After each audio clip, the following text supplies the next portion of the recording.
In the classroom, Wen Xuan and his classmates were intently watching a live broadcast of a beast battle. On screen, a red-haired woman named Huofeng was commanding her mighty Crimson Flame Dragon in an intense showdown against Jiang Hang's giant cannon turtle. Oh my gosh, that Crimson Flame Dragon is incredibly powerful. You guys don't know what to appreciate. The real highlight is the beauty. Look at Huofeng's figure, that waist, said a boy, marveling as he took a bite of his large bun. With those curves and long legs, marrying her would be worth losing 10 years of life. Typical men, so shallow. My Jiang Hang is the real deal. His giant cannon turtle is so agile, with its retractable head, and its combat prowess is astonishing. Wen Xuan, who do you think will win? Asked his deskmate Wang Bin. Huofeng will win, Wen Xuan replied confidently. Are you a fan of Huofeng too? Wen Xuan chuckled. Have you ever seen me fanboy over anyone?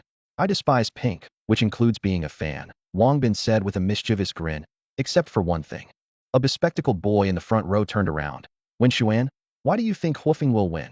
Because Huofeng's Crimson Flame Dragon is at a higher level. Beast battles aren't just about elemental advantage. Sheer strength can overcome any disadvantage. Wen Xuan recalled a certain master who dominated with sheer brute force despite elemental mismatches. While others saw just a regular video battle, Wen Xuan's divine eye revealed deeper insights. The Crimson Flame Dragon was at Diamond Level 8, mastering advanced skills like Dragon Flame Breath and Dragon Claw. Meanwhile, the giant cannon turtle was only at Diamond Level 5, with slightly inferior skill levels. On screen, both beasts were exchanging blows. The Crimson Flame Dragon's flames overpowered the giant cannon turtle's water cannon, inadvertently targeting Jiang Hang. In a critical moment, a blue shield deflected the attack. What kind of shield is that? It can block the Crimson Flame Dragon's fire, Wang Bin exclaimed. The bespectacled boy adjusted his glasses. Every beast master learns this protective skill after contracting their first beast. As long as there's enough magic, it can persist indefinitely.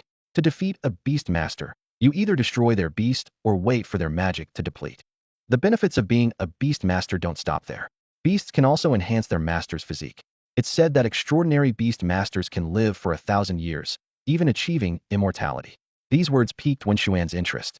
Although Huofeng and Jiang Hang were both top-tier beast masters, Jiang Hang's strongest gold tiger bee couldn't compete due to elemental disadvantages. But none of this was a challenge for Wen Xuan, who, with his divine eye, could see the beast's information and stay one step ahead, contracting powerful beasts. After watching the video, Mao Mao was filled with excitement. He couldn't help but ask Wen Xuan, do you think I can reach their level? Wen Xuan was about to reply when Wang Bin interjected, his gaze falling on the large green caterpillar in Mao Mao's arms, which was munching on leaves. Mao Mao, if you want to reach that level, it's not impossible. But first, you have to get rid of your green caterpillar. The green caterpillar is a beast with insect attributes, entirely green, causing girls to avoid Mao Mao whenever it was around, often leading to a commotion. The school teachers had tried to address the issue, but Mao Mao countered with, this is my prospective beast companion, and I'm bonding with it. Considering the caterpillar's lack of significant threat, the teachers could only offer verbal reminders. This creature, which mostly eats and sleeps, isn't a popular choice for a starting beast companion. Mao Mao's homeroom teacher had also advised him to choose another beast, but Mao Mao was resolute. Hearing Wang Bin's words now, Mao Mao's expression changed dramatically. As one of the inseparable three musketeers at school, Wang Bin's words hit hard. Mao Mao felt unsure and instinctively looked to Wen Xuan, as if his entire future depended on Wen Xuan's response. Wen Xuan understood and glanced at Mao Mao's green caterpillar. Instantly, a series of attribute information appeared before him. Green caterpillar. Attribute, insect. Gender, male. Level, black iron tier 1. Potential, S. Strength, peak. Evolution path, diamond. Learned skill, silk spinning, LV1. Wen Xuan was secretly amazed. If it had been of mediocre potential, he would have advised Mao Mao to give it up. But this green caterpillar was of S potential. In the ranking of F, D, C, B, A, S, SS, SSS, SSS-tier, S was already exceptionally good. This meant Mao Mao's green caterpillar had immense potential, with a maximum level reaching Diamond Tier 9, unless its potential was enhanced by some extraordinary means. After careful consideration, Wen Xuan spoke seriously. You can choose this green caterpillar. Really? Upon hearing this, Mao Mao felt a ray of hope, and the world suddenly seemed brighter to him. The little green caterpillar was a birthday gift from Mao Mao's father. Since his father's disappearance, this tiny creature became Mao Mao's most treasured possession, and his care for it bordered on obsession. Whether eating or going to the bathroom, Mao Mao would carry the green caterpillar with him, as if it were a part of himself. Wang Bin watched this scene, feeling both amused and helpless. He initially thought Wen Xuan would persuade Mao Mao to abandon this peculiar habit, but he was surprised by the unexpected response. In their small group of three, Wen Xuan was undoubtedly the leader, the backbone they relied on. To Wang Bin and Mao Mao, Wen Xuan seemed like a natural-born leader, intelligent, wise, and capable of anything. He was the kind of perfect child others envied, handsome, academically excellent, and possessing a well-built physique. However, Wen Xian's life was not without its flaws. He had been an orphan since childhood, adopted by an old man who, unfortunately, was not a very responsible guardian, spending his days lost in alcohol. As the three were discussing, the shrill sound of the school bell abruptly interrupted their conversation. "Oh no, the teacher's coming. Let's hurry back to the classroom," Wang Bin quickly said. The three of them immediately stood up and briskly walked into the classroom. Just as they sat down, a slightly plump middle-aged man entered. With a Mediterranean hairstyle and a gentle smile on his face, he was their homeroom teacher, Li Ming. As a beast master of the 9th silver tier, Li Ming was considered quite skilled among ordinary people. Yet, he never boasted about it, always remaining approachable. Over the past 2 years, Li Ming's dedicated teaching had filled Wen Xuan and his friends' high school life with joy. Li Ming glanced around the classroom before speaking. "Class, tomorrow the school will be on holiday. Those who don't yet have a beast can go to the National Beast Master Pet Center with their ID to receive an initial beast. Of course, if your family has already prepared one, then use that." He paused, his tone carrying a hint of resignation. "Although you are the worst class I've ever taught, I still hope you can achieve something great. Good luck, everyone." Li Ming's words subtly hinted that the free beasts provided by the state might not be of the best quality. After all, in this world, free often meant subpar. The people responsible for capturing initial beasts frequently did so half-heartedly, resulting in the distribution of very poor quality beasts. Hearing this, Wang Bin couldn't help but glance at Wen Xuan. "Wen Xuan, what are you planning? Have you already prepared something, or are you going to get one of those free beasts?" Among the three, Wang Bin's family was the most well-off, and his parents had already secured a decent initial beast for him. Mao Mao planned to bond with the green caterpillar. Only Wen Xuan seemed undecided, and Wang Bin couldn't help but worry for his friend, eagerly awaiting Wen Xuan's response. As Wen Xuan spoke, a confident smile appeared on his face, which made Wang Bin breathe a sigh of relief. As a good friend, Wang Bin had always been worried that Wen Xuan would go to claim the free beast companion. He had even been considering pleading with his parents to buy Wen Xuan a beast. But now, seeing Wen Xuan's assured demeanor, Wang Bin knew his friend had found a good solution. Although curious about what Wen Xuan's initial beast companion was, Wang Bin restrained his urge to ask. He believed he would soon find out the answer. Finally, when school was over, Wang Bin stretched widely, feeling sore all over as if he had been in the classroom for an eternity. He eagerly jumped up, like a fish just released back into the water, and suggested to Wen Xuan and Mao Mao that they go for abalone porridge. "My treat," Wang Bin said with a cheerful smile, appearing quite generous. However, Mao Mao politely declined the invitation, saying his mother had specifically asked him to have dinner at home. Wen Xuan also mentioned he needed to hurry back to cook for his grandfather. Wang Bin felt a bit disappointed but quickly perked up, reminding everyone to gather again in 3 days when he would show off his powerful beast companion. The three parted ways at the school gate, each heading toward their respective homes. Wen Xuan rode his bicycle and soon arrived at a bamboo grove on the outskirts of town. As darkness fell, the bamboo grove, lacking any light, appeared particularly deep and mysterious. In the howling wind, the bamboo leaves rustled continuously. Wen Xuan instinctively tightened his clothes. Suddenly, a rustling sound caught Wen Xuan's attention. He instinctively drew his dagger and looked around warily. At that moment, a shadow leapt out from the forest, knocking Wen Xuan to the ground. However, it wasn't a dangerous wild animal, but a baby panda. It affectionately licked Wen Xuan's face with its little pink tongue. All right, Abeo, stop licking," Wen Xuan said with a laugh, gently pushing away the furry creature. It turned out this baby panda was the solution Wen Xuan had mentioned earlier. He planned to contract this childhood companion as his initial beast. After playing with the baby panda for a while, Wen Xuan stood up, patted the dust off his clothes, and continued on his way home. "Abow, let's go home," Wen Xuan softly said to the panda cub, pushing his bicycle as they headed towards the small cabin in the woods. Before long, they arrived at a courtyard surrounded by bamboo. Wen Xuan pushed open the creaky wooden gate and carefully wheeled his bicycle into the yard. He called out, "Grandpa, I'm back." "You're back." A warm but elderly voice came from inside the house. "I've already made dinner. Come in and eat." Wen Xuan was taken aback.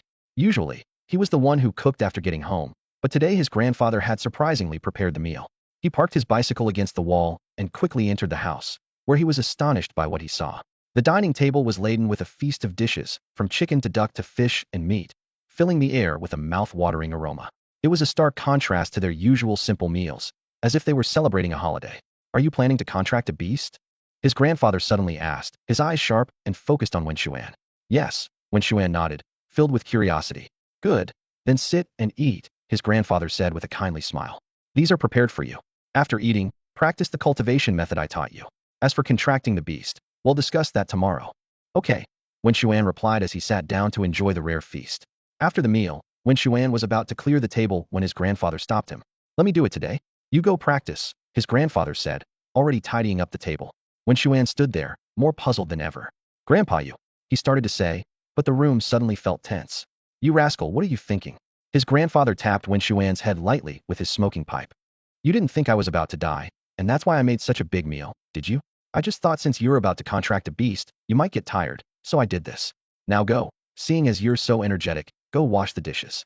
Yes, Grandpa. Wen Xuan smiled with relief, having feared his grandfather might suddenly leave him. After washing the dishes, Wen Xuan returned to his room. Instead of sleeping, he sat cross-legged and began to practice the carp spirit art his grandfather had taught him. Initially curious about the name, he realized through practice that there was a flow of energy inside him, moving like a small carp throughout his bodis meridians. In this world, anyone aspiring to be a beast master must cultivate. These methods strengthen the body and enhance mental power. A beast master's rank is determined by their mental strength. According to his grandfather, a good beast master needs a strong physique and exceptional mental power. In terms of mental power, Wen Xuan had reached the silver level. However, it was only pseudo-silver, as a true silver beast master required at least one silver-level beast, which Wen Xuan didn't have. He focused on his cultivation, and time flew by.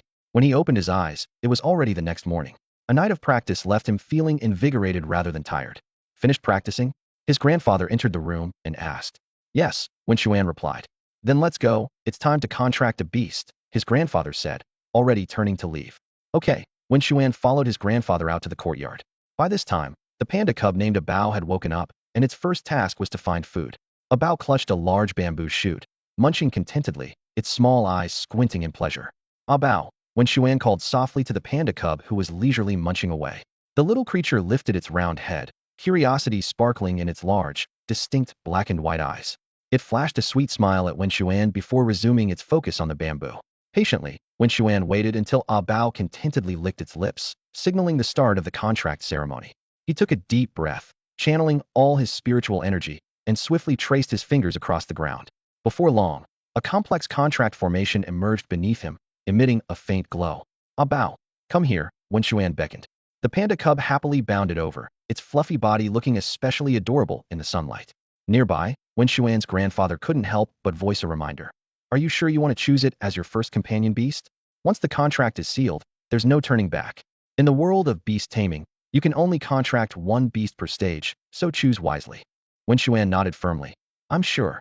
He thought to himself that while others might hesitate, he was well aware of A Bao's incredible attributes. Type, male. Level, Iron Tier 5.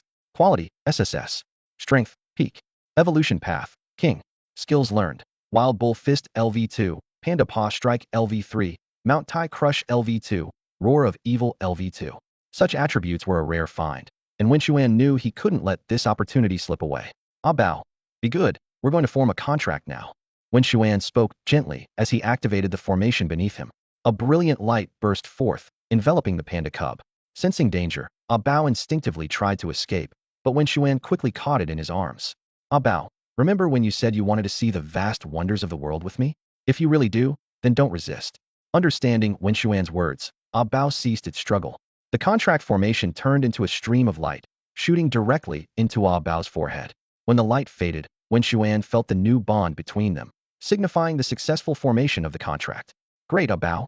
From now on, you're my very first companion beast, Wen Xuan exclaimed excitedly. Although A Bao only partially understood, it knew it would now be inseparable from Wen Xuan.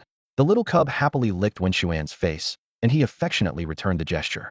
Watching the new duo enjoy their companionship, Wen Xuan's grandfather nodded in satisfaction. 3 days later, Wen Xuan set off to school with A Bao in tow. Shortly after they left, 2 figures appeared at the courtyard gate. One was Wen Xuan's grandfather, the other was a large adult panda. Don't worry, my grandson is a good kid. He'll take good care of A Bao. Your son will be in good hands with Wen Xuan, the grandfather assured the giant panda. The giant panda nodded silently. As an old friend who had secretly watched over Wen Xuan's growth, it held an inexplicable trust in the young human it had never met. All right, old friend, the grandfather said with a sly gleam in his eyes. I've just got a bottle of fine wine. How about we drink to our heart's content today? After Grandpa finished speaking, he led the panda into the courtyard. Meanwhile, Wen Xuan arrived at school, which was unusually lively today. He curiously looked around, observing everything. The Junior Beastmaster School is divided into 3 grades, and only when students advance from 2nd to 3rd grade can they contract a beast. Before that, they focus on theoretical studies. Once they have a contract with a beast, students move to a new campus since being a beast master carries certain risks that ordinary people cannot handle. Wen Xuan, accompanied by a Bao, navigated through the crowd, attracting envious glances from the first-year students as he made his way to the classroom. Wang Bin and Mao Mao were already there.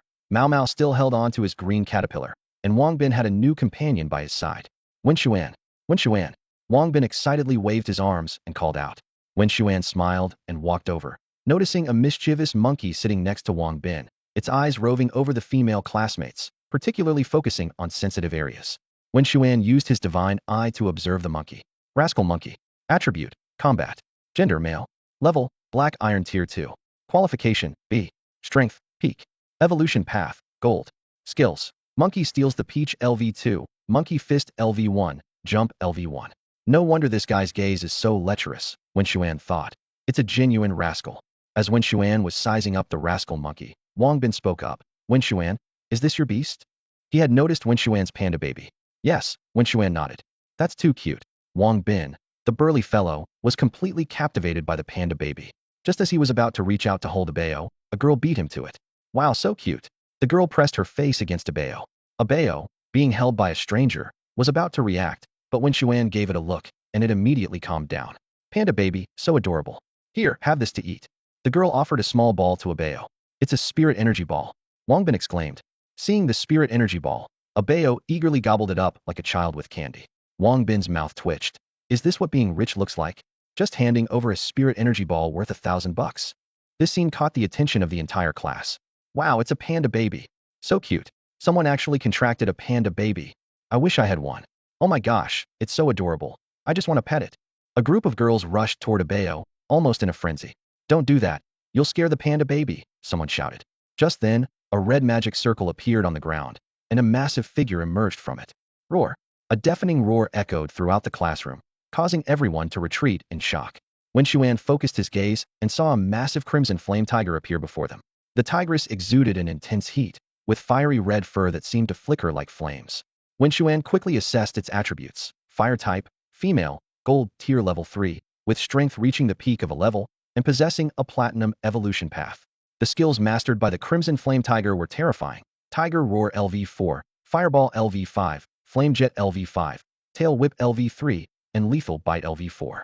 Wen Xuan was secretly amazed by the tigress's formidable power. At that moment, a stranger, a woman carrying Wen Xuan's pet, a Bao, confidently walked toward the podium. She was about 1.6 meters tall, appearing somewhat petite to Wen Xuan, but overall exuded a delicate and compact impression. Her face had a touch of baby fat, and her most striking feature was her impressive bust, which would have drawn gasps from the crowd if not obscured by a Bao. Once she reached her spot, she announced in a clear voice, "Hello, I am your new homeroom teacher. For the next year, you'll be under my guidance." After a brief introduction, she carried a Bao and headed toward the door, with the crimson flame tiger following closely. Wen Xuan and the others quickly followed, leaving the classroom and heading to the large field below. The field was filled with buses, and under the woman's direction, everyone boarded one. Once the bus started, the woman stood at the front, turned to face the students, and said in a serious tone, "From now on, you are officially beast tamers. But remember, this is an extremely dangerous profession. Carelessness could cost you your life. You may think I'm exaggerating, but once someone pays the ultimate price, you'll understand." Her words were like a bucket of cold water, instantly dampening the previously jubilant atmosphere. The topic of death made everyone uneasy. Mao Mao turned to Wen Xuan and asked, his voice trembling, "Wen Xuan, do you think we'll die?" Wen Xuan couldn't help but smile at the question. Die? We're all mere mortals. Of course, we'll die someday. The key is how we die. Some deaths are as insignificant as a feather, while others are as weighty as Mount Tai. Mao Mao pressed on. So how do you want to die, Wen Xuan? Wen Xuan was momentarily at a loss for words, unsure of how to respond. From the front row, Wang Bin overheard their conversation and turned around, chuckling as he chimed in. "I don't know how Wen Xuan wants to die, but I know how I want to die." "And how do you want to die?" Mao Mao asked curiously. Without hesitation, Wang Bin replied, "By living a life of indulgence and dying in the arms of a woman." Mao Mao was speechless at this response and couldn't help but retort, "That's just too unambitious." "What do you mean by no ambition?" "I'm ready to die under the peony flower and be a romantic ghost," Wang Bin declared. As soon as he finished speaking, Wen Xuan and Mao Mao instinctively turned their heads away, as if to say, "We don't know this chubby guy." This scene was caught by a woman nearby, who smiled knowingly, hinting she had once been in a similar situation. The bus sped along and soon delivered Wen Xuan and his friends to the new campus. The woman gently placed a bao on the ground, and the little creature joyfully ran to Wen Xuan, playfully circling his feet. "All right," the woman pointed to the buildings not far away. "The dorm is over there. The school doesn't assign rooms. You can choose any available one." The crowd lit up at this news. Being able to choose their dorm was a huge perk during their school days. So many had suffered from arbitrary room assignments for 3 long years. "Charge," someone shouted, and the crowd surged towards the dormitory like a tidal wave. "Wen Xuan, aren't we going to run?" Mao Mao asked anxiously. Wen Xuan remained calm. "What's the rush? Let's wait and see." He had noticed the woman's sly smile, sensing something was up. Just then, a woman in a purple dress approached gracefully. "Oh, isn't that someone we know?" Her gaze landed directly on Wen Xuan's class teacher. "Du Gu Tong Tong, your students are in for a rough time today." The woman in purple gloated. "I got here first and settled my students. If I'm not mistaken, yours might end up sleeping on the streets tonight." Du Gu Tong Tong's eyes flashed with determination. "Is that so?" "I don't think so." She turned to Wen Xuan. "Kid, want some spirit pills? Perform well today, and I'll give you 5. Don't worry, this area is restricted to students of your grade, and battles are allowed. Win, and the pills are yours." 5 spirit pills, the woman in purple exclaimed. "Du Gu Tong Tong, are you crazy?" Du Gu Tong Tong smiled slightly, clearly achieving the effect she wanted. Wang Bin and Mao Mao's eyes lit up with excitement at the tempting reward. "Wen Xuan, 5 spirit pills." Wang Bin said enviously. "Wen Xuan, we'll give it our all this time to make sure we get those 5 spirit pills." Mao Mao pledged confidently. Wen Xuan nodded. "Let's go." He led the way, with Wang Bin and Mao Mao following closely, soon reaching the dormitory. By then, it was already crowded with people, mostly Wen Xuan's classmates. "Mao Mao, Wang Bin," Wen Xuan asked, "where do you want to stay?" Mao Mao immediately pointed to the 6th floor. "I want to stay on the 6th floor. I've heard that's where the 4-person rooms are." "All right, we're staying on the 6th floor," Wen Xuan said, leading Wang Bin and Mao Mao towards the 6th floor. As they reached the level, laughter erupted from room 603, catching their attention. "Ha ha, those idiots next door are so unlucky to have such a lousy teacher," a voice gloated. "They were late this time, and our class took over the entire dorm floor. Mr. Zhou said we absolutely can't live with anyone from their class." "How can a tiger live with sheep?" another voice chimed in. "When they arrive, we'll kick them out. I'm really looking forward to seeing them sleep on the streets tonight. That scene will be epic." Yeah, I want to see that too," others agreed eagerly. Them lying outside, shivering in the night breeze, what a sight that would be. Hearing this, Wen Xuan frowned. "They want to see us sleep on the street?" he muttered, then led Wang Bin and Mao Mao to the door of room 603. The door swung open suddenly, and the 4 people inside tensed up, their smiles freezing. Wang Bin tried to ease the tension with a cheerful tone. "Hey, no need to be nervous. We're here to ask for a favor." "What kind of favor?" they asked, puzzled. Before Wang Bin could explain, Mao Mao interjected. "He means we want you to get out." Despite the calm tone, the words were cutting. "What?" The group jumped up from their beds, their expressions turning sour. At that moment, Wen Xuan's pet, a bao, suddenly charged at a burly guy. The guy quickly activated his Beastmaster shield and summoned his own Biasta mangy dog. Seeing this, a bao immediately turned towards the dog. Thud! A bao's hefty paw struck the dog, sending it flying like a cannonball into the wall, where it slumped, unconscious. The people in 603 looked even more displeased. They hadn't expected Wen Xuan to be so bold as to confront them at school. Their earlier smugness at securing room 603 now turned into an awkward predicament. One of them spoke up, his voice tinged with unease. "Aren't you afraid we'll report you to the teacher for this?" Upon hearing this, Wang Bin's face showed a disdainful expression. He let out a cold laugh, his eyes sweeping over the people in front of him with a tone full of sarcasm. "Who are you people? At the first sign of trouble, you think of telling the teacher? Let me make it clear to you, reporting won't help you this time." He paused, a sly glint in his eyes. "Because in this school, we're allowed to use force." Wang Bin recalled what Du Gu Tong Tong had said earlier, understanding the school's unique mechanism. It was designed to help students adapt to the harsh world of beast masters and prevent them from becoming complacent. Like the catfish effect, those seemingly troublesome students actually stirred the stagnant waters, making all students aware of potential threats. Wang Bin couldn't help but admire the cleverness of this approach. When Xian coldly surveyed the remaining 3 people, his tone carrying an undeniable threat. "So, will you leave voluntarily, or do I have to escort you out?" He emphasized the word escort. The 3 of them swallowed hard, fear flashing in their eyes. They knew well that when Xian's strength was far beyond theirs, wisely choosing to back down.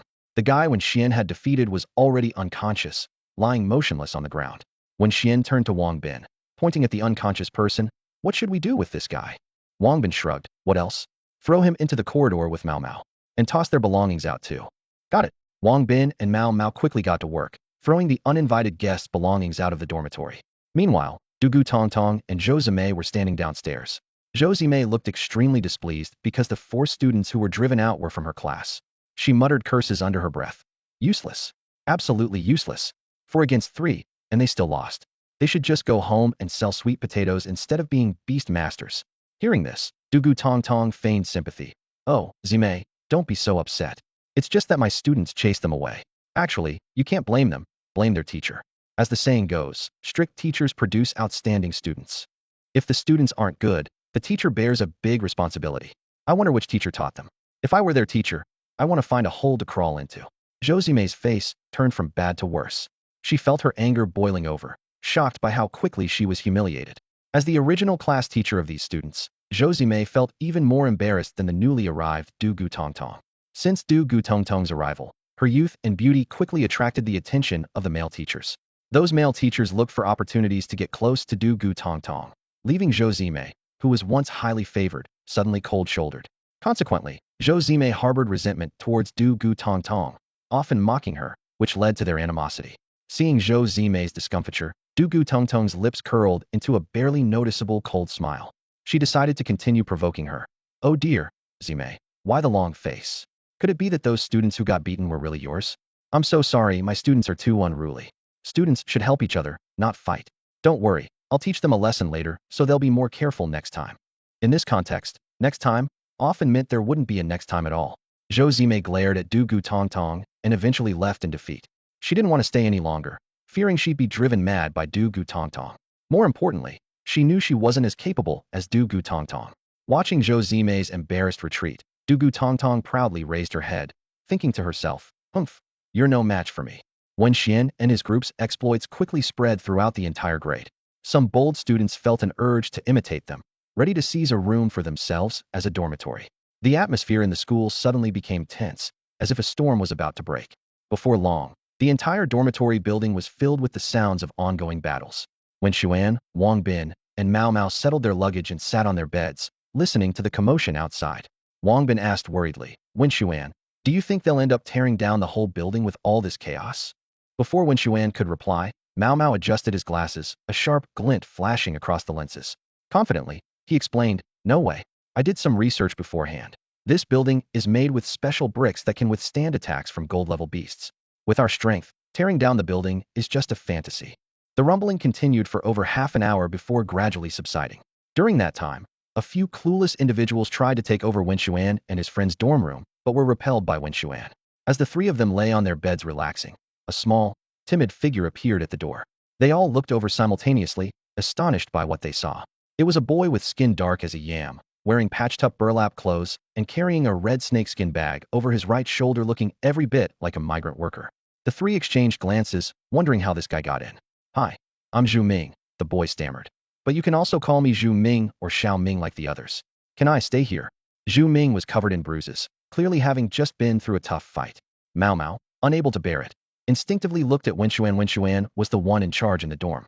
Wen Xuan assessed Zhu Ming's innocent eyes and thought to himself, this is an honest kid. Seeing his tattered clothes, Wen Xuan finally nodded and said, all right, you can stay here. Just one condition, behave yourself. I can let you in, and I can kick you out. Okay. Zhu Ming nodded repeatedly. Seeing this, Wang Bin said warmly, from now on, you're our little brother. Calling you Xiao Ming feels closer. As long as you listen, we've got your back, and no one will dare to bully you. Okay. Zhu Ming nodded again. And so, Zhu Ming moved into the 4-person dorm with beds on top and desks below. Wen Xuan and Wang Bin slept on the side by the window, while Mao Mao and Xiao Ming took the side by the door. The 4 of them spent their first night peacefully. The next morning, a rapid knocking on the door woke the 4 from their sleep. Mao Mao quickly got up to open the door, revealing a stern face. Teacher, Mao Mao stammered. Mao Mao was surprised to see Dugu Tong Tong at the dormitory door. Teacher, isn't today a holiday? Why are you here? Dugu Tong Tong raised an eyebrow and retorted. What? Can I come? Her gaze shifted to Wen Xuan, her tone leaving no room for negotiation. You. Pack up, 10 minutes. I'll wait outside. Wen Xuan looked bewildered but quickly got up. The 4-person dormitory was spacious, with its own bathroom. He quickly freshened up and stood before Dugu Tong Tong. Teacher, you came so early because I'm giving you special training, Dougie Tong Tong interrupted. To be precise, it's intensive training. I have my eye on you. Your performance yesterday was impressive, and you're worth cultivating. She looked him straight in the eye. Now you have two choices. 1. Keep things normal, just study as usual. 2. Become my student, but you must obey me completely. I'm very strict with my students. Wen Xuan didn't agree immediately and cautiously asked, what are the benefits of being your student? Dougie Tong Tong's lips curled slightly. I will cover all your training resources. Deal, Wen Xuan agreed readily. Dougie Tong Tong squinted. Don't agree so easily. In a month, there's the freshman competition, and I want you to take first place. It benefits both of us, and you'll thank me later. Her words seemed to hold a hidden meaning. Wen Xuan was a bit surprised, but before he could think it over, Dougie Tong Tong handed him 5 small spirit energy pills. This is your reward from yesterday. Don't worry, after you win the championship, there will be another reward as silver grade magical beast crystal core. How about that? Wen Xuan's eyes lit up. Magical beast crystal cores are extremely rare. They can help a beast master learn new skills and accelerate training. Deal, he agreed without hesitation. Dougie Tong Tong nodded with satisfaction. Rest assured, it's not junk. It's a carefully selected dark attribute core, perfectly compatible with your panda baby. She briefly explained the pros and cons of different attribute cores and emphasized that improper use could harm the beast. Don't just stand there, follow me. Dougie Tong Tong turned and left, with Wen Xuan following closely behind. They soon arrived at the school's fighting arena. Although combat wasn't forbidden on campus, most chose to spar here, where the space was ample and doctors were on standby. Their arrival caught the attention of the trainees inside. Seeing Dougie Tong Tong, they all looked at Wen Xuan with envy and sympathy. That's Dougie Tong Tong.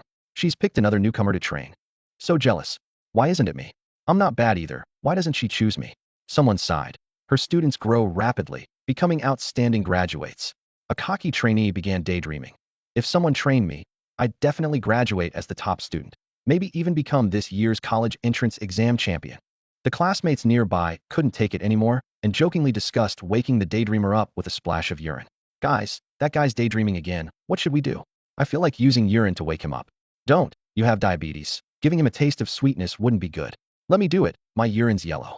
Under the watchful eyes of the crowd, Dougie Tong Tong led Wen Xuan into a luxurious private box adjacent to the fighting arena. The room was filled with a variety of fitness equipment, gleaming with a metallic sheen. Turning to Wen Xuan, Dougie Tong Tong said, see those gym tools? You'll be using them to train for the next few days. Wen Xuan glanced around and couldn't help but smirk slightly. He thought to himself that compared to what his grandfather had prepared for him, these were nothing. Not only were they less comprehensive, but the weights were far inferior. To him, they were merely child's play. Once inside the training room, Dougie Tong Tong suddenly said, Wen Xuan, turn off your Beastmaster shield. Although puzzled, Wen Xuan nodded in agreement and disabled his shield. Seeing this, Dougie Tong Tong's lips curled into a slight smile as she walked to the door. Her slender fingers pressed a button on the wall, and Wen Xuan's expression changed instantly. What's going on? Wen Xuan exclaimed, feeling as if an invisible weight had suddenly pressed down on him, making it hard to breathe. Dougie Tong Tong observed Wen Xuan's reaction with interest and praised him. Not bad. You can remain so composed under 1.5 times gravity. No wonder I chose you. Since 1.5 times gravity isn't enough, let's add a bit more. Before she finished speaking, she increased the gravity further. Instantly, Wen Xuan felt a terrifying pressure that almost overwhelmed him. Instinctively, he wanted to reactivate his Beastmaster shield, but was stopped by Dougie Tong Tong.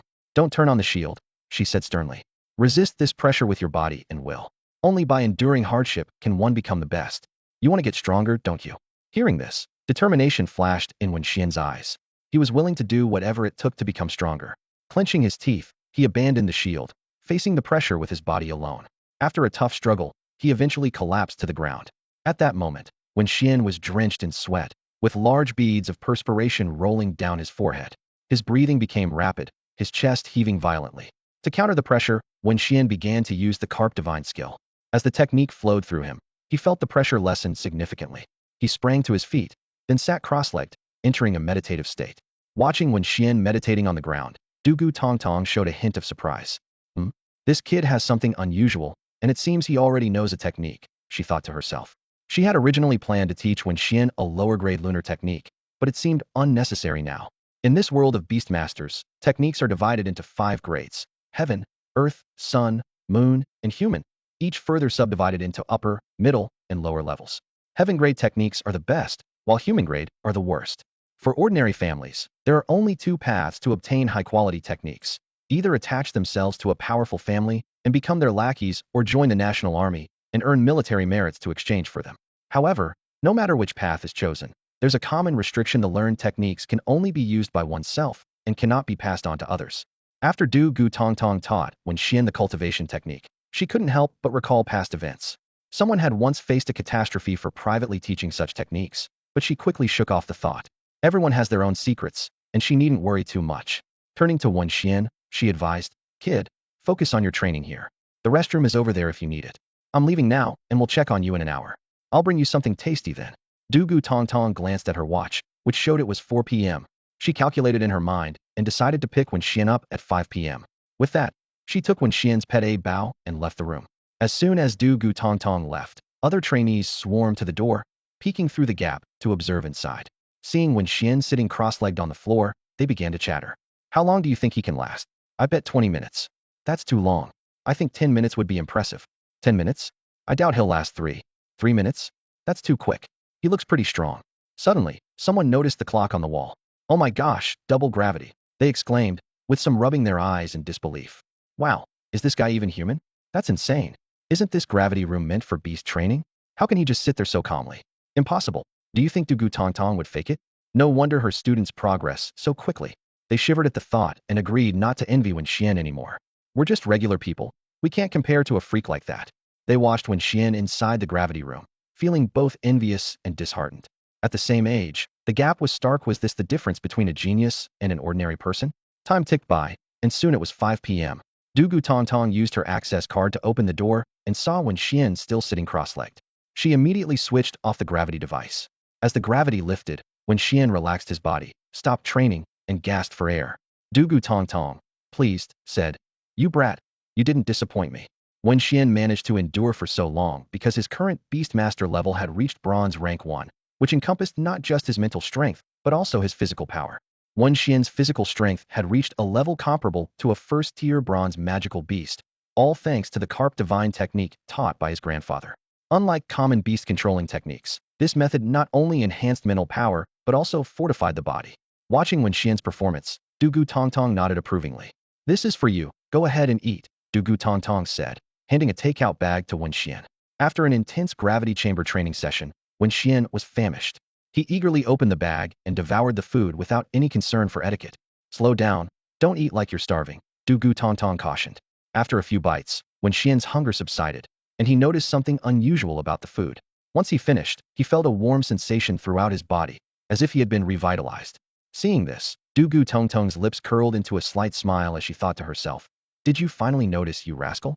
It turned out that the braised pork was made from the meat of a silver-grade white mountain boar king and infused with various precious herbs, making it a rare medicinal dish. "All right, now that you're done, go take a shower and rest," Du Gu Tongtong said, wrinkling her nose at the smell of sweat coming from Wen Xuan. Wen Xuan nodded in agreement and headed towards the door. However, his exhausted body suddenly staggered, and luckily, a bow rushed over to support him. "Thanks, a bow," Wen Xuan said gratefully, and then left with a bow. Watching them leave, Du Gu Tongtong couldn't help but remark, "I didn't expect this kid's Panda to be so intelligent and their bond so strong. It looks like his chances of winning have increased." On the way, Wen Xuan curiously asked a bow, "Where did teacher Du Gu Tongtong take you?" A bow began to gesture. "You mean the teacher took you to eat something delicious?" A bow nodded vigorously. "What was it?" A bow immediately pulled out a small piece of purple bamboo. "It's purple jade bamboo," Wen Xuan exclaimed in surprise, astonished at Du Gu Tongtong's generosity in treating a bow with such a rare delicacy. At that moment, his impression of Du Gu Tongtong subtly shifted. Back at the dormitory, Wen Xuan took a quick shower and then fell into a deep sleep due to exhaustion. In the days that followed, his life mainly revolved around gravity chamber training and attending classes, with the former taking up most of his time. Thanks to his connection with Du Gu Tongtong, the other subject instructors didn't give Wen Xuan a hard time. Instead, they looked at him with a hint of sympathy. What a pity. The background of Du Gu Tongtong is stronger than that of all the mentors present, so much so that they are all too intimidated to speak up. Time flowed like water, and a month quietly passed by in the blink of an eye. In the gravity chamber, Wen Xuan sat cross-legged, fully focused on his cultivation. Suddenly, the surrounding spiritual energy visibly converged towards him, forming swirling microlight streams. Meanwhile, on the second floor, Du Gu Tongtong leisurely sat in a chair, gently stroking the silky fur of a bow, enjoying the moment of tranquility. This brat broke through again. Du Gu Tongtong was surprised to discover that in just 1 month, Wen Xuan had advanced from black iron level 9 to bronze level 1. She couldn't help but feel a tinge of envy, silently wondering about the mysteries of Wen Xuan's cultivation method. Despite her curiosity, she quickly suppressed the impulse. As in this world, stealing someone else's cultivation method is the greatest taboo. Wen Xuan slowly stood up, taking a deep breath and wiping the sweat from his forehead. Finally broke through to bronze level 1. He murmured, his eyes sparkling with excitement. This meant he could finally contract the second beast. In this world of beast tamers, each stage allows a tamer to contract a new beast, and Wen Xuan's efforts had finally paid off. Looking up towards the second floor, Wen Xuan used his God's eye to clearly see a Bao's attributes. Panda baby. Attribute: evil. Gender: male. Level: black iron level 9. Aptitude: SSS. Strength: peak. Evolution path: king. Skills: bull fist LV3, panda paw strike LV4, mount tie pressure LV3, roar of evil LV3, tearing claw LV2. Is this a free ride for me? Wen Xuan thought with delight. In the past month, he had been fully immersed in his training, leaving a Bao entirely in Du Gu Tongtong's care. Unexpectedly, a Bao exceeded all expectations. This little panda was extraordinarily disciplined, not only completing all the tasks set by Du Gu Tongtong, but often exceeding them. For such an obedient and adorable student, Du Gu Tongtong naturally had a fondness. She specially brought a Bao his favorite purple jade bamboo as a reward. This heavenly material, rich in spiritual energy, combined with Du Gu Tongtong's guidance, had propelled a Bao's strength like a rocket. If not for the beast's strength being limited by the tamer, a Bao might have become even more powerful. Wen Xuan removed his sweat-soaked shirt and wrung it out, water droplets scattering everywhere. At this moment, Du Gu Tongtong happened to come downstairs with a Bao, unexpectedly catching sight of Wen Xuan's bare torso. Wow, so fair, so strong. Du Gu Tongtong's face instantly turned red, and she quickly looked away. From a distance, she called out to Wen Xuan. Tomorrow is the school's outdoor training day. You don't need to come here. Prepare well, and make sure to impress everyone during the training. All right, Wen Xuan responded simply, nodding his head. The next day, Wen Xuan arrived at the playground right on time, as Du Gu Tongtong had arranged.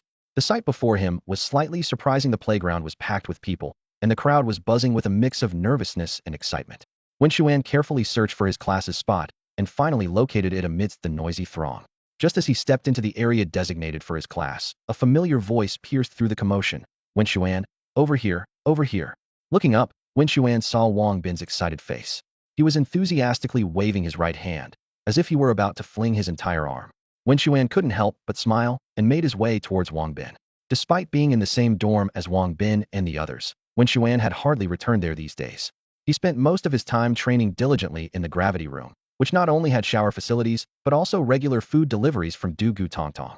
This total immersion in training made Wen Xuan feel so content that he wished he could stay in the gravity room forever. Wang Bin gave Wen Xuan a once-over, then couldn't resist patting his abdomen, exclaiming, "Wow, you've really bulked up. If we hadn't known each other for years, I might not have recognized you."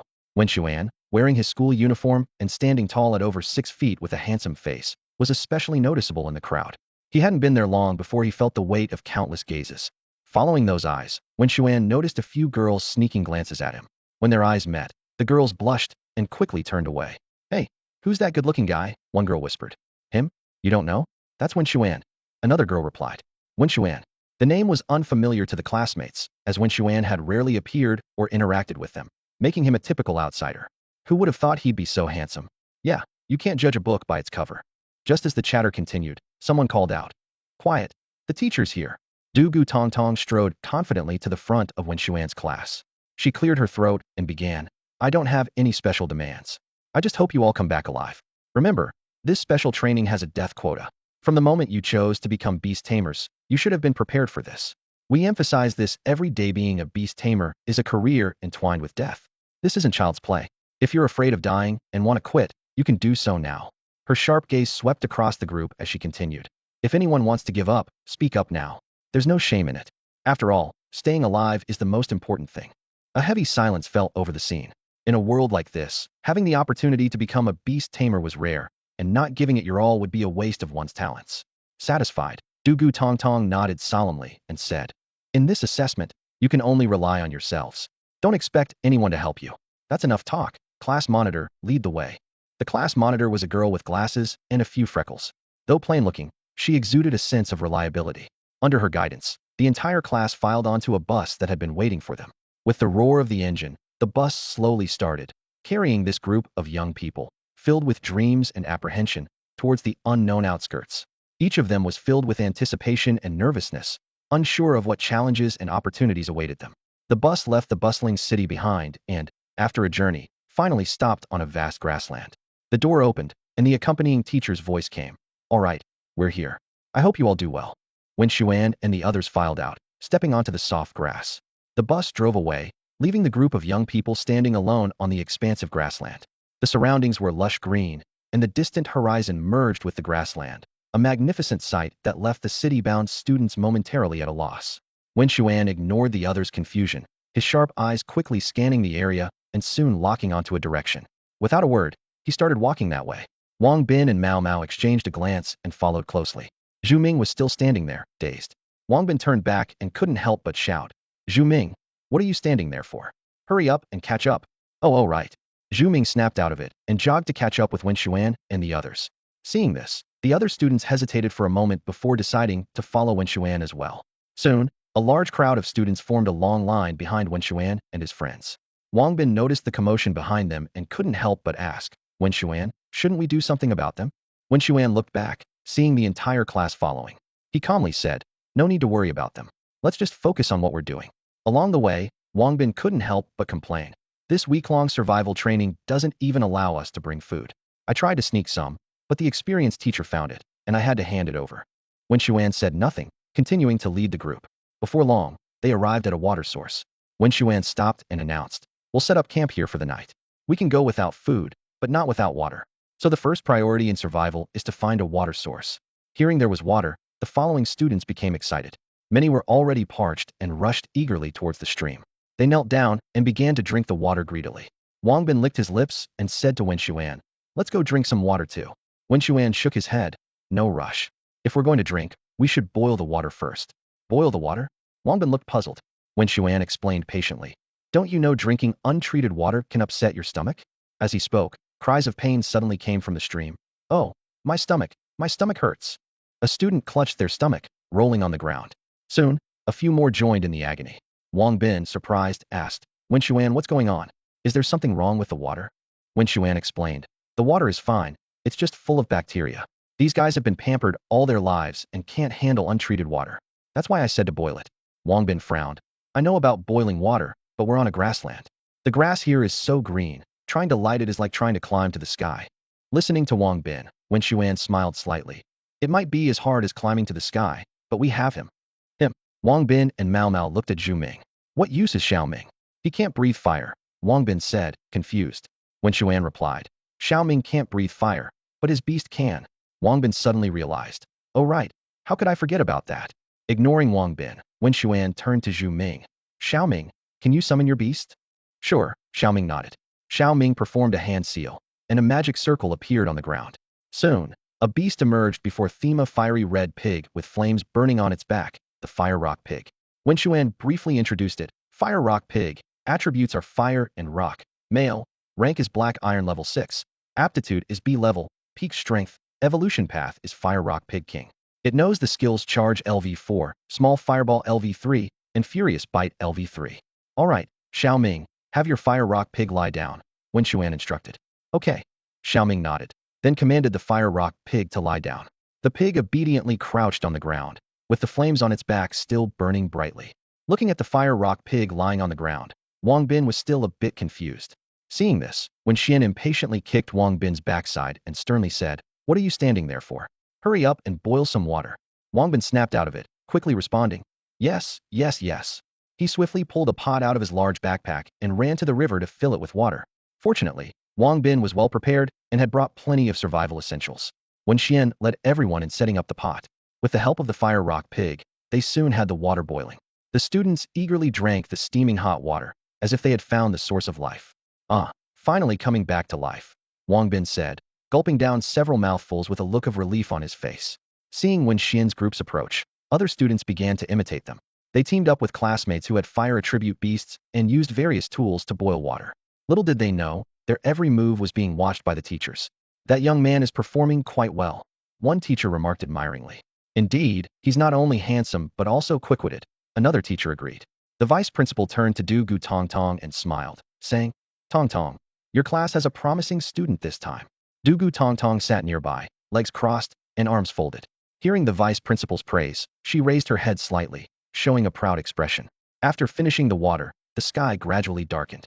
Wen Xuan looked around and decisively said, "Looks like we'll have to spend the night here." With that, he set down his backpack and took out a small tent, starting to set it up. Following his lead, Mao Mao and the others also took out their tents. Soon, four tents stood on the grass. Other students followed suit and began setting up their tents too. However, some students found themselves in trouble. They hadn't brought tents and could only sleep on the grass, with the sky as their blanket and the ground as their bed. As night fell, the temperature on the grassland dropped sharply. Those without tents shivered, and some couldn't bear it any longer, firing signal flares to announce their withdrawal from the competition. The survival competition had just begun, yet some had already been eliminated. The next morning, Wang Bin crawled out of his tent, stretched, and let out a breath of white air. "Wow, it was so cold last night," he said, looking around to find that more than half of the students were gone. "Good thing we followed Wen Xuan's advice to bring tents and sleeping bags, or last night would have been miserable." Among the remaining students, some were doing morning exercises, trying to warm up their bodies. The cold from the previous night had been tough on them. Some had brought blankets that were too thin, while others had brought none and had to rely on their bodies to endure the cold inside their tents. Wen Xuan also emerged from his tent. Wang Bin immediately asked, "Wen Xuan, what's our task for today?" "Of course, it's to find food," Wen Xuan replied decisively. "Let's go. No time to waste. Let's head out now." Wen Xuan still led the group, but the dynamics had changed. The group that originally followed him had split. The cold wind from last night not only drove some away, but also caused the remaining ones to form small groups, bonding over the shared experience of keeping warm together. "Look, it's a slime," Wang Bin exclaimed excitedly, his eyes sparkling with curiosity. He stared at the green, jelly-like creature not far away, almost drooling. "I heard slimes are edible and taste like jelly. I wonder if that's true." As Wang Bin muttered to himself, he cautiously approached the green slime, which was leisurely feeding. Sensing danger, the slime stopped chewing and its round body trembled slightly, as if assessing this unexpected visitor. Suddenly, the slime leapt towards Wang Bin. Thud! It collided with Wang Bin's protective barrier. Thankfully, he was a beast tamer. Green goo splattered everywhere as the slime was bounced back, rolling a few times on the ground. This sudden attack triggered Wang Bin's summoning mechanism. With a flash of light, his rogue monkey appeared by his side. This male monkey, a black iron tier 4 with great aptitude, only knew two skills, monkey fist and sharp claws, but to Wang Bin, it was his strongest companion. Wen Xuan stood nearby, shaking his head with a sigh as he watched the scene. With Wang Bin's personality and mindset, he probably won't get far, he thought. But at least his family owns a Shaxian snack restaurant. If he can't make it as a beast tamer, he can always become a chef. "Rogue monkey, take care of that slime," Wang Bin commanded. The rogue monkey dashed towards the slime, but it nimbly dodged. The slime's body bounced like a rubber ball, evading all of the monkey's attacks. Soon, the rogue monkey was panting heavily, while the slime seized the opportunity to counterattack. Thud! The slime slammed into the rogue monkey, sending it flying. The monkey hit the ground hard and lost consciousness. As the monkey fell unconscious, Wang Bin's protective barrier vanished. The slime flashed a sinister grin, its round body poised to strike, charging directly at the defenseless Wang Bin. His face turned pale as he instinctively tried to dodge, knowing it was too late. In the nick of time, a figure darted out like lightning. With claws gleaming coldly, there was a ripping sound, and the slime was torn in half. Green goo splattered everywhere, and the remains of the slime lay on the ground, juices oozing all over. Looking at the dead slime, Wang Bin wasn't relieved to have escaped danger. Instead, he looked regretful. "Oh no, why did it end up like this? What a waste." He picked up the slime's remains and started devouring them with gusto. Green goo covered Wang Bin's lips and chin, making him look both ridiculous and disgusting. When Xian and the others felt nauseous, the shattered slime resembling a child's green diarrhea. "Do you guys want some? It's really tasty," Wang Bin mumbled. "This stuff really does taste like jelly." No, you enjoy it," Wen Xuan said, suppressing his discomfort as he hurriedly left with the others. This scene didn't escape the teachers observing from afar. A woman in a purple cheongsam, Zhou Zime, couldn't help but burst into laughter. She turned to Dugu Tong Tong, teasing, "Tong Tong, I didn't expect you to have such a student with unique tastes. It's great. I know a burger place with special mini burgers. Maybe your student should give it a try." Zime Zhou's words hit Tong Tong Dugu like a sledgehammer, shattering her calm. Her face darkened instantly, and a glint of coldness flashed in her eyes. Silently, she vowed to give Bin Wang a special reward after the survival trial ended, perhaps making him complete several sets of musto exam papers. However, fate's gears often turn unexpectedly. Zime Zhou's smugness was short-lived as karma quickly caught up with her. "Look at Class 2, a teacher exclaimed, surprise evident in their voice. Class 2 was where Zime Zhou's students were. As the teacher called out, all eyes turned to the surveillance screen showing Class 2. To ensure the teachers could see clearly, the staff enlarged the image of Class 2. When everyone saw the scene on the screen, Tong Tong Dugu couldn't help but burst into laughter, her amusement mixed with the satisfaction of seeing her previous ridicule avenged. Ha ha, this is hilarious. Tong Tong Dugu laughed. You were just mocking my student for eating slime, not real feces. But your students are drinking urine, and it's the real deal. On the monitor, the students of Class 2 looked exhausted and desperate. Some had already given up, unable to bear the situation. Those who remained were struggling to hold on, aware that quitting meant abandoning their dreams of becoming beast tamers. Leaving the school meant they would be like fish out of water, struggling to survive. Class 2's situation was dire. Unlucky in their search, they hadn't found a water source after a long time. Now they were tired, hungry, and parched under the blazing sun, with cracked lips from thirst. To survive, they resorted to drinking their own urine. This scene prompted the teachers present to compare the students of Tong Tong Dugu and Zime Zhou. In comparison, Tong Tong Dugu's students seemed to be on a holiday. They had found a water source and were now forming teams to hunt magical beasts. At this thought, everyone's mind turned to one person, Wen Xuan. Without Wen Xuan's leadership, Class 1's situation might have mirrored that of Class 2. The starting conditions for both classes were similar, but Wen Xuan led Class 1 to find water, while Tao Wang led Class 2 astray, away from the water source. Tao Wang was a typical rich kid, accustomed to luxury from a young age and known for his lavish spending at school, often treating classmates to meals. As a result, most of the class followed his lead. This Tao Wang, Zime Zhou seethed, her eyes glinting with anger, wishing she could swallow him whole. She had thought Tao Wang was talented, only to find he was incompetent. Meanwhile, Wen Xuan and his three roommates continued their exploration. They easily bypassed the bouncing slimes and stopped at a grassy clearing. Wen Xuan, look, it's a rabbit, a rabbit. Bin Wang exclaimed excitedly, his voice brimming with enthusiasm. Seeing Bin Wang's excitement, the others felt an urge to kick him, their faces showing a mix of helplessness and slight annoyance. Fortunately, the rabbits were quite bold. When they saw Wen Xuan and the others, they didn't run away but continued to leisurely munch on the grass. This puzzled Wang Bin, who turned to Wen Xuan and asked, "What's up with these rabbits? They don't seem to be afraid of us." Wen Xuan calmly explained, "Because they don't see us as a threat." These words sparked Wang Bin's anger. He rolled up his sleeves, eyes glinting with determination, ready to confront them with his rogue monkey. However, just as he was about to take action, Wen Xuan grabbed his arm. "Wen Xuan, what are you doing?" Wang Bin asked, confused. Wen Xuan didn't reply but pointed in a distant direction. At that moment, a gray wolf suddenly leapt from the bushes, lunging at one of the rabbits. Just as the wolf was about to reach the rabbit, a golden wind blade sliced through the air, targeting the wolf. With a sharp thud, the wind blade precisely slit the wolf's throat. Blood gushed from the wound like a fountain, creating a horrifying scene. Wang Bin's eyes widened in shock, unable to speak. Just then, a voice emerged from the bushes. My wolf, my wolf." A figure stood up abruptly. However, as soon as he appeared, the seemingly docile rabbits launched a fierce attack. Whoosh, whoosh, whoosh.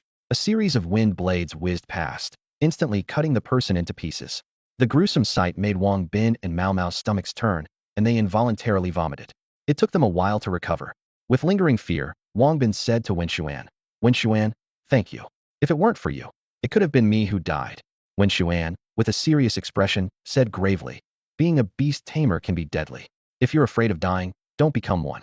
That guy was our classmate, and he was quite capable, but unfortunately, he was unlucky. His beast was a gray wolf of the 3rd rank of black iron, and it stood no chance against the 1st rank of bronze wind rabbits. Once the wolf died, he lost his beast, the shield disappeared, and he was killed by the wind rabbits' group attack." Wen Xuan turned to Wang Bin and the others, speaking firmly, "Go back. This is not a place you can handle." Wang Bin was surprised and asked, "What? Those rabbits are bronze-level beasts. Do you think you can take them on?" "All right." Wang Bin wisely decided to leave, but noticed Wen Xuan wasn't following. "Wen Xuan, aren't you coming?" "You guys go ahead. I'm staying," Wen Xuan calmly replied. "You go hunt slimes. I'll handle these rabbits. Don't worry, I'll treat you to a rabbit feast tonight." Wang Bin looked worried, but Mao Mao pulled him away. Mao Mao understood Wen Xuan and knew he wasn't reckless. "All right, take care," Wang Bin said finally. Wen Xuan responded briefly. Wang Bin, Mao Mao, and Zhu Ming left, leaving Wen Xuan alone to face the seemingly peaceful but actually dangerous wind rabbits. The entire scene was watched by a group of instructors. "Tong Tong, your student is quite interesting," one instructor commented. "He dares to stay behind and challenge the bronze-level wind rabbits alone." Another instructor dismissed it, saying, "What's so interesting? I think he's just a reckless fool. With his current strength, challenging the wind rabbits is no different from seeking death."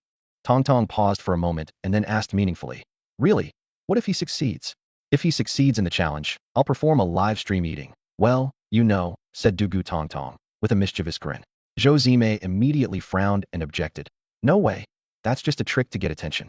After a moment of thought, her eyes lit up with an idea. How about this? If he succeeds, you give me that platinum-level beast core of yours. Why should I? Zhou Zime reflexively questioned, but quickly realized her tone was a bit too harsh. Unfazed, Dugu Tong Tong flashed a confident smile. Don't worry, I won't let you lose out. If he fails, I'll give you this, she said, pulling a beast core from her pocket that glinted enticingly in the sunlight. Zhou Zime's eyes were instantly drawn to the core, her pupils dilating slightly. It was another platinum-level beast core, and its value was significant. Seeing Zhou Zimei's hesitation, Dugu Tong Tong continued. To prevent any cheating, let's have the vice principal witness our agreement. As she spoke, she handed the beast core to the vice principal standing nearby. Zhou Zime gritted her teeth, weighing the pros and cons, before finally making up her mind. Fine, we'll have a witness. I'm not afraid of you cheating. She carefully extracted her own beast core from her pocket, never taking her eyes off it. She handed it to the vice principal with trembling fingers, clearly treasuring the platinum-level core. Thank you, vice principal, Zhou Zime said, showing extra humility and politeness. The vice principal merely nodded slightly, showing little interest in the two platinum-level cores. After all, as a diamond-level expert, such cores were of little consequence to him. Meanwhile, after watching Wang Bin and the others leave, Wen Xuan didn't act immediately. Instead, he carefully surveyed the surroundings. Soon, he spotted a lone wind rabbit. While a group of wind rabbits could be formidable, even experts like Dugu Tong Tong would avoid them. A single rabbit was not much of a threat. Using the power of the Eye of God, Wen Xuan clearly saw the attributes of the wind rabbit. Wind rabbit. Attribute, wind. Gender, female. Level, bronze tier 1. Potential, D. Strength, peak bronze. Evolution path, wind rabbit demon. Skills learned. Wind blade, LV3, bite LV3. It's a female rabbit, Wen Xuan thought to himself. In the world of beast taming, magical beasts had genders. Typically, there were more females, but males were generally stronger. Most people preferred to contract male beasts. However, there were exceptions. In some species, females were stronger, like queen bees compared to drones. Wen Xuan whispered to his beast, Abeo, it's your turn. Abeo nodded understandingly and began to stealthily approach the unsuspecting wind rabbit, who was leisurely munching on grass. Just as it was about to reach the rabbit, Abeo suddenly sprang into action, its sharp claws striking like lightning. With a thud, the wind rabbit, unable to dodge, was sent flying by Abeo's attack. The scene caught the attention of those nearby. A teacher couldn't help but exclaim, such speed. And that strike was powerful. This guy has trained his bear cub well. Looks like it's at the bronze level now. Indeed, Wen Xuan and his team had only recently contracted their beasts, yet they had managed to train them to such a level in a short time. This impressed the teacher, highlighting Wen Xuan's extraordinary talent in beast training. The battle's smoke had barely cleared, yet the fierce clash between Abeo and the wind rabbit raged on. Abeo landed a precise strike that severely injured the creature. Unwilling to concede, the wind rabbit retaliated with a sharp wind blade. Quick on his feet, Abeo deftly dodged the attack with a nimble roll and delivered another powerful blow, finishing off the wind rabbit. The mentors watched the scene unfold, nodding in approval. They exchanged satisfied glances, clearly impressed with the student. Abeo's combat was fluid and efficient, with no wasted movements. Their eyes collectively turned to Dugu Tong Tong with admiration, silently acknowledging, Tong Tong, your class has indeed produced a shining star. Dugu Tong Tong smiled slightly and approached the vice principal, reaching for 2 magical beast crystals. However, Zhou Zime suddenly interrupted. It doesn't count. That was a sneak attack. Dugu Tong Tong raised an eyebrow, asking, then what would count? Zhou Zime insisted. Face, that kid must defeat the wind rabbit hidden for it to count. Unfazed, Dugu Tong Tong returned the crystals. She had complete confidence in Wen Xuan, or rather, in Abeo. After all, she had personally trained Abeo over the past month. If Abeo could handle her red flame tiger, a mere wind rabbit was no challenge. Wen Xuan was elated, calling out to Abeo, congratulations on defeating the wind rabbit. Just as he spoke, a blue light flashed across Abeo. Leveled up. Wen Xuan joyfully realized that Abeo had broken through to bronze level 1. Great, Abeo, let's continue our hunt, Wen Xuan said, leading Abeo onward. He collected the wind rabbit's body, only to find it lacked a magical beast crystal. Apparently, only the stronger wind rabbits possessed them. After 2 rounds of battle, as dusk approached, Wen Xuan prepared to head back with Abeo. Suddenly, a sense of danger surged. Bang! A massive wind blade sliced through the air towards Wen Xuan. Fortunately, his invincible shield barely deflected the lethal blow.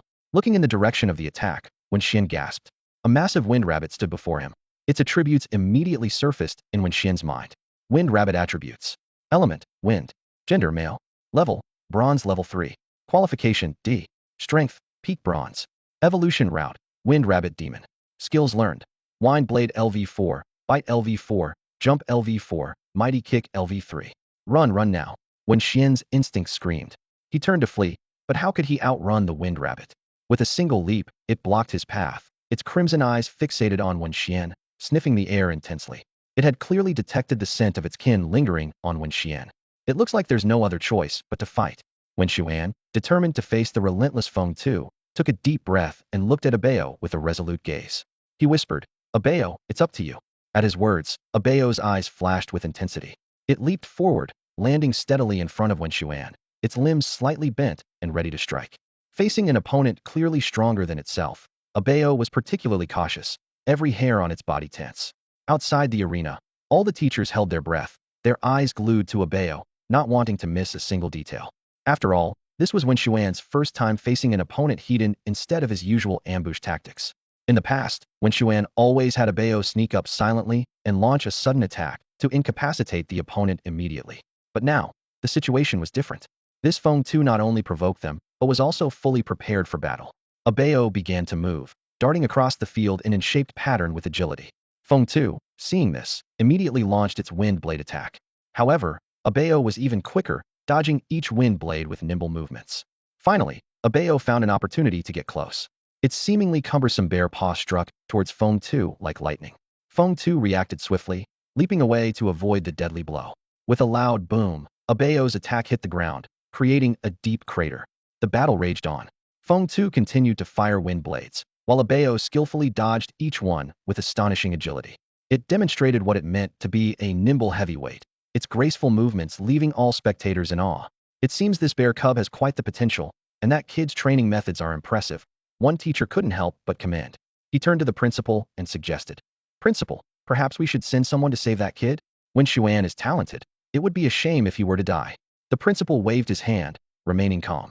No rush, let's see how it unfolds. He knew that someone trained by Duga Tong Tong wouldn't be defeated so easily. The battle intensified. After evading several wind blades, Abeo finally spotted an opening for a counterattack. It moved swiftly, aiming a strike at Feng Tu's day. However, Feng Tu seemed prepared, pushing off with its legs to leap into the air, narrowly avoiding the fatal blow. At that moment, a gleam appeared in Wen Xuan's eye. She knew the opportunity had come. Abeo, use Shadow Ball, he commanded, his voice firm and strong. Hearing this, Abeo immediately began to gather energy. Dark-type energy rapidly coalesced in its mouth, quickly forming a large black energy ball. This was a new move Abeo had mastered after reaching the bronze tier, and its power was formidable. Abeo suddenly spat out an energy ball, shooting it like a cannonball towards the Wind Rabbit. Bang! The airborne Wind Rabbit had nowhere to escape and was hit directly by the Shadow Ball, like a sitting duck. The massive impact sent the Wind Rabbit flying, and Abeo seized the opportunity to swiftly close in. Its bare paw struck like a heavy hammer, pounding the Wind Rabbit into the ground 3 times. Just as Abeo was about to deliver a 4th blow, Wen Xuan stopped it in time. Through the eye of God, he could see that the Wind Rabbit had met its end. In the monitoring room, the teachers were dumbfounded. The data showed that the Wind Rabbit was at the bronze 3rd rank, yet it was defeated hidden by Wen Xuan. If not for the screen showing Wen Xuan digging out the Wind Rabbit's body in real time, they would have doubted their eyes. Dugu Tong Tong smiled as she collected 2 magical beast crystals from the vice principal under Zhou Zimei's watchful gaze. Just as Zhou Zimei was about to speak, Dugu Tong Tong preempted her. What, trying to back out? Think I'm easy to bully, or are you questioning the principal's credibility? The vice principal looked at Zhou Zimei with a displeased expression. After all, they had chosen him as the arbitrator. Zhou Zimei wisely avoided eye contact, not daring to cause further trouble. Wen Xuan quickly hoisted the Wind Rabbit's body and hurried in the direction of Wang Bin and the others. Along the way, he found a safe spot and skillfully extracted the Wind Rabbit's crystal core. Returning to the camp, he found that Wang Bin and the others had already returned and were cooking something. What are you cooking? Wen Xuan asked curiously. Wang Bin scratched his head awkwardly. Slime. Wen Xuan was speechless. Is that all you're planning to eat? No choice, we couldn't beat the Wind Rabbit, so we had to make do, Wang Bin said helplessly. Stop complaining. Here you go. Wen Xuan set down his backpack and pulled out the Wind Rabbits one by one. Oh my gosh. Wen Xuan, you're amazing. 1, 2, 3, 4, a whole 4. Wang Bin was as excited as a traveler finding an oasis in the desert. All right, enough chatter, it's up to you to handle them. I'm going to rest for a bit. Wen Xuan handed the task over to Wang Bin, knowing that with his family's experience running a restaurant, handling the wind rabbits would be a piece of cake. Wen Xian returned to the tent and took out the magic beast crystal core of the wind rabbit from his pocket. Handing it to Abeo, he said, "Here, Abeo, it's for you." Abeo opened his mouth and swallowed the crystal core, beginning the refining process. Abeo's brows furrowed and relaxed intermittently, clearly working hard to digest the crystal core with its differing attribute. Wen Xian knew that the wind attribute core conflicted with Abeo's dark energy, making it difficult to fully absorb. In this world, different energy attributes can be converted into one another, even opposing ones, though the efficiency is lower. Wen Xian silently observed Abeo's condition, calculating the energy conversion efficiency. Opposing energies convert at 50, while non-opposing energies at 80. Considering factors like the beast's aptitude, core purity, and current state, Abeo might ultimately absorb about 80 of the energy compared to absorbing one of the same attribute. Time passed by slowly as Wen Xian patiently waited. Suddenly, a commotion arose outside the tent. It's here, it's here. Wang Bin's voice approached, and he entered holding a fragrant skewer of roasted rabbit. Wen Xian, try my cooking, Wang Bin said with a smile. Even without spices, I did my best. If it doesn't taste good, don't blame me. Wen Xian took the roasted rabbit, noticing it was the largest one. His heart warmed, knowing Wang Bin was thanking him for his contribution today. If not for him, they would have been stuck with the nauseating slime. No worries, I'm not picky. As long as there's something to eat, Wen Xian replied with a smile. You should head out. They're probably waiting. If you're late, there might be nothing left. Wang Bin slapped his forehead. Oh right, almost forgot. He dashed out of the tent. On the grassland, Wang Bin and two others were feasting. Delicious, really good, they praised as they ate. Wen Xian had hunted 4 rabbits, enough for each of them to have one. However, Wen Xian's other classmates weren't as fortunate. Most of them had nothing to show for their efforts today and could only watch enviously as Wang Bin and the others enjoyed the tasty roasted rabbit. Wow, they make it look so delicious. One classmate couldn't help but swallow. Damn, that's roasted rabbit. Cute little bunnies deserve a sprinkle of cumin at least, another classmate remarked sourly. I can't take it. My mouth's watering. So jealous. I wish I had a rabbit to eat too. Watching the 3 devour their meal, the classmates instinctively licked their dry lips, their stomachs grumbling at the wrong time. Some even briefly considered the idea of stealing the rabbits from Wang Bin and the others, but this dangerous thought was quickly suppressed by reason. They had witnessed Wang Bin and his team battling slimes before. Although the slimes were weak, they handled the fight with ease. In contrast, many of them had been beaten badly by the slimes today. Now, their classmates' eyes were filled with a mix of frustration and anticipation, hoping to redeem themselves tomorrow. Mao Mao, being the smallest rabbit, was the fastest eater. He was the first to put down his bowl and noticed the longing looks from the classmates. Feeling a pang of sympathy, Mao Mao couldn't help but suggest to Wang Bin, "Bin, how about we give them some of the slime soup?" Upon hearing this, Wang Bin scanned the hopeful faces of the classmates. His expression turned stern as he firmly replied, "No way." Wang Bin reminded Mao Mao, "Do you remember how these guys treated us back in class?"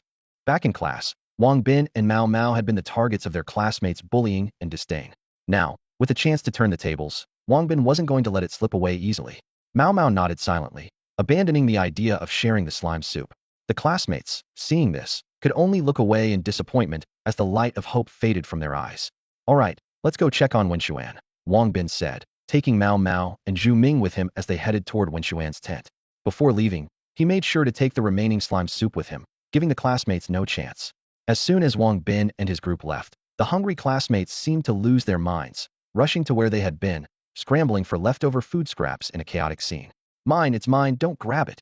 Ha ha ha, I got it, there's still some meat on this bone. Wow, there's a soft piece of cartilage on mine, so tasty. I never thought rabbit could taste this good. The classmates looked like refugees after a famine, ravenously devouring the remnants from the ground. Witnessing this, Dugu Tong Tong shook with anger. She thought through gritted teeth. These people, I told them to work hard, but they never listened. Now they can't even beat slimes. Serves them right. She turned her gaze toward Wen Xuan's tent. Inside, Wen Xuan was leisurely enjoying roasted rabbit, patiently waiting for a Bao to refine the wind rabbit's magic beast core. Suddenly, a Bao stood up and let out a thunderous roar. Roar. The sound echoed across the grassland, catching everyone's attention. A Bao, you've gotten stronger. Wen Xuan exclaimed with delight, gently stroking a Bao's head. Here, a Bao, I saved this just for you. He handed the remaining half of the rabbit to a Bao. Seeing this, a Bao opened its large mouth and devoured it. The nearby classmates were amazed by the sight. Wow, he's so considerate. Yeah, who would have thought our classmate Wen Xuan was so outstanding? Not only is he handsome, but he also cares so much for his beast. That little bear cub is so well behaved, too. Look, what's it doing? It's sharing food. Indeed, after eating part of the rabbit, a Bao pushed the rest back toward Wen Xuan. Watching this, Wen Xuan felt a warmth in his heart, his nose tingling with emotion. Hee. A Bao grinned at Wen Xuan, licking his hand with its pink tongue. Wen Xuan softly said, A Bao, I've had my share. The rest is for you. You don't need to leave any for me. Just eat it all. We'll rely on you for tomorrow's battles, and we'll catch more then. A Bao understood its owner's words and nodded firmly. The recently refined Wind Rabbit's magic beast core had further enhanced its strength, and it wouldn't be long before it reached bronze level 2. Here, a Bao, let me feed you, Wen Xuan said gently, placing pieces of the Wind Rabbit meat into a Bao's mouth bit by bit. In the following days, Wen Xian led the team in hunting wind rabbits across the grassland. To his delight, a Bao's skills were visibly improving at an impressive pace. One evening, by the campfire, Wang Bin stared at the wind rabbit meat in his hand, his face full of disdain. Oh man, rabbit meat again. At this rate, I'm going to grow rabbit ears, he complained, his voice filled with resignation. Mao Mao, sitting nearby and chewing on the rabbit meat, paid no attention to Wang Bin's grumbling. After swallowing his food, he said, Come on, Brother Bin, you should be grateful. Look at the others, they're still gnawing on slime. No sooner had Mao Mao spoken than other students nearby perked up their ears. A frail-looking boy couldn't help but interject, Slime? That stuff's worse than dirt, so bitter and fishy. Wang Bin raised an eyebrow and teased. Oh, so you've tasted dirt before to know it's bitter? Mao Mao was left speechless, lowering his head to continue munching on his rabbit meat. The surrounding students heard this exchange and silently lamented. If they had a choice, they too would love to try the taste of wind rabbit meat. It had been days since they had any meat, and their mouths were so bland they could hardly taste anything. They were either chewing on slime or munching on grass to stave off hunger, leading a truly miserable life. Wang Bin sighed deeply, his gaze drifting to the distance. I've heard there are wolves on this grassland, but it's been days, and we haven't seen a single one. Could it just be a tale adults tell to scare kids? Mao Mao grew anxious upon hearing this. Brother Bin, you have to believe it. There really are wolves on the grassland. Really? Have you seen them with your own eyes? Wang Bin asked, raising an eyebrow. Mao Mao stammered, I haven't seen them myself, but that's what the books say. As he spoke, he clutched a book tightly to his chest. Seeing this, Wang Bin snatched the book from Mao Mao's hands. How many times have I told you not to read in this environment? Do you still want to keep your eyesight? All right, I hear you. Just give me back my book, Mao Mao pleaded, as the book was as precious as life to him. Wen Xian, sitting nearby, watched their bickering with a slight smile. All right, stop arguing. Finish up and get some sleep. We have special training tomorrow, he intervened, referring to their upcoming battle with the slimes. Through these days of observation, Wen Xian discovered 2 types of slimes on this grassland. One was green with plant attributes, often active in the grass. The other was blue with water attributes, usually found near water. The slimes varied in strength, allowing them to choose suitable targets based on their abilities. After finishing their roasted wind rabbit meat, everyone returned to their tents to rest. Wen Xian also crawled into his tent, cuddling the warm A Bao, and quickly drifted into a dream. A Bao's soft fur was especially comforting, making it hard to resist snuggling closer. However, Wen Xian's pleasant dream didn't last long. In the middle of the night, he was woken by a Bao's urgent movements. A Bao, what's wrong? Wen Xian asked, rubbing his sleepy eyes. A Bao looked at him with a tense expression, gesturing frantically. Are you saying there's something outside? Wen Xian guessed. A Bao nodded vigorously. Wen Xian felt a twinge of unease. What could it be? He carefully unzipped the tent and peeked outside. The sight before him brought him instantly awake. Countless pairs of eerie green eyes glimmered in the darkness, staring intently at their camp. Wen Xian's heart raced, a chill running up from his feet. Who were these mysterious visitors, and what were their intentions? In the cover of night, danger quietly approached. Wolf! There's a wolf! Everyone, be careful! Wang Bin's voice pierced the night, waking everyone in the camp. This happened after the guy, who wasn't in the best of health, accidentally stumbled upon a pack of hungry prairie wolves while answering nature's call. Wang Bin's shout angered the wolf pack. The lead wolf raised its head to the sky and let out a piercing howl. Instantly, the entire pack surged down the hillside like a tide, charging madly towards Wen Xian and the others. Everyone, stay alert and gather around me, Wen Xian commanded calmly, stepping out of the tent with a bow. His face was determined, his gaze sharp, as he stared intently at the approaching wolves. Suddenly, a prairie wolf darted towards Wen Xian, baring its sharp fangs, ready to bite. In the nick of time, a Bao leapt forward, his right paw striking like lightning. With a resounding thud, the wolf was sent flying several meters away, crashing heavily to the ground, unable to get up again. A Bao strike had shattered its bones completely. Defeating one wolf didn't scare off the rest of the pack. Instead, they charged with even more frenzy. Seeing this, a Bao didn't hesitate to dive into the midst of the wolves. Thud! Thud, thud. With continuous impact sounds, a bow was like a war god, each strike sending a prairie wolf flying. Wow, how can it be so powerful? My goodness, is this the fighting strength of a panda baby? It's incredible. The surrounding students were amazed. However, not everyone was so fortunate. Little Chicky. A cry of despair rang out as someone's iron-beaked chicken fell victim to the wolf's attack. This seemed to trigger a chain reaction, with several more students' beasts meeting the same fate. Meanwhile, the mentors in the distance finally noticed the dire situation. Damn, how did they encounter prairie wolves, and a whole pack at that? One mentor exclaimed. Where are the teachers responsible for protection? Hurry up and contact them. Tell them to intervene and rescue the students. The vice principal arrived with a grim expression. This wilderness survival training has a mortality quota, but if it exceeds the limit, everyone present, including myself, will face serious repercussions. After inquiries, it was revealed that the teachers responsible for protection had gone to assist other students and would need at least 10 more minutes to arrive. What? 10 minutes? The vice principal was furious. In 10 minutes, these kids will end up in the wolves' stomachs. Tell them to hurry up. It turned out that the teachers protecting Wen Xuan and the others had received a call for help from the principal. Seeing that Wen Xuan's group was temporarily safe, they left to assist the principal, hoping to curry favor and secure promotions. Watching the furious vice principal, the other teachers remained silent. They knew that if they were in the same position, they might have made the same choice. After all, the influence of the principal compared to the vice principal was clear. Climbing the principal's ladder promised a bright future. Although Du Gutongtong was usually sharp-tongued but soft-hearted, she couldn't help but worry about her student Wen Xuan at this moment. Wen Xuan, please hold on. Don't let anything happen, she silently prayed in her heart. At this moment, Wen Xuan, along with Wang Bin and the others, was huddled back-to-back, surrounded by several fierce prairie wolves. Facing the menacing pack, Wang Bin's face was filled with terror, unsure of how to handle the dire situation. The protective shield acted like an invisible barrier, separating Wen Xuan and his companions from the fierce pack of prairie wolves. The wolves' eyes gleamed with cunning as they did not rush to attack the beasts, but instead, they crouched around the humans, waiting patiently for the shield to dissipate. Come on, Mao Mao, Wen Xuan encouraged his green caterpillar. After special training, this seemingly frail insect had grown into a formidable warrior. It continuously spat out thick, white threads, wrapping the approaching prairie wolves one by one into giant white dumplings. Zhu Ming's fire rock pig and Wang Bin's rogue monkey stood like loyal guardians, closely protecting the green caterpillar. Together, the three beasts formed an unbreakable triad, temporarily keeping the wolves at bay. Meanwhile, Wen Xuan's abeo had transformed into a blood-soaked war god. Its once fluffy fur was now drenched in blood, indistinguishable between its own and the enemy's. Abeo ferociously tore into the surrounding prairie wolves, showcasing astounding combat prowess. Suddenly, a deep howl echoed. The prairie wolf king could no longer hold back and leaped from the hillside, using its momentum to launch a fierce attack on Abeo. With a loud bang, Abeo was sent flying. Abeo! Wen Xuan and the others cried out in unison, their hearts in their throats. Fortunately, Abeo's thick skin and fat absorbed much of the impact. Despite being severely injured, it shakily got back on its feet. The prairie wolf king's eyes gleamed with a hint of mockery, as if it was eyeing prey ready for slaughter. Wen Xuan hurriedly used the Eye of God to check the wolf king's attributes. Attribute: evil. Gender: male. Level: bronze tier 4. Quality: C. Strength: peak. Evolution path: silver, black demon wolf king. Skills: Tear Claw LV4, Furious Bite LV5, Impact LV4, Stealth LV2. Damn, this guy is too strong, Wen Xuan thought, realizing the danger.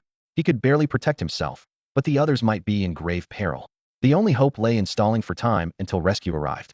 Wen Xuan looked up to the sky and spotted a bird with a glowing red-chested surveillance probe he had discovered the night before. He hadn't told the others, and now he could only pray for a swift rescue. Suddenly, the prairie wolf king moved. It kicked back and lunged at Abeo again. Mao Mao, use silk thread, Wen Xuan quickly commanded.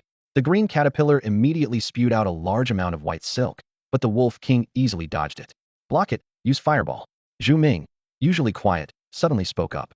The fire rock pig opened its mouth and launched a massive fireball. Facing the roaring fireball, the prairie wolf king's eyes flashed with disdain. It didn't dodge but instead raised its sharp claws, striking fiercely. The fireball from the fire rock pig was as fragile as paper in front of the prairie wolf king, instantly torn apart and extinguished. Faced with this formidable beast, everyone was at a loss. Wang Bin was about to command his rogue monkey to join the fight, but was stunned to find it crouching on the ground, trembling uncontrollably, with a wet patch beneath it. This cowardly behavior left Wang Bin regretting his decision to spend so much on contracting such a timid creature. The prairie wolf king seized the opportunity to charge at Abeo, its sharp right claw whistling through the air. A bow quickly raised its own claw to block, and the clash of their claws echoed loudly. A bow cried out in pain, its body flung backward. However, the Prairie Wolf King was also forced back several steps by the impact, momentarily bewildered. It hadn't expected to be repelled, and a mix of shame and fury twisted its face into a terrifying snarl. Determined to wash away its humiliation with blood, the Prairie Wolf King held nothing back. It launched itself at a bow again with a powerful leap.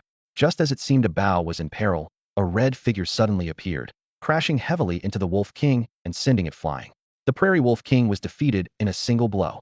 The remaining prairie wolves, seeing their leader fall, exchanged looks of panic before fleeing in a hurry. Everyone turned in unison to the graceful figure, recognizing Ms. Du Gu Tong Tong, and tears began to flow. "Teacher, you finally came. A moment later, and we wouldn't have made it." The tension that had been building broke completely, and sobs filled the air. Du Gu Tong Tong urgently asked, "Wen Xuan, are you okay?" She had been in a nearby tent and rushed to help upon sensing the danger. She knew some mentors couldn't be relied upon, and her decision to intervene proved wise, avoiding a disastrous outcome. Wen Xuan was about to respond when he noticed a bow quietly approaching the Prairie Wolf King's corpse. It shattered the Wolf King's skull with a single strike and extracted a black beast core, swallowing it without hesitation. This scene left Wen Xuan utterly astonished. After consuming the core, a bow sat quietly, beginning to refine the hard-won power. The echoes of battle were subsiding, but everyone knew in their hearts that this was just the start of a greater challenge. A bao suddenly stood up, exuding an awe-inspiring aura. Wen Xuan immediately used his Eye of the Divine to closely examine a bao's changes in attributes. The panda cub, a bao, is male and has reached bronze tier 3. With an SSS qualification and strength at its peak, it is on the path of kingly evolution. Its skills include Wild Bull Fist LV3, Bear Paw Strike LV4, Mount Tai Crush LV3, Roar of Evil LV3, Tear Claw LV2, Shadow Ball LV2, and the newly learned Stealth LV1. Wen Xuan was delighted to discover that a bao had not only advanced to bronze tier 3, but had also learned the stealth skill. This ability allows a bao to hide in the darkness and silently approach enemies, seeking a chance for a lethal strike. Although its proficiency is only at LV1, it's already a rare achievement. When a beast absorbs a magical beast's core, there's about a 10 chance of learning its skills. If the core matches the beast's attributes or if the skill compatibility is high, this probability increases significantly. However, newly acquired skills usually start at a lower level and require retraining to improve proficiency. In this world, skill proficiency is divided into 5 levels: understanding, familiarity, mastery, proficiency, and expertise. LV9 denotes expertise, indicating a deep understanding of the skill's strengths, weaknesses, and suitable scenarios. Seeing this, Du Gu Tong Tong smiled and said, "You rascal, congratulations on a bao's progress." Wen Xuan smiled back, "Thank you, Teacher Tong Tong. Without you, we might not have made it." Du Gu Tong Tong shook her head. "It's also because you guys held on long enough. If you weren't strong enough, you wouldn't have lasted until I arrived." Wen Xuan looked at Du Gu Tong Tong with deep gratitude. Just then, the school's mentors started arriving. Their timing was perfect. If Du Gu Tong Tong hadn't appeared in time, they might have only come to collect bodies. Du Gu Tong Tong looked around and saw students in distress, with some beasts injured and others fallen in battle. The group had clearly lost the will to continue the trial. She patted Wen Xuan on the shoulder and said, "Kid, you did well this time. I'll give you a big reward when we get back." As the mentors arrived, some senior students joined in the rescue and battlefield cleanup. Wang Bin, watching these older students, grumbled discontentedly. "We fought tooth and nail to take down these prairie wolves, and now they're just picking up the spoils." Indeed, magical beasts are valuable. These prairie wolves not only have delicious meat, but their fur can be made into warm coats. Seeing their hard-earned spoils being taken away, it's understandable that Wang Bin felt a bit resentful. On the grasslands, packs of prairie wolves roamed in the distance, hinting at the presence of magical beast cores. Wang Bin excitedly discussed this discovery, while Du Gu Tong Tong couldn't help but roll her eyes, thinking about the adventurous spirit of these boys. "Don't worry," Du Gu Tong Tong explained. "The school won't let you suffer any losses. Everyone will earn a considerable amount of points, which can be exchanged for rare items in the school's treasure vault." When Xian had heard about the point system before, it was said that the treasures in the vault were priceless and could only be obtained through points, not money. Just as he pondered this, a rumbling sound interrupted his thoughts. The bus arrived slowly, and when Xian and the others boarded it, embarking on their journey back to school. Upon arrival, they stood on the playground, stunned by the scene before them. Stretcher teams moved back and forth, some carrying injured beasts, others carrying beast tamers who had lost their ability to fight. The protective shields of these tamers had disappeared, indicating that their careers as beast tamers might be over. Several instructors were escorted away by security personnel, paying the price for their negligence. Where do we go now? Mao Mao asked. Wang Bin enthusiastically replied. Where else? Of course, the third floor of the cafeteria. There's a stir-fry restaurant there. It's a bit pricey, but the taste is absolutely worth it. Everyone agreed and headed to the third floor of the cafeteria. After a satisfying meal, they lounged comfortably on the sofas. Wang Bin let out a long sigh, contentedly surveying the messy table. Finally feel alive again, he remarked. After eating over 10 days of bland roasted wind rabbit meat, my taste buds were about to go numb. Suddenly, for notification, sounds chimed simultaneously. Wen Xuan and the others pulled out their phones to check, discovering that their points had been credited. Wow, the points are in. Mao Mao exclaimed excitedly. I got 300 points. How about you guys? I got 400, Zhu Ming replied briefly. Wen Xuan, how many did you get? Wang Bin asked eagerly. Wen Xuan smiled slightly, being vague. Not much, about the same as you guys. Wang Bin looked at Wen Xuan suspiciously. How could it be the same as ours? You must have gotten more. Wang Bin caught a glimpse of Wen Xuan's phone screen and was instantly stunned. Oh my gosh, Wen Xuan, you beast. 2,000 points. His voice was filled with shock and a hint of frustration. The others also gathered around, their eyes brimming with envy and confusion. Aren't we all studying together?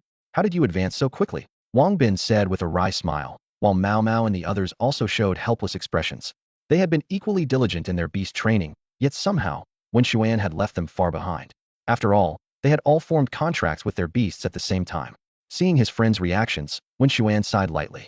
I didn't want you guys to find out because I was afraid it might discourage you. But since you've seen it, oh well. He looked around and suggested. We've all eaten, and we're not too tired. Why don't we check out the school's treasure pavilion? Sure. Everyone agreed in unison, quickly getting up and heading towards the treasure pavilion. The entrance to the treasure pavilion was quite convenient, requiring just a swipe of a student card to enter. As soon as they stepped inside, Wen Xuan and the others were amazed by the sight before them. The shelves were filled with all sorts of strange and exotic items, resembling a small supermarket. Let's just browse around, Wen Xuan suggested. The group wandered around, eyes wide like a child's first visit to a grand garden. Suddenly, Wang Bin let out a wail. Oh no, I thought my 200 points could get me a lot, but as soon as I came in, I realized I'm practically broke. Everything here costs thousands of points. How am I supposed to live? Wen Xuan didn't respond, instead moving quickly between the shelves. With his divine eye, he could swiftly scan and identify valuable items. After making a round, he found that there were many great things here, most of which he couldn't afford. However, he did find a treasure. Tempering 1,000 times? Wen Xuan paused in front of a book, examining it closely. It was a guide on how to temper a beast's body and enhance its physical strength, and it was priced exactly at 2,000 points. Wen Xuan's divine eye had a special ability to judge the quality of items by the glow they emitted. This book, Tempering 1,000 times, emitted a blue glow, indicating it was somewhat better than ordinary items and carried a touch of mystery.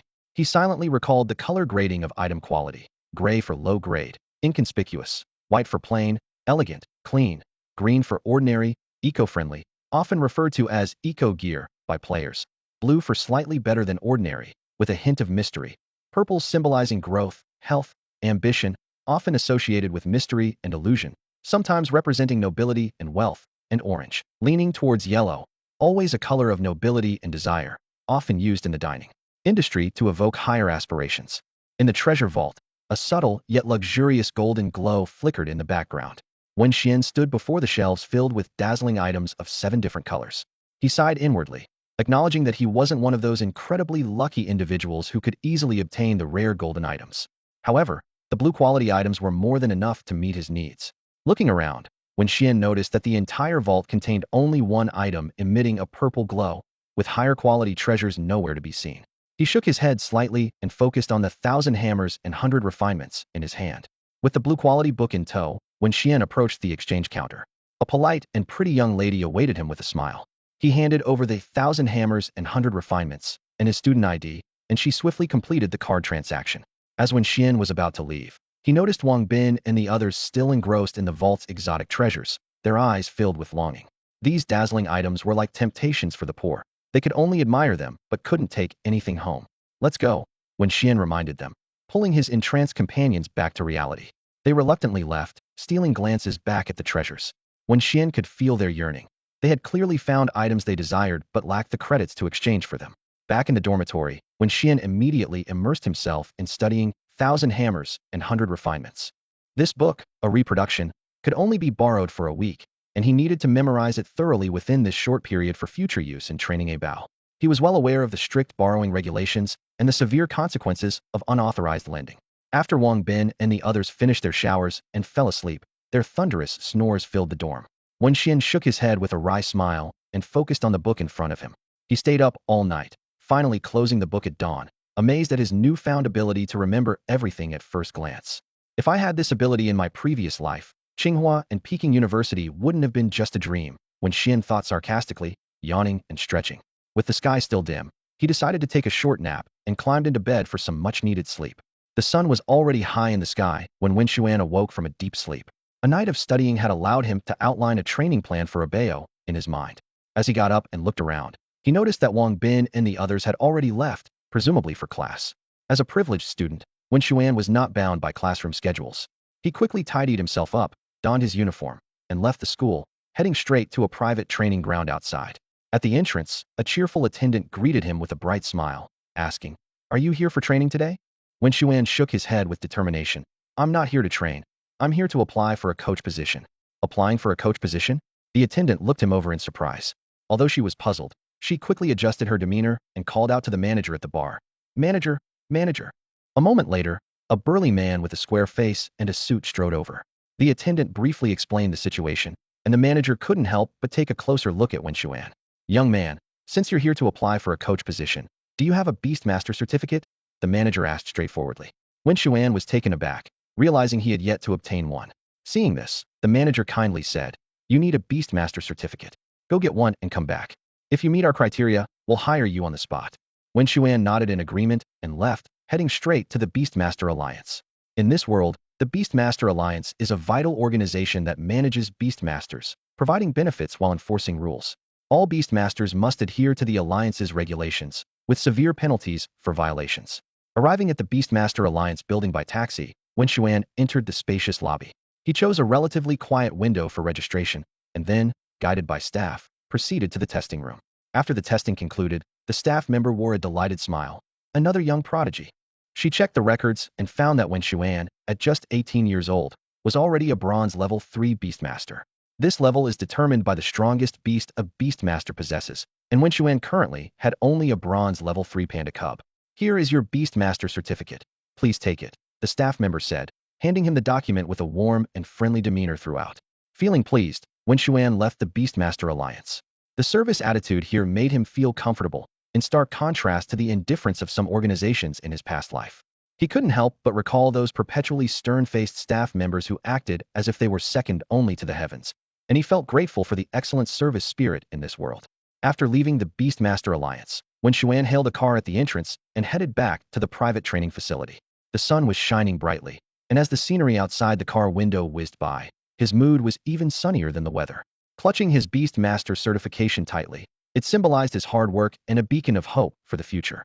The car stopped at the entrance of the training ground, and Wen Xuan walked in with a spring in his step. He went straight to the front desk and handed his certification to the smiling receptionist. "Hello," Wen Xuan said politely. The receptionist took the certificate, her smile growing wider. However, when she opened it to look, her eyes widened in surprise. "Bronze Tier 3, she exclaimed in astonishment.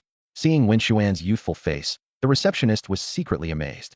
Many of the coaches at the training facility, even those in their 30s or 40s, were only at the bronze level. Yet this young man had already reached Bronze Tier 3. "Can I become a coach?" Wen Xuan asked softly, his eyes filled with hopeful anticipation. "Yes, of course you can," the receptionist nodded enthusiastically. "I'll arrange it for you right away." She quickly prepared all the necessary documents and explained some key points to Wen Xuan. After carefully reading everything, he signed his name on the contract with a sense of solemnity. Just like that, Wen Xuan officially became a private coach at the training facility. "Follow me, Wen Xuan," the receptionist said warmly. "I'll show you around the training facility so you can get familiar with the environment." As he followed her, Wen Xuan summoned his beast, Abeo. "Abeo," he whispered to his beast, "this will be our new workplace." Abeo seemed to understand and bounced around excitedly beside Wen Xuan. Inside the training facility, the sounds of clashes echoed continuously. The 5-story building was imposing, but Wen Xuan and the receptionist only toured the first floor. Beyond that, the strength of the trainers was far beyond what they could currently aspire to. Suddenly, a loud noise caught Wen Xuan's attention. On a stage, a beast had just kicked its opponent away. A young man with an air of arrogance said disdainfully, "Isn't there anyone here who can put up a fight? Does this training facility have any stronger coaches?" Hearing this, the receptionist's face turned sour. She whispered to Wen Xuan, 3, already 3. This guy is quite strong, and 3 of our coaches have already lost to him. Wen Xuan took a closer look at the situation on the stage. He quickly assessed the attributes and abilities of the young man's beast, a little force monster. Fighting attribute, male, bronze tier 2. Grade A aptitude, power reaching platinum pinnacle. Evolution path is Power King. Learned skills include Fierce Punch LV4, Cannon Punch LV4, and Frenzied Attack LV3. This guy is indeed formidable, Wen Xuan thought to himself. No wonder he's so arrogant. The receptionist sighed helplessly. There's nothing we can do. We do have people who could beat him, but we have a rule here that prohibits harming the opponent's beast. With such a rule, our coach's beasts can only take hits. In this situation, no matter how many people we have, they can't withstand his attacks. At that moment, the young man on the stage noticed Wen Xuan and his beast, Abeo, standing in the corner. His eyes lit up, and he called out to Wen Xuan. Hey, you over there. Come up and fight me. Don't worry, I'll pay you well. How about $1,000 per match? Wen Xuan chuckled to himself, thinking the young man was just like the legendary rich and foolish son of a wealthy family. The receptionist turned to Wen Xuan, her eyes filled with inquiry and expectation. Wen Xuan, what do you think? Do you want to give it a try? Wen Xuan stepped onto the training platform with Abeo, his steps firm and steady. As they made their way up, he leaned down to quietly remind Abeo not to harm its opponent. This match was more of a test than a competition. Across from them, the young master had a sharp gaze. With a command, his mag hop launched like an arrow towards Abeo. Not to be outdone, Abeo charged forward as well. In an instant, the two pets were locked in a fierce battle, exchanging blows in rapid succession.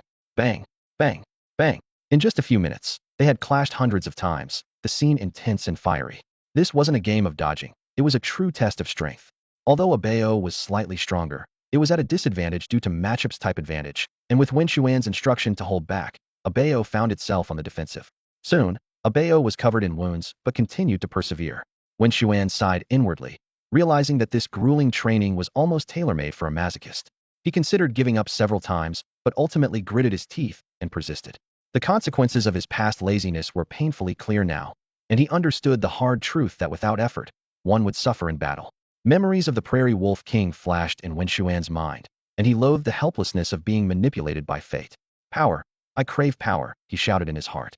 Suddenly, Maghop delivered a fierce kick, sending Abeo flying. The young master exhaled deeply, his face alight with the joy of victory. That was exhilarating, truly exhilarating. Kid, you're quite something. You've made me very happy. Here, this is for you. The young master generously handed over 1,000 yuan, which Wen Xuan accepted with thanks.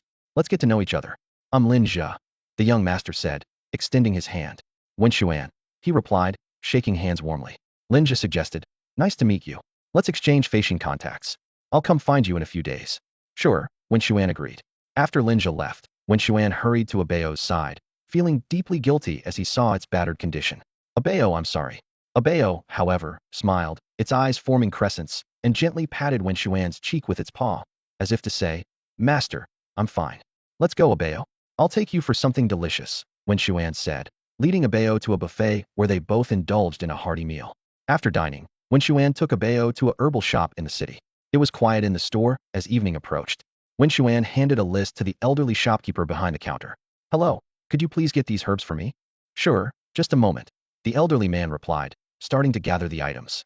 At that moment, a young girl entered the shop with a small, fiery red cat. The cat, a female with a fire attribute, was at a bronze level and had reached peak condition, with a potential evolution path to gold. It had learned the skills Tier Claw LV4 and Small Fireball LV5. The girl was immediately drawn to Abeo, exclaiming, Wow, a panda baby! She crouched down, hoping to get closer to Abeo, but upon seeing its injuries, her heart ached with concern. Wen Xuan stood at the entrance of the pharmacy, holding the injured baby panda, Abeo, in his arms. Suddenly, a young woman questioned him. Are you the beast master of this panda? Wen Xuan nodded. Yes, I am. What? The woman spoke sternly. If you're its beast master, you should protect it properly. You shouldn't let it get hurt like this. You need to understand that our beasts are our partners, equivalent to our lives. Hearing her criticism, Wen Xuan frowned slightly, a hint of annoyance crossing his face. He disliked others pointing fingers at him. Ignoring the woman, Wen Xuan turned to the old man behind the counter and politely asked, Hello, is my medicine ready? Yes, yes. Here it is, the old man replied cheerfully, handing over the packaged medicine to Wen Xuan. That'll be 500. How much? Wen Xuan was taken aback. 500, the old man repeated. Wen Xuan hadn't expected the medicinal ingredients for treating injuries to be so expensive. He silently acknowledged that training beasts was indeed costly. These ingredients were for a medicinal bath for a bao, and 500 was quite steep for him at the moment. However, he had a stable source of income. Linja. Coincidentally, Linja had just messaged him, arranging a meeting at their usual spot in 3 days. As Wen Xuan was about to leave, the woman spoke up again. You can't just leave. Did you hear what I said? Shall we? The old man behind the counter finally couldn't hold back and scolded. Why are you meddling in other people's business? Come over here. Grandpa. The woman tried to argue, but Wen Xuan had already taken the opportunity to leave the pharmacy. He headed straight to the school's training hall, where there was a well-equipped private room. Wen Xuan poured the purchased ingredients into a pot and began to brew them. Once the concoction was warm, he gestured for a bao to climb into the wooden tub. Seeing the steaming liquid, a bao looked a bit anxious and instinctively wanted to escape.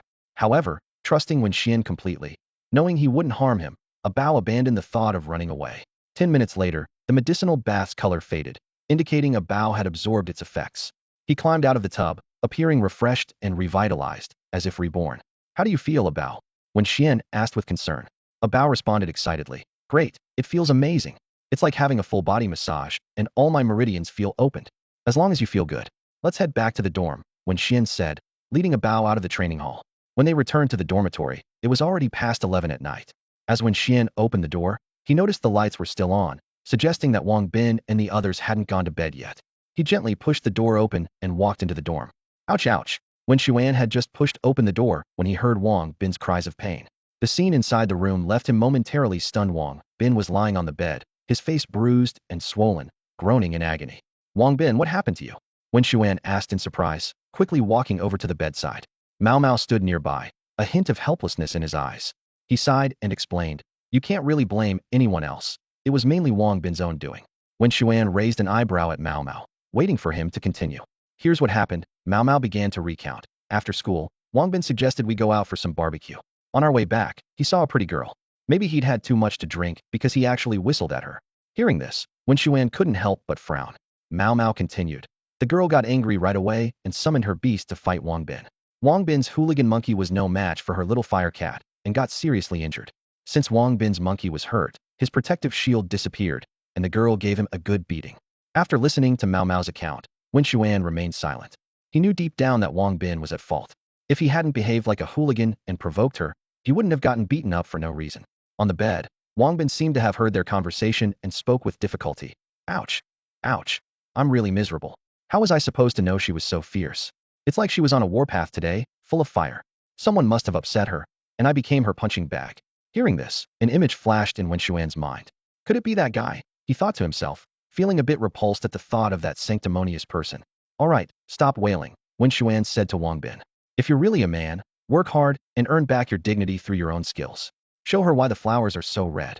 Yeah, Wang Bin responded, a determined look flashing in his eyes. He gritted his teeth and said, I will work hard. I will become stronger. The next day, Wen Xuan decided to give himself and Abeo a break and didn't go to the training ground. The group of 4 went to the cafeteria early, bought their meals, and sat in a corner to eat. At that moment, a woman in a pink dress carrying a tray sat at the table opposite Wen Xuan. She recognized Wen Xuan immediately, and her expression turned sour. Then, she noticed Wang Bin sitting next to Wen Xuan, and a look of disdain flashed in her eyes. Birds of a feather flock together, Chun Hui thought. People befriend those who are like them. She just wanted to finish her meal quickly and get away from Wen Xuan and his friends. Wang Bin also noticed Chun Hui and couldn't help nudging Wen Xuan with his elbow, whispering, Wen Xuan, that's her. She's the one who beat me up yesterday. I can't figure out how someone with such slender arms and legs can be so strong. Wen Xuan responded lightly. To him, Chun Hui was just a sanctimonious person, and he didn't want to have much interaction with her. After quickly finishing their meals, the group left the cafeteria. With nothing else to do today, Wen Xuan decided to join Wang Bin and the others for class. The morning class happened to be a combat session, and Du Gu Tong Tong walked into the classroom with confident strides, a slight smile on her lips, seemingly looking forward to the upcoming lesson. The crowd shivered at the sight of Du Gu Tong Tong's icy demeanor. Her smile was as chilling as a devil's. With steady steps, Du Gu Tong Tong walked to the front of the class, her gaze sweeping over the group before finally landing on Wen Xuan, who was standing at the back. She wondered to herself why Wen Xuan was attending class today. She had expected him to follow her special training methods instead. Since he was here, it was a perfect opportunity for him to show what he was capable of.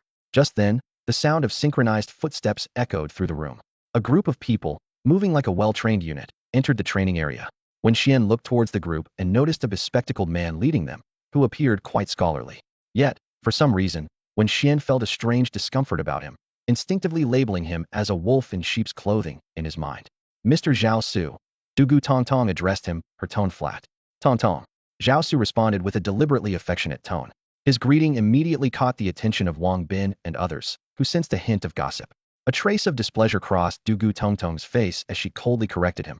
Mr. Zhao Su, please call me by my full name Dugu Tong Tong. Got it, Tong Tong. Zhao Su replied, unfazed and with a playful grin. Dugu Tong Tong's expression grew even darker. Without saying more, she turned and walked to the back of the class. She approached Wen Xuan and whispered, Kid, I'm in a bad mood today. When you get up there, don't hold back. Teach those guys a lesson. If you can't do it, you know the consequences. Wen Xuan had intended to keep a low profile and watch from the sidelines, but with Dugu Tong Tong's order, he could only nod in agreement. Understood. All right, Tong Tong, let's begin, Zhao Su said with a smile, his eyes curving into crescents, appearing gentle but with a hint of cunning. Zhao Su scanned the class before his gaze settled on a short, dark-skinned young man. Go Hua, you're up. Go Hua nodded and headed towards the stage. At this moment, Wang Bin couldn't help but laugh out loud. Ha! You all call me ugly and a fat pig. Look at this guy. Isn't he uglier than me? Wang Bin, proud of his 175 centimeters height and weighing over 200 pounds, considered himself at least a normal man. Hearing this, Go Hua's face darkened. He glared at Wang Bin and shouted, You, get up here. Wang Bin, unwilling to back down, retorted, Fine, I'll come up. I'm not afraid of you. He started to climb onto the stage. However, his large frame made this simple action look comical. His body jiggled with every movement, resembling a wobbling jelly, causing the onlookers to burst into laughter. Wang Bin stepped onto the stage, a disdainful glint in his eyes. He looked down at his opponent, a mocking smile playing on his lips. You little runt, looking like tree bark, do you dare to show your face around here? Aren't you afraid the city guards will mistake you for trash and clean you up? His opponent, Go Hua, immediately wore a dark expression, gritting his teeth as he retorted, You fat pig, you're finished. Quickly forming a spell, a pitch-black magic circle appeared on the ground. As it glowed, a completely black dog leapt out, its fierce gaze fixed on Wang Bin. A battle hound. A flicker of panic crossed Wang Bin's face. These fierce beasts were known for their fearless fighting style, where the battle ended only when either the enemy or the beast fell. Wang Bin bit his lip, realizing there was no turning back. He braced himself and summoned his own Beasta rogue monkey. However, the outcome was a predictable defeat. Wang Bin suffered a crushing defeat at the hands of Go Hua, and his monkey was severely injured. As Wang Bin dejectedly walked off the stage, his classmates offered words of comfort. Wang Bin, you were great. Facing a strong enemy, you dared to fight back. That spirit is something we should all learn from. You've shown you're no coward. Hearing this, Go Hua's expression grew even more disdainful. Humph, is this all your class has? Your talk is impressive, but do any of you have real skills? Come on, step up, don't make me look down on you. As soon as he finished speaking, Chun Hao from Wang Bin's class leapt onto the stage, standing in the center. Please instruct me. Chun Hao quickly formed a seal, summoning his own Beasta large, fierce-eyed gray wolf. The crowd gasped in surprise. No wonder he dared to step up, he has some skills. Go Chun Hao, cheers erupted around them. Wang Bin couldn't help but turn to Wen Xuan and ask, Who do you think will win? Wen Xuan merely gave him a knowing look, and Wang Bin instantly understood. In this setting, Wen Xuan couldn't openly say that Chun Hao would lose. Sure enough, after an intense battle, Chun Hao was soundly defeated. Go Hua showed no mercy, and Chun Hao's gray wolf was heavily injured by the battle hound. The bloody scene caused many timid classmates to instinctively close their eyes. At that moment, everyone had the same thought. Go Hua was unbeatable. Dugu Tong Tong directed two classmates. You two, quickly take his beast to the medical room. Chun Hao's gray wolf was seriously injured. After this battle, it would either be crippled or worse. The classmates seemed deflated, like wilted eggplants, while Go Hua grew even more arrogant. He scanned the crowd, taunting. Who else? Anyone brave enough to come up? Seeing this, Dugu Tong Tong's expression turned grim. Wen Xuan, here are 10 spirit pills. Go up there and take him down for me. Got it. Wen Xuan responded cheerfully and stepped onto the stage with a light gait. As Wen Xuan entered, the students from Go Hua's class began to whisper among themselves, filled with curiosity and surprise. Who is that guy? Not sure. Seems familiar, like he's from their class, but I can't remember his name. I heard someone mention he's called Wen Xuan. Wen Xuan? Nice name. And he's quite handsome too. He's not just handsome, he's drop-dead gorgeous. The more I look, the more appealing he seems. Who would have thought Class 1 was hiding such a good-looking guy? Wen Xuan's Class 1 stood in stark contrast to the gossiping students of Class 6. Hearing the girls from his class praise Wen Xuan's looks, Gohua's expression twisted with jealousy, a shadow passing over his eyes. An unexplainable anger rose within him, his envy spreading like wildfire. Gohua, with his average looks, was often ignored by his classmates, especially the girls. To gain attention, he trained relentlessly, believing firmly that if you're not blessed with looks, you must work harder. A good life comes from effort. He was convinced that with enough strength, girls would eventually flock to him. Come on out. A bow, Wen Xuan called softly. With a gentle glow, a bow appeared on the stage, rubbing its sleepy eyes and letting out a large yawn. Having just been awakened from a dream in the beast space, it seemed a bit displeased. Roar. A bow growled softly, a hint of annoyance flashing in its eyes, as if complaining about its disturbed dream. A bow. Unleash your fury, don't hold back, Wen Xuan said quietly. Seeing his opponent's posture, he decided not to show any mercy. Hold back? What an act! Gohua's anger flared even more, with only one thought in his mind: to have his fierce battle dog tear Wen Xuan's panda to pieces. Battle dog, attack! Tear it apart! Gohua commanded harshly. The battle dog sprang into action, launching itself like an arrow towards a bow. Despite the ferocious approach, a bow remained seemingly sleepy, only moving as the battle dog was about to make contact. Bang! In a flash, a bow appeared in front of the battle dog, its massive paw striking the dog's head with force. With just this single blow, the battle dog was sent flying like a kite with a broken string, crashing into the wall and instantly losing its ability to fight. The crowd below was stunned into silence, eyes wide and mouths agape. Moments later, exclamations began to ripple through the audience. Oh my god, his panda is incredibly strong. They're not even on the same level. One strike, just one strike, and it was all over. So cool. I'm totally a fan now. Awesome. Wen Xuan is awesome. Wangbin couldn't contain his excitement and started cheering. Other classmates joined in, their voices rising in unison. Class 1 was jubilant, while the students from Class 6 looked dejected, like wilted eggplants, creating a stark contrast. With the outcome decided, the contest on the stage had come to an end. After Wen Xuan's dog, Abeo, sent Gohua's fierce fighting dog flying, Gohua said nothing. He just fixed Wen Xuan with a venomous stare, as if he wanted to tear him apart. Clearly, he bore a grudge. However, Wen Xuan was indifferent, considering Gohua too weak to even pique his interest. Gohua slunk off the stage, and seeing this, Zhao Su's expression turned grim. He quickly scanned the crowd and demanded sharply, "Is there anyone else willing to go up?" The question was met with dead silence. Everyone instinctively stepped back, afraid of being called upon. Wen Xuan's display of strength had been so overwhelming that it crushed their courage to face him. Just then, a voice as clear as a bell broke the silence. "I'll go." The crowd turned to see a girl in a pink dress approaching gracefully. It was Chen Hui. Immediately, a cheer erupted from the crowd. "Great, Chen Hui's here. The other side is doomed now." Someone whispered in explanation. "Chen Hui is our class's top fighter. The teacher gave her special privileges. She doesn't have to attend classes regularly and only needs to show up for exams." Chen Hui stopped in front of the stage, glanced briefly at Wen Xuan, then turned to Zhao Su, asking softly, "Teacher, may I go up?"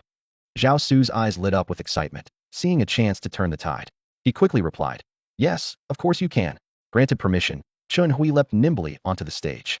Her fluid movements drew gasps of admiration from the crowd. Once on the stage, she fixed Wen Xuan with a piercing gaze. Unexpectedly, Wen Xuan turned to leave the stage. This move left everyone stunned, and someone exclaimed, "Wait, what's he doing? Is he conceding? I was just about to become his fan. He can't be chickening out before the fight even starts," someone muttered in disappointment. Seeing this, Chen Hui couldn't help but call out, "Where are you going?" Without turning around, Wen Xuan replied, "Me? I'm taking a bao to eat." Chen Hui was exasperated by his response. "You?" Wen Xuan interrupted, "What about me? Isn't it supposed to be one fight per class challenge?" He thought to himself that Chen Hui's skills were too lacking, and since she was a girl, he was reluctant to fight her.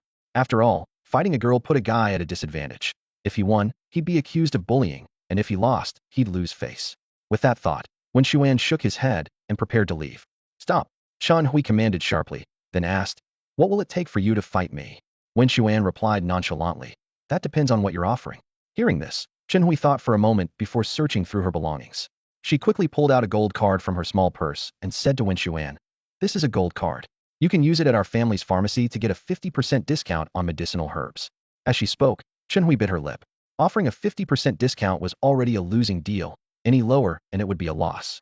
She had originally intended to give this card to her best friend, but hadn't expected to use it here. Gene card. Wen Xuan's eyes lit up, and his interest was immediately piqued by the gold card Chen Hui took out. With a hint of provocation, he asked, "Are you sure that if I beat you, this gold card will be mine?" Chen Hui responded confidently, "That's right, but only if you can beat me." Let's do it then, Wen Xuan said without hesitation, returning to the ring with renewed determination. Come out, little fire cat. Chun Hui quickly summoned her pet.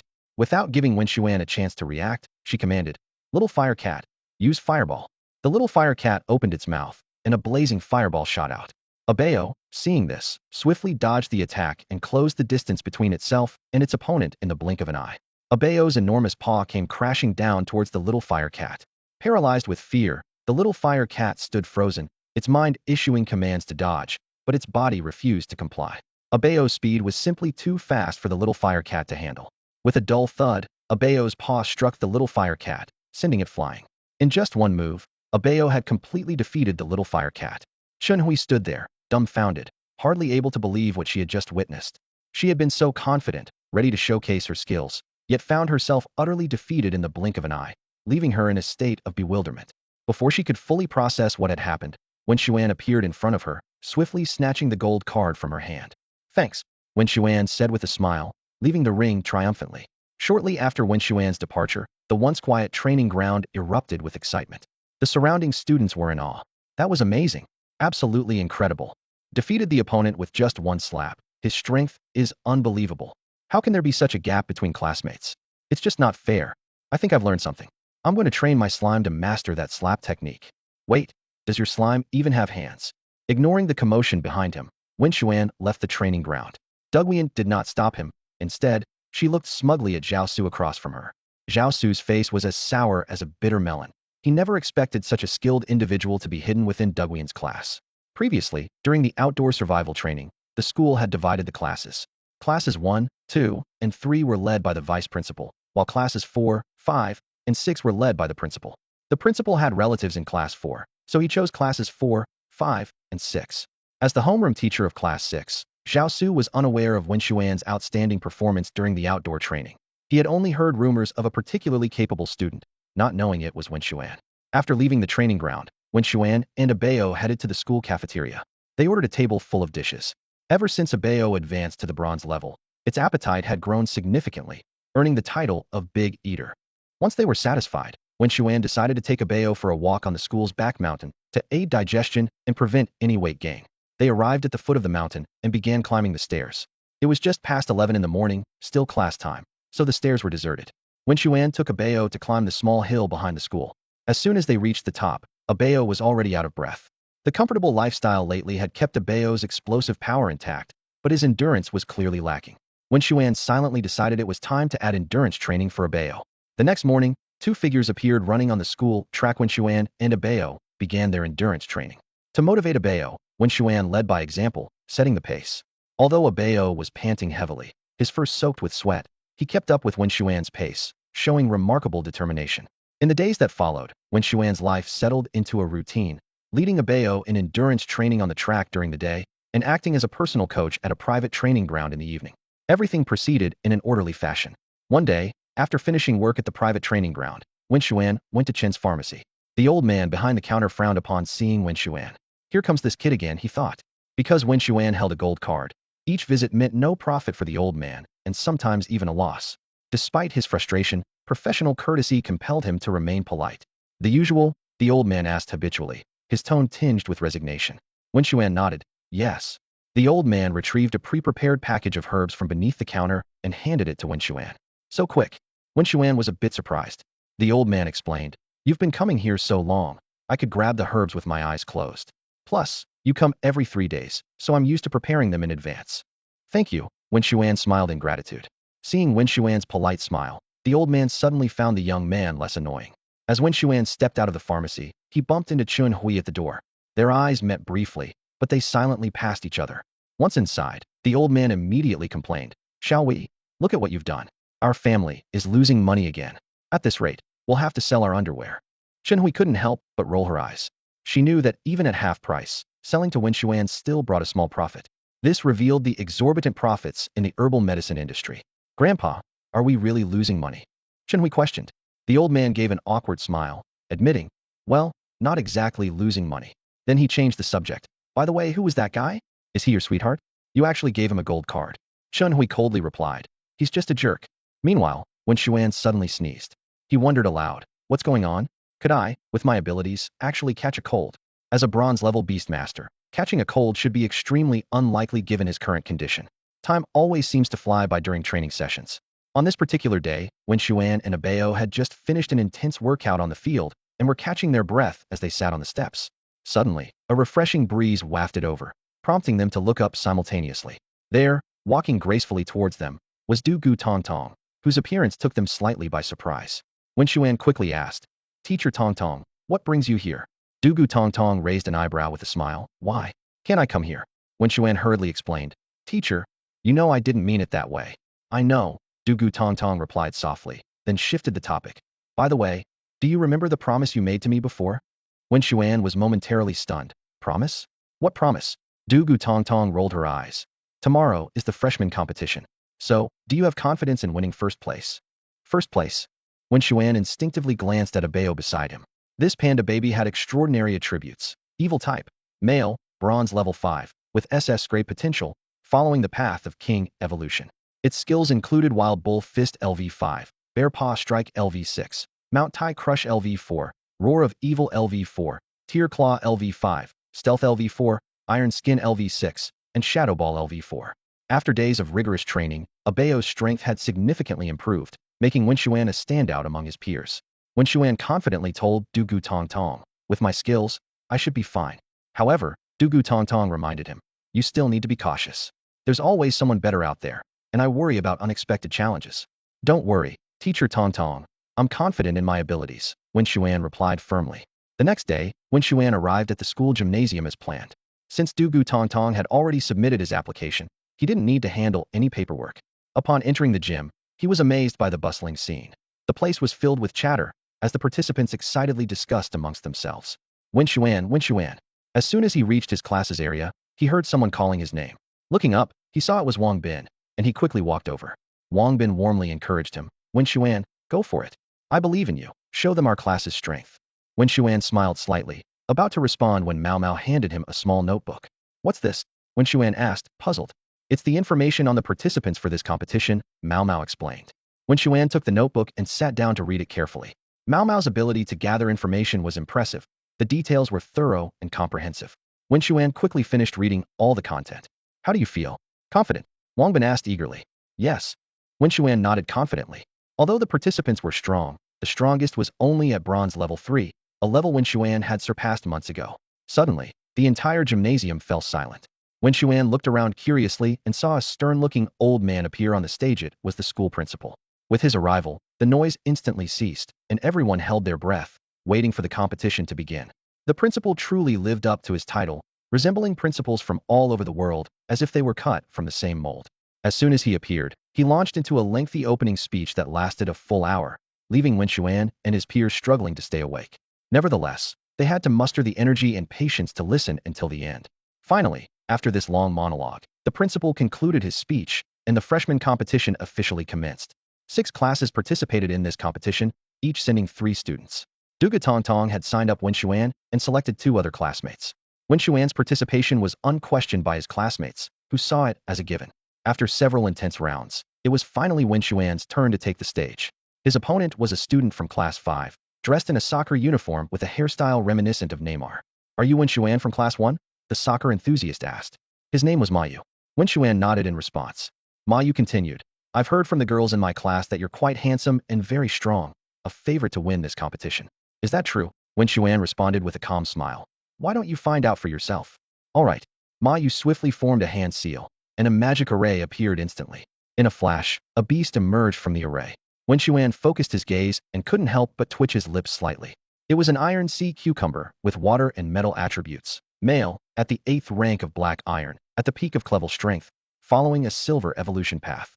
Its skills included Water Gun LV3, Deadly Stinger LV4, and Poison Needle LV3. A sea cucumber, huh? Wen Xuan mused with a chuckle. It seems every soccer-loving boy likes sea cucumbers. Iron Sea Cucumber. Use Poison Needle on his panda cub. Ma Yu commanded, and the Iron Sea Cucumber immediately launched an attack on Wen Xuan's panda cub. Abeo, seeing this, quickly ran and nimbly dodged the Iron Sea Cucumber's Poison Needle attack.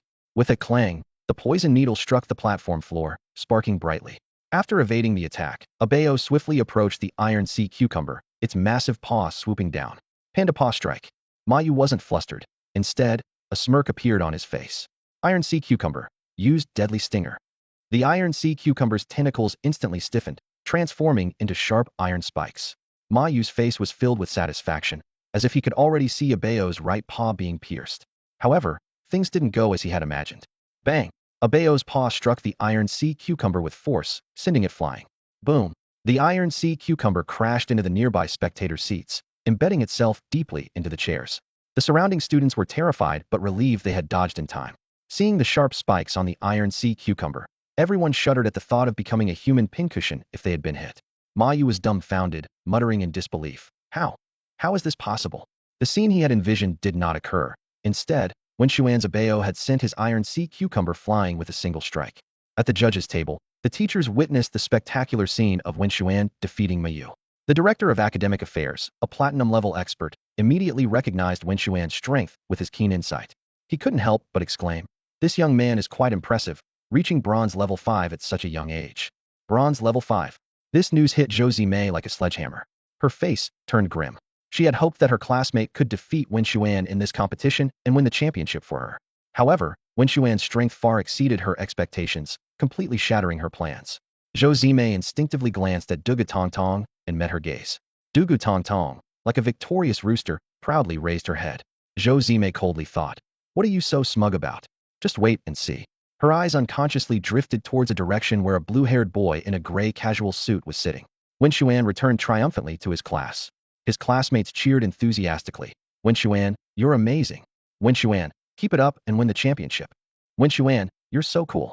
In response to the praise, Wen Xuan simply smiled modestly. The competition continued. In the following rounds, Wen Xuan displayed overwhelming strength, defeating every opponent with a single strike. He quickly advanced to the semifinals. Meanwhile, an intense battle was taking place in the arena. Chun Hui was fiercely competing against the blue-haired boy. Although Chun Hui's small fire cat had reached bronze level 3, it was no match for the opponent. The blue-haired boy commanded his blue water turtle, attacking Chun Hui's fire cat relentlessly. The blue water turtle, as a water-type beast, naturally countered the fire cat. Moreover, its strength was at bronze level 5. The outcome seemed inevitable, yet the blue-haired boy deliberately prolonged the match. Chun Hui watched as her fire cat, severely injured but still fighting, struggled on. Her heart ached, and she finally bit her lip and uttered the heavy words, "I concede." She then retrieved her fire cat and left the arena without looking back. The blue-haired boy was a bit surprised. Huh? Conceding already? He felt he hadn't had enough fun yet. As the blue-haired boy defeated Chun Hui, the crowd erupted. "Sun Hao! Sun Hao! Sun Hao!" The audience chanted his name in unison. "What's so great about him? Our Wen Xuan is way better." Wang Bin couldn't help but comment. Mao Mao immediately agreed. "Exactly, our Wen Xuan is much stronger." Zhu Ming, usually quiet, spoke up. "That's true, but he is indeed strong, being the principal's grandson and all." The principal's grandson? Wen Xuan and the others were puzzled. "Yeah, didn't you know?" Zhu Ming asked. No, we didn't. Haven't you checked the school's heartthrob rankings? Sun Hao is the top heartthrob, and his personal information is all listed there," Zhu Ming explained. "No, we haven't." Wen Xuan and the others shook their heads. Wang Bin suddenly felt uneasy and joked. "Xiaoming, you don't have a problem with your preferences, do you? Everyone else looks at the school bell rankings, but you check out the heartthrob rankings." Zhu Ming blushed and didn't argue back, instinctively glancing at Sun Hao in the distance. Sun Hao's victory over Chun Hui didn't surprise Wen Xian. Chun Hui left the arena looking defeated and dejected, much like a wilting eggplant. Wen Xian thought to himself that this loss might be a wake-up call for Chun Hui, teaching her not to meddle in others' affairs and bringing her back to reality from her smooth-sailing life. With Sun Hao and Chun Hui's match over, it was time for Wen Xian to face another classmate. Amidst the enthusiastic cheers from the audience, Wen Xian stepped onto the stage and looked at his opponent. His opponent was a slightly chubby boy with a bowl haircut that gave off a somewhat sleazy vibe. This was Wu Yuchao, the class president of Class 5. "Come on out, Hanny," Wu Yuchao shouted. Wen Xian was taken aback. It was the first time he'd heard someone refer to their beast so affectionately, especially from a boy. When Wen Xian saw his opponent's beast, he couldn't help but twitch his lips. It was a pink gorilla with a fighting attribute, female, bronze level 4, grade aptitude, at its peak strength, and on a diamond level evolution path to become a pink gorilla king. It had skills including Shy Iron Fist LV5, Roar LV4, and Guanyin Lotus Position LV6. Surprisingly, the pink gorilla didn't obediently stay in place, but instead rushed straight to Wu Yuchao, hugged him, and planted a kiss on his lips. This scene left everyone present stunned. "Oh my god, this guy has some serious taste," someone exclaimed. "How can he handle a pink gorilla like that? Is this what they call love? I'd rather die than deal with that, another voice chimed in. Most people couldn't comprehend what was happening, but one person was unusually excited. Wang Bin. Bro, you're amazing, he shouted enthusiastically. You're a true hero. Even the wild hero, the undead knight, and the fox archer would salute you. Wild hero? Undead knight? Fox archer? Who are they? Mao Mao couldn't help but ask. Wang Bin explained. Oh, Mao Mao, I've told you to read more books. The wild hero is Su Xian, the undead knight is Ning Kaichen, and the fox archer is Chen Xiang. Now we have a master of guerrillas, truly a role model for our generation. Wang Bin's words inadvertently caught the attention of a classmate named Xiaohua. Stroking a colorful snake, Xiaohua murmured to himself, a wild hero, huh? He seemed to have an epiphany. Back on the stage, Wen Xuan looked at the two who were still engrossed in their affectionate display and couldn't help but speak up. Hey, are you going to fight or not? If you want to do that, why not go home? Wen Xuan's words successfully provoked the pink gorilla. It abruptly stopped kissing, turned to glare at Wen Xuan, and let out a low growl. In the next second, the pink gorilla charged at Wen Xuan like an arrow, its fists the size of sandbags, ready to strike him down with a single blow. Just as the pink gorilla was about to reach Wen Xuan, a bao moved. It quickly met the charge, engaging the pink gorilla in a fierce confrontation. Bang! The fists of the two beasts collided with ferocious force, causing both to stagger back several steps. The atmosphere on the stage became tense in an instant, with the audience holding their breath, eagerly awaiting the next round of this intense showdown. After regaining their footing, a bao and the pink gorilla resumed their fierce battle. Bam! Bam! Bam! Within just a few minutes, the two powerhouses had exchanged dozens of blows, their close-quarters combat thrilling the audience. Although a bao had a slight edge in strength, the pink gorilla's attributes countered his, causing the match to reach a stalemate. The arena couldn't withstand the shockwaves from their intense clashes and began to crack inch by inch. In the stands, a burly man shouted excitedly, "Wow, this is amazing! This is a real man's fight." His enthusiasm was contagious, sparking cheers from the crowd. Is this the charm of beast combat? It's breathtaking. The clash of strength against strength, the deafening sound is so exhilarating. I have goosebumps all over and my hands are itching. I want to jump in and fight. Me too. My mighty eagle is raring to go. Bang! After another fierce collision, a bao and the pink gorilla instinctively pulled back. Both beasts were panting heavily, drenched in sweat, yet their eyes remained locked on each other. Suddenly, Wu Chao spoke up. Kid, I admire your strength. But this is the end. Pink gorilla, unleash your final move. Guanyin sitting on the lotus. Guanyin sitting on the lotus? The crowd was puzzled.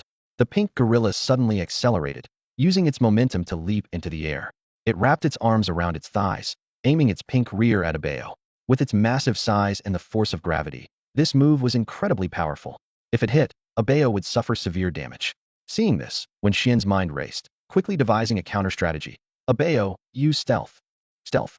Wu Chao was momentarily stunned, but a bao had already vanished into stealth mode, disappearing like an assassin. The airborne pink gorilla lost its target and couldn't halt its attack. Bam! It crashed into the ground like a meteor, leaving a large crater in the arena. Although Guanyin sitting on the lotus was powerful, its negative effects were equally severe. If it missed, all the damage would rebound on the user, making it even more dangerous than the Seven Wounds fist. As the dust settled, the pink gorilla lay in the crater, severely injured and unconscious. Seeing this, Wu Chao rushed forward anxiously, quickly recalling the pink gorilla. Henny, he exclaimed, his voice filled with concern. Wu Chao took back his pink ape, walking heavily through the crowd. His classmates avoided him as if he were a plague, instinctively shielding their own beasts, fearing they might share the same fate as the pink ape.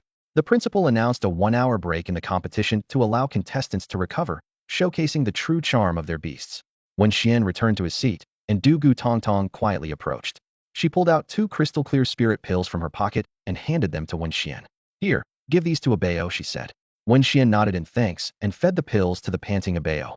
Du Gu Tong Tong smiled with satisfaction and encouraged him. Do your best in the next round. I've got faith in you. Her eyes sparkled with hope, while she secretly calculated the prize she was about to win. The break passed quickly, and the final round was about to begin. Wen Xuan and Sun Hao faced each other on the stage, the air filled with tension. Sun Hao spoke arrogantly. Had enough rest? Need more time? I wouldn't want anyone to say I won unfairly. Wen Xuan calmly replied, I'm ready. Let's begin. Sun Hao, displaying gentlemanly conduct, gestured for Wen Xuan to make the first move. Wen Xuan, eager to finish the battle, didn't hold back. The gymnasium was noisy and stuffy, and he wanted nothing more than to leave immediately. A bao, charge and use bear paw strike. A bao shot towards the opponent like an arrow. Blue water turtle, use water gun. Sun Hao responded calmly. The blue water turtle shot a jet of blue water from its mouth, aiming straight at Abeo. Wen Xuan's keen eyes analyzed the blue water turtle's properties instantly. Water attribute: male, bronze level 5, grade aptitude, strength at diamond peak, with an evolution path to water spirit turtle. Its skills included water gun LV6, solid shell LV6, bite LV5, and turtle punch LV5. This guy is strong. No wonder Chun Hui was convinced of his defeat, when Xian thought to himself. Abeo nimbly dodged left and right, evading the water attack, and quickly closing the distance to the blue water turtle. In a flash, Abeo was upon the blue water turtle, its massive bare paw descending with force. Sun Hao remained composed, issuing a decisive command. Blue water turtle, retract into your shell, and immediately use solid shell. The blue water turtle retreated into its thick shell, and Abeo's bare paw landed heavily, but failed to inflict any real damage. Thud, thud, thud. Abeo launched a series of fierce attacks on the stubborn turtle in its shell, but the blue water turtle's defense was formidable, appearing unscathed. When Xian frowned, realizing the battle was far from over and he needed a different strategy. Is this what a battle between spear and shield looks like? Wen Xuan's sharp spearhead clashed against Sun Hao's sturdy shield. In the arena, the blue water turtle retracted into its shell, making it difficult for Wen Xuan's Abeo to break through. Playing it safe? It's called strategy, don't you know? Someone shouted from the audience. Unlike you, just a brute who only knows how to attack. Indeed, Sun Hao was employing a defensive strategy, aiming for a war of attrition. His plan was simple. Wait until Abeo was exhausted from attacking, then let the blue water turtle strike for the win. Wen Xuan's eyes sharpened, clearly seeing through his opponent's intent. You think you can wait until Abeo is tired to strike? Dream on. He turned to Abeo with a sly smile. Abeo, grab that guy and start spinning. Just like a spinning top. Smart Abeo immediately understood its owner's intent. It grabbed one side of the blue water turtle and forcefully flipped it over. Then, Abeo grabbed the edge of the shell and started spinning it with great force. To increase the speed, Abeo exerted more strength, turning the blue water turtle faster and faster, like an out-of-control spinning top. Stop it now.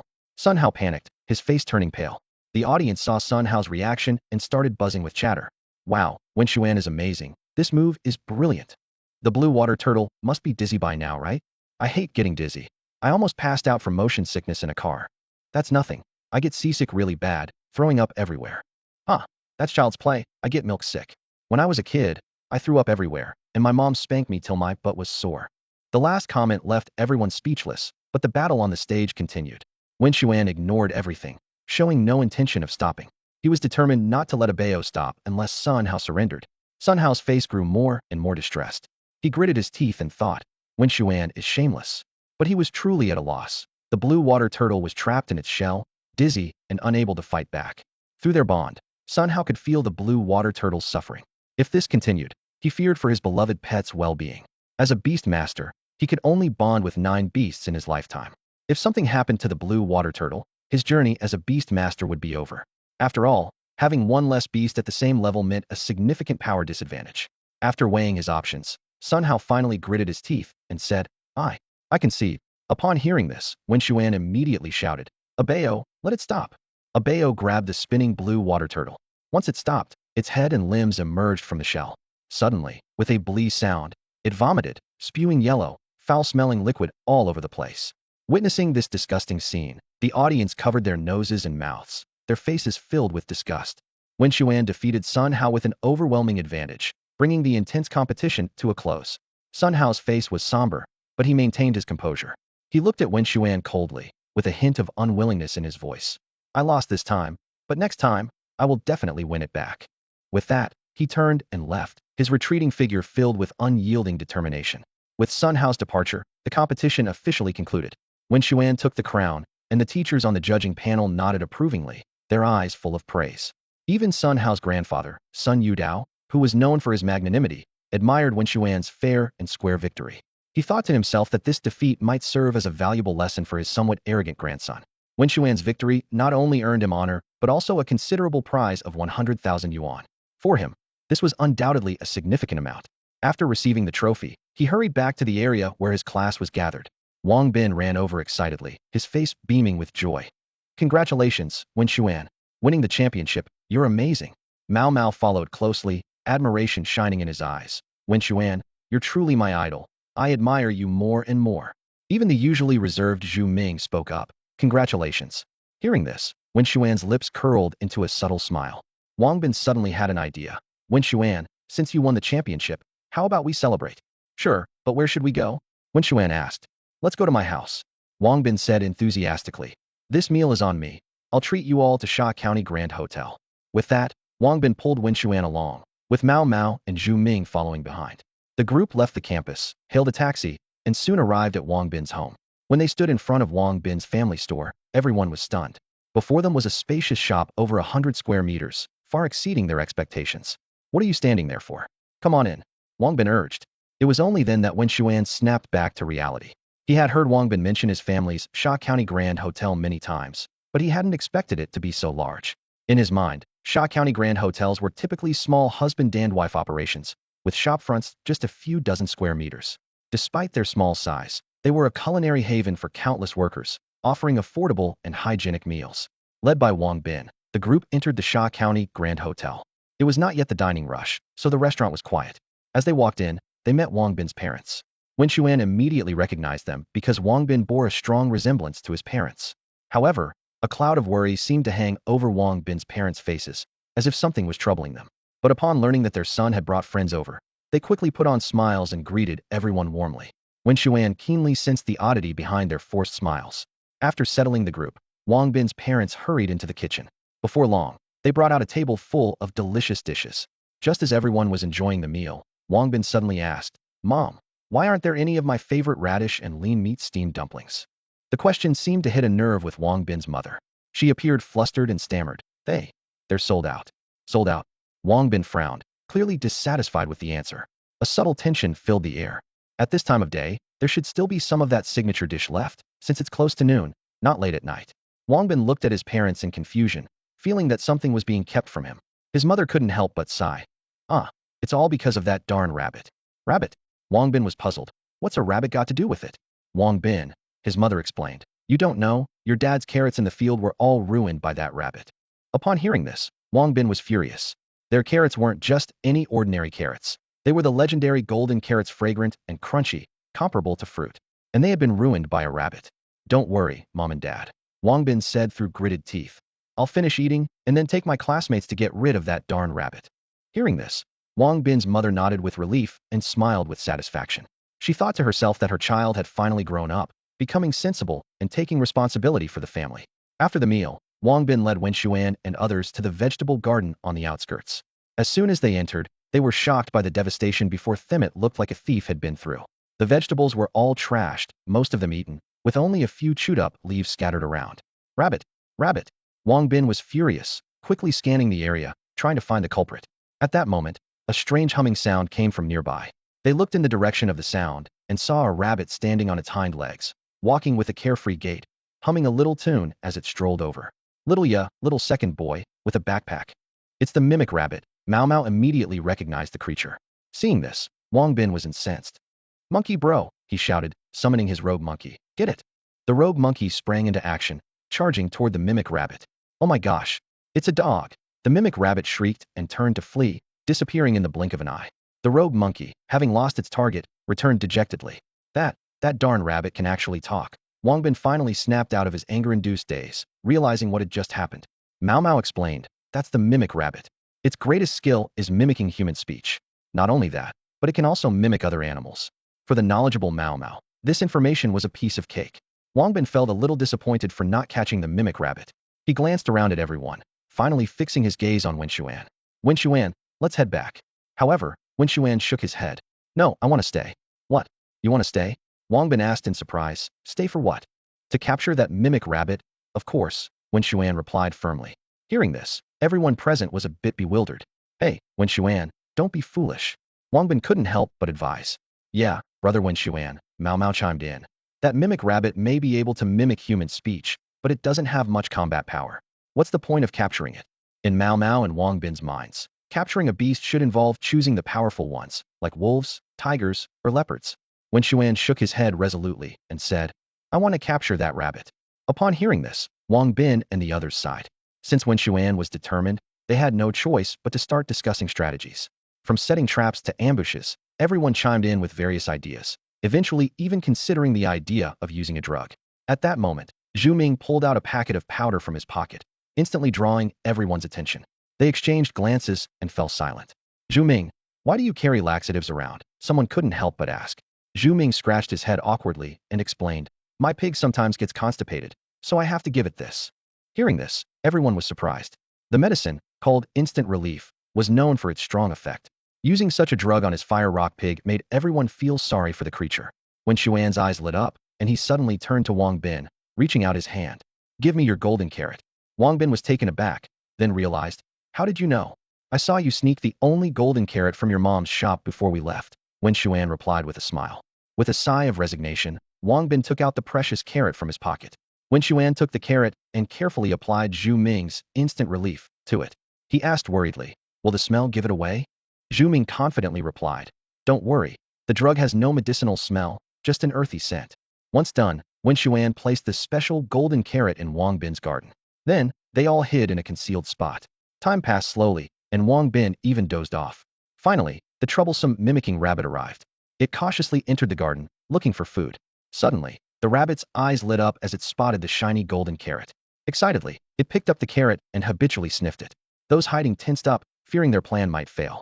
Fortunately, the rabbit didn't notice anything unusual and quickly devoured the entire carrot. Yum, delicious, it exclaimed contentedly. Zhu Ming smugly whispered to Wen Xuan. See, I told you my pig couldn't detect it, let alone a rabbit. Just then, Wang Bin woke up. Hearing Zhu Ming's comment, he couldn't help but worry. We don't even know if your drug works. I hope my golden carrot wasn't wasted. Whenever Wang Bin thought about the golden carrot, he felt a pang of heartache. It was a new variety cultivated by his father, taking over 3 weeks to grow. If he wanted to taste it again, he would have to wait for his father to plant it anew. Just then, the parrot rabbit swallowed the entire golden carrot. Suddenly, its expression changed, and its stomach began to rumble loudly. Oh no, my stomach, the parrot rabbit exclaimed, quickly looking around to ensure no one was watching before squatting down. A series of unpleasant sounds followed as a foul odor filled the air. The parrot rabbit remained crouched, unable to stand, and it took more than 10 minutes for the noise to gradually subside. Only then did Wen Xuan and the others cautiously approach the vegetable garden. The scene before them was astonishing. The parrot rabbit had passed out from the ordeal, its tongue hanging limply. Wang Bin looked at the pitiful sight of the parrot rabbit and felt a sense of satisfaction. He couldn't help but mimic Mao Mao's voice, saying teasingly, oh dear, I've got a tummy ache. What kind of ache? Mao Mao responded, your favorite amusey. Wang Bin replied. Listening to their playful banter, Wen Xuan couldn't help but twitch a smile. He turned to Zhu Ming and pointed at the exhausted parrot rabbit, saying, your medicine is a bit too strong. Do you have an antidote? We can't let it die. That would be a big loss for me.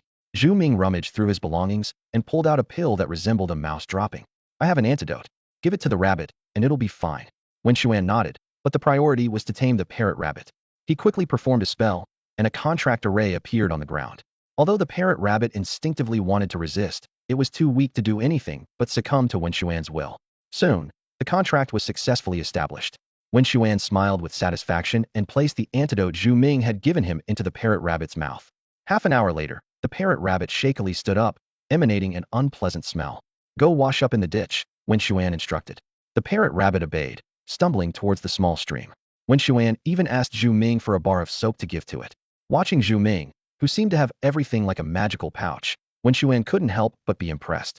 After washing, Wen Xuan tossed a blanket to the parrot rabbit. Cover yourself up, don't catch a cold, he said. The parrot rabbit responded softly. As darkness fell, the group set off on their way back. Once they returned to the dormitory, Wang Bin, exhausted like a worn-out pig, collapsed heavily onto his bed. Oh, I'm so tired, he sighed deeply, closing his eyes. Come out, mimic rabbit, Wen Xuan called decisively, releasing the creature he had just stored in the beast space. A peculiar creature, standing about 1.4 meters tall, suddenly appeared before everyone. Its shifty eyes darted around, as if sizing up this unfamiliar human world. Despite a lingering, unpleasant odor, the mimic rabbit's overall condition had noticeably improved. Wen Xuan finally had the chance to closely observe this unique creature. Its sneaky appearance was more amusing than cute. Wen Xuan immediately activated the Eye of God to examine the mimic rabbit's attributes in detail. Type, plant rock. Gender, male. Level, bronze tier 1. Quality, SSS-tier. Peak strength, extraordinary king. Evolution path, rogue rabbit. Skills acquired. Swift foot LV6. Mimicry LV9. Burrow LV6. Wen Xuan felt a surge of joy. The attributes of this mimic rabbit were simply perfect. With an SSS-tier quality, it meant that with careful nurturing, it could reach the level of an extraordinary king. Even more exciting was its LV9 mimicry skill, allowing it to communicate seamlessly with all animals. Who wouldn't like a talking rabbit? Wen Xuan mused, also feeling satisfied with the other two skills. All right, Mimic Rabbit, go back and rest. Wen Xuan waved his hand, returning the Mimic Rabbit to the beast space. Wang Bin couldn't help but ask, Wen Xuan, I'm curious, why did you insist on capturing this guy? No reason, maybe I just like it, Wen Xuan replied casually. Like it? Wang Bin frowned. If Wen Xuan hadn't been acting normally, he would have suspected something was wrong with him. Suddenly, Wang Bin turned to Zhu Ming. By the way, Zhu Ming, do you still have that laxative? I do. Why do you ask? Zhu Ming inquired, puzzled. No reason, I just think it's pretty effective. If I catch a second beast, I think I could use this trick too, Wang Bin explained. Zhu Ming nodded, rummaging through a box by his bed to hand Wang Bin a large packet labeled Swift Relief, not forgetting to remind him. This stuff only works on magical beasts below silver strength. Any stronger, and it's ineffective. Only works on beasts below silver strength. Wang Bin muttered in disappointment. Seeing this, Zhu Ming quickly reassured him. Hey, this is just my version 1.0. No worries, I'm still working on it, and version 2.0 will be out soon. Wang Bin's eyes lit up, eagerly saying, when you make the new one, be sure to give me a sample first. Of course, we're buddies. Zhu Ming promised, thumping his chest. Wen Xuan and Mao Mao listened to their conversation, exchanging bewildered glances. The next morning, at the school track field, two figures were jogging, while in the stands, a special spectator, the Mimic Rabbit, watched the morning exercisers quietly. Delicious, oh my, truly delicious. The Mimic Rabbit sat in front of a big pile of fruit, greedily devouring them. These fruits were compensation from Wen Xuan for the stomachache it suffered yesterday. As the Mimic Rabbit was gobbling down the fruit, a stranger appeared, eyes glinting with curiosity. Wow, there's actually a Mimic Rabbit here, the stranger said, approaching the rabbit, which quickly and warily hid its food. What do you want? You're not planning to steal my fruit, are you? The Mimic Rabbit shrieked, causing the stranger to twitch at the corners of his mouth. The commotion caught Wen Xuan's attention. He hurried over with a bao, noticing the stranger looked like a teacher. Is there something you need? Wen Xuan asked politely. Not really. Someone asked me to look after you. The stranger replied. Look after me? Who? Duga Tong Tong. Tong Tong the teacher? Why would she ask you to look after me? Because she's gone. Wen Xuan was taken aback. She's gone? Just like that. The stranger sneered. Because she got what she wanted. You didn't think she was being nice to you without an agenda, did you? She purely used you.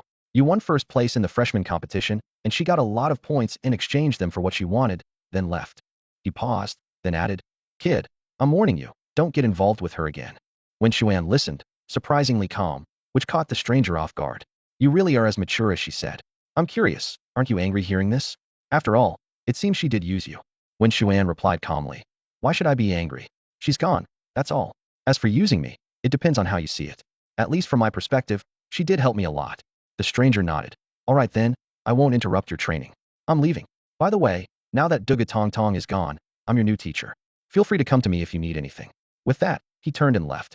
Wen Xuan watched the stranger's retreating figure, lost in thought.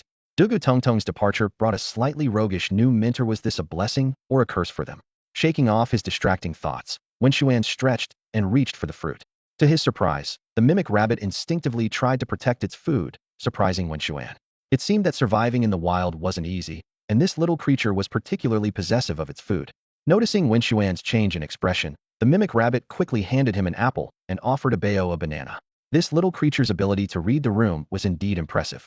Wen Xian and his two companion beasts devoured a large bag of fruit on the playground, leaving nothing behind. As he looked at the ground littered with fruit peels, he frowned, realizing his financial situation was troubling. The 2,000 yuan his grandfather gave him monthly for living expenses might barely suffice for a regular student, but for a newly minted beast master needing to feed his beasts, it was far from enough. I need to find a way to make some money, Wen Xian muttered to himself. Otherwise, I'll run out of resources soon. He decided to try his luck at the Beastmaster Association. There was a bulletin board there covered with various tasks, each offering a reward upon completion. As he stepped into the association's hall, Wen Xian was taken aback by the vibrant scene before him. During his last visit to get his license, he was in too much of a rush to take it all in. Now he finally had the chance to observe this lively place. The hall was bustling with people, most of whom were accompanied by their beasts. These beasts varied in form and strength, but one thing was common: they weren't intimidatingly large. After all, the association had rules against releasing large beasts within the city to avoid causing panic. Wen Xian was relieved. At least he wouldn't have to worry about running into a massive creature like a Trex here. He walked straight to the task board and began to examine it carefully. His presence caught the attention of a group of veteran beastmasters. Well, look at that. A little kid has shown up today, one man remarked with surprise. Yeah, and he's quite a handsome little guy too, another chimed in. A bearded old beast master approached him and said earnestly, Hey, kid, the tasks here are for beast masters, and they require a lot of experience to complete. This isn't child's play, there's a real risk of death. I suggest you go back and train for a while before coming back. Hearing this, Wen Xuan rolled his eyes but didn't respond. He continued to browse the tasks. The men laughed at his reaction. Hey, this little guy is as stubborn as a mule. Didn't anyone ever tell you that listening to advice can save your life? Acting like this, you might end up dead out there. The bearded man continued to warn, but Wen Xuan remained indifferent. Hey, old Li, let's not bother with him anymore. If he's looking for trouble, it's his own fault.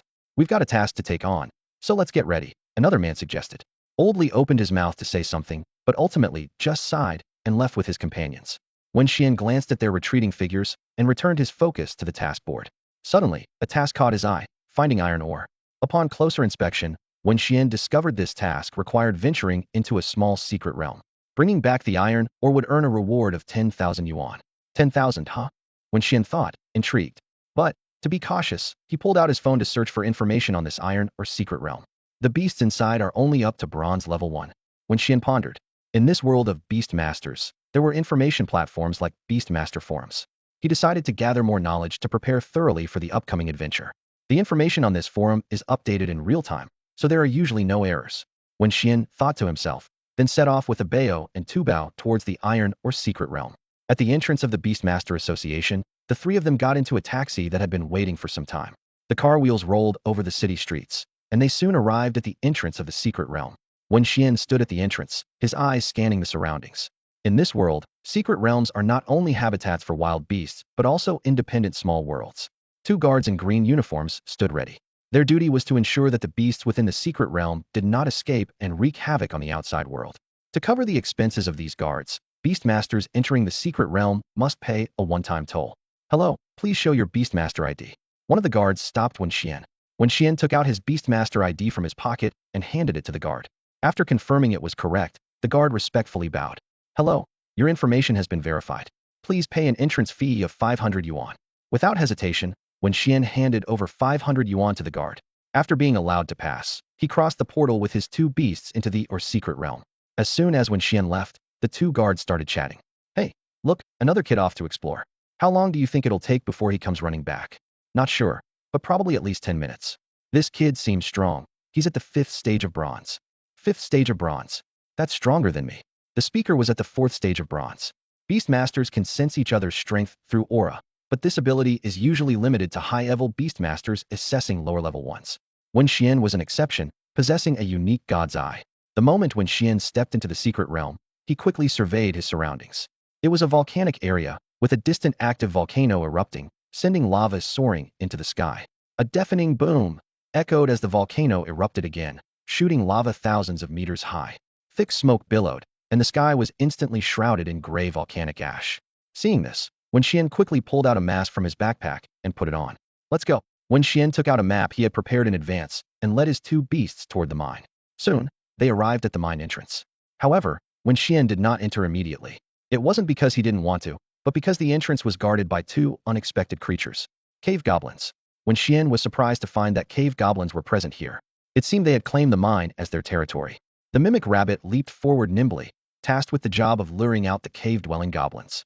This little creature, recently tamed by Wen Xuan, had once been obedient, but now showed a hint of cunning. Despite its grumbling, it complied with Wen Xuan's orders. Come on, come feast on me. The mimic rabbit taunted, exaggeratedly shaking its large rear in front of the two goblins. See this juicy backside? It's delicious. Although the goblins had some intelligence, their IQ wasn't high. They exchanged glances and then charged at the mimic rabbit with yelps.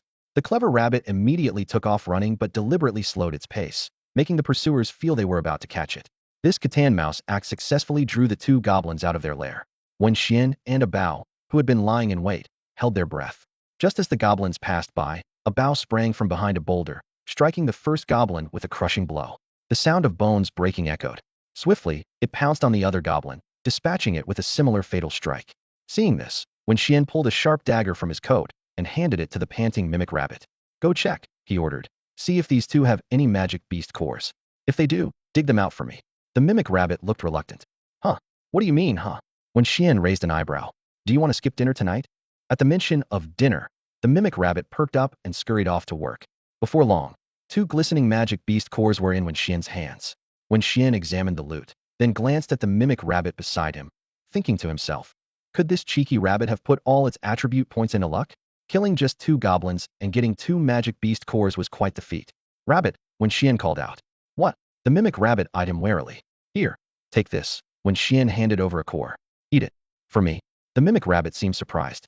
Its first impression of Wen Xuan wasn't great, considering it had been captured through underhanded means. Remembering that experience made the mimic rabbit shiver and its stomach ache. No, no, can't think about it. It muttered, shaking its head to dismiss the unpleasant memories. It snatched the core from Wen Xuan and stuffed it into its mouth. Crunch, crunch. The mimic rabbit munched away, even licking its fingers. Not bad. Tastes a bit like hard candy. Hard candy. Wen Xuan's mouth twitched, amazed at the rabbit's strong teeth, which could easily crush such a hard object. He felt relieved, knowing that the goblin's evil and rock attributes were well suited for the mimic rabbit, ensuring nothing went to waste. After dispatching the two goblin guards, Wen Xuan was contemplating whether to explore the cave further when a commotion of footsteps and noise in the distance interrupted his thoughts. Wen Xuan quickly found a corner to hide. Before long, a few burly men appeared at the entrance of the mine and went straight inside. Wen Xuan recognized them as the men he had seen at the Beastmaster Association. He was puzzled about their purpose here. Driven by curiosity, Wen Xuan quietly followed them with a bao and the mimic rabbit. He observed them secretly and noted that the strongest among them had already reached bronze level 9, a formidable power. Inside the cave, a small skirmish quickly ended. One of the men, wielding a hammer, smashed a cave goblin to death. Damn, who would have thought such filthy creatures would wander into this mine? One of the men said with a look of disgust. The bald man in charge, looking anxious, urged, All right, enough talk. Let's move quickly. The others complied immediately. The bald man continued. Once we finish this job, I can't afford the breakthrough pill. Then I'll be a silver-level beastmaster. Stick with me, and you'll be living the good life. They ventured deeper into the cave, with Wen Xuan close behind. Suddenly, a fireball came whistling toward them, forcing everyone to dodge. With a loud boom, it exploded on the ground. Shit, I thought there were only regular cave goblins here. Didn't expect a goblin sorcerer, one of the men exclaimed. The bald leader shouted. Enough with the damn chatter, let's take it down together. Wen Xuan silently observed the goblin sorcerer. Bronze level 9, great aptitude, and skills in pyroblast, stone throw, weakness, and fear. The battle erupted instantly, causing the entire cave to shake violently as dust filled the air. Sensing danger, Wen Xuan hurriedly retreated. Damn, are these guys insane? Fighting in such a confined space. If this mine collapses, that'll be just great, he muttered to himself as he ran. Outside the mine, Wen Xuan didn't leave. Instead, he found a hidden spot and waited. About 5 minutes later, a figure sprinted out of the cave and fled into the distance. Wen Xuan immediately recognized the heavily injured goblin sorcerer. He quickly ordered, Mimic Rabbit, chase after that guy. With the eye of God, Wen Xuan had already assessed the goblin sorcerer's condition. Although it was fleeing fast, he knew it wouldn't get far. With the swift Mimic Rabbit pursuing an injured enemy, the chances of success were high. Not long after the goblin sorcerer ran out of the mine, the burly men who had entered earlier also stumbled out. They were covered in dirt and fuming with anger, cursing nonstop. Damn it, that guy got away. Damn, damn, damn. My dwarf chief was seriously injured by it, and it just slipped away like that. They looked as if they wanted to tear the goblin sorcerer apart, their expressions twisted with rage. Boss, what do we do now? One of the subordinates asked, his voice filled with urgency and frustration. The leader replied through gritted teeth. What else? We go back. Go back? Go where? Back into the mine. Of course, the leader snapped. Back into the mine. Are we just going to let the goblin sorcerer go? The subordinates asked incredulously. The leader explained reluctantly. What else can we do? This place is huge, and that guy runs fast. Finding it is nearly impossible. Let's stick to the original plan and find that thing. With that, they turned around and headed back into the dim mine.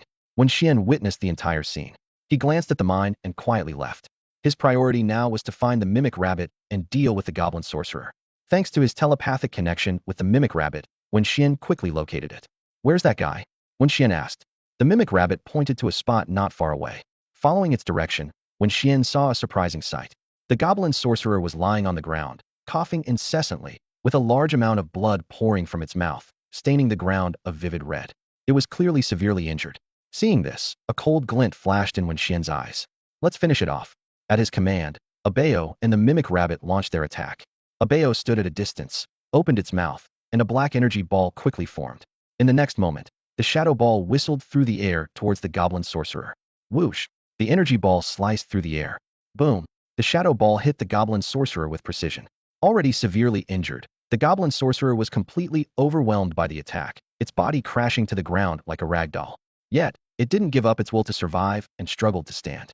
At that moment, with a sudden bang, a figure sprang from the ground. It was the mimic rabbit. Using its burrowing skill, it had stealthily approached the goblin sorcerer.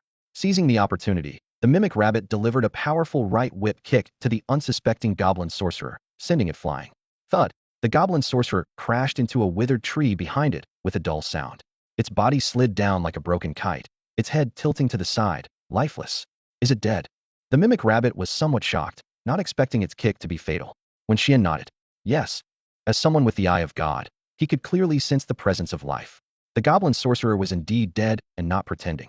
Go ahead, dig out its magic beast core, Wen Xuan ordered. Got it. With previous experience, the mimic rabbit was adept. It approached the goblin sorcerer, pulled out a dagger, and began to stab at the corpse. Clang, clang, clang. The sound of metal-piercing flesh resounded continuously. The goblin sorcerer, being a 9th-tier bronze-level beast, had tough skin and thick flesh. The mimic rabbit exerted a great deal of effort before finally extracting its magic beast core. Here you go. The mimic rabbit, panting, handed the crystal-clear magic beast core to Wen Xuan. When Wen Xuan handed the mundane dagger to the parrot rabbit, he couldn't help but complain, "This dagger is really hard to use." The parrot rabbit took the dagger, a hint of disappointment flashing in its eyes. Seeing this, Wen Xuan sighed lightly and comforted. Don't worry, I'll get you a better one in the future. The parrot rabbit's eyes lit up with excitement as it asked, really? It seemed to have developed a special attachment to daggers. Without saying much more, Wen Xuan handed the goblin sorcerer's magical beast crystal core to the parrot rabbit, advising, refine it well and see if you can gain any skills. The parrot rabbit eagerly stuffed the crystal core into its mouth and began to chew vigorously. As the crystal core was swallowed, a powerful energy spread from its abdomen to every part of its body. The parrot rabbit immediately sat down cross-legged, focusing entirely on refining this energy. While the parrot rabbit was busy refining, Wen Xuan turned his attention to the goblin sorcerer's corpse. He searched carefully, hoping to find something valuable. Sure enough, in the pocket of the goblin sorcerer, he discovered a stone emitting a silvery glow. Is this mithril? Wen Xuan exclaimed quietly in surprise. Mithril was a precious material for forging weapons, and even a small amount could significantly enhance a weapon's durability. He quickly tucked the mithril into his backpack, silently celebrating his good fortune. Looking back at the parrot rabbit, Wen Xuan noticed it was enveloped in a layer of red light, with energy circulating rapidly around its body. The parrot rabbit's strength was visibly increasing, quickly advancing from bronze level 1 to bronze level 3. So fast, Wen Xuan marveled to himself. Is this the benefit of attribute compatibility? He understood that the parrot rabbit had previously experienced slow growth due to malnutrition. Now, under his careful care, it was finally experiencing a breakthrough. Moments later, the parrot rabbit completed the refinement process. Its strength had reached the peak of bronze level 3, just a step away from breaking through to bronze level 4. Even more exciting, it had learned a new skill gunpowder art. Wen Xuan carefully examined the parrot rabbit's attribute panel. Attributes: plant, rock. Gender, male. Level: bronze level 3. Aptitude: SSS-tier. Peak strength: extraordinary king. Evolution path: rogue rabbit. Learn skills: swift legs LV6. Mimicry LV9. Digging tunnels LV6. Gunpowder art LV5. Only LV5. Wen Xuan felt slightly disappointed, having hoped the parrot rabbit could fully master this skill. But on second thought, he realized he was being too greedy. Most magical beasts start at level 1 when learning a new skill, and the parrot rabbit had directly grasped it at level 5, which was already quite extraordinary. Wen Xuan's gaze fell on the description of gunpowder art. Able to conjure a bomb out of thin air to attack enemies. A bomb. Wen Xuan pondered with a frown. What kind of novel skill is this? Upon hearing this, the parrot rabbit's lips curled into a slight smile. With a flick of its wrist, a carrot suddenly appeared in its palm, its tail end sizzling with a lit fuse. Before anyone could react, the parrot rabbit hurled this carrot bomb into the distance. Boom. With a loud explosion, the carrot detonated like a grenade, leaving a large crater in the ground. The parrot rabbit's eyes sparkled with excitement, its whole body trembling with thrill. To it, explosions were the purest form of art. Who could resist a carrot that explodes? Seemingly addicted, the parrot rabbit quickly scanned its surroundings, its gaze locking onto a large rock not far away.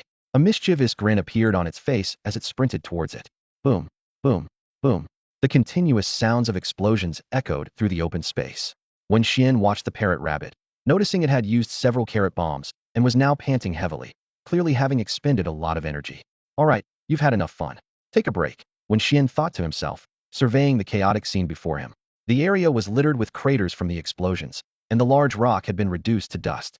Wen Xuan took out some food from his backpack and, along with the parrot rabbit and a bao, found a relatively clean spot to sit and eat. Suddenly, they all perked up their ears, sensing someone approaching. Instinctively, they ran off into the distance, quickly finding a hidden spot to conceal themselves. The newcomers stepped into the open area, looking around in confusion. Huh? What's going on? Why did the explosion stop? They saw only the craters scattered across the ground, furrowing their brows. Boss, look over there, one of the underlings suddenly exclaimed, pointing to a spot not far away. There lay the body of a goblin warlock. The group burst into laughter. Haha, just when we thought we hit a dead end, we find the goblin warlock's body.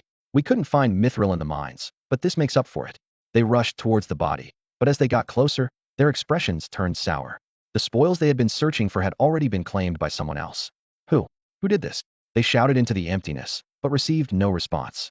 Damn it, the bald leader cursed. Today is just not our day. I need to find a girl tonight to blow off some steam. With that, he stormed off, and the other underlings exchanged glances before following him. Once they were gone, Wen Xuan, a bao, and the parrot rabbit emerged from the ground. It turned out that when they sensed someone approaching, Wen Xuan had quickly instructed the parrot rabbit to dig a large hole for them to hide in, covering the entrance with volcanic ash. The area was so riddled with carrot bomb craters that the bald leader's group didn't notice anything unusual. Wen Xuan glanced at the goblin warlock's body, realizing it was time to leave. They swiftly gathered their belongings and quietly departed from the troubled area. Wen Xuan didn't leave the secret realm immediately. Instead, he decided to explore the mine. As soon as he stepped inside, a strange feeling surged through him. He suddenly realized that the battle with the bald-headed gang turned out to be a good thing. The aftershocks from the fight had dislodged iron ore from the cave walls, making it surprisingly easy to collect. Looking around, Wen Xuan's eyes lit up as he quickly selected a piece of iron ore of suitable size. Carefully placing it into his backpack, he felt its heavy weight and couldn't help but smile with satisfaction. With this unexpected gain, he started his journey back. As soon as Wen Xuan emerged from the secret realm, he felt two sharp gazes upon him. They belonged to two guards, whose eyes were filled with surprise and curiosity. After Wen Xuan walked away, the two couldn't help but whisper to each other. This guy's impressive, one guard remarked quietly. Yeah, he shows great promise, the other agreed.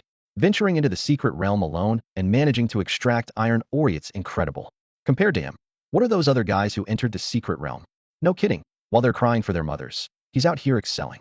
Man, comparing oneself to others can be disheartening. Carrying the heavy iron ore, Wen Xuan arrived at the Beastmaster Association to submit his task. Just then, he unexpectedly encountered the person who had issued the task. A burly man with long hair and wearing denim overalls. He looked robust yet approachable. A faint smile lingered at his lips, as if he was confident about everything. Hey, look, the inventor with long hair is here again. Whispers suddenly filled the surroundings. Inventor with long hair? Wen Xuan wondered, sensing a hint of mockery in their tone. Who knows what kind of tricks he's up to now? Who cares, it's all just junk anyway. If he ever makes something useful, I'll cut off my head and let you sit on it. Ignoring the jeers around him, the man seemed unfazed. He quietly picked up the iron ore Wen Xuan had just submitted and turned to leave. Wen Xuan collected his reward, watching the man walk away. At that moment, he noticed a strange glow surrounding the man, a glow characteristic of a treasure. In Wen Xuan's limited experience, it was the first time he saw someone enveloped in such a blue light. Driven by curiosity, Wen Xuan discreetly followed him. After leaving the association, the man carefully placed the iron ore onto an old tricycle and rode away. Seeing this, Wen Xuan quickly hailed a taxi and followed. Eventually, the man stopped in front of a modest courtyard. He pushed open a creaky iron gate and drove inside. Wen Xuan paid the fare and quietly followed him in. At that moment, the man was unloading the iron ore from the tricycle. Sensing Wen Xuan's presence, he said without turning around, "Since you're here, lend a hand." "All right," Wen Xuan replied, stepping forward to help the man move the iron ore into a simple workshop. After placing the ore, the man smiled and said, "Let me treat you to a drink." With that, he walked over to an old refrigerator in the corner. Watching the man's actions, Wen Xuan curiously noticed that the refrigerator was locked. After some effort, the man finally retrieved a bottle of red wine and a plate of skewered meat. With a constant smile, the man skillfully opened the wine and poured a glass each for Wen Xuan and himself. He then gently swirled the glass and took a small sip with elegance. Observing the man's demeanor, Wen Xuan couldn't help but be amazed. Such elegance! Who would have thought this was in a simple courtyard? It seemed as though the man before him wasn't an inventor with long hair, but rather a fallen noble, accidentally found in this place. Hey buddy, let me treat you to some grilled kebabs. Before Wen Xuan could react, the smiling man quickly walked over to a nearby canvas. With both hands gripping its edges, he gave a swift tug, instantly revealing a massive object beneath a shiny piano. With a charming smile still on his face, the man skillfully laid the kebabs on the smooth surface of the piano. He gracefully took a seat on the piano bench, his long fingers gently touching the keys. Dong! A crisp note broke the silence of the room. Immediately, the man began playing Beethoven's Symphony of Fate. As the stirring melody filled the air, an astonishing scene unfolded. The piano began to slowly rise and float around the room. Meanwhile, the kebabs on the piano started to sizzle, releasing a mouth-watering aroma. Wow! Wen Xuan marveled to himself. To perfectly combine a piano and barbecue, this guy is really something. When the piece concluded, the man stood up, grabbed a handful of the fragrant grilled lamb skewers, and approached Wen Xuan. Here, have some, he said warmly. Thank you. Wen Xuan took the kebab and cautiously took a bite. To his surprise, the meat was tender and juicy, cooked to perfection, neither raw nor burnt. Delicious, he genuinely praised. Tasty, right? I think so too, the man said as he skillfully devoured a skewer himself. After a moment of hesitation, Wen Xuan couldn't help but ask, don't you find it strange? Why am I here? And you don't seem to mind my presence. Hearing this, the man sighed deeply, his face expressing a mix of helplessness and loneliness. Maybe I've been alone for too long and just wanted some company. Wen Xuan nodded silently, understanding the man's feelings. As an inventor, who wouldn't want their creations to be appreciated? Unfortunately, the man's inventions were often seen as useless and criticized. The two quietly enjoyed their grilled lamb skewers. After finishing, the man got straight to the point. Is there a reason you came to see me? Not really. I just wanted to ask if you could make a weapon for me, Wen Xuan replied candidly. Don't worry, I'll pay you whatever you ask. A weapon for you? The man raised an eyebrow. What kind of weapon are you thinking of? A dagger, as sharp as possible. Upon hearing this, the man smiled slightly. That's my specialty. But I have a condition. You need to provide the iron ore for forging. As for the cost, don't worry about it. I've enjoyed our conversation today, so let's just call it making a friend. All right, Wen Xuan agreed readily. However, the man was surprised to see that Wen Xuan had no intention of leaving. Aren't you going to look for iron ore? He thought Wen Xuan would be off to find it, but the young man remained where he was. Can I use this to forge the dagger? Wen Xuan suddenly asked, pulling something from his pocket. The man's eyes instinctively fell on the item in Wen Xuan's hand, and upon seeing it clearly, he lost his composure. His eyes widened as he almost jumped in front of Wen Xuan, snatching the stone from him. This is mithril. The man was so excited he got goosebumps all over. My goodness, such a large piece. A regular weapon only needs a tiny bit of mithril to become incredibly hard. He couldn't even imagine what kind of extraordinary weapon this piece of mithril could create. Sure, buddy, leave it to me, the man said excitedly. You wait here, and I'll forge it for you right away. Wen Xuan looked at the uncle's eager expression and felt a bit uneasy. He secretly worried whether this master blacksmith would create a strange weapon for him. The uncle walked into the workshop, fully immersing himself in the forging process. He expended enormous effort to forge the precious mithril into a dagger. From the bright sun to nightfall, he worked tirelessly. Fortunately, he had eaten a few skewers of grilled lamb earlier, barely filling his stomach to sustain him until now. Finally, with a burst of ecstatic laughter, the uncle shouted, It's done! It's done! Ha ha ha! After all this hard work, I've finally succeeded.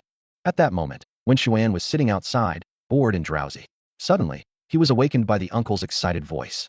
He saw the uncle walking out with a joyful expression, saying, Young man, come, give it a try, as he handed the weapon to Wen Xuan. Wen Xuan took the weapon and was immediately stunned. He stared at the object in his hand, unable to believe his eyes. What is this?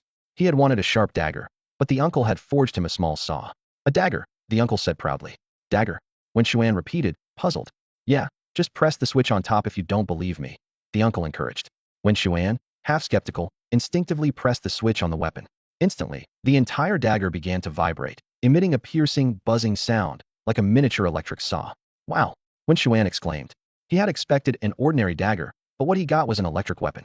The uncle explained proudly. Didn't you want a dagger that cuts through iron like mud? This is it. No ordinary dagger is as powerful as this one. If you don't believe me, you can try it. Look, there's an iron plate over there. Go and test it. Wen Xuan, still doubtful, walked towards the iron plate. Despite his concerns about the inventor's creativity, the purple glow from the weapon piqued his curiosity. Yet, he couldn't help but remark, Can you believe this is actually a purple weapon? Examining the dagger closely, Wen Xuan frowned. Mithril should be silver white, but the uncle had created a dark little electric saw. Ugly, he muttered to himself. This dagger is really ugly. However, Wen Xuan quickly came around to the idea. The ugly dagger had one advantage: it wouldn't easily attract attention. He approached the iron plate, activated the switch, and lightly touched the plate. With a tear sound, like sharp scissors slicing through denim, the iron plate was instantly cut open. Wen Xuan marveled. So clean and smooth? He finally experienced what it meant to cut through iron like mud. Excited, Wen Xuan began to wield the dagger, slicing the entire iron plate into 7 or 8 small pieces. Yes, this is indeed a treasure, he praised. Upon closer inspection of the dagger, Wen Xuan noticed it was embedded with a magic beast crystal core. What purpose does this serve? He curiously asked. The uncle explained. Of course it has a purpose. The dagger's sharpness relies entirely on this magic beast crystal core. The principle is to convert the energy inside the core into kinetic energy for the saw blade rotation. Wen Xuan suddenly understood and nodded. It really is an electric saw. But that's fine, as long as it works. He then asked, by the way, if this magic beast crystal core is used up, can it be replaced? Yes, the uncle replied. You just need to find a wind attribute magic beast crystal core to embed. All right, I got it, Wen Xuan said thoughtfully, filled with anticipation for this unique weapon. Wen Xuan sheathed his dagger, ready to bid farewell to the uncle. Just then, the uncle flashed a sly smile and said, that'll be 5 million. 5 million. Wen Xuan's eyes widened, anger surging within him. He was willing to negotiate, but this was outright extortion. It was as if the uncle saw him as easy prey. Didn't you say there was no charge? Wen Xuan suppressed his anger and questioned. The uncle calmly explained. The forging is free, but the iron plate costs money. I worked hard to forge it. Hearing this, Wen Xuan used his divine eye to closely inspect the iron plate. But all he saw was an ordinary piece of metal. Just as he was about to argue, the uncle interrupted. All right, let's not drag this out. How about this? I'll keep the leftover scraps from forging the dagger, and we'll call it even. Wen Xuan suddenly understood. The uncle, a bit shy, wanted the leftover mithril scraps, but was too embarrassed to ask directly. For Wen Xuan, the weapon was complete, and the scraps were just waste. Why would he take them? Sure, you can have them, Wen Xuan agreed readily. Really? The uncle's eyes lit up with joy, as if he'd received a treasure. Really, Wen Xuan confirmed. The uncle was overjoyed and said, great, thank you. If you ever want something else forged, just come to me. I'll do it for free. The uncle was a passionate inventor who loved tinkering with things, which was why he was willing to forge for Wen Xuan. All right, I'll keep that in mind, Wen Xuan replied politely. No problem, feel free to come by. I'm always alone, so company is nice, the uncle said with a hint of loneliness in his voice. After a few more words, Wen Xuan said goodbye to the uncle. Instead of heading back to school, he went to a quiet forest. Come out, parrot rabbit, Wen Xuan called softly, summoning the parrot rabbit from the beast's space. Yawning, the parrot rabbit appeared, clearly having just been napping. What is it? It asked lazily. Here, take this. Wen Xuan handed the dagger to the parrot rabbit. He thought, a Bayo already has powerful attacks. Its massive paws are its best weapons, so it doesn't need any extras. But the parrot rabbit was different. Although it had just learned a long-range attack skill, gunpowder magic, it would be in danger if an enemy got too close. So, Wen Xuan decided to give the dagger to the parrot rabbit for self-defense. Curious, the parrot rabbit took the dagger and examined it closely. All right, stop staring, give it a try, Wen Xuan urged. Try it, the parrot rabbit asked, puzzled. Yes, press the button on it, Wen Xuan instructed. Following the instruction, the parrot rabbit pressed the button, activating the dagger. Zzz. A buzzing sound filled the air as the dagger vibrated intensely in its hand. Curious, the parrot rabbit touched the dagger to a nearby tree. Swish, the dagger effortlessly sliced through the thick trunk. Crack, boom, the tree fell with a thud, shaking the ground. The parrot rabbit stood there in shock. All right, stop standing there and get used to it. Wen Xuan's words snapped the parrot rabbit out of its daze. Hearing this, a mischievous grin appeared on the parrot rabbit's face. It transformed into a tree-chopping maniac, swinging the dagger wildly in the forest. If the bears Big and Little were here, they would surely weep at the sight. This crazy parrot rabbit was even more relentless than the infamous logger Baldy.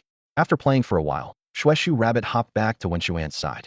Its paws still tightly gripped the small dagger, and its eyes sparkled with fondness.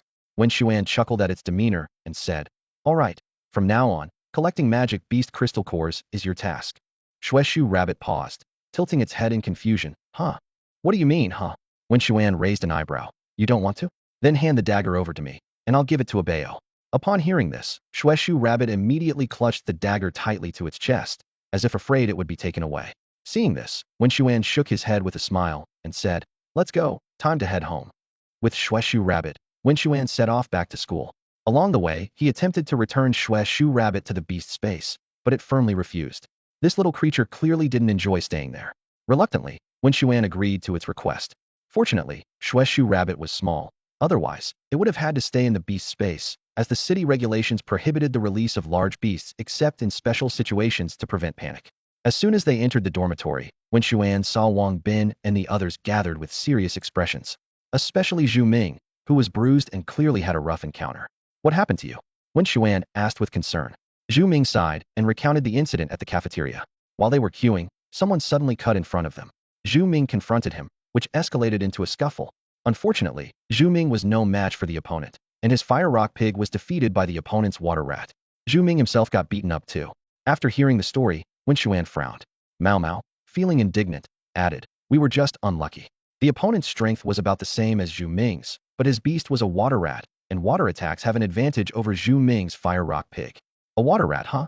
Wen Xuan was contemplating this when the dormitory door was suddenly kicked open. Everyone turned to see a boy leisurely eating a custard tart, a smug smile on his face. "Wei Xiaodi, what are you doing here?"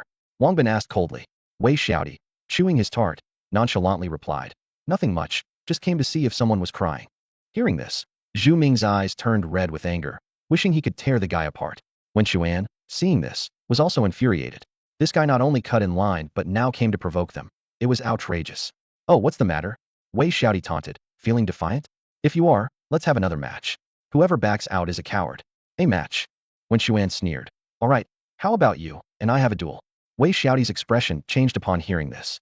He clearly didn't expect Wen Xuan to be from this dormitory. As the rookie king, Wen Xuan's reputation preceded him. "What? Are you scared?" Wen Xuan continued to provoke when Wei Xiaodi didn't respond. Who's scared?" Wei Xiaodi stammered. "It's just a duel with you, fine. But I'm not feeling well today, ate something bad. So let's postpone our duel." Before Wen Xuan could respond, Wei Xiaodi fled without looking back, leaving Wen Xuan and his roommates exchanging bewildered looks. "Ugh, what a coward. Only picking on the weak," Wang Bin said through gritted teeth, his face filled with indignation. Wen Xian gently patted Wang Bin on the shoulder, reassuring him. "Don't be angry. He probably won't bother you guys again anytime soon." Wang Bin frowned, thinking for a moment, then said worriedly, "Not in the short term, but what about later? He might come back." Wen Xian couldn't help but roll his eyes, his tone carrying a hint of exasperation. "If he comes back, can't you fight back? What are your hands for? Fight back." Wang Bin recalled the opponent's skills and shrank back a bit. "I probably still can't beat him." A glint of insight flashed in Wen Xian's eyes as he coaxed. "Just because you can't beat him now doesn't mean you won't be able to later. If someone bullies you and you can't fight back, endure it for now. Once you can fight back, give it your all. That's how you regain your pride." He paused, then continued explaining. "I could have stepped in to teach him a lesson earlier, but there was no need. That guy's just a clown. Besides, he's a wake-up call for you. You three have been living too comfortably lately." Wang Bin and the others listened, their expressions varied. Wang Bin and another looked somewhat sheepish, while Zhu Ming clenched his fists, determination shining in his eyes, as if he had resolved to work hard. The next morning, Wen Xian, instead of going to train, took a bao and Shueshu rabbit straight to the cafeteria. As soon as he reached the entrance, he ran into the troublemaker from the day before.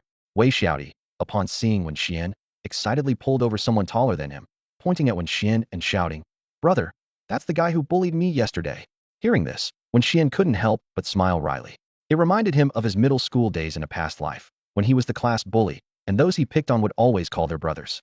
But in this world, what good was calling for a brother? Wei Xiaodi's brother, Wei Xuan, frowned upon hearing this and turned to Wen Xian, demanding, "So you're the one who bullied my brother?" Wen Xian raised an eyebrow, responding defiantly, "Yeah, so what? You want to stick up for him?" Wei Xuan sighed, clearly not someone who liked causing trouble, but he was a doting brother.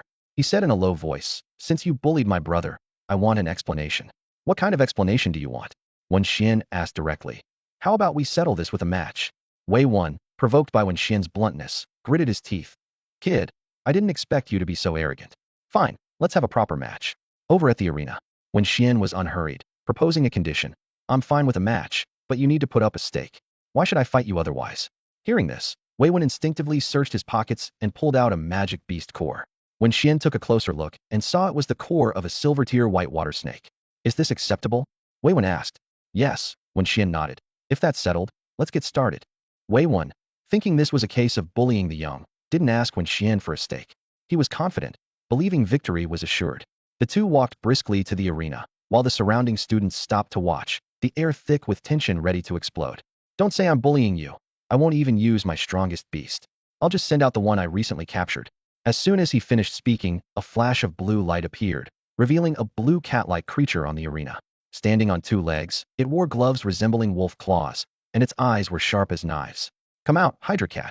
With its owner's call, Hydracat demonstrated its full features: water attribute, female, bronze level 4 aptitude, strength at the peak of level, and a golden evolution path. It had mastered skills like Water Gun LV4, Claw LV5, and Sharp Eyes LV3. Wen Xuan glanced at his opponent's beast, evaluating silently. I didn't expect it to be a female cat. He turned and kicked the mimic rabbit beside him. Okay, stop standing there and get up on the stage. The mimic rabbit looked astonished. Huh? You want me to go up? What else? Wen Xuan retorted. Since capturing the mimic rabbit, this was its first time participating in an actual battle. Reluctantly, the mimic rabbit stepped onto the arena. Seeing this, Wen Xuan offered bait. Do well, and I'll buy you some carrots later. Carrots. As if a switch had been flipped, the mimic rabbit instantly perked up. Of all foods, carrots were its favorite. As the saying goes, a dog can't change its habit of eating dirt, and a rabbit can't change its love for carrots. And that's a fact. Just as the mimic rabbit got on stage, the Hydracat lunged forward aggressively. Wow, sneaky attack. That's not honorable, the mimic rabbit exclaimed as it started to run. This unexpected battle caught the attention of nearby students, who gathered around, chattering excitedly. Look, that rabbit can talk. How amusing. Yeah, it's so interesting. A talking beast. It makes me want one too. At this moment, a bespectacled boy pushed his way through the crowd, adjusting his glasses with an arrogant expression. What's the use of talking? That mimic rabbit's combat power is pathetic. Its only redeeming quality is speaking human language. Everything else about it is trash, not worth training. Anyone choosing this mimic rabbit as their beast is a fool. Hearing this, Wen Xuan merely gave him a cold glance, not intending to engage with someone so conceited. On the arena, the mimic rabbit deftly led the Hydracat around. It didn't seem like prey being chased. Instead, it resembled a performer toying with a monkey, making the Hydracat spin in circles. Mimic rabbit, stop playing. Do you want those carrots or not? Wen Xuan's words acted like a spell, and the mimic rabbit immediately stopped fooling around. Denying it food was a grave offense. The mimic rabbit halted, suddenly producing a carrot and tossing it towards the Hydracat. The bespectacled guy burst into laughter at the sight. Huh? See, I told you, this mimic rabbit is useless, just a piece of trash. Is that so? A voice suddenly chimed in from behind him. A hand clapped heavily on his shoulder. You call this mimic rabbit trash? Dare to make a bet with me? What kind of bet? Let's bet on whether this mimic rabbit can win. If you win, you have to live stream yourself eating dirt. How about that? Sure. All right. Everyone heard that, right? And if you can't do it? If I can't, then I'm a coward. Good. Then it's a deal, and everyone here can be witnesses. The person who initiated the bet smirked subtly, a detail that went unnoticed by the crowd. On the arena, the mimic rabbit had scattered carrots everywhere. Opposite, Wei Wen was starting to lose patience. Are you done yet? Those things have no offensive power. Why are you throwing them? No offensive power, the mimic rabbit replied with a hint of slyness in its voice. Mocking rabbit, show him just how dangerous these carrots can be. Wen Xuan's voice echoed across the arena. Mocking rabbit nodded slightly, a mischievous glint in its eyes. Suddenly, a deafening explosion reverberated through the venue. All the carrots detonated simultaneously, creating a massive crater in the center of the arena. The shockwave swept through, knocking spectators off their feet as they stared in horror at the dust-covered arena. As the smoke gradually cleared, it revealed Hydracat lying in the deep crater, covered in injuries and motionless, like a lifeless feline. Wei Wen quickly retrieved Hydracat into his beast space and dashed towards the school infirmary, disregarding everything else. Wen Xuan, on the other hand, calmly walked over to the referee and took the magical beast core that Wei Wen had given him. Mocking rabbit, let's go, he said coolly, leaving the arena under the watchful eyes of the crowd. As Wen Xuan entered the cafeteria, the audience finally snapped out of their daze and erupted into enthusiastic cheers. Wow, he's so impressive. That explosion was art, truly breathtaking. Is this the power of Mocking Rabbit? Incredible. Meanwhile, those who had previously mocked Wen Xuan tried to sneak away, but Wang Bin caught one of them. Not so fast. Time to fulfill your promise, Wang Bin said with a grin, calling out. Mao Mao, come over here. Mao Mao approached, wearing a mask and holding a spittoon. A foul stench spread, causing those nearby to gag. Amidst the horrified gazes, Wang Bin unceremoniously placed the spittoon on the person's head. The sound of retching filled the air, creating chaos. Wang Bin chuckled triumphantly and walked into the cafeteria with Zhu Ming and Mao Mao. They happened to meet Wen Xuan, who had just finished buying his meal. Curious, he asked. What's happening outside? There are so many people gathered. No idea, Wang Bin replied, feigning innocence. Wen Xuan didn't press further and focused on enjoying his lunch. After his meal, Wen Xuan decided to head to the Beastmaster Association to take on a new task. This time, he had a clear goal in mind: to choose a forest-related mission and search for plant-type beasts to obtain magical beast cores. After all, his mocking rabbit had both plant and rock attributes and had already mastered the rock attribute skill of burrowing. Standing in front of the task board at the Beastmaster Association, Wen Xuan scanned the task cards one by one. He skillfully searched for a target that suited him and quickly settled on an enticing task, finding the sweet fruit. This fragrant fruit is the favorite of the curly cat. The curly cat, entirely white with curly fur, might not have much practical breeding value, but it is a darling among the wealthy. The task issuer was generous, offering a reward of 10,000 for just one sweet fruit, making Wen Xuan marvel at the extravagance of the rich. After taking on the task, Wen Xuan, along with Abeo and the mimic rabbit, set off on their journey to find the sweet fruit. Their destination was the secret realm known as the Green Leaf Forest, where the sweet fruit grew. As soon as they stepped into the Green Leaf Forest, the mimic rabbit started hopping around excitedly. It joyfully ran, basking in the warm sunlight, its laughter echoing through the air. Wen Xuan and Abeo followed closely, venturing into the lush forest. Looking up, towering trees reached heights of over 10 meters, their branches and leaves forming a canopy that filtered the sunlight into dappled patterns. The air was filled with the fresh scent of green leaves, invigorating and refreshing, as if they were in a natural oxygen bar. Suddenly, the sounds of battle echoed from a distance. Wen Xuan looked in the direction of the noise and saw other adventurers commanding their beasts in combat with wild magical creatures. To avoid unnecessary conflict, he chose to take a detour and focus on his own task.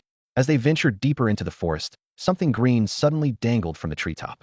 The alert mimic rabbit immediately drew a dagger and sliced it in two. Upon closer inspection, Wen Xuan realized it was a green caterpillar. Looking up, he saw the treetops were teeming with green caterpillars, greedily munching on leaves like efficient leaf-destroying machines. At that moment, a green vine lashed out, knocking a caterpillar to the ground. It turned out to be a group of thorn flowers launching an attack. A fierce battle ensued between the two sides, with intense back-and-forth exchanges. Seeing this, Wen Xuan decisively withdrew with Abeo and the mimic rabbit to a safe distance to observe the ecological war. The fierce battle raged on for a whole hour, ultimately ending in a Pyrrhic victory for the thorn flowers. After the green caterpillars retreated, the battered thorn flowers also slowly withdrew, leaving behind a ravaged battlefield that bore witness to the harsh balance of the forest's ecosystem. In nature, everything is interconnected, forming a complex food chain. In this leafy forest, green caterpillars greedily munch on the leaves, causing significant damage to the trees. Meanwhile, the thorny flowers act as protectors of the trees, fiercely attacking these voracious caterpillars. After the battle ended and the battlefield was left in disarray, Wen Xuan quietly arrived with Abeo and the mimic rabbit. Their eyes scanned the ground littered with bodies, and Wen Xuan turned to the mimic rabbit, his tone slightly impatient. "What are you waiting for? Get to work and dig out the magic beast cores from these creatures." The mimic rabbit, though reluctant, obediently began the arduous task. However, luck was not on its side this time. Among the disgusting green caterpillar corpses, not a single magic beast core was found. Instead, it discovered 3 precious magic beast cores in the bodies of the thorny flowers. Seeing the mimic rabbit pouting, looking as if it had been greatly wronged, Wen Xuan couldn't help but explain, "You're not doing this just for me. These are all for you. Go ahead and eat them." Upon hearing this, the mimic rabbit's eyes lit up. It swiftly picked up a core and tossed it into its mouth, carefully placing the remaining ones into its newly bought small leather bag. This bag was something the mimic rabbit had persuaded Wen Xuan to buy when they passed a specialty store. There is a technique to beasts consuming magic beast cores. They can only consume one at a time and must wait until it's fully digested before moving on to the next. Fortunately, the mimic rabbit's digestion speed was astounding. In just half an hour, it had completely digested the 3 thorny flower magic beast cores. Wen Xuan, too lazy to check the mimic rabbit's status panel, simply asked, "So, what did you learn?" Instead of answering, the mimic rabbit struck a pose. It mimicked Spider-Man from the movies, pretending to shoot webs. Suddenly, with a whoosh, a green vine shot from its hand, wrapping precisely around a nearby treetop. The mimic rabbit grabbed the unexpected vine with both hands and swung forward like a small Tarzan. Watching this, Wen Xuan couldn't help but shake his head with a wry smile. Clearly, the mimic rabbit had successfully learned the vine whip skill by consuming the thorny flower magic beast cores. This new skill seemed to make it so excited that it was swinging through the jungle like a flying rabbit. At this moment, Abeo stood quietly beside Wen Xuan, its eyes full of envy, watching the mimic rabbit freely swing among the treetops.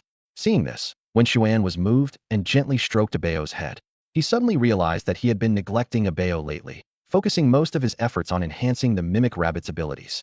After all, Wen Xuan considered the mimic rabbit to be the weaker link in their team, a shortcoming he hoped to address. "Abeo," Wen Xuan said softly, "let's take these days to train well in this secret realm." Abeo nodded vigorously, its eyes sparkling with anticipation. In the following days, Wen Xuan continued to explore the leafy forest with a bao and the mimic rabbit, searching for the elusive sweet fruit, while also providing special training for the two beasts. A bao was very obedient, diligently following every instruction from Wen Xuan. Meanwhile, the mimic rabbit seemed like an unstoppable spinning top, turning the entire forest into a scene of chaos. The poor green caterpillars found their lives increasingly difficult. They intended to quietly enjoy a feast of green leaves, only to be repeatedly interrupted by sudden carrot bombs. The weaker caterpillars were blown to pieces on the spot, while the slightly stronger ones couldn't escape being injured. The whole forest seemed to have become the mimic rabbit's playground, filled with a mix of joy and fright. In the lush green forest, an unusual chase was unfolding. Mimic Bunny, that cunning little creature, was playfully teasing the other forest inhabitants in its own unique way. It skillfully tossed carrot bombs and quickly darted away, leaving chaos in its wake. The forest echoed with two distinct sounds. One was a bao rhythmically pounding a tree with its bare paws, and the other was the sporadic explosions caused by Mimic Bunny. Amid the commotion, Wen Xuan finally found the coveted sweet fruit after a week of searching. Seeing the tree laden with pink fruits, he couldn't help but smile in relief. This discovery not only answered his lingering questions, but also made him understand why these fruits were so precious, fetching a staggering price of 10,000 each. Just as Wen Xuan was about to instruct Mimic Bunny to pick the sweet fruit, he noticed that both Mimic Bunny and Abeo were warily staring ahead. With his keen god's eye vision, Wen Xuan quickly identified the problem. A vibrant green snake was coiled silently beneath the sweet fruit tree, almost blending seamlessly with the surrounding grass. Wen Xuan carefully observed the snake's attributes: a green-scaled snake, male, with a bronze 9th tier qualification, boasting Clevel Peak strength and a potential silver evolution path. Its skills included Venomous Fangs LV5, Venom Spray LV4, and Death Coil LV6. Faced with such a formidable opponent, Wen Xuan pondered how best to handle the situation. At that moment, Mimic Bunny suddenly produced a pack of powder, none other than Zhu Ming's Swift Surrender. Wen Xuan, surprised, inquired about the powder's origin, and Mimic Bunny candidly confessed it had been stolen from under a pillow. This seemingly harmless creature was surprisingly cunning at heart. Under Wen Xuan's guidance, they began searching for useful tools. After about 10 minutes, they returned to the sweet fruit tree with a black fur mouse. Mimic Bunny eagerly sprinkled Swift Surrender evenly over the black fur mouse, then grabbed its tail and tossed it towards the green-scaled snake. Snakes often require long periods of waiting to hunt. Clearly, this green-scaled snake had been lurking for some time, and upon seeing the incoming prey, it unhesitatingly swallowed it whole. Wen Xuan and his companions held their breath, waiting to see if their plan would succeed. The mimic rabbit couldn't help but burst into laughter as it looked at the scene before it. It seemed to have already foreseen the predicament that the green-scaled snake was about to face. The unstoppable effect of the concoction made by Zhu Ming was indeed astonishing. Sure enough, it wasn't long after the green-scaled snake swallowed the potion that it began to react violently. Uft, uft, uft. A series of nauseating sounds echoed through the jungle. The snake's stomach churned violently, and a large amount of white mucus spewed out from its body. The poor snake put on a pitiful symphony in the forest, composed entirely of those puffed sounds. Seeing this, the mimic rabbit rolled on the ground, laughing uncontrollably. Ha ha, this is killing me. It secretly reveled in the fact that someone else was finally experiencing the same agony it once did. When Xian observed the diarrhea-stricken green-scaled snake calmly, refraining from launching an attack, he patiently waited for over an hour until the unsettling noises gradually faded away. By then, the snake was utterly weakened, lying on the ground with its tongue out, looking utterly defeated. When Xian knew the perfect moment to strike had arrived. Mimic Rabbit, he called softly. The rabbit immediately understood, waved its right hand, and conjured a carrot bomb from thin air, which it then hurled at the green-scaled snake. Boom! The moment the carrot bomb made contact with the snake, it exploded with a loud bang. The mimic rabbit continued its assault, throwing more carrot bombs. Following suit, Abeo launched shadow balls for ranged attacks. When Xian opted for long-range attacks because the green-scaled snake, being a venomous beast, posed severe risks if bitten. The poor snake, now completely exhausted, couldn't even muster the strength to turn over and was left to endure the relentless assault. Under the fierce onslaught from the mimic rabbit and Abeo, the green-scaled snake finally succumbed and collapsed. Just as when Xian was about to have the mimic rabbit retrieve the crystal core, the snake suddenly lunged at the rabbit. Fortunately, the rabbit reacted swiftly, dodging just in time. Whoa, that scared the life out of me, it exclaimed, patting its pounding heart. When Xian frowned, puzzled by how the snake could still attack despite being dead, as seen through his divine eye. He then recalled that snakes could exhibit reflex actions shortly after death. So, he instructed the mimic rabbit to wait for 10 minutes to ensure safety before retrieving the beast's crystal core. Wen Xian picked up the crystal core and examined it closely in the sunlight. Under the sun's rays, the entire core glowed with a purple hue. This is a valuable find, Wen Xian thought happily. However, considering the toxic nature of the green-scaled snake and its incompatibility with the bao and the mimic rabbit, he decided to sell the core and buy a more suitable one instead. All right, let's go pick those sweet fruits, Wen Xuan said, gazing up at the treetop where 10 rosy fruits glistened invitingly in the sunlight. He turned to his trusty companion, the scholar rabbit, and instructed, "Rabbit, go get them for me." The scholar rabbit, now Wen Xuan's efficient aide, didn't climb the tree directly. Instead, it deftly maneuvered a green vine like a serpent, winding it around each sweet fruit with precision, and gently tugged them down. In a blink, all 10 fruits landed in Wen Xuan's hands. Eagerly, Wen Xuan began stuffing the fruits into his backpack, but encountered a snag with the 7th one. Glancing around thoughtfully, he had an idea. Perfect, there are 3 left, we can each have one. Before he finished speaking, the scholar rabbit had already snatched a fruit and was devouring it ravenously. The sound of its munching was loud and eager, as if it hadn't tasted such delicacies in years. In stark contrast, a bao nibbled delicately on its fruit, a blissful smile spreading across its face. Seeing this, Wen Xuan also took a bite. Delicious, he exclaimed. The fruit's flesh was crisp and flavorful, with a subtle sweetness and a rich aroma. No wonder the curly cat loved these fruits so much. In no time, he finished the entire fruit, licking his lips in satisfaction. Just as he was about to grab another, he remembered each sweet fruit was worth a hefty sum of 10,000. Better not, he thought to himself. I should save this money to buy food for these little guys. With the task complete, Wen Xuan, along with the scholar rabbit and a bao, headed back. Upon reaching the Beastmaster Association, he exchanged the 7 sweet fruits for 70,000. As soon as he received the money, Wen Xuan heard someone making strange noises, seemingly trying to catch his attention. Do you need something? Wen Xuan asked cautiously. Hey there, young man. Have you thought about how to spend all that money? A small, shrewd man approached with a grin. Wen Xuan instinctively became more alert, but the man said, Don't worry, just follow me. With that, he turned and walked away. Hesitant for a moment, Wen Xuan's curiosity got the better of him, and he followed. With his god's eye, he had already assessed that the man was just a bronze tier 4, while he himself was a bronze tier 6, confident he could handle any surprises. Soon, the man led Wen Xuan to a secluded alley. Leaning in, he whispered, Ever heard of the black market? The black market? Wen Xuan repeated, intrigued. Yes, the black market, the man continued. It's got everything you could want, at great prices. As long as you have money, you can buy anything there. Wen Xuan was intrigued by the idea of such a place in this world. However, he remained cautious, aware of the unregulated nature that defined a black market. Would you take me there? Wen Xuan asked tentatively. Of course, the man chuckled. Just give me 10,000, and I'll take you. How about that for a deal? As Wen Xuan debated whether to hand over the money, a slurred voice suddenly interjected, Don't trust him, kid. If you want to see the black market, I'll take you. Turning, Wen Xuan saw an old man, wearing a yellow duck tank top and flip-flops, swaying as he approached with a beer bottle in hand. The old man's face was flushed, clearly having had too much to drink, but his eyes gleamed with an unusual sharpness. The skinny man heard the old man's words, and a sinister expression instantly appeared on his face. His eyes sparkled with murderous intent as he gritted his teeth and said, Old man, stay out of this. The old man was unfazed and instead let out a slight, cold smile. At that moment, the skinny man suddenly shouted, Wonkai, show this old fool who's boss. As soon as he finished speaking, a dark shadow flashed by. A completely black dog appeared out of nowhere, exuding a terrifying aura. Wen Xuan felt the intimidating presence, and his legs began to tremble involuntarily. Black Wolf King. The skinny man recognized the fierce beast and was instantly scared out of his wits. He knew full well that as a mere bronze level, he was no match for the Black Wolf King, whose power started at gold level. Seeing the skinny man flee in panic, the old man snorted, You're lucky you ran fast, otherwise you'd at least be leaving a leg behind today. Although his words were harsh, it was clear the old man had no intention of truly harming him. With his strength, killing the skinny man would be as easy as crushing an ant. Turning to Wen Xuan, the old man said kindly, Young man, weren't you looking to go to the black market? Come with me. Led by the old man, the two reached a street corner. The old man skillfully tapped on the wall 3 long and 2 short. Amazingly, the wall responded by opening.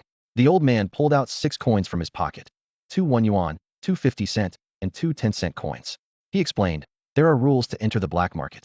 The tapping rhythm is a code, and giving money is for identity confirmation, not profit. Only those who understand the rules can enter the black market.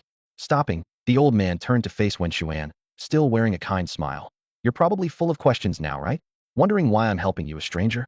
Wen Xuan nodded, and the old man continued. Because you remind me of my grandson. As he spoke, a hint of nostalgia flickered in his eyes. But he wasn't as lucky as you. He died at the mouth of a beast during an expedition. Not knowing how to console him, Wen Xuan softly said, "My condolences." The old man waved his hand. "It's fine. It's all in the past. I've come to terms with it." Despite his casual words, the tear at the corner of his eye betrayed his inner sorrow. "All right, we're here. This is the black market." The old man pointed to the bustling scene before them. "Go ahead and look around. I've got things to do." With that, he turned and left. Wen Xuan watched the old man leave, then began to stroll through the black market. It was bustling, with stalls lined up on both sides, reminiscent of an antique market. The vendors' cries echoed continuously.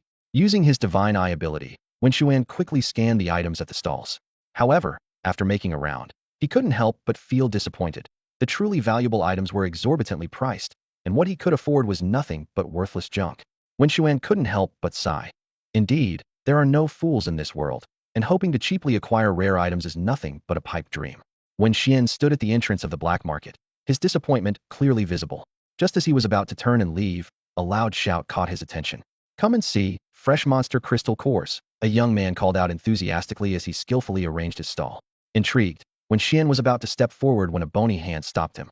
He turned to see it was the skinny monkey who had previously tried to bring him to the black market. The skinny monkey leaned in and whispered a warning to Wen Xian. "Hey, don't buy his monster crystal cores. That guy's a master of forgery, turning low-grade cores into high-grade ones." When Xian raised an eyebrow, calculating in his mind. He had some knowledge of identifying monster crystal cores.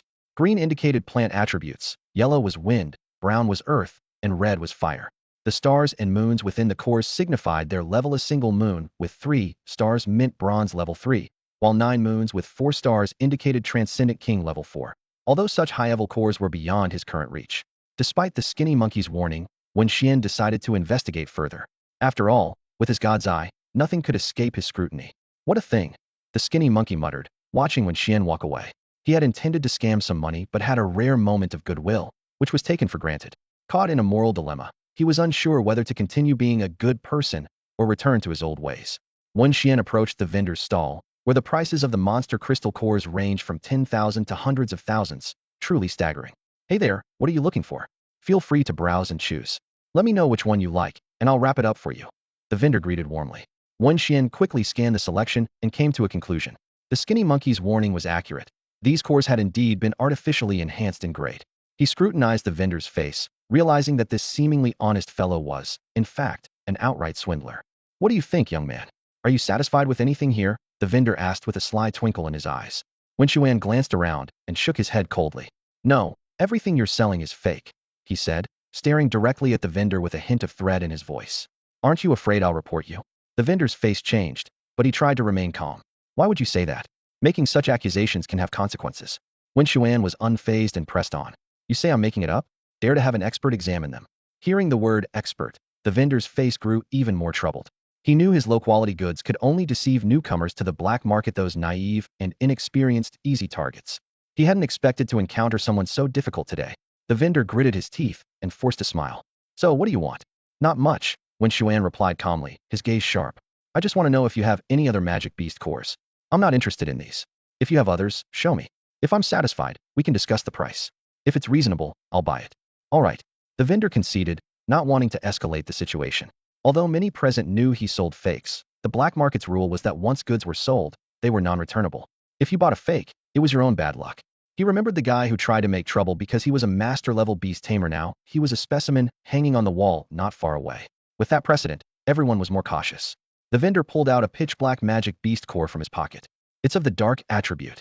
Wen Xuan's eyes lit up with interest. Looking at the core in his hand, the vendor recalled his morning encounter. He had set out early with the magic beast core to set up his stall in the black market, only to meet a black, spherical, one-eyed creature with bat wings in the forest. It bared its sharp fangs, ready to attack, but his flame dog acted quickly, taking it down with a single fireball. He then extracted this magic beast core. "How about this one?" the vendor asked, thinking to himself that the skills of such a weak beast couldn't be that impressive. In this world, knowing the skills recorded in a magic beast core was almost impossible unless you witnessed the beast use them in life. Though Wen Xuan was tempted, he maintained a facade of indifference. He glanced at the vendor and muttered, "You're not trying to pass off some trash, are you?" "Of course not," the vendor replied, somewhat nervously, his gaze shifting. "Can't you see the moon and star on it? This is a genuine bronze-tier magic beast core. Despite his words, he knew this core was trash, even at bronze tier. The other modified cores on his stall originally had higher grades. All right, I'll take this one, Wen Xuan finally said. Hearing this, the vendor sighed in relief, glad to have finally rid himself of this troublesome customer. In his eyes, Wen Xuan was nothing but a jinx, and he couldn't wait to rid himself of this trouble. How much for this magic beast core? Wen Xuan asked, his eyes sparkling with anticipation. 10,000, the other person replied hesitantly. Consider it your hard-earned money. I can't go any lower. Wen Xuan was overjoyed and quickly agreed. Deal. Buying a bronze-level magic beast core for 10,000 was indeed a bargain. Outside, it might cost up to 30,000, given the low yield of magic beast cores, which are all about luck. To avoid any unforeseen complications, Wen Xuan swiftly pulled out his wallet and completed the transaction. He didn't want to haggle. After all, the other party was a bronze 7th-stage beast tamer, and provoking him could lead to unpredictable consequences. With the core in hand, Wen Xuan hurried towards the black market exit, his heart racing. Once outside, he immediately checked the core's information. Demon Beast Core, Bronze, Level 1. Recorded skills. 1. Demon Needle LV3. Uses dark energy to form needles and attack. 2. Magic Devour LV1. Causes contact damage to the enemy and absorbs their magic. What a find, Wen Xuan thought to himself, relieved to have stumbled upon such a treasure. If that guy knew the skills inside the core, he'd probably regret it deeply. A bow, Wen Xuan called softly, summoning his pet. He had previously used many magic beast cores on his mimicry rabbit, and now it was a bow's turn. Moreover, this dark attributed magic beast core was a perfect match for a bow's attributes.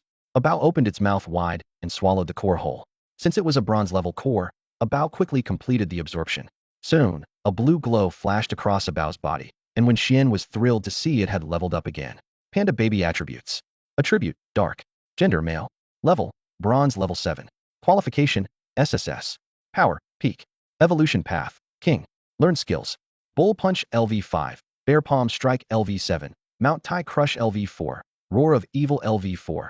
Tearing claw LV5. Stealth LV4. Iron skin LV6. Shadow ball LV4. Magic devour LV1.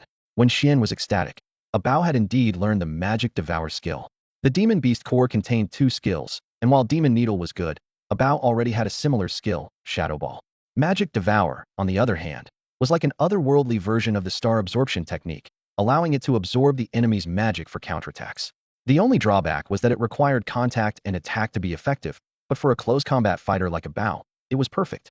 A song suddenly played in Wen Xuan's mind. Without guns, without cannons, the enemy builds them for us. In battles between beast tamers, magic consumption is inevitable.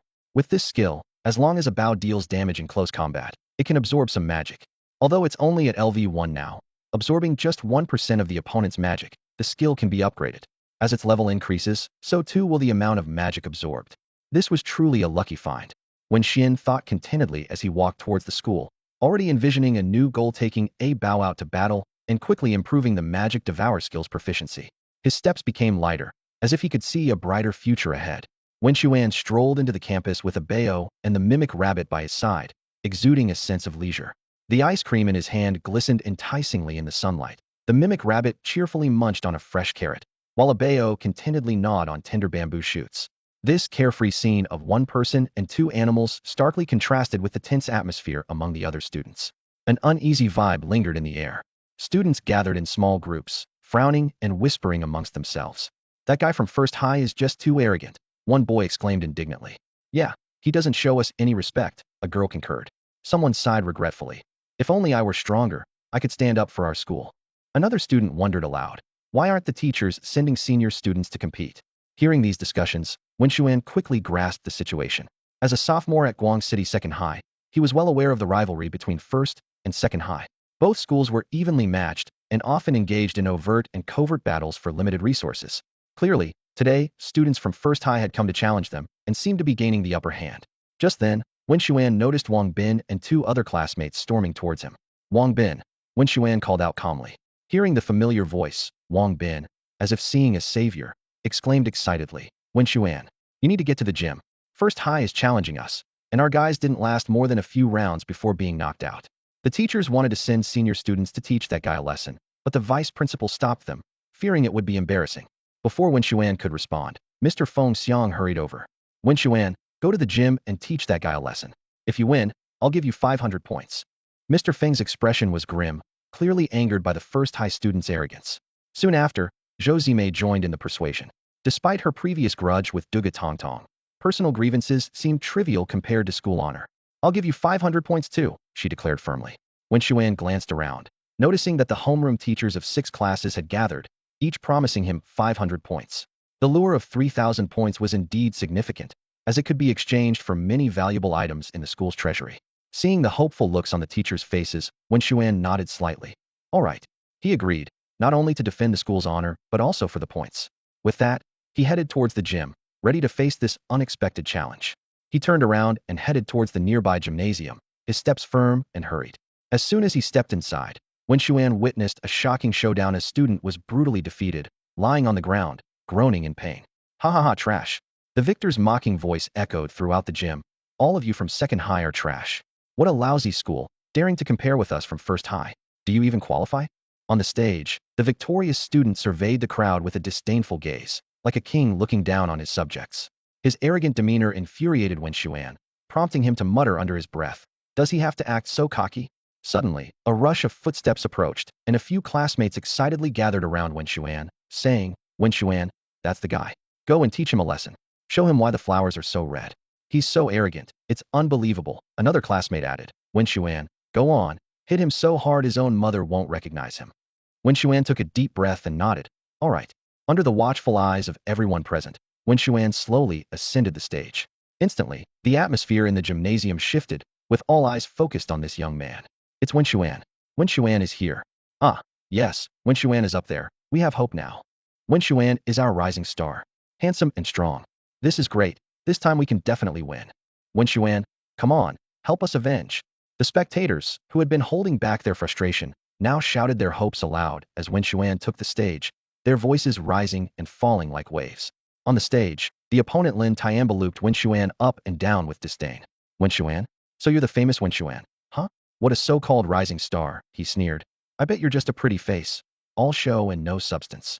Faced with such rude taunts, Wen Xuan remained unruffled and calmly retorted, whether I'm all show and no substance, why don't you ask your mom? This remark hit Lin Tianbao right where it hurt.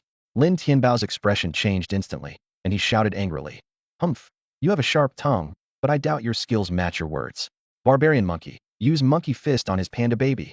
At the command, Lin Tianbao's barbarian monkey shot towards Wen Xuan's panda baby like an arrow, its right fist forming a punch and whistling through the air. Undaunted, Abeo met the attack with a powerful slap. Bang! The two beasts collided with a deafening sound. In the next moment, a figure staggered backward. It was the barbarian monkey. Lin Tianbao's eyes widened in disbelief as he muttered, such strength. He hadn't expected Wen Xuan's panda baby not only to withstand the full force strike of the barbarian monkey, but to also drive it back. At this moment, Wen Xuan activated his divine eye, closely observing Lin Tianbao's barbarian monkey. He analyzed silently. Barbarian monkey attributes: fighting, gender male, level, bronze tier 7, talent, B, strength, peak, evolution path, gold, skills learned, monkey fist LV6, sharp claws LV4, rage LV5, battle cry LV3. No wonder he's from first high, Wen Xuan thought. This strength does give him the right to challenge here. But challenging is one thing, lacking manners is another. He decided to teach the opponent a lesson, to show him there are always others better than oneself. At that moment, Abeo seized the opportunity and lunged towards the retreating barbarian monkey. The two beasts instantly engaged in a fierce close-quarters battle. Bang, bang, bang, fist against fist, foot against foot, the two beasts exchanged blows with ferocity. In just a few minutes, they had already traded dozens of moves, and the fight grew increasingly intense. The atmosphere in the gymnasium reached a boiling point, with everyone holding their breath, captivated by the spectacular showdown. The match had turned into a nail-biting tug-of-war. However, Wen Xuan's heart was no longer filled with the usual anxiety. Ever since Abeo mastered the incredible skill of magic absorption, the battle began to tilt in its favor. Each attack not only inflicted damage, but also drained the enemy's magic like a vampire. As time went on, the barbaric monkey's magic reserves were nearly depleted, forcing it to rely solely on brute physical strength. In a critical moment, Abeo seized the opportunity and delivered a powerful bull punch that slammed into the barbaric monkey. With a loud bang, the monkey flew out of the ring like a kite with a broken string. The joy of victory surged like a tide, and Wen Xuan, along with the audience, erupted in cheers. We won. We finally won. The long-suppressed emotions found an outlet in the jubilant shouts. This hard-earned victory was undoubtedly a great morale booster. However, Lin Tianbao wasn't ready to concede. He gritted his teeth, glaring at the equally battered Abeo with growing resentment. After all, the damage inflicted by the fighting-type barbaric monkey on Abeo was significant. Just as everyone was basking in the victory, Lin Tianbao suddenly shouted, "Come out, stone-armored rhino." Before the words were fully spoken, a massive stone-armored rhino appeared out of nowhere. It opened its massive mouth, launching a giant rock like a cannonball towards the unsuspecting Abeo. "Watch out, Wen Xuan," someone exclaimed in alarm. "Despicable. How disgusting to resort to a sneak attack." Angry voices rose in protest. Lin Tianbao sneered. "Winning is all that matters. Why do you care how I do it?" His ugly intentions were laid bare. In the nick of time, a green figure darted across the scene. A vine, swift as a serpent, wrapped tightly around the incoming rock. "I heard someone was trying to hit my boss. How am I supposed to save face like this?" came a crisp voice. Everyone turned to see a rabbit speaking. "Hey, a talking rabbit?" Lin Tianbao stuttered in shock. "Where have you been living, under a rock? Haven't you heard of a parrot rabbit?" Someone mocked. Yeah, with your level of knowledge. It's a wonder how you got into the top school. Must have been through the back door." More jeers followed. Lin Tianbao's face darkened. Though he had indeed entered the school through connections, no one was interested in his prowess at the moment. The parrot rabbit made a nimble leap, landing steadily in the ring. It first helped Abeo to Wen Xuan's side, then turned to face the stone-armored rhino, taunting, "You dare sneak attack my boss? You're done for." The stone-armored rhino snorted with disdain. A mere rabbit wasn't considered a threat by many. "Oh, you dare underestimate me? Let me teach you a lesson," the parrot rabbit retorted, darting towards the stone-armored rhino like an arrow. Seeing this, the stone-armored rhino dug its feet into the ground, charging at the parrot rabbit like a heavy tank. The rabbit agilely leaped aside, deftly evading the powerful strike. Thud, thud, thud. Each step of the massive stone-armored rhino landed with a deafening thud on the ring. It quickly turned, launching another charge at the parrot rabbit. At that moment, the ring transformed into a unique bullfight. The nimble parrot rabbit played the matador, while the imposing stone-armored rhino was the fierce bull. They engaged in a thrilling display of wits and skill, captivating the audience. The stone-armored rhino narrowly missed the mimic rabbit each time, as if fated to miss by a mile. However, this seemingly small distance was actually the result of the rabbit's careful control. Wen Xuan focused using the eye of God, observing the rhino's every move closely. The rhino's attributes were clear to Wen Xuan. Rock attribute, male, bronze tier 4 aptitude, with strength at the peak of crate. Its evolution path led to the iron-armored rhino, with skills including Wild Bull Charge LV4, Flying Stone LV5, and Stone Armor LV3. After several failed attacks, the rhino was panting heavily. The mimic rabbit smirked devilishly and taunted, "Little bull, is that all you've got? You need more practice." Before the words had fully left its mouth, a green vine whipped the rhino, causing it to cry out in pain. Despite the pain, the rhino was unwilling to give up and continued its attacks. Even at full strength, it couldn't touch the rabbit, and now it was even more futile. The rabbit began to toy with the rhino, striking it with a vine whip every time it tried to catch its breath. This plant-based move dealt extra damage to the stone-armored rhino, each hit causing it immense pain. The audience's expressions changed dramatically, and exclamations filled the air. "A devil, it's a devil rabbit." Horrifying, truly horrifying. It could have won outright, but it's torturing its opponent like this. "Thank goodness I'm not the one fighting, or I'd be furious. Wow, I'm covered in goosebumps." Suddenly, a voice cut through the noise. "Awesome, this is exactly the kind of battle I wanted to see." This exclamation acted like a fuse, igniting the audience's enthusiasm. Cheers and applause erupted. "So satisfying, truly satisfying. Wen Xuan, thank you. Thank you for giving us such a great match." Many were moved to tears of joy. Wen Xuan noticed and slightly smiled, but he knew it was time to end the battle. He instructed the mimic rabbit, "Rabbit, stop playing around, finish it off." "Got it," the rabbit replied, its eyes flashing with determination. Though it had only been with Wen Xuan for a few weeks, he had given it a sense of family. Abeo, the big brother of the family, had always taken good care of it. The rhino dared to bully its big brother, which was unforgivable. The mimic rabbit leaped suddenly, appearing behind the rhino in an instant. It reached into the air and summoned a massive carrot. This was proof of the rabbit's greatly improved skill in explosive techniques. The small carrot bombs before were just to conserve magic. Now, Wen Xuan wanted a quick resolution. The rhino had a vulnerable spot at its rear, and the rabbit unhesitatingly shoved the giant carrot into it. Then, it quickly jumped back to a safe distance. Boom! A deafening explosion echoed throughout the arena.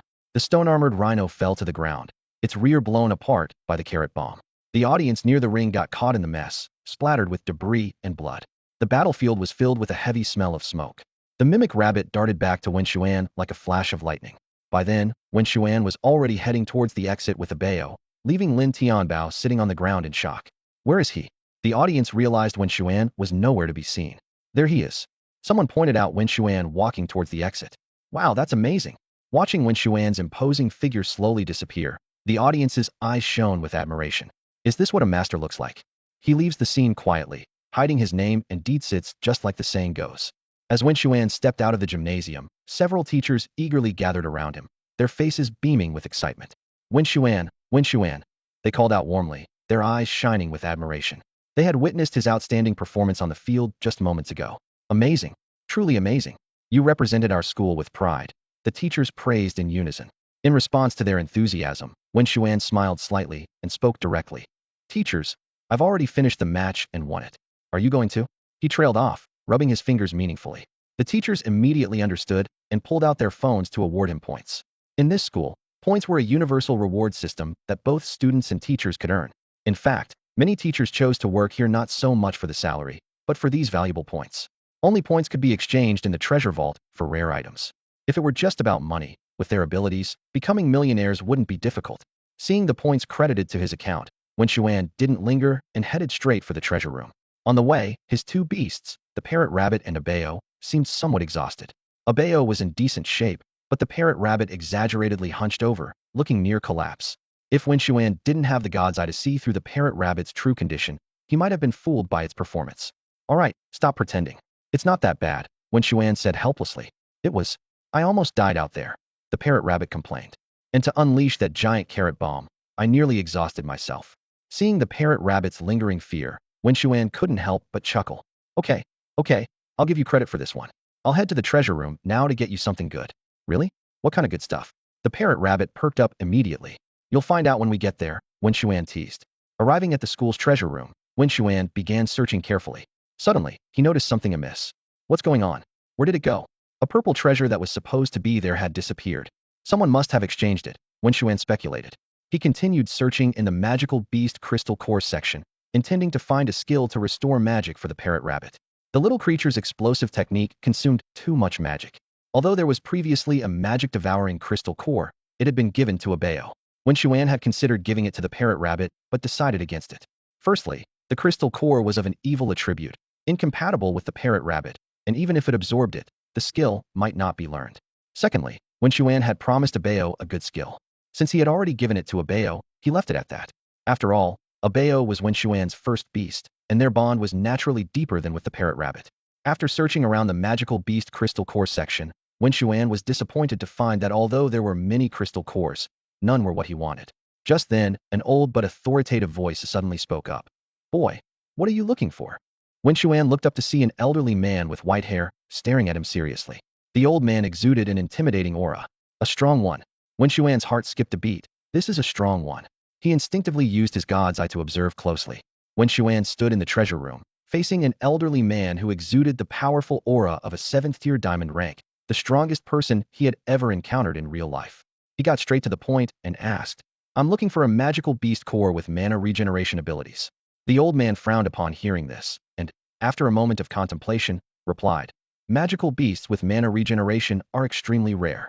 Such cores are highly sought after the moment they appear, and there are none here. Feeling disappointed, Wen Xuan was about to leave when the old man called out to him at the door.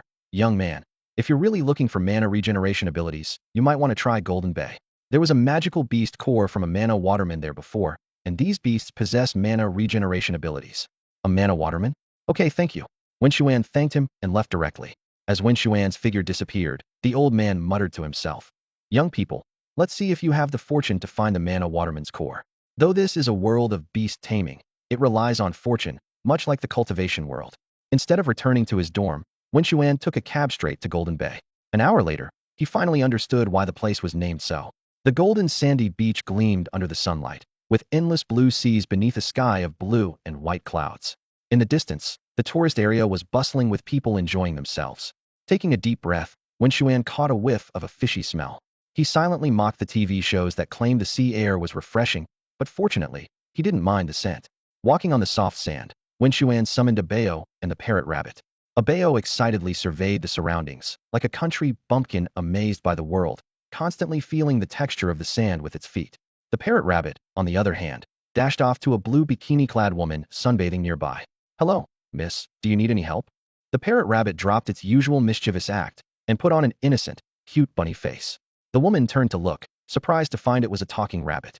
The little rabbit suddenly started talking, and the woman's face was instantly filled with shock. The mimicking rabbit, seeing her reaction, continued in its soft voice. "Miss, can I apply sunscreen for you?" "Sure, sure," the woman replied, nodding in surprise. Hearing this, the mimicking rabbit sprang into action. It deftly picked up the sunscreen nearby, squeezed some onto its furry little paws, and rubbed its hands together to spread the lotion evenly. Then, it gently placed its paws on the woman's smooth skin and began to apply the sunscreen carefully. I must say, the little creature's service was quite impressive. The touch of its soft, furry paws on the skin provided an unexpectedly pleasant sensation, causing the woman to display a look of enjoyment. Standing nearby, Wen Xuan watched the mimicking rabbit skillfully apply sunscreen to the woman, unable to suppress a twitch at the corner of his mouth. He thought to himself, where on earth did this little guy learn these tricks? At that moment, Abeo came over and started gesturing to Wen Xuan. Soon, Wen Xuan deciphered from Abeo's gestures who the mimicking rabbit's mentor was. "Are you saying it was Wang Bin?" Wen Xuan asked. Abeo nodded vigorously, as if confirming Wen Xuan's guess. Frowning, Wen Xuan continued to inquire. "You mean, that guy Wang Bin secretly gave lessons to the mimicking rabbit while I was away, teaching it all sorts of nonsense? Like romantic action films?" Abeo nodded again, a sly gleam in his eyes. At this moment, Abeo felt a wave of glee, thinking, serves them right for not letting me watch with them back then. Now I've learned to tattle. It turned out that Abeo once caught the mimicking rabbit and Wang Bin secretly watching some unspeakable videos in the dormitory. At the time, Abeo was also very curious and wanted to join, but the two dismissed him with the excuse of being underage. Back then, Abeo was fuming and intended to report them to Wen Xuan, but every time he was about to speak, Mao Mao would conveniently appear and take Abeo to the school cafeteria for some delicious bamboo shoots. The food was so good that Abeo would forget all about tattling. "Wang Bin, oh Wang Bin, what kind of nonsense have you been teaching my mimicking rabbit?" Wen Xuan felt a tinge of regret, thinking that he should have taken both of his mystical beasts with him when he went to cultivate. He was about to call the mimicking rabbit back, but stopped midway. The little rabbit seemed so happy, with a blissful smile on its face, clearly enjoying itself. Wen Xuan sighed, thinking, oh well, let's just consider it a little holiday for him. So, Wen Xuan turned and left with Abeo. They first went to a seaside inn and booked a room, then headed to a nearby clothing store to do some shopping. Tank tops, beach shorts, flip-flops, and 2 pairs of sunglasses, one for Wen Xuan himself, and the other specially prepared for Abeo. Before long, the man and his mystical beast reappeared on the beach. Wen Xuan led Abeo towards the sea, intending to have a good swim. Just then, a clear female voice called out, "Hey, handsome, hey." Wen Xuan turned towards the sound and saw a group of young girls playing beach volleyball not far away. One of them shouted, "Could you throw the ball back to us?" Only then did Wen Xuan notice a volleyball by his feet. As he bent down to pick it up, another girl called out, "Oh, don't just pick it up. Handsome, why don't you join us instead? We're short of a player, and there's another girl here who wants to join too." "Sure," Wen Xuan agreed readily. And so, Wen Xuan joined the group of girls for a beach volleyball game. The ball bounced in the air, accompanied by the girls' graceful movements, making for a delightful sight. However, Wen Xuan was constantly worried about one thing. He feared the girls might accidentally bump into each other with the ball. After all, in volleyball rules, that's a foul. After playing beach volleyball on the sand for a while, everyone decided to take a break. "Wow, you're amazing," a breathless woman exclaimed, sweat trickling down her cheek. Wen Xuan's incredible skills on the beach volleyball court had left everyone in awe. "Hey girls, let's go for a swim in the ocean. It'll wash off the sand and sweat," another woman suggested, her eyes sparkling with excitement. "Great idea, Wen Xuan. Care to join us?" They all invited him in unison. Wen Xuan nodded in agreement and followed the women into the refreshing sea. The waves gently lapped against their bodies, washing away the heat and fatigue. After swimming for a while, one of the women had an idea. "How about a race? Let's see who can reach that buoy first." Everyone agreed enthusiastically, and a fierce competition ensued. The women swam gracefully like mermaids, but Wen Xuan's speed was unmatched. He moved through the water like a fish, his fair skin glistening in the sunlight, and effortlessly secured first place. Just then, a familiar voice called out, "Xiao Xian Xian." Wen Xuan looked around curiously and spotted the mimic rabbit lounging on a pink float, wearing sunglasses and sipping orange juice, looking very much at ease. Suddenly, a sultry voice called out, "Honey." Wen Xuan turned towards the sound and was taken aback. A stunning woman with a voluptuous figure was swimming towards the mimic rabbit, her impressive physique reminiscent of 2 large watermelons. "What's up, babe?" the mimic rabbit asked, mimicking human speech. "I'm tired," the woman replied coyly.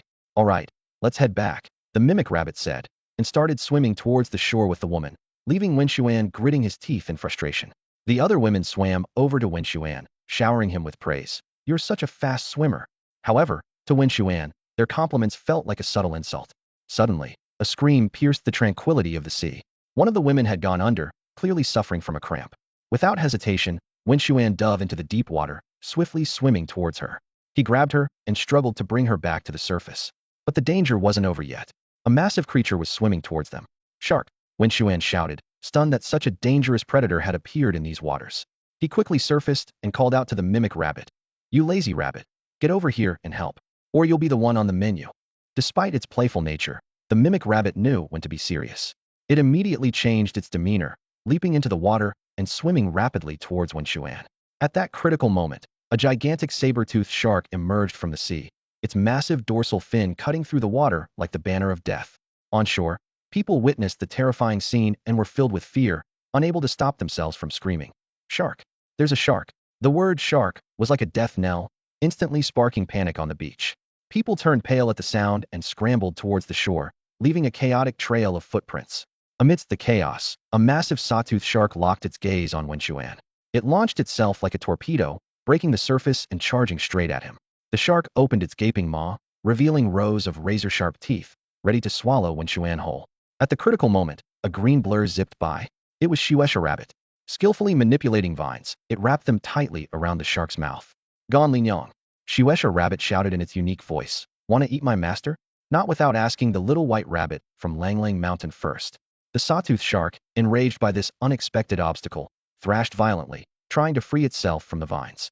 However, Xuesha Rabbit's vine whip was incredibly tough, and no amount of force from the shark could break it. Realizing it couldn't break free, the cunning shark changed tactics. It dove deep, attempting to drag Xuesha Rabbit into the depths. Caught off guard, Xuesha Rabbit was on the brink of being pulled underwater. In a critical moment, Wen Xuan shouted, Rabbit, cut the vine. Xuesha Rabbit quickly responded, pulling out the dagger Wen Xuan had given it, and slicing through the vine. It breathed a sigh of relief, but the danger was far from over. Once free, the sawtooth shark saw that Wen Xuan and the beauty were nearly at the shore, so it turned its attention to Xuesha Rabbit. With a flick of its tail, it torpedoed towards the rabbit again. Oh, master, help! Xuesha Rabbit screamed in terror, frantically swimming towards Wen Xuan. As the shark closed in, Wen Xuan shouted, Rabbit, use the vine whip. Xuesha Rabbit understood immediately, extending the vine whip to wrap around Wen Xuan's outstretched hand. Wen Xuan grabbed it, and, with all his strength, pulled towards the shore. With Wen Xuan's powerful assistance, he successfully hauled Xuesha Rabbit to safety on land. Once safely ashore, Xuesha Rabbit shouted excitedly, You! That was fun, really fun. It cheekily waggled its plump backside at the shark in the water, taunting in shark language. Come on, you stinky shark. This provocation infuriated the sawtooth shark. As the ruler of these waters, it couldn't tolerate such humiliation.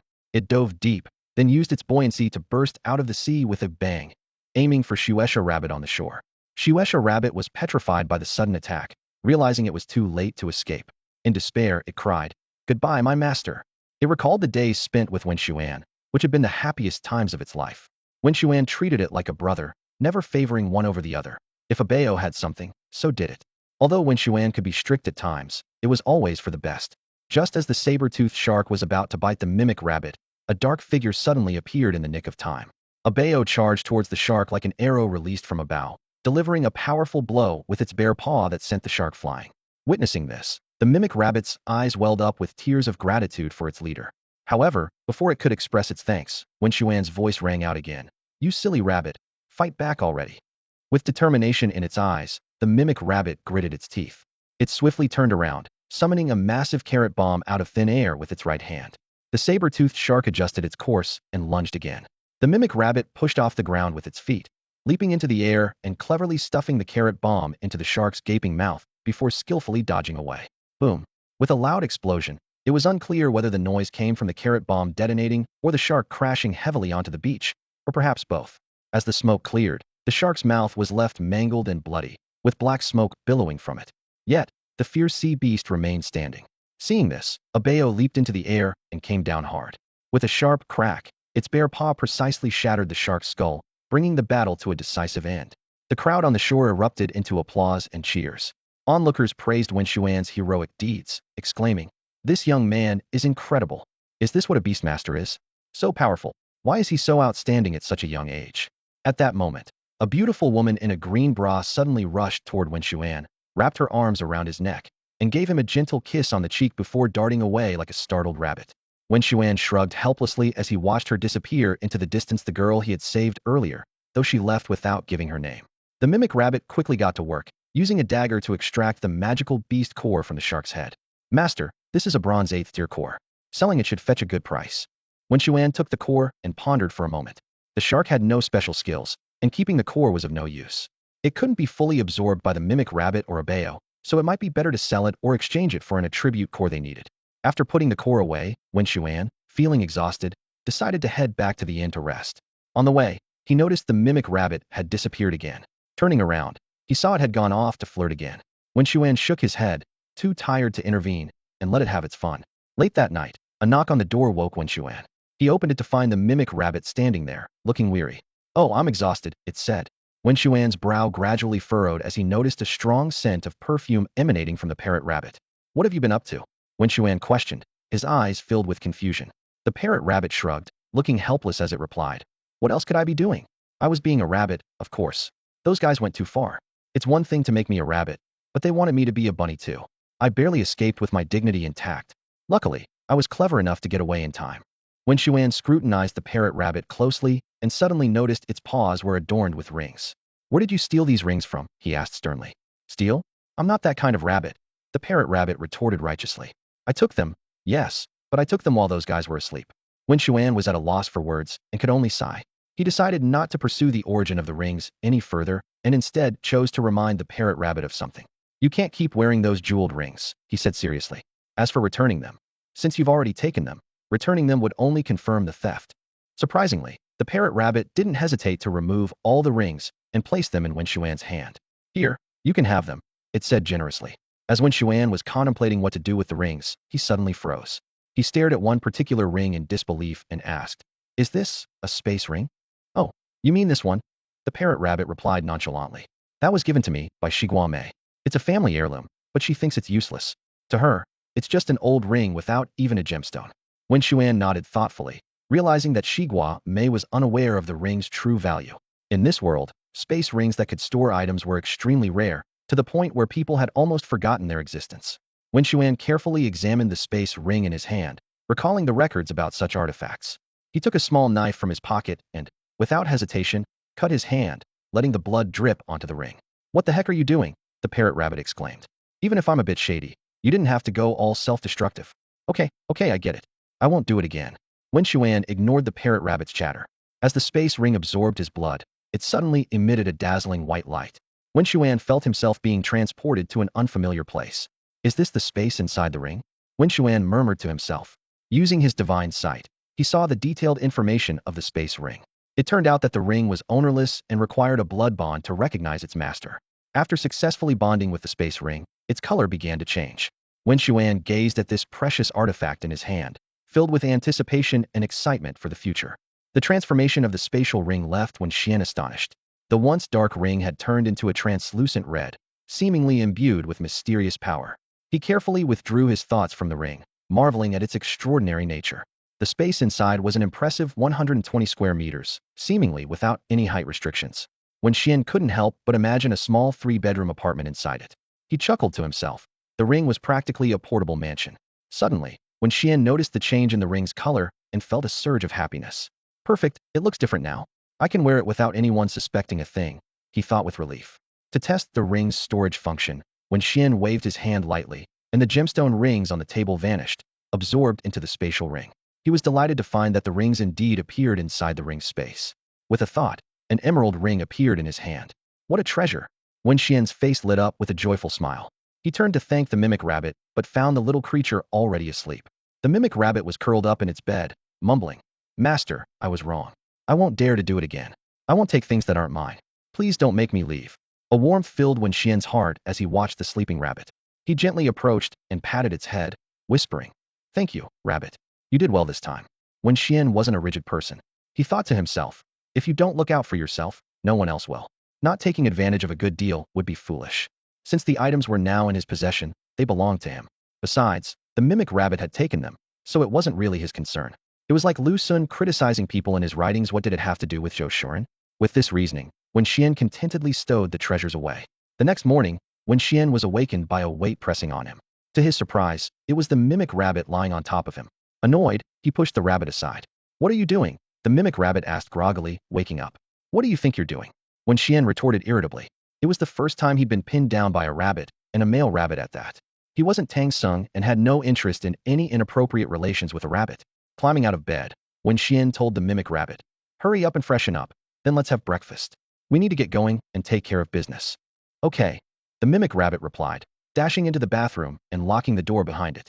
This rabbit, Wen Xian gritted his teeth in frustration, thinking it was quite a cheeky rabbit. 10 minutes later, they arrived at a breakfast shop. The mimic rabbit gobbled down its food, while Wen Xian and Abeo ate more leisurely. During the meal, Wen Xian listened to the conversations around him, expecting a commotion about the rabbit taking things, but there was none. Could it be that, as the rabbit claimed, those things were willingly given to it? Wen Xian wondered.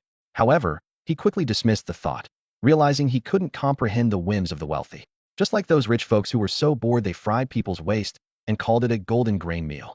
Such things were beyond Wen Xian's understanding. After finishing breakfast, Wen Xuan and his group left the cafe and embarked on their quest to find the magic waterman. Information from the cafe pointed them to a small cabin on the western shore, home to an old sailor with a notorious love for liquor. Wen Xuan figured that 2 bottles of ale would be enough to loosen the old drunkard's tongue and extract all the information he needed. With the newly purchased beer in hand, Wen Xuan headed west along the coastline. Before long, a solitary wooden cabin came into view, clearly their destination. Upon reaching the door, Wen Xuan knocked. "Who is it?" came a gruff voice from inside, followed by the door being flung open. A nauseating stench hit Wen Xuan like a punch to the nose, an overwhelming mix of alcohol, sweat, and foot odor, forcing him to step back. "Is this old sailor brewing biochemical weapons?" Wen Xuan muttered to himself, suppressing his discomfort as he spoke. "I'm here to deliver some beer." "Beer?" The old sailor's eyes lit up, fixating on the bottles in Wen Xuan's hand. Wen Xuan, however, didn't hand them over immediately. Instead, he set a condition. "You can have the beer, but you must answer my questions first." Sure, ask away," the old sailor eagerly replied, licking his lips. "Do you know about the magic waterman?" At the mention, the sailor's face turned pale, as if recalling a terrifying memory.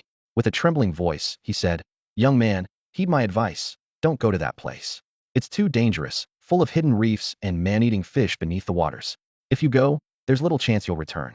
Wen Xuan furrowed his brow, but was resolute internally. As a beast master, he knew that fear of hardship would only hold him back. Rather than being cautious, he decided to confront the challenges he'd. "Just tell me where it is. Leave the rest to me," Wen Xuan said firmly. A little over 10 minutes later, Wen Xuan emerged from the sailor's cabin with 2 new items, a boat key and a map. On the table inside, along with the 2 bottles of ale, lay a stack of cash. Wen Xuan's payment for purchasing the sailor's boat. Following the map's directions, Wen Xuan steered his newly acquired boat toward the area described by the old sailor. Soon, an isolated island came into view. Wen Xuan did not rush to approach, but instead quietly observed the surrounding waters. Using his God's Eye ability, he quickly identified the numerous hidden reefs below the surface. A single misstep could puncture the boat's hull. Fortunately, Wen Xuan's God's Eye allowed him to see all the reefs clearly and chart a safe course to the island. Taking a deep breath, Wen Xuan gripped the helm tightly, ready to steer toward the mysterious island and begin his adventure in search of the magic waterman. Wen Xian carefully navigated his boat through a maze of hidden reefs. He skillfully maneuvered, sometimes moving forward, sometimes turning left or right, like an experienced sailor. After more than 20 minutes of cautious sailing, he finally managed to cross the treacherous area and reach the island he was aiming for. He quickly secured the boat's rope to a large rock on the shore, ensuring it wouldn't drift away with the tide. Then, accompanied by his 2 beast companions, Wen Xian set off on an exploration, heading towards the island's interior. As they walked along the beach, the parrot rabbit suddenly exclaimed with excitement, "Wen Xian, look! There's a cute little crab." Its voice was filled with curiosity and joy. However, just as Wen Xian turned to look, there was a crisp snap sound, and the little crab had already been flattened under the parrot rabbit's foot. "It doesn't seem very tough at all. Just one step and it's flattened," the parrot rabbit commented innocently, seemingly without any remorse for its actions. Wen Xian couldn't help but twitch at the corners of his mouth. He thought to himself, this seemingly adorable parrot rabbit had a surprisingly ruthless side. That little crab could have been a delicious barbecue, but now it was wasted. Continuing deeper into the island, it wasn't long before Wen Xian discovered a crab nest. A giant crab was sleeping inside the cave. The parrot rabbit, drooling with excitement, shouted, "Wow, what a plump crab." Wen Xuan couldn't resist teasing. "Aren't you supposed to eat only carrots, rabbit?" The parrot rabbit wiped the drool from its mouth and proudly replied, "Who says that? That's ordinary rabbits, but I'm the legendary omnivorous rabbit." Wen Xuan was momentarily speechless as he noticed his other beast, a bao, was also eyeing the crab hungrily. He suddenly realized that not only was the parrot rabbit omnivorous, but even his panda bao wasn't an exception. This creature, which seemed to eat only bamboo, also had a taste for meat. "Then let's make that guy our dinner," Wen Xuan said. And no sooner had he spoken than a bao and the parrot rabbit eagerly charged at the crab. The unfortunate crab, still asleep beneath a rock, didn't have a chance to react before it was under attack. The parrot rabbit skillfully used a vine whip to drag the crab out, while a bao delivered a powerful paw strike, killing the crab instantly. Minutes later, the sound of joyful feasting filled the air by the campfire. The parrot rabbit and a bao each held a massive crab claw, savoring their meal.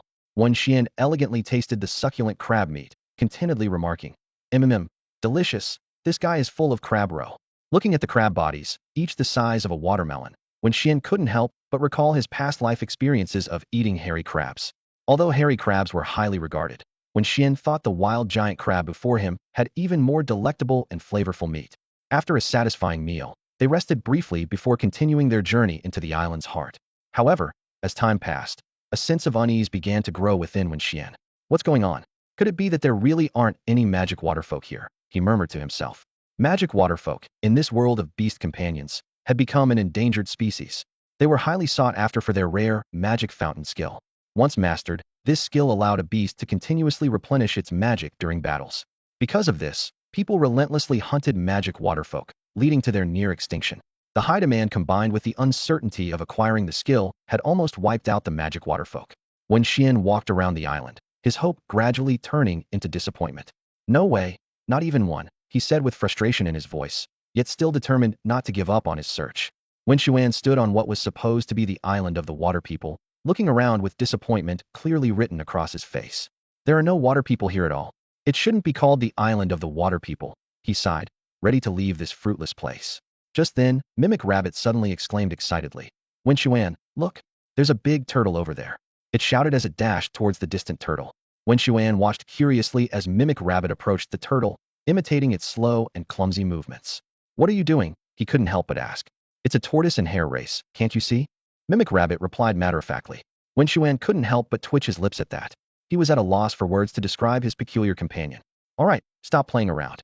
We should head back," he called out, noticing that Mimic Rabbit was following the stone turtle farther and farther away. Hearing this, Mimic Rabbit suddenly switched to calling Wen Xuan Master, a tactic it used when it wanted something. "Master, can we take this turtle home?" "Why? Do you want to practice tortoise and hare races with it?" Wen Xuan asked half-jokingly. "No, no," Mimic Rabbit quickly explained. "Don't you think this turtle is adorable?" "Adorable? I don't think so." Wen Xuan shook his head.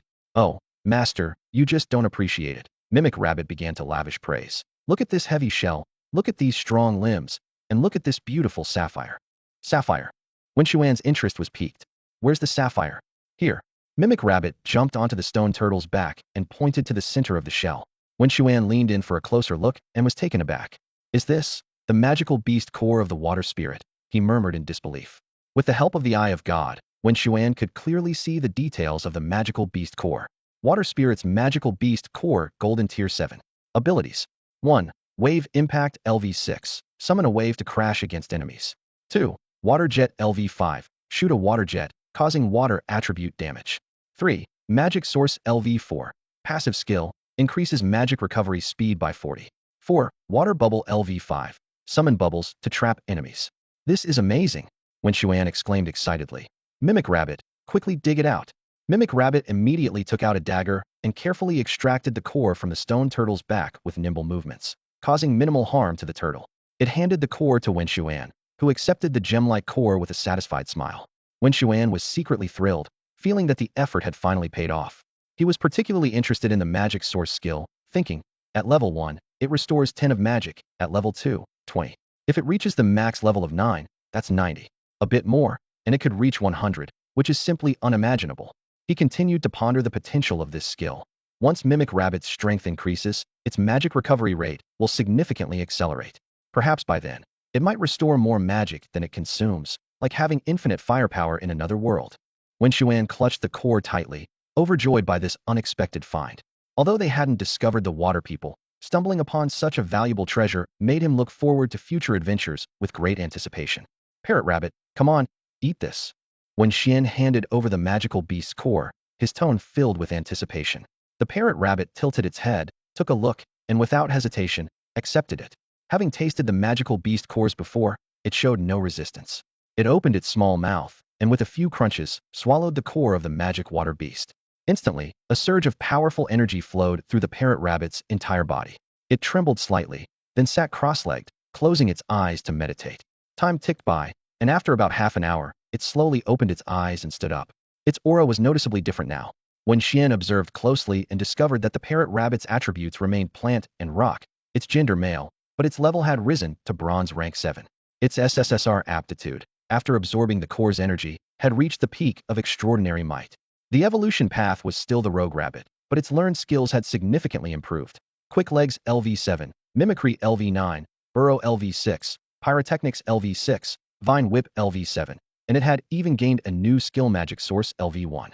When Xian compared silently, realizing that the number of magical beast cores the parrot rabbit consumed surpassed that of Abeo, allowing it to finally match Abeo's level. Surprisingly, this seemingly carefree creature had not fallen behind in strength at all. Each skill had advanced significantly, especially the newly acquired Pyrotechnics and Vine Whip. I must admit, having high aptitude has its perks, when Xian mused. This guy is like a genius student who sleeps in class, chats during breaks, plays games at home, doesn't do homework, yet always tops the exams. Though such people can be infuriating, you have to acknowledge their prowess. They learn effortlessly, outperforming others who study diligently. Plus, they often look handsome, excel in sports, and are the quintessential model child. As dusk approached, when Xian didn't want to spend the night there, so he called out, "Let's go, we're heading back." However, he noticed the parrot rabbit looking around as if searching for something. "What are you looking for?" When Xian asked. "My turtle. Where's my turtle?" The parrot rabbit replied anxiously. When Xian said helplessly, "It probably ran off long ago. Let it go. It gave you a magical beast core, so spare it." The parrot rabbit looked slightly disappointed but quickly perked up. "All right, I'll let it go this time. I was thinking of bringing it back to make a turtle soup. I bet that would taste amazing." When Xian and the others had already walked far ahead, unwilling to entertain the parrot rabbit's musings. Realizing it was left behind, the parrot rabbit hurriedly called out, "Hey, hey, wait for me." They reached the coast and sailed back along the same route. The journey was smooth, and they returned to the shore before dark. When Xian returned the boat to the old sailor and left after a brief farewell, the old sailor eyed the intact boat with a gleam, then fell into deep thought. After a while, he snapped out of his reverie, took a swig of alcohol, and patted the boat. "Old buddy," he murmured, "I thought you'd never come back. I can't believe you returned safely." When the old captain lent the boat to Wen Xuan, he had prepared for a final farewell. The place was perilous, where a single misstep could lead to shipwreck. A shipwreck there meant certain, slow death, as rescue was impossible. Could it be that guy didn't go to that place? The old sailor pondered with a frown. That's unlikely. Wen Xuan sat in the car, watching the familiar outline of the campus gradually becoming clearer, but he felt a growing hunger in his stomach. He remembered a nearby snack street and asked the driver to pull over. The narrow, crowded street obstructed the car's passage, so Wen Xuan had to get out and walk. As soon as he stepped onto the sidewalk, the strong smell of stinky tofu hit him, causing him to frown. Wen Xuan could never get used to this unique delicacy. He quickly walked past, intending to find a savory pancake or a Chinese crepe to satisfy his hunger. Just as he was crossing a small bridge, a piercing cry for help cut through the bustling street atmosphere. "Help!" Wen Xuan looked in the direction of the sound and saw a woman in a pink uniform being dragged under the bridge into a sewer. Before he could react, Shueisha Rabbit had already leaped down. "Shueisha Rabbit, what are you doing?" Wen Xuan exclaimed. "I'm going to check it out," the rabbit replied without looking back, disappearing into the dark sewer. Wen Xuan had no choice but to follow with Abeo. He retrieved a flashlight he had prepared from his spatial ring to illuminate the damp, dark passage. As he advanced, he muttered under his breath, "This troublesome rabbit, always getting me into things." However, as Wen Xuan ventured deeper, he found the sewer surprisingly clean and tidy, free from the filth he had imagined. He felt a silent relief. Otherwise, he might have reconsidered proceeding. The further he went, the more complex the sewer's structure became, branching out like a maze. Wen Xuan hesitated about which direction to take, but soon relied on his contract sense with Shueisha Rabbit to find the right path. Following the left pipe, Wen Xuan saw Shueisha Rabbit leaning against the wall, staring intently ahead. "Rabbit, what are you looking at?" Wen Xuan asked in a low voice. "I'm watching a good show," the rabbit replied nonchalantly. I've seen this scene in a movie Wang Bin gave me. Wen Xuan followed the rabbit's gaze, and his flashlight beam revealed the scene ahead. A green-skinned, point-eared creature was tearing at the woman's clothes, clearly with ill intent. It's a goblin, Wen Xuan whispered in surprise. How did this guy end up in the city? He recalled the city guards whose job was to prevent wild monsters from entering the city. More perplexing was that goblins were typically male and needed to capture females of other species to reproduce. Regardless of which creature they mated with, the offspring were always goblins, a genetic peculiarity that reminded Wen Xuan of a certain species known for always producing soy sauce-colored offspring. Rabbit, aren't you going to do something? Wen Xuan asked, hoping it would play the hero. Do something? Why should I? The rabbit replied indifferently. Don't you find it entertaining? Besides, she's not pretty, so I definitely won't help.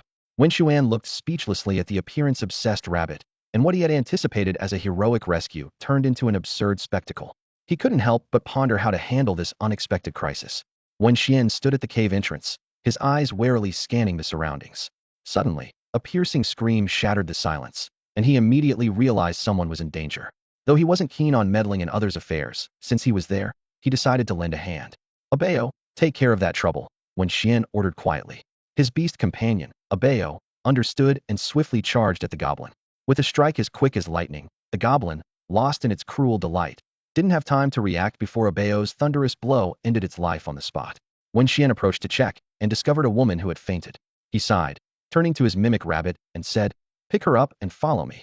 The mimic rabbit looked bewildered. It had come just to watch the excitement, not expecting to be put to work. It grumbled inwardly, but complied nonetheless. The three of them, along with the beast, cautiously moved toward the cave entrance. Wen Xuan warned them, "Be careful, we're near that creature's lair." Just as he spoke, three figures entered from outside, each accompanied by a beast. Wen Xuan quickly assessed them with his seasoned experience and immediately gauged their strength. The black-haired woman leading them was at the gold level, while the other two were silver. Judging by their attire, they appeared to be members of the city guard. The two groups locked eyes, and the atmosphere instantly became tense. "Are you the notorious flower thief everyone's talking about?" The black-haired woman asked coldly. Wen Xuan raised an eyebrow and replied, "Would you believe me if I said I wasn't?" "You tell me if I believe you," interjected a man beside her, his tone full of provocation. Clearly eager to impress his female colleagues, his eyes gleamed with excitement. "Kid, just surrender peacefully." The lycanthrope beside the man was ready to attack at any moment. Wen Xuan shifted his gaze to the leading black-haired woman, who seemed more rational. "Do you also think I did this?" She replied impassively, "Whether you did or not isn't for me to say. Since it's come to this, you'll have to come with me. Don't worry, I won't wrong the innocent, nor will I let the guilty go." Wen Xuan weighed the situation, realizing he couldn't match the opponents, especially the gold-level woman. Even though he was skilled, surpassing their level was impossible. So he nodded and said, "All right, I trust you. I'll go with you." The group arrived at the city guard's camp. As they entered, a man with a cigar and a flippant demeanor said, "Oh, Deng Jia, did you catch that flower thief?" The man from the trio interjected, "Yes, we caught the flower thief." Deng Jia's brow furrowed slightly, a hint of displeasure crossing her face. "Gao Tianxi, what nonsense are you spouting? When did we catch the flower thief?" Gao Tianxi eyed Wen Xuan up and down, jealousy flickering in his gaze. "Isn't he? Look at him, soft skin and delicate features. Definitely fits the profile of that flower thief." Ignoring Gao Tianxi's nonsense, Deng Jia led Wen Xuan into an office. She poured him a glass of water and said, "I'm afraid you'll have to wait here for a bit. Once that woman wakes up, we'll clarify the situation and decide whether to let you go." Wen Xuan sat calmly in the office, waiting patiently. It wasn't long before Gao Tianxi burst in, an unpleasant grin on his face. "Kid, you're done for this time," Gao Tianxi said smugly. "Daring to do something like that, get ready for prison." Wen Xuan looked at him coldly, choosing to remain silent. He knew all too well that engaging with someone like Gao Tianxi would only encourage him. Seeing Wen Xuan unmoved, Gao Tianxi became furious. "Stop pretending," he shouted, suddenly hurling a cup of water at Wen Xuan. Wen Xuan reacted swiftly, raising his hand to deflect the cup, which flew out of the way. However, the hot water splashed onto Gao Tianxi, causing him to jump back in pain, yelping loudly. Although every beast master had a magic shield, activating it required energy. Under normal circumstances, they wouldn't use it lightly. This left Gao Tianxi soaked and in a sorry state. "Kid, you're dead," Gao Tianxi snarled through gritted teeth. "If I don't beat you so badly your own mother won't recognize you, I'll take your last name." With that, he summoned his Rakebeo, ready to attack Wen Xuan. At that critical moment, Gao Tianxi felt a chill run down his spine. He instinctively turned towards the door, noticing a figure leaning casually against the door frame. "Go ahead, keep fighting, don't mind me," the person said lazily. Following Gao Tianxi's gaze, Wen Xuan was surprised to see it was an old acquaintance, Feng Xiang. Despite his words, Feng Xiang was already poised for action. Behind him, his wild ape was ready to spring into action, seemingly eager to give Gao Tianxi a thrashing. Seeing this, Gao Tianxi's face turned pale. "Captain Feng," he said with a sycophantic smile, "what brings you here?" Among the captains, Gao Tianxi feared Feng Xiang the most. The man was notorious for his unpredictable temper, and few could protect anyone from his wrath, not even the minister. Feng Xiang had been confined multiple times for this reason. Gao Tianxi thought Feng Xiang had been reassigned as a teacher, yet here he was. "Why can't I be here?" Feng Xiang asked coldly. No, that's not what I meant," Gao Tianxi quickly explained. "Oh, I just remembered there's something I need to do. Captain Feng, I'll let you get on with your business. I'll treat you to a drink later." With that, he tried to make his escape. "Stop," Feng Xiang commanded sharply. Gao Tianxi froze like a mouse before a cat. Remembering the last time Feng Xiang had beaten him so severely that he was bedridden for a month, his bones still ached at the memory. "Is there anything else?" he asked nervously. "Nothing much," Feng Xiang said casually. "Just that water on the floor, aren't you going to clean it up?" "Huh?" Gao Tianxi was momentarily confused. "What do you mean, huh? Are you going to clean it up or not?" I'll clean it, Gao Tianxi said reluctantly, preparing to fetch a mop. "Where are you going?" Feng Xiang asked. "To get a mop." No need. Gao Tianxi was bewildered. "I mean, no need for a mop. Use your clothes," Feng Xiang said icily. "What?" Gao Tianxi exclaimed in disbelief. "I don't repeat myself." Feng Xiang's tone left no room for argument. Gao Tianxi gritted his teeth. Facing someone as powerful as Feng Xiang, he had no choice but to comply. He obediently got down on the floor and began wiping up the water with his clothes. Just then, Deng Jia entered the office. She froze at the sight of Gao Tianxi on the floor, taken aback by the scene. When Gao Tianxi saw Deng Jia, it was as if he had seen a savior. A glimmer of hope flashed in his eyes. Deng Jia frowned as she looked at him, curiously asking, "Gao Tianxi, what are you doing?" Feng Xiang answered first, "He's mopping the floor." Deng Jia snorted and stopped paying attention to Gao Tianxi, turning to Wen Xuan instead. "That woman has woken up. We've questioned her, and it has nothing to do with you. You can leave now." "Leave?" Feng Xiang suddenly interrupted. "You can't leave just yet, kid." He gestured for Wen Xuan to come over. "What are you standing there for? Come here quickly." Feng Xiang led Wen Xuan to the office, speaking seriously. "Kid, you're in big trouble. Didn't you see Gao Tianxi's look? With his vengeful nature, he's sure to come after you. As for me, I'm stronger than him, so I have nothing to worry about." Wen Xuan secretly thought, "Brother, you were the one showing off just now and dragged me into this." Feng Xiang continued, "Gao Tianxi can't mess with me, so he'll take his anger out on you. For now, stick by my side, and I'll protect you. But it won't be free, 10,000 a month will do." "How much?" Wen Xuan exclaimed. 10,000? You might as well rob a bank." Feng Xiang was indifferent. "Fine, pay if you want. It's not my problem if you get unlucky. Besides, the 10,000 isn't just for protection. I'll give you special training." "Special training? What kind of special training?" Wen Xuan asked skeptically. "Simple training. After the training, you'll be able to beat Gao Tianxi easily," Feng Xiang said confidently. Wen Xuan was doubtful. "Is it really that good?" Feng Xiang laughed. "If you can't even beat Gao Tianxi after the training, it means you're useless. Not that I'm a bad teacher. Don't worry, that guy is just at the second level of silver rank. You'll be able to defeat him with a flick of your finger." Wen Xuan reluctantly agreed, curious about what kind of person could be friends with Du Gu Tong Tong. The next day, Feng Xiang took Wen Xuan away from the city guard. As they left, Wen Xuan felt a venomous gaze, knowing it was from Gao Tianxi. He thought to himself, "It seems we're now mortal enemies." Although they hadn't known each other long, Wen Xuan had already figured out Gao Tianxi's character, petty and vindictive, always seeking revenge when offended. Wen Xuan resolved, "It seems I have no choice but to work hard this time." The two arrived at a secret realm, paid the fee, and entered. While walking along the path, Feng Xiang suddenly asked, "Wen Xuan, why do you want to become a beast master?" "Me? I want the power to control my own fate," Wen Xuan replied. "What about you?" Feng Xiang suddenly became serious, his expression stern. "If the beasts attack, I will stand at the forefront of thousands, wield my blade against them, and dedicate myself to the nation." Wen Xuan thought, Feng Xiang's words sound noble, but why do they sound off coming from him? And what's with this sudden death flag? "All right, we're here." Feng Xiang brought Wen Xuan to the edge of a cliff. "Why did you bring me here?" Wen Xuan asked in confusion. Feng Xiang pointed to the cliff face. "Do you see the honey up there?" Wen Xuan followed his gaze and saw a large cluster of honeycombs on the cliff, so much honey that it dripped to the ground with a splattering sound. "I feel like having some honey," Feng Xiang said. "Get your beast to fetch it for me." "All right." Wen Xuan summoned his mimic rabbit and said, "Mimic rabbit, go get the honey." Feng Xiang suddenly stopped Wen Xuan, his expression serious. "Hold on a second." His voice carried an undeniable authority.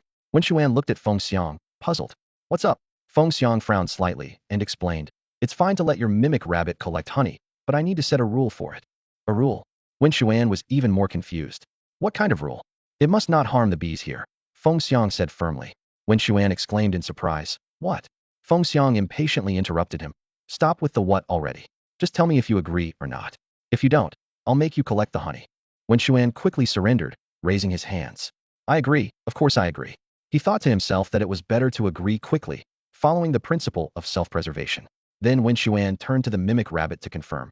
Did you hear the request he just made? The mimic rabbit nodded. I heard it. All right, let's get going, Wen Xuan said eagerly. To avoid getting stung by bees, Feng Xiang pulled Wen Xuan aside, leaving the mimic rabbit to face the task alone. The mimic rabbit looked up at the beehive on the cliff, unconsciously licking its lips. Even from a distance, the sweet aroma of honey was intoxicating. Suddenly, the mimic rabbit shot out like an arrow. Using all 4 limbs, it climbed the cliff with incredible speed. In no time, it reached the hive. The dagger in its hand flashed like lightning, and a large chunk of honey fell. Once it had the honey, the mimic rabbit quickly descended the cliff and sprinted away. As it ran, it exaggeratedly shouted, Help, murder!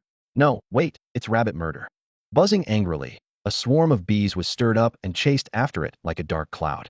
The mimic rabbit, using its fleet-foot skills, ran quickly ahead. It considered throwing a carrot bomb to fend off the bees, but remembered Wen Xuan's instructions and refrained. The mimic rabbit led the bees in a large circle, finally shaking them off. Watching the bees leave in frustration, the mimic rabbit breathed a sigh of relief. Phew, that was a close one. Just then, a hand suddenly landed on the mimic rabbit's shoulder. Startled, it jumped back over 3 meters, warily eyeing the wild gorilla before it. Mimic rabbit, it's us, Wen Xuan's voice came. Recognizing the familiar voice, the mimic rabbit relaxed immediately. Oh, it's you guys. You scared me to death. All right, Wen Xuan said. Hurry up and give us the honey. Then you can go and get more. What? I have to go again. The mimic rabbit was somewhat reluctant. Yes, didn't I say this was special training for you? Wen Xuan explained. Okay. The mimic rabbit reluctantly handed the honey to Wen Xuan, then turned to continue its honey-gathering task. Due to the earlier commotion, the bees were now more vigilant. But the mimic rabbit was incredibly fast, always managing to grab some honey before the bees could react. In the following days, Feng Xiang gave the mimic rabbit a new task: no more honey collecting, but instead bee running. This led to a peculiar sight in the jungle, a large swarm of bees frantically chasing a rabbit. Huff, huff, huff. The mimic rabbit returned, breathless and complaining. Oh, I'm exhausted. I'm done. I quit. Really? Feng Xiang raised an eyebrow. Don't you want to drink carrot honey tea anymore? At the mention of carrot honey tea, the mimic rabbit's eyes lit up instantly. This was Feng Xiang's secret recipe, carefully blended from carrots, honey, and milk tea. Swaying gently, a simple yet alluring cup of carrot honey tea was born. Ever since Parrot Bunny first tasted this unique brew, it was utterly captivated by its flavor. So, are you still going to exercise? Feng Xiang asked, a sly glint in his eyes. Of course, I will, Parrot Bunny eagerly replied. As long as you make me tea. All right, Feng Xiang nodded in agreement. Just wait a moment, I'll prepare it for you. With that, Feng Xiang skillfully began working at the makeshift workbench, mixing the ingredients for the tea while softly humming. You love me, I love you, this is. Hearing the singing, Wen Xuan opened his eyes to glance at Feng Xiang, then closed them again to continue his meditation. A moment later, Parrot Bunny received the enticingly aromatic carrot honey tea from Feng Xiang. But just as it was about to enjoy the delicious drink, a troubling thought crossed its mind. Did you wash your hands after using the toilet this morning? Parrot Bunny asked cautiously. Nope. Feng Xiang shrugged. There's no water here. How could I? Ugh. Parrot Bunny was instantly filled with disgust, and the tea it had just sipped was promptly spat out. Seeing Parrot Bunny's embarrassed state, Feng Xiang couldn't help but burst into laughter. Haha, I was just kidding. Parrot Bunny, now both angry and embarrassed, threatened. You. Do you believe I'll go and kill all those bees? Over the past few days, it had noticed how much Feng Xiang cherished the bees here. Sure, Feng Xiang replied nonchalantly. Go ahead. But once you do, you'll never have carrot honey tea again. Why? Parrot Bunny asked, puzzled. Because the tea's ingredients include honey, Feng Xiang explained. Do you think it's just any honey? It's made by the legendary sweet bees, known for their miraculous health-boosting and beautifying properties. This stuff is incredibly precious, something money can't buy. Health-boosting? Beautifying? Parrot Bunny echoed, instinctively examining its own body and striking a few poses. No wonder I've noticed I'm getting stronger and my fur is shinier. It's the honey's effect. What else did you expect? Feng Xiang chuckled. By the way, I've been busy with the bees lately. Where's my boss? There, over there. Feng Xiang pointed into the distance.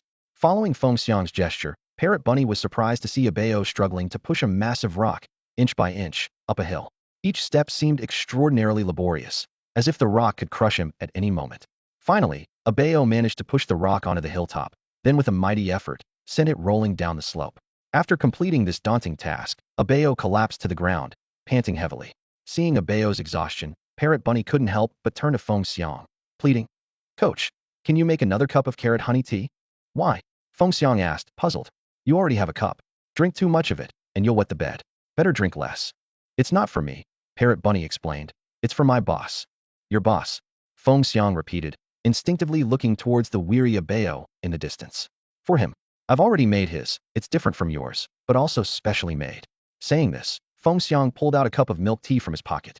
Seeing this, Parrot Bunny immediately took the milk tea and dashed towards Abeo, shouting, "Boss, take a break and have some milk tea to quench your thirst." Watching Parrot Bunny's retreating figure, Feng Xiang suddenly felt a pang in his nose, his eyes slightly reddening. This genuine care stirred a warm feeling within him. Wen Xuan finished his training and sat down at the table to enjoy a drink. Feng Xiang looked at him with envy in his eyes. "Kid, I'm really a bit jealous of you. Your two beasts, Abeo and the Mimic Rabbit, are so obedient. Whatever you ask them to do, they do it without any fuss, and they never slack off during training." Feng Xiang sighed and glanced over to the distance. There, under a large tree that would need 2 people to encircle it, a gorilla was sleeping soundly against the trunk, occasionally scratching its butt with its right hand. Meanwhile, an owl perched on a branch above dozed off. As for his other 2 dog-like beasts, they had wandered off to who knows where. Thinking about his own unruly beasts, Feng Xiang felt a headache coming on. Every special training session, he had to coax them gently, as if he was the one being tamed. He chuckled bitterly to himself, thinking he might have become a beast servant in this other world. At that moment, the Mimic Rabbit hopped over with a cup of milk tea to Abeo's side. "Boss, have some milk tea." "Thank you," Abeo replied in a gentle tone. "You're welcome, boss. It's my duty to serve you," the Mimic Rabbit said, settling down next to Abeo. The 2 little creatures sat side by side, leisurely sipping their milk tea. Suddenly, the Mimic Rabbit's eyes widened. "Boss, did you do all this?" It pointed to the scene before them in disbelief. Abeo nodded. "You're amazing," the Mimic Rabbit exclaimed. What was once a large pit overgrown with weeds was now filled with countless stones, as if a whole mountain's worth had been moved there. Feng Xiang and Wen Xuan walked over to the edge of the small hill, looking at the stone-filled pit. Feng Xiang patted Wen Xuan on the shoulder. "All right, kid, the special training is over." "Over?" Wen Xuan asked, a bit reluctant. "Of course it's over," Feng Xiang complained. "I've been stuck in this godforsaken place with you for over half a month. If I don't get out of here soon, I'll go crazy. Do you know how long it's been since I've seen a woman? I need to relax." Seeing Wen Xuan's speechless expression, Feng Xiang suddenly teased him. "Kid, don't tell me you're still a virgin?" Wen Xuan blushed instantly. "Haha, I guessed it." Feng Xiang grinned mischievously. "Want me to take you to experience something fun? I promise it'll be enjoyable. You go ahead, don't drag me into it." "I'm not interested." Wen Xuan shook his head, declining. "Not interested? That's because you don't know the fun of it yet." Feng Xiang laughed. "All right, I'm just teasing you. I'm off now. You should head back soon too." With that, Feng Xiang summoned a wolf dog, mounted it, and rode away. Wen Xuan watched Feng Xiang's retreating figure and shook his head helplessly. That guy. Then, he turned his attention to Abeo and activated his divine eye to observe closely. Baby Panda Bao and the Mimic Rabbit have both shown significant improvements in their abilities. Bao, a second-tier silver panda warrior, has reached the peak of SS level strength. Its skill levels have greatly increased, with Wild Bull Fist reaching LV7, Bear Paw Slam at an impressive LV9, and both Mount Tai Crush and Rending Claw at LV5. It has also mastered skills like Evil Roar LV4, Stealth LV4, Iron Skin LV8, Shadow Ball LV3, and Magic Devour LV2. Meanwhile, the Mimic Rabbit is not to be outdone. This first-tier silver rogue rabbit, with plant and rock attributes, has reached the pinnacle of SSS or level strength. Its skills are equally impressive, with both quick legs and mimicry maxed out at LV9. Digging and vine whip skills have reached LV7. Gunpowder technique is at LV6, and Mana Fountain has increased to LV4, enhancing its mana recovery rate by 40. Wen Xuan looked at these 2 pets with a mix of satisfaction and a hint of regret. The Mimic Rabbit's gunpowder technique had not improved due to a lack of practical use. He decided to take the Mimic Rabbit for some fun. "Mimic Rabbit, let's go. Time for some fun," Wen Xuan said mysteriously. The Mimic Rabbit immediately showed a mischievous expression, already imagining various scenarios. However, when it followed Wen Xuan to their destination and saw the giant wasp nest in the treetop, its expression froze.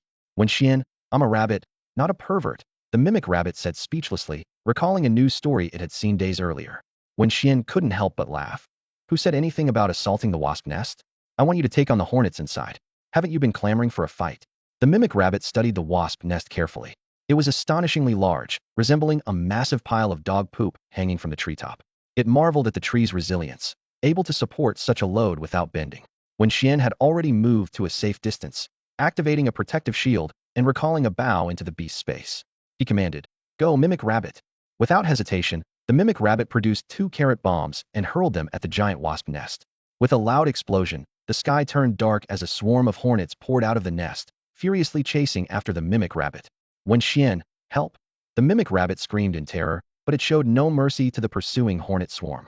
Boom, boom, boom. Explosions echoed through the jungle as carrot bombs unleashed their power all around. Each blast took the lives of several large wasps, whose bronze-level strength was no match for the silver-level mimic rabbit. After about 10 minutes, the explosions subsided, and the jungle returned to silence. Wen Xuan and Abeo stepped onto a path littered with wasp corpses, surveying the chaos around them. Some of the stronger wasps were still struggling on the ground, and Wen Xuan signaled Abeo to put them out of their misery. Adhering to the principle of resourcefulness, Wen Xuan began meticulously searching for magical beast cores. Thanks to the power of the divine eye, he could easily identify which bodies contained cores, significantly boosting his collection efficiency. While Wen Xuan was busy, the mimic rabbit approached, holding a pile of magical beast cores in its paws. This unexpected gesture warmed Wen Xuan's heart, as he felt the rabbit's thoughtfulness for the first time. After organizing his findings, Wen Xuan counted the spoils, 23 wasp magical beast cores, averaging bronze level 4, with a market value of about 90,000. Even though each core was worth over 4,000, Wen Xuan couldn't help but complain about the low yield, a comment that would surely astonish anyone overhearing. "Let's go sell these and get you some treats," Wen Xuan said as he set off with Abeo and the mimic rabbit towards Guangshi Square. They headed to a nationwide chain store called Affordable Magical Beast Core Shop, known for its fair and honest dealings, ensuring every transaction was conducted with integrity. The mysterious owner behind the shop was unknown, but their reputation for justice and strict standards was well established. Once, a chain store deceived customers, only to face severe consequences. The shop was destroyed, and the manager and their family vanished without a trace. Since then, employees at the Affordable Magical Beast Core Shop have operated with caution and integrity. "Welcome to the Affordable Magical Beast Core Shop," greeted a young woman in a black uniform at the entrance, her face adorned with a professional smile. "Sir, how may I assist you today? I'm here to sell some magical beast cores. Do you accept them?" Wen Xuan inquired. "Of course we do," she replied. "Please let me assess how much your magical beast cores are worth." Wen Xuan handed over a large bag of wasp magical beast cores. The staff member took the bag, maintaining her professional smile without a hint of surprise. This well-trained demeanor further enhanced Wen Xuan's impression of the shop. Wen Xuan stepped into the budget magic beast core shop, where the air was filled with a faint magical aura. A shop assistant approached him politely, asking about his needs. Wen Xuan took out a pile of magic beast cores and placed them on the counter. After carefully counting them, the assistant looked up and said, "Sir, the total value of these magic beast cores is 980,000. According to our policy, we need to charge a 10 fee, which is 98,000. Are you sure you want to sell them?" Wen Xuan thought for a moment and nodded. Sell them. He was already familiar with the market and knew that this shop offered the fairest prices. Although the fee seemed high, he understood that the shop bore significant risk due to the uncertain skills contained in the magic beast cores. They could only price them based on the type and power of the beast when it was alive, and some cores might be difficult to resell. However, the shop's policy of accepting all comers had led to its thriving business. With the transaction complete, Wen Xuan received 882,000. He then asked, "Could I see the magic beast cores you have in the store?" The assistant's eyes lit up, her smile growing even brighter. "Of course. Please follow me." She led Wen Xuan straight to the golden magic beast core section, clearly having assessed his purchasing capability accurately. Wen Xuan carefully browsed the gold, silver, and bronze level magic beast cores, but he still hadn't found anything he desired. He looked up and asked, "Could you show me the platinum level ones?" The assistant briefly introduced the price ranges for each level of magic beast core: bronze starting at 10,000, silver at 100,000, gold at 500,000, platinum at 1 million, and diamond at tens of millions. Beyond that, higher-level cores were almost exclusively traded through barter, and even when they had a price, they were extraordinarily hard to obtain. In the platinum section, Wen Xuan's attention was caught by a particular core. It was a magic beast core of an indomitable warrior, containing the heart of fearlessness skill. This passive skill allowed the user to be immune to fear and resist some negative effects, enabling them to face strong enemies without hesitation. Wen Xian's interest was piqued, thinking that although the skill seemed simple, it was indeed a divine skill. It ensured that the beast remained aggressive in battle, avoiding the fate of those timid creatures that curled up in fear, hoping to avoid attacks by showing weakness. Yet, in the harsh natural world, cowardice only led to death. Those little creatures haven't gone extinct, probably because they're so prolific. Wen Xian couldn't help but mutter under his breath, his eyes still fixed on the magic beast core containing the heart of fearlessness. Wen Xian stood at the counter of the magical beast crystal core shop, his gaze fixed on a softly glowing crystal core. He turned to the sales assistant beside him and asked, "How much is this magical beast crystal core?" The sales assistant smiled and replied, "This one is priced at 1.2 million. Wen Xian frowned slightly, quickly calculating in his mind. He realized he was 200,000 short of the total amount he had saved. He thought to himself that he would need to find a way to gather more money. "Can I reserve this magical beast crystal core?" Wen Xian asked, a hint of hope in his eyes. The sales assistant nodded in agreement. "Of course, but we can only hold it for you for 3 days. If you don't purchase it within that time, the crystal core will be put back on sale." "Don't worry, I'll be back to buy it," Wen Xian said, taking out 100,000 as a deposit. After completing the transaction, he left the store, already planning his next steps. He decided to return to school to rest, and set out for the secret realm the next day. There, he might find a few magical beast crystal cores to sell, helping him gather enough money to purchase the fearless warrior crystal core. As Wen Xian exited the mall, a hidden gaze locked onto him. Someone was quietly following him. Wen Xian had already noticed and deliberately turned into a small alley.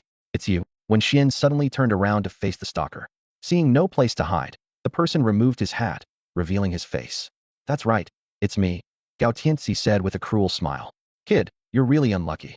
I didn't expect to run into you while shopping. Where have you been hiding these days? I've searched many places but found no trace of you." Wen Xian smiled slightly. "Where I go is none of your business." "You're right. Where you go is not my concern." Gao Tianxi's expression twisted. "But where you're going next, I know very well. Because I'm going to personally send you to hell." Gao Tianxi's twisted nature was on full display. While he was temporarily unable to confront Feng Xiang, dealing with Wen Xian was a different story. "Come out, Razor Fang Dog, Poison Toad." Gao Tianxi summoned 2 of his beasts. Although he was a silver-level beast master, he had not contracted a 3rd beast yet. In this world, beast masters typically wait until their existing beasts reach mid-tier strength before considering a new contract. Wen Xian's eyes fell on the Razor Fang Dog, quickly analyzing its attributes: dark type, male, silver tier 2, clever aptitude, peak strength, with an evolution path to become a Darkhound King. Its skills included Bite LV4, Sharp Claws LV3, and Rush LV3. He then turned his attention to the Poison Toad, preparing to assess this beast's capabilities. Wen Xian was surprised to find that Gao Tianxi's venomous toad had advanced to the silver tier 3. This toad had toxic attributes, was female, and possessed silver tier 3 potential with peak clever strength. It followed the silver evolution path and had mastered 3 skills: Tongue Whip LV4, Venom Spray LV5, and Toxic Skin LV3. Gao Tianxi boastfully said, "Wow, kid, not bad. You actually noticed my toad is silver tier 3. Wen Xian remained unfazed, thinking to himself, "If it were before, I would have turned and run. But now, I'm at silver tier 2 strength, so I'm not afraid of you." He decisively summoned Abeo and the Mimic Rabbit, quickly giving orders. "Abeo, take care of that black dog. Mimic Rabbit, you handle that toad." The Mimic Rabbit looked disgusted, shivering. "Huh? Why do I have to deal with that toad? It's so ugly with all those warts." "Yuck." Wen Xian quickly adjusted his strategy. "All right, then you handle the black dog." The Mimic Rabbit glanced at the sharp fangs and fierce expression of the Ripper dog and immediately changed its tune. Suddenly, the toad doesn't seem so bad. It already envisioned being chased around by the Ripper dog. Wen Xian nodded. "All right, the toad is yours. Be careful, it's poisonous." With that, he gave the Mimic Rabbit a nudge, sending it toward the battlefield. The Mimic Rabbit stumbled towards the venomous toad. The toad, entirely purple, had its white air sacs inflating with each breath, looking quite intimidating. The Mimic Rabbit tried to plead. "Brother, can't we talk this out?" The venomous toad clearly didn't understand, opening its mouth wide as a pink, slimy tongue shot out, trying to stick and swallow the Mimic Rabbit like an insect. The Mimic Rabbit exclaimed, "Wow, you're serious." It quickly bent down, narrowly dodging the tongue attack. Taking advantage of the toad retracting its tongue, the Mimic Rabbit cleverly attached a carrot bomb to each hand and stuck them onto the tongue. The toad panicked, but its retracting tongue was beyond control, pulling the bombs into its stomach. With a loud boom, the carrot bombs exploded inside the toad, spewing black smoke from its mouth. Seeing his venomous toad severely injured, Gao Tianxi was thrown into a panic. "Toad." He stared incredulously at Wen Xian, confused. "What's with this kid? How has he gotten so strong so quickly? However, what awaited Gao Tianxi was the mimic rabbit's fierce vine whip attack, and the battle continued. The mimic bunny skillfully manipulated the vine whip, deftly wrapping the tendril around the legs of the poisonous toad. With a sharp tug on the other end of the vine, it dashed towards the end of the alley. The poisonous toad was dragged along the ground, leaving a gruesome trail of blood. The mimic bunny swiftly reached the end of the alley, and the momentum carried the toad forward. With a loud crash, the toad slammed into the wall, dying on impact. The mimic bunny dusted off its hands and turned to face Abeo. Abeo's battle had also concluded. After a fierce struggle with the Fong dog, Abeo delivered a precise and powerful palm strike to the dog's waist. A sharp crack echoed as the Fong dog's spine snapped. Much like a wolf, the waist was its weak point, akin to a snake's vital spot, and a single hit was fatal. Gao Tianxi stood frozen, witnessing the fate of the two beasts. What he thought would be an easy kill turned disastrously against him. Snapping back to reality, he turned and fled out of the alley. Wen Xuan's eyes glinted coldly as he signaled to the mimic bunny. Having survived in the wild for a long time, the mimic bunny understood the law of the jungle and immediately caught on. It sprang into action, quickly catching up with Gao Tianxi, and drew out a sharp dagger. In a flash of cold steel, before Gao Tianxi could react, his throat was slit. He fell to the ground with a look of disbelief, blood gushing from his neck and quickly soaking the ground. Wen Xuan looked at Gao Tianxi's lifeless body with a troubled expression. It was his first time taking a life, and he felt a stir of emotions. But he knew well that in this world where the strong prey on the weak, it wouldn't be his last. Strength was the key to survival. Just then, a shadow leapt down from the rooftop of the alley. The newcomer, clad in a black jacket, cast a cold glance at Gao Tianxi's corpse before turning his gaze to Wen Xuan. Wen Xuan watched the mysterious figure warily, surprised to have been caught in the act of his first kill.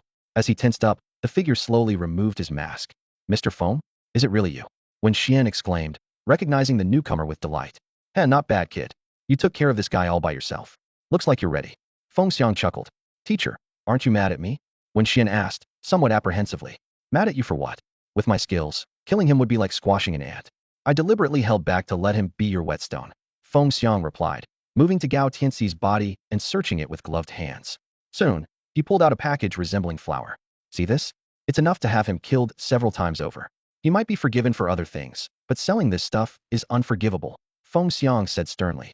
"All right, you should head back. I'll handle things here." "Thank you, Mr. Feng." Wen Xuan expressed his gratitude and left the scene.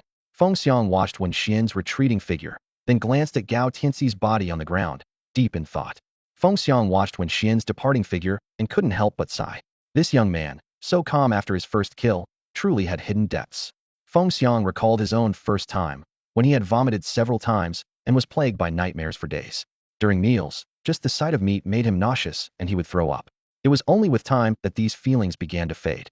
"This kid is stronger than I was. He'll definitely go further," Feng Xiang thought, feeling a surge of pride, as if he had already considered Wen Xuan his top disciple. As night fell, Wen Xuan returned to school.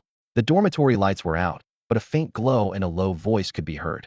"The casino is online, with sexy dealers." Wen Xuan tried to open the dorm door, but found it locked.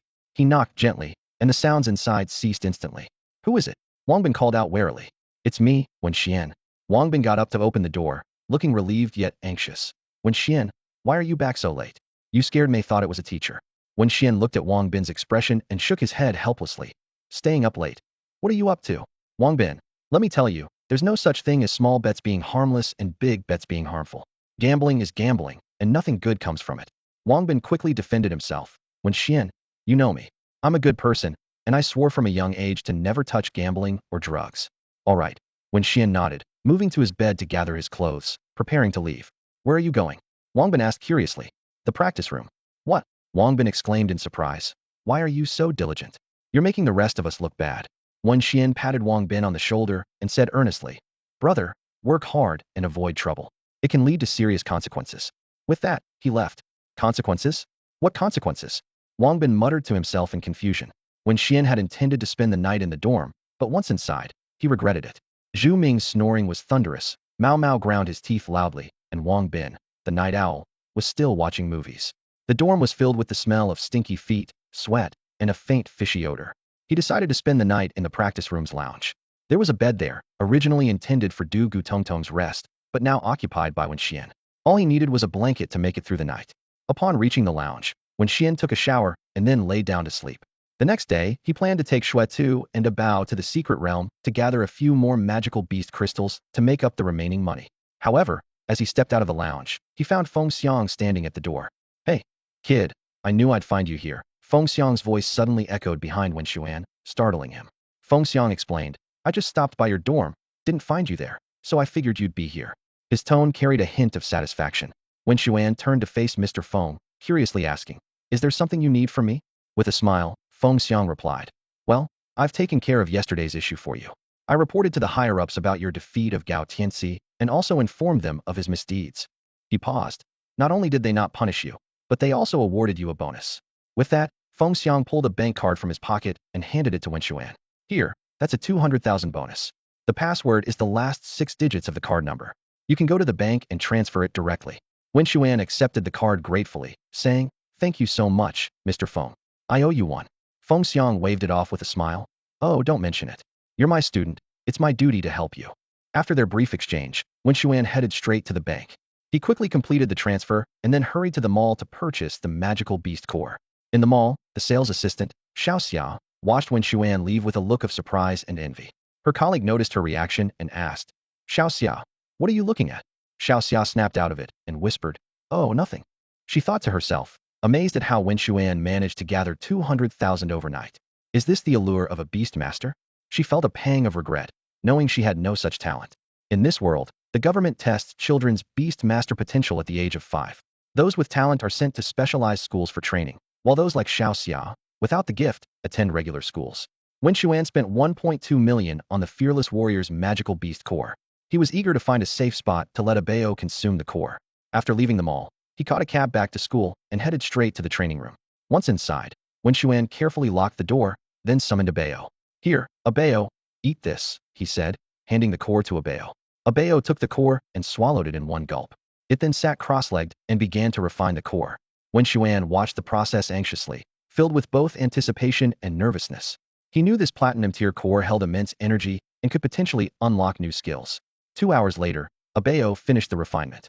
Although the core's energy was partially lost due to its different attributes, Wen Xuan was still eagerly awaiting the outcome. After swallowing the magical beast crystal core, Bao's strength only increased by 2 minor levels. Although it seemed insignificant, Bao's body was on the verge of collapse. Its muscles swelled as if inflated, which was not a good sign.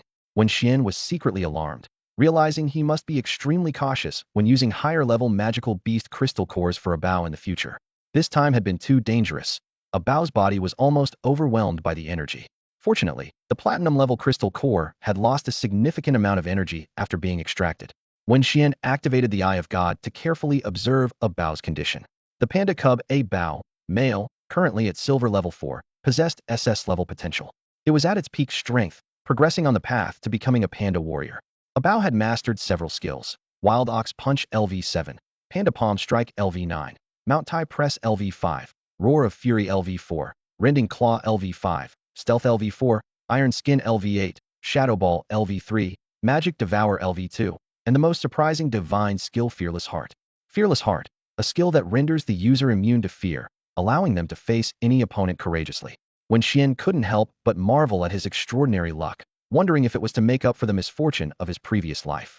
Recalling the unlucky events of his past life, Wen Xuan let out a wry smile. Shaking off these thoughts, Wen Xuan refocused on Bao. At that moment, Bao was suffering from the excess energy within its body. Come back, Bao. Wen Xuan decisively summoned it back to the beast space, where it could undergo slow but steady healing. He knew that Bao wouldn't be able to fight for the next few days and would need to slowly refine the newly acquired energy in the beast space. As for Wen Xuan himself, he decided to stay in the training room to practice diligently. However, the mimic rabbit, unable to stay quiet, was released. The little creature had been making noise in the beast space, so Wen Xuan reluctantly let it out, strictly instructing it not to cause any trouble.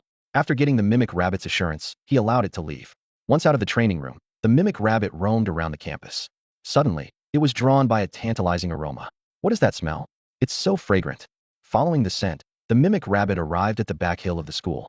The sight before it made its mouth water a golden, crispy roasted chicken was being cooked over a campfire, emitting an irresistible aroma. Eagerly, the mimic rabbit rushed towards the roasted chicken. Just as it reached out to grab it, a chill ran down its spine, freezing it in place. Looking up, the mimic rabbit was Terrafita. A giant snake was staring intently at it. A snake. Such a big snake. The mimic rabbit screamed, trying to flee, only to find its path blocked. A majestic silver moon wolf stood in its way. With a plop, the mimic rabbit immediately surrendered, kneeling at the silver moon wolf's feet. Its little mind was filled with a single thought. This was a big problem. Spare me, sir.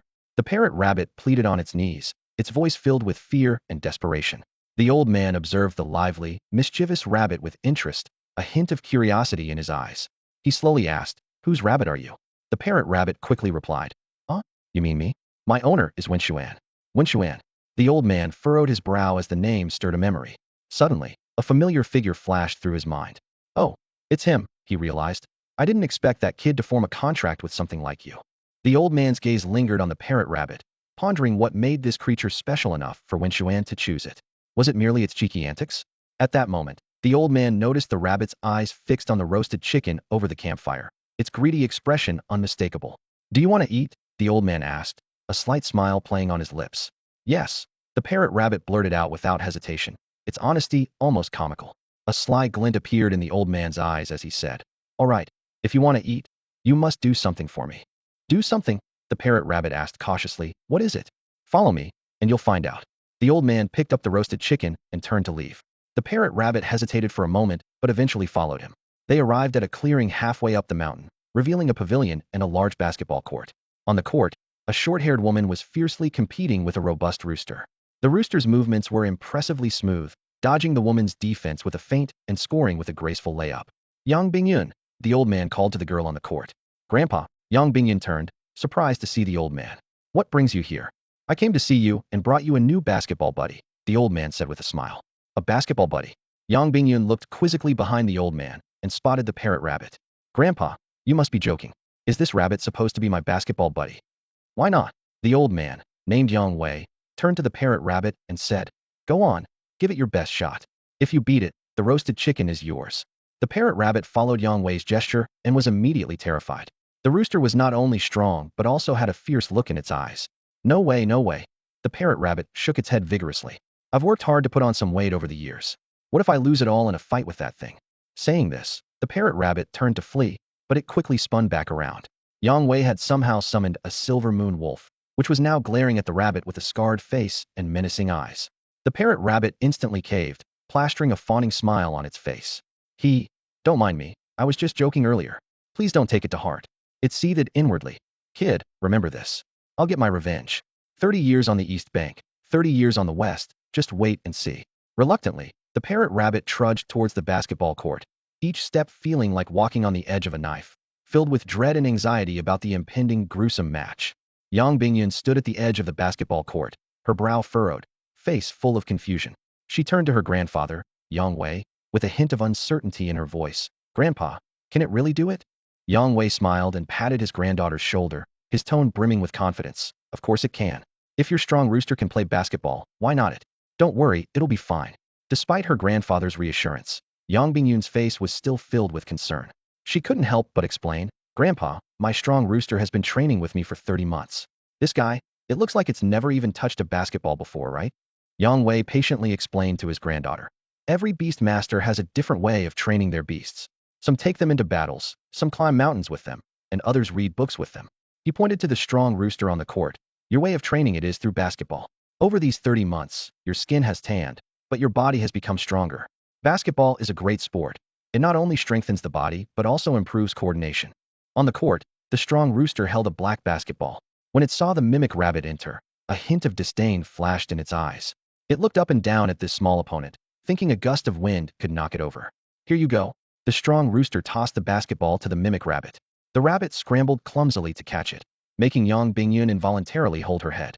"Grandpa." Yang Bingyun was about to say something, but Yang Wei interrupted her. "Don't rush." Yang Wei watched the basketball court with interest, thoughtfully saying, "Does that little guy have such poor judgment? No, that can't be right." The mimic rabbit retrieved the basketball, grinning as it handed it back to the strong rooster, its voice trembling. "Boss, can I concede this match?" "No way." The strong rooster decisively refused. "All right, enough talk, get ready to attack." It spread its wings, striking a defensive pose. Yang Bingyun was surprised to find that the mimic rabbit and the strong rooster could actually converse. Standing next to Yang Wei, she curiously asked, "Grandpa, they can actually talk to each other?" "I just heard them clucking away," Yang Wei nonchalantly replied. "What's there to be surprised about?" That's its ability. Why else do you think it's called a mimic rabbit? A mimic rabbit. Yang Bingyun became even more curious about this creature. Grandpa, is this creature someone's beast? Why do you ask? I'm a bit curious about what kind of person would choose a mimic rabbit as their beast. In the world of beast mastery, mimic rabbits have a poor reputation. Besides mimicking human speech, they have no other advantages. People have contracted mimic rabbits before, but their combat abilities are so poor that no one dares to contract them anymore. A student from our school, Yang Wei replied briefly. Oh, Yang Bingyun mused. Then I'll have to get to know this guy better later. For some reason, she couldn't shake the feeling that this mimic rabbit was somewhat different. The match began. Since the mimic rabbit had never been exposed to basketball before, it couldn't even perform the basic dribbling. With no other choice, the strong rooster had to step forward to teach it Hansen. Surprisingly, the mimic rabbit displayed an astounding ability to learn, mastering the dribbling technique perfectly in just over 10 minutes. So fast, Yang Bingyun exclaimed. She knew that when people learn basketball, it usually takes several days just to get the hang of dribbling. Yet, the mimic rabbit had managed it in just a few minutes. This scene made her even more intrigued by this seemingly ordinary creature. How did its owner manage to train it? To have raised such a strong mimic rabbit? In this world, when a beast is powerful, people usually attribute it to the trainer's skill and effort. Much like when a dog uses the toilet by itself, it's often seen as a testament to the owner's training rather than the dog's intelligence. The basketball showdown between the mimic rabbit and the robust rooster caught the attention of a group of students hiking nearby. They paused to watch, filled with curiosity and chatter. Look, there's a rabbit and a chicken playing basketball, one student exclaimed. What? Where? Others asked, eagerly looking around. Over there. The student pointed towards the basketball court not far away. Following his direction, they indeed saw a white rabbit and a red-brown rooster engaging in a heated match on the court. This is unbelievable, a student remarked. Strange things happen every year, but this is something else. A chicken and a rabbit playing basketball. And it seems like they're pretty good at it. I think the chicken is a bit better, another student observed. Its movements suggest it's been practicing for quite some time. The chicken is definitely strong, a keen-eyed student noted. But haven't you noticed the rabbit getting stronger? Prompted by this, everyone began to focus on the mimic rabbit. They watched as it moved nimbly across the court, its movements becoming more fluid, and its shooting accuracy improving. Wow, what kind of rabbit is this? Someone exclaimed. Most would get worse with fatigue, but it seems to be getting better. Despite being repeatedly blocked by the robust rooster, the mimic rabbit quickly adjusted its strategy after each setback. Its movements became more precise, and its speed increased. As the game progressed, the robust rooster began to feel the pressure. This rabbit must be a monster, thought the robust rooster. Could it have been holding back before? But it quickly dismissed the idea, knowing that as a skilled player, it should be able to tell if an opponent was pretending. It's a freak of nature, the robust rooster finally concluded. Soon, the match reached a fever pitch. With agile maneuvers and swift actions, the mimic rabbit finally neared the basket. Suddenly, it leapt up and slammed the basketball right into the hoop. A slam dunk. It's actually a slam dunk, the spectators gasped. Oh my gosh, this rabbit can slam dunk. Wow, that's amazing. Unbelievable. Is the mimic rabbit really this skilled? It makes me want to get one too. Staring at the ball on the ground, the robust rooster was left dumbfounded. It had lost, defeated by an opponent who only just started playing. The rooster's pride was severely bruised, unable to comprehend the extraordinary nature of this rabbit. The game over, the mimic rabbit hopped over to Yang Wei. Now can I have the roast chicken? Yang Wei, though surprised, handed over the roast chicken to the mimic rabbit. Smells delicious. The mimic rabbit sniffed the chicken, ready to take it away. Aren't you going to eat it? Yang Wei asked. No, I'm taking it back to share with Wen Xuan, the mimic rabbit replied. Who's Wen Xuan? Yang Bingyun inquired curiously. Wen Xuan is my owner. He's really nice, the mimic rabbit said proudly before preparing to leave. Just then, two figures appeared in the distance. Rabbit, rabbit. It was Wen Xuan's voice. After finishing his training, he noticed the mimic rabbit was missing and followed his senses to find it. I'm here. The mimic rabbit, seeing Wen Xuan, excitedly bounded towards him. You silly rabbit, Wen Xuan said helplessly. Where did you run off to? I've been looking for you all day. Wen Xuan frowned as he looked at the roasted chicken in the mimic rabbit's hand, sighing inwardly. Was this mischievous rabbit causing trouble again? Just as he was about to ask, he saw Yang Wei and Yang Bingyun approaching. It's you. Wen Xuan recognized the man he had seen in the library. Yang Wei greeted him with a smile. Long time no see, kid. Did you find what you were looking for? Wen Xuan shook his head, displaying a dejected expression. He didn't reveal that he had already acquired the source of magic. That skill was too valuable. Yang Wei sighed. Seems like that thing really is extinct. At this point, Yang Bingyun extended her right hand to Wen Xuan. Hello, I'm Yang Bingyun. They shook hands politely. Yang Bingyun glanced between the mimic rabbit and Wen Xuan, then suddenly suggested, your mimic rabbit is quite talented. How about letting it learn basketball with me? Maybe it could become a national team athlete and bring glory to the country. Wen Xuan glanced at the mimic rabbit in surprise, but politely declined. Sorry, that's not my ambition. To him, becoming a top beast master was the true life goal. After all, in this world where strength was paramount, even being a basketball champion meant nothing without real power. Yang Bingyun felt it was a pity, but didn't press further. After saying their goodbyes, Wen Xuan headed down the mountain with the mimic rabbit and a bao. Watching them leave, Yang Wei couldn't help but remark, that kid is destined for great things. Yang Bingyun remained skeptical, as she didn't know Wen Xuan well. On the way, Wen Xuan held a drumstick. A bao had another in its mouth, while the mimic rabbit was focused on gnawing at the chicken's tail.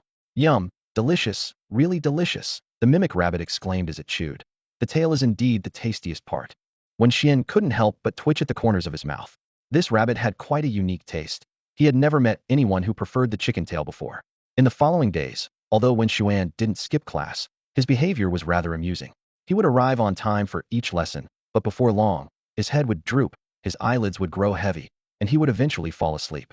The teacher's lectures seemed to act as a potent sedative, with the words on the PowerPoint slides serving as hypnotic spells that Wen Xuan found hard to resist. On this particular day, a pair of sharp eyes noticed Wen Xuan's actions. Han Xiaojun frowned, a hint of displeasure crossing her face. She abruptly raised her hand, breaking the classroom's silence. Teacher, Han Xiaojun's voice carried a hint of anger. I want to report that someone is sleeping during your class. The teacher looked up, a bit puzzled, and asked who. Without hesitation, Han Xiaojun pointed to the last row of the classroom. There, both Wen Xuan and Wang Bin were sound asleep. The teacher merely murmured an "oh" and continued writing on the blackboard, as if it was a trivial matter. Unbelieving, Han Xiaojun pressed on. Teacher, they're sleeping in class, and you're not going to do anything? The teacher put down the chalk, turned around, and explained, Wang Bin sleeping is something everyone is used to. People privately call him names like Dead Pig or Sleep God. As for Wen Xuan, it's a wonder he showed up today at all, and now he's asleep. Han Xiaojun's frustration grew. Just yesterday, she was reprimanded harshly by this teacher for being a few minutes late. Yet today, Wen Xuan and Wang Bin were openly sleeping, and the teacher did nothing. This double standard was infuriating. Teacher, do you believe I won't go to the principal about this? Han Xiaojun said through gritted teeth. Hearing this, the teacher chuckled. Sure, go ahead, they'll be here waiting. By the way, Han Xiaojun, right? You don't need to come to my classes anymore, nor do you need to take the exams. Even if you do, I won't pass you. What? Han Xiaojun's eyes widened in disbelief. The classroom erupted, with students casting curious glances at Han Xiaojun, as if she were some naive fool. At this point, Teacher Wu, with a stern expression, coldly said, Are you feeling indignant? Let me tell you, if you can reach the strength of Silver Tier 4 like him, you can sleep however you want in my class. Even if you want to lie on the desk, they'll bring you a blanket. If that's not enough, you can bring a bed to class. With these words, the entire class was in an uproar. Everyone turned their shocked gazes to the last row, as if sitting there was not a fellow student, but an extraordinary being. Mr. Wu Yang's words were like a bomb exploding in the classroom, causing an uproar. Everyone stared in disbelief at this usually stern scholar.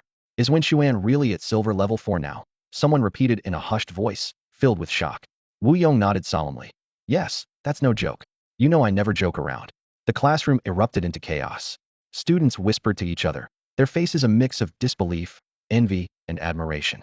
It's true, it's actually true. Oh my god, how old is he? And he's already at silver level 4.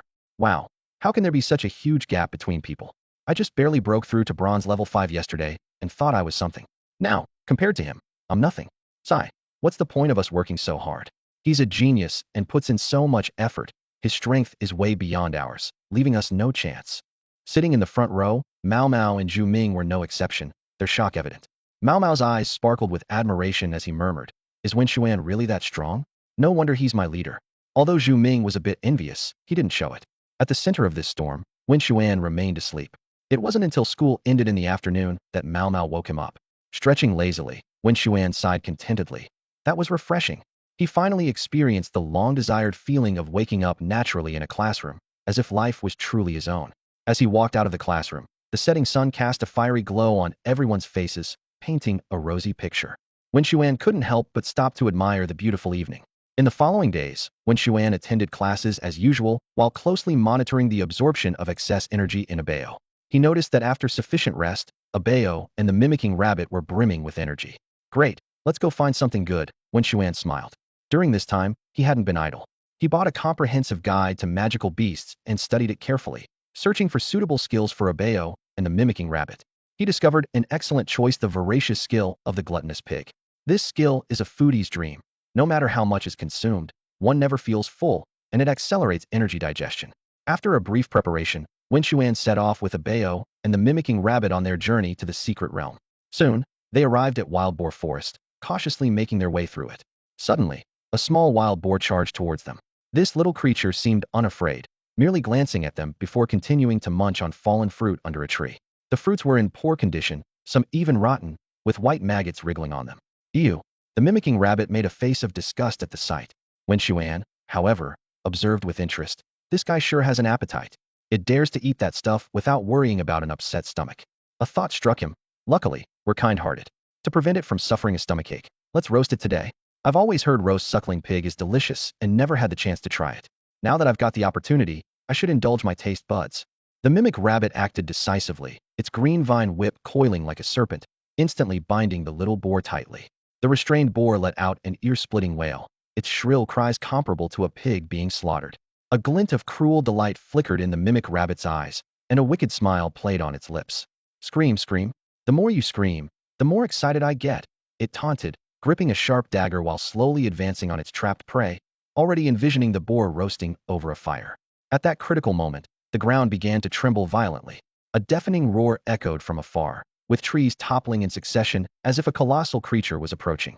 The mimic rabbit turned its head cautiously and was instantly terrified. A massive boar burst from the bushes, its eyes blazing red with fury. Wen Xuan immediately recognized it as the notorious Greedy Pig. At that moment, Greedy Pig's gaze was fixed on the pitiful, wailing little boar. The youngster seemed to be recounting its tragic ordeal, further enraging Greedy Pig. Greedy Pig abruptly shifted its focus to the mimic rabbit, scraping the ground with its front hooves and lowering its body, poised to charge at any moment.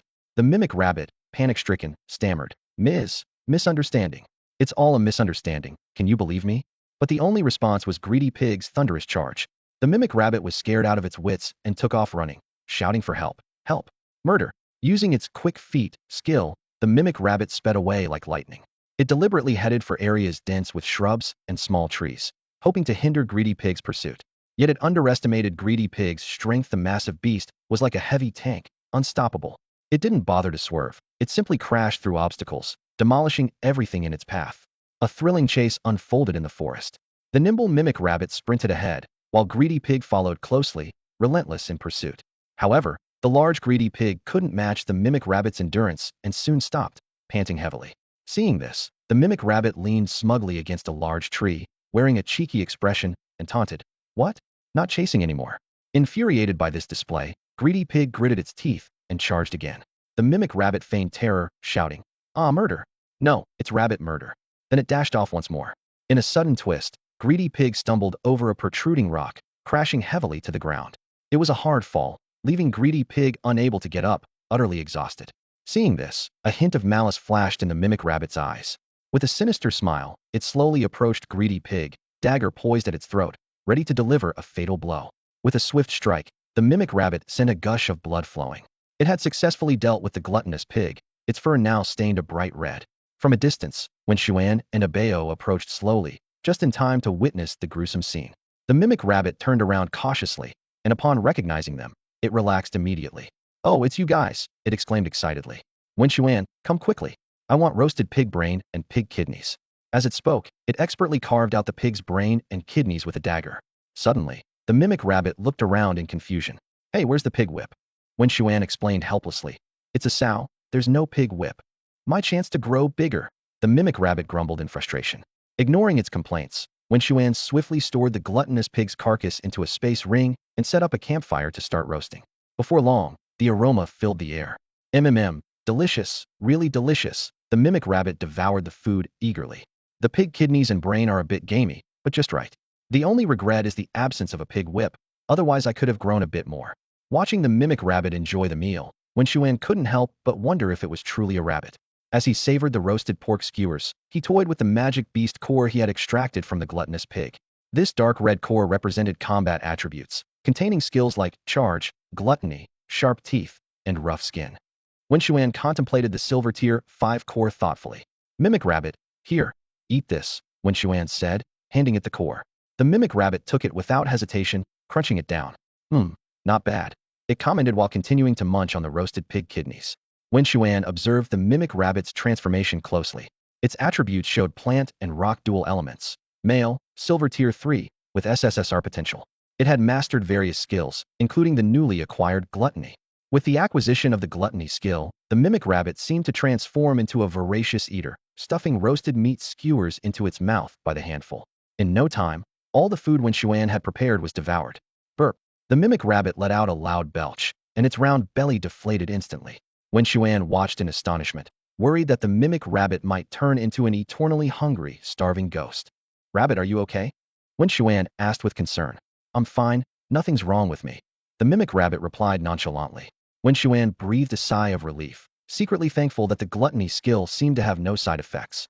With this in mind, he was already planning to get one for Abeo as well. After a satisfying meal, Wen Xuan and his companions set off on their quest to find wild boars.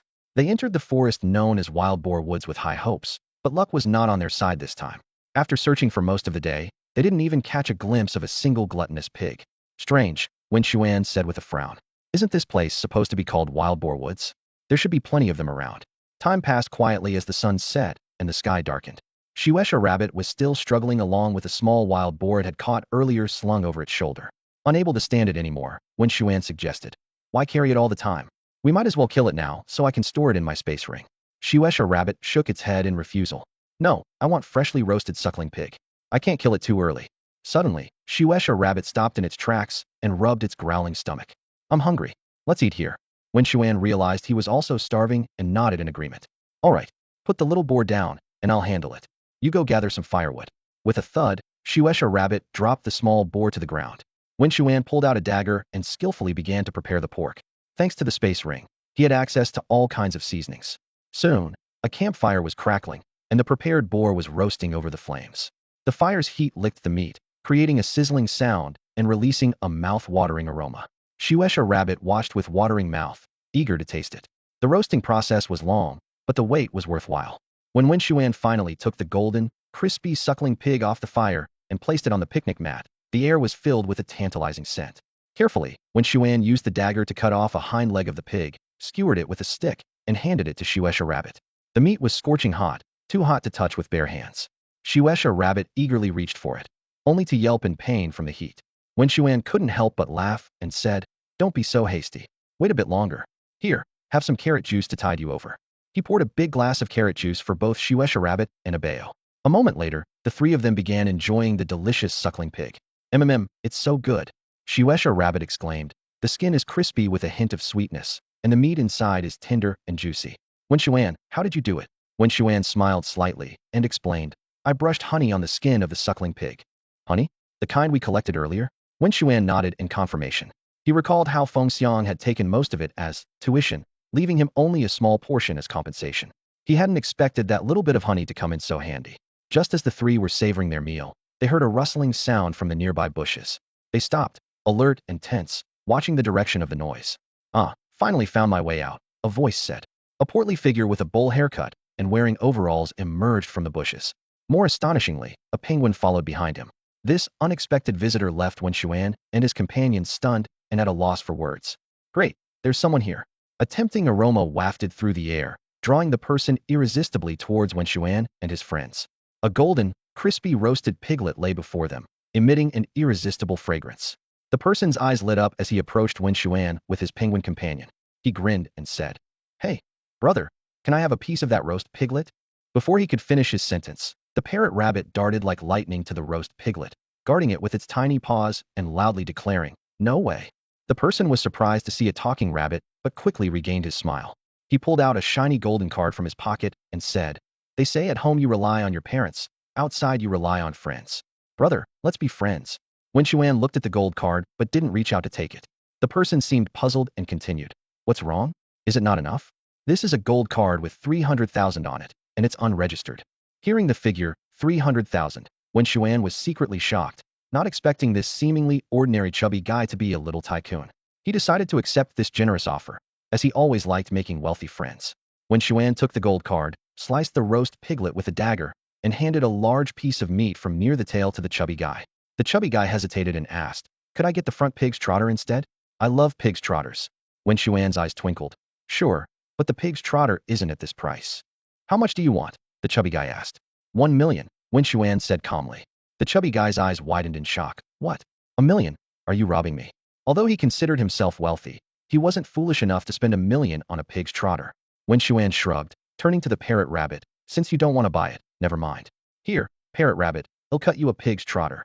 Seeing the delicious trotter about to be devoured by the rabbit, the chubby guy panicked and quickly shouted, 500,000, 500,000.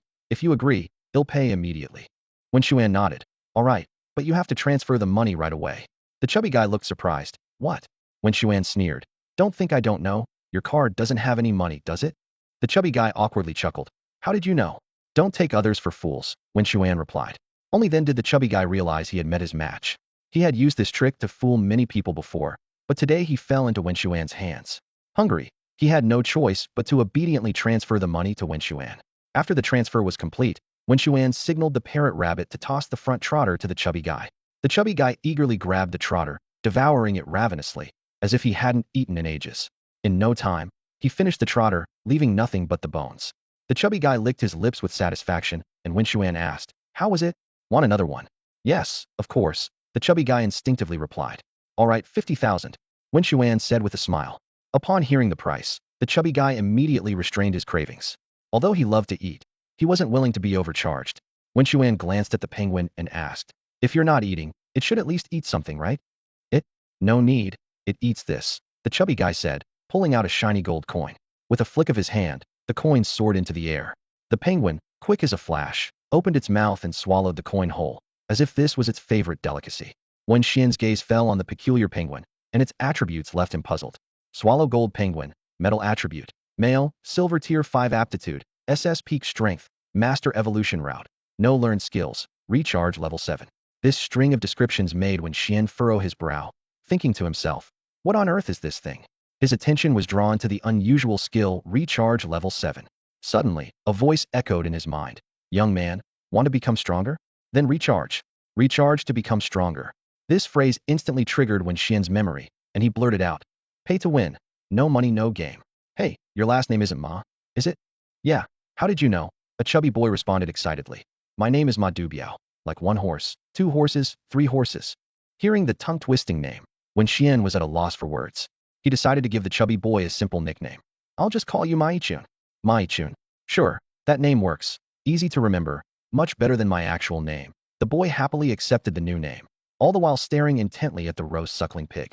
Wen Xian noticed Maichun's unusual reaction and curiously asked, What's up with you? It's just a roast suckling pig. No need to be like this, right? Maichun explained. Brother, do you not know the value of this roast suckling pig? The meat of the gluttonous pig is especially delicious, catching everyone's attention, which led to a sharp decrease in the number of gluttonous pigs in the wild boar forest. Now, you can hardly see gluttonous pigs around the outskirts of the forest. Outside, this roast suckling pig sells for at least 600,000 each. I spent 50,000 on one of your front legs. It's a fair deal for you. Wen Xian nodded, seeing that Ma Yichun wasn't lying. He then asked, By the way, how come you're here? I'm here for training, Ma Yichun replied. The exams are coming up, so I need to get in shape. Exams? What exams? Wen Xian asked curiously. Ma Yichun looked Wen Xian up and down. Brother, judging by your appearance, you should be a junior in high school, right? Don't you know that every university has special admissions every year? Wen Xian shook his head, indicating he didn't know. So Ma Yichun began to explain. I'm planning to participate in Jiangnan University's special admissions. Jiangnan University? Wen Xian recalled the 3 prestigious universities in Dragon Country: Imperial Capital University, Magic Capital University, and Jiangnan University. He couldn't help but ask, why choose Jiangnan University? Ma Yichun flashed a mischievous grin. Because there are lots of girls there. The southern lands nurture the heart and give rise to charming young women. Most of them prefer not to head north, partly due to their strong ties to home, and partly because Jiangnan University is easier to get into compared to those in the capital or Shanghai. As Ma Yichun spoke, his eyes lit up with excitement, and he turned to Wen Xuan, asking, Brother, want to join me in heading south? Wen Xuan shook his head slightly, his tone resolute. No, you go ahead.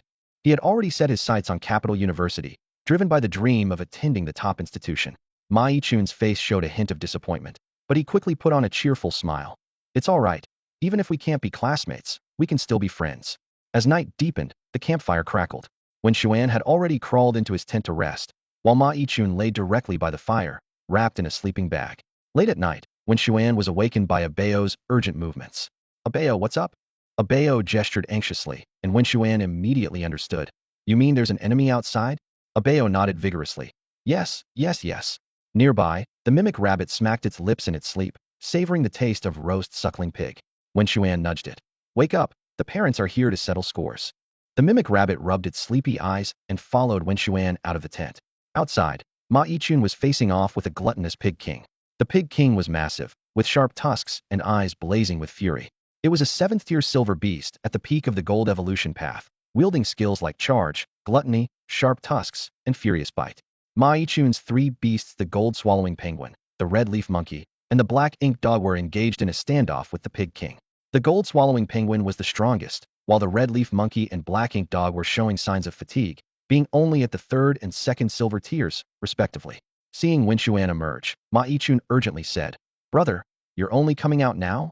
His tone carried a hint of reproach, as he had been holding out alone for some time, with the red leaf monkey and black ink dog already injured, leaving only the gold-swallowing penguin struggling to hold on. Wen Xuan quickly considered their options. Escape? The gluttonous pig king's attention was entirely on Ma Yichun. They were mere acquaintances, and it wasn't worth risking their lives. However, in this critical moment, a bold plan suddenly emerged in Wen Xuan's mind. As Wen Xuan was about to leave, the gluttonous pig king across the way suddenly noticed them, its gaze finally locking onto the study cabin rabbit. The rabbit was walking normally, but suddenly felt a chill run down its spine. Mistakenly thinking that the pig king had caught the scent of piglets, it immediately bolted. The gluttonous pig king's behavior was similar to that of an aggressive dog. If you make eye contact, it might stop attacking. However, if you start running, it means you're afraid, and it will relentlessly pursue you. The study cabin rabbit thought to itself, why am I always the one getting hurt? And began to dash through the forest. However, the rabbit's speed was no match for the pig king. Just as it was about to be caught, the rabbit had a quick idea. Mimicking Spider-Man's actions from TV, it reached out with vines and climbed up a massive tree that would take several people to encircle. Panting and with its heart racing, it felt relieved for having escaped, knowing it would have been doomed under the pig king's sharp tusks. Feeling triumphant, the rabbit looked down at the pig king and taunted it by shaking its rear, shouting, Come on! Come on! Infuriated, the pig king backed up a few steps, then charged at the tree. With a loud thud, the whole tree shook violently, and the rabbit clung tightly to the trunk. Seeing its first attempt fail, the pig king retreated to launch another attack. Thud! Crash! The sounds of impact echoed through the forest. Wen Xuan and Ma Yichun quietly approached, spotting the rabbit trapped at the top of the tree. Busy trying to stabilize itself, the rabbit couldn't fight back and cursed, Damn it, just wait. I'll make a giant carrot bomb for you next time. No sooner had it finished speaking than the pig king rammed the tree again, producing a deep boom. Wen Xuan observed the battered tree trunk, realizing it wouldn't hold much longer and that the rabbit would soon fall with it. He needed to come up with a plan quickly. Looking around, Wen Xuan noticed Ma Yichun was frantically feeding gold coins to his gold-eating penguin. In a short time, the penguin had swallowed nearly 30 coins, each worth 10,000. No wonder it's called the gold-eating penguin. Its gold consumption is indeed impressive. Wen Xuan marveled quietly. Suddenly, Ma Yichun exclaimed excitedly, It's ready, it's finally ready. In the penguin's hands appeared a gleaming, gold-engraved sword with a dragon motif. The Dragon Slayer sword has finally been summoned, Ma Yichun declared triumphantly. Looking at this legendary weapon, Wen Xuan couldn't help but twitch a smile. A mental image popped into his mind. Could this be the legendary Padawan strategy? With unlimited spending, you start with a Dragon Slayer sword, and all beast equipment is gained through sheer luck. Hello everyone, I'm Ma Yichun. If you're a brother, come and challenge me. Before Wen Xuan could react, the golden penguin had already flashed like a beam of gold, wielding a dazzling Dragon Slayer sword and charging at the gluttonous pig king. With a swift slash, there was a crisp crack, and one of the pig king's hind legs was severed. The golden penguin quickly leaped into the air and returned to Ma Yichun's side in an instant. To everyone's surprise, the powerful Dragon Slayer sword turned into a wisp of golden light and disappeared after use. Wen Xuan's eyes widened in disbelief, thinking to himself, it's actually a one-time use weapon. He felt relieved that he hadn't impulsively purchased the Golden Swallow skill, as the cost of 300,000 per use was indeed staggering. Is this how you usually use it? Wen Xuan couldn't help but ask, his eyes filled with shock. Ma Yichun wiped the corner of his mouth, a peculiar glint in his eyes. No, this guy went too far. He dared to harm my beast. Wen Xuan looked at Ma Yichun suspiciously, feeling that his gaze towards the gluttonous pig king was more like that of someone admiring a delicious meal. The pig king, having lost a hind leg, fell heavily to the ground, struggling in vain as it sank deeper. At that moment, the mimic rabbit leapt down from the treetop, conjuring a carrot bomb out of thin air. With a cold smile, It seized the moment and shoved the bomb into the Pig King's rear. Uh, uh. Seeing this, Ma Yichun instinctively clenched his legs, as if he could feel the pain.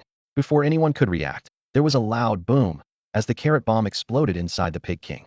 It groaned in agony, and the mimic rabbit, without hesitation, ended its life with a swift slash of its dagger. The mimic rabbit quickly extracted the magical beast core and handed it to Wen Xuan. Taking the core, Wen Xuan turned to Ma Yichun and said, "I'll take the magical beast core. The rest of the carcass is yours." Ma Yichun nodded in agreement. Wen Xuan knew well that the filthy, blasted pig meat would be hard to stomach, so he decided to forego it entirely. "A bao." Wen Xuan called his beast and handed it the core. A bao swallowed it whole and began to refine it. Moments later, Wen Xuan was thrilled to find that A Bao not only learned the gluttony skill, but also advanced a level in strength. Wen Xuan was secretly delighted, having finally transformed from an unlucky soul to a fortunate one in this world. Watching A Bao's progress, he couldn't help but look forward to future adventures. The attributes of the panda cub, A Bao, are astonishing. Gender male, silver level 5, SSS peak strength, and a king's evolution path.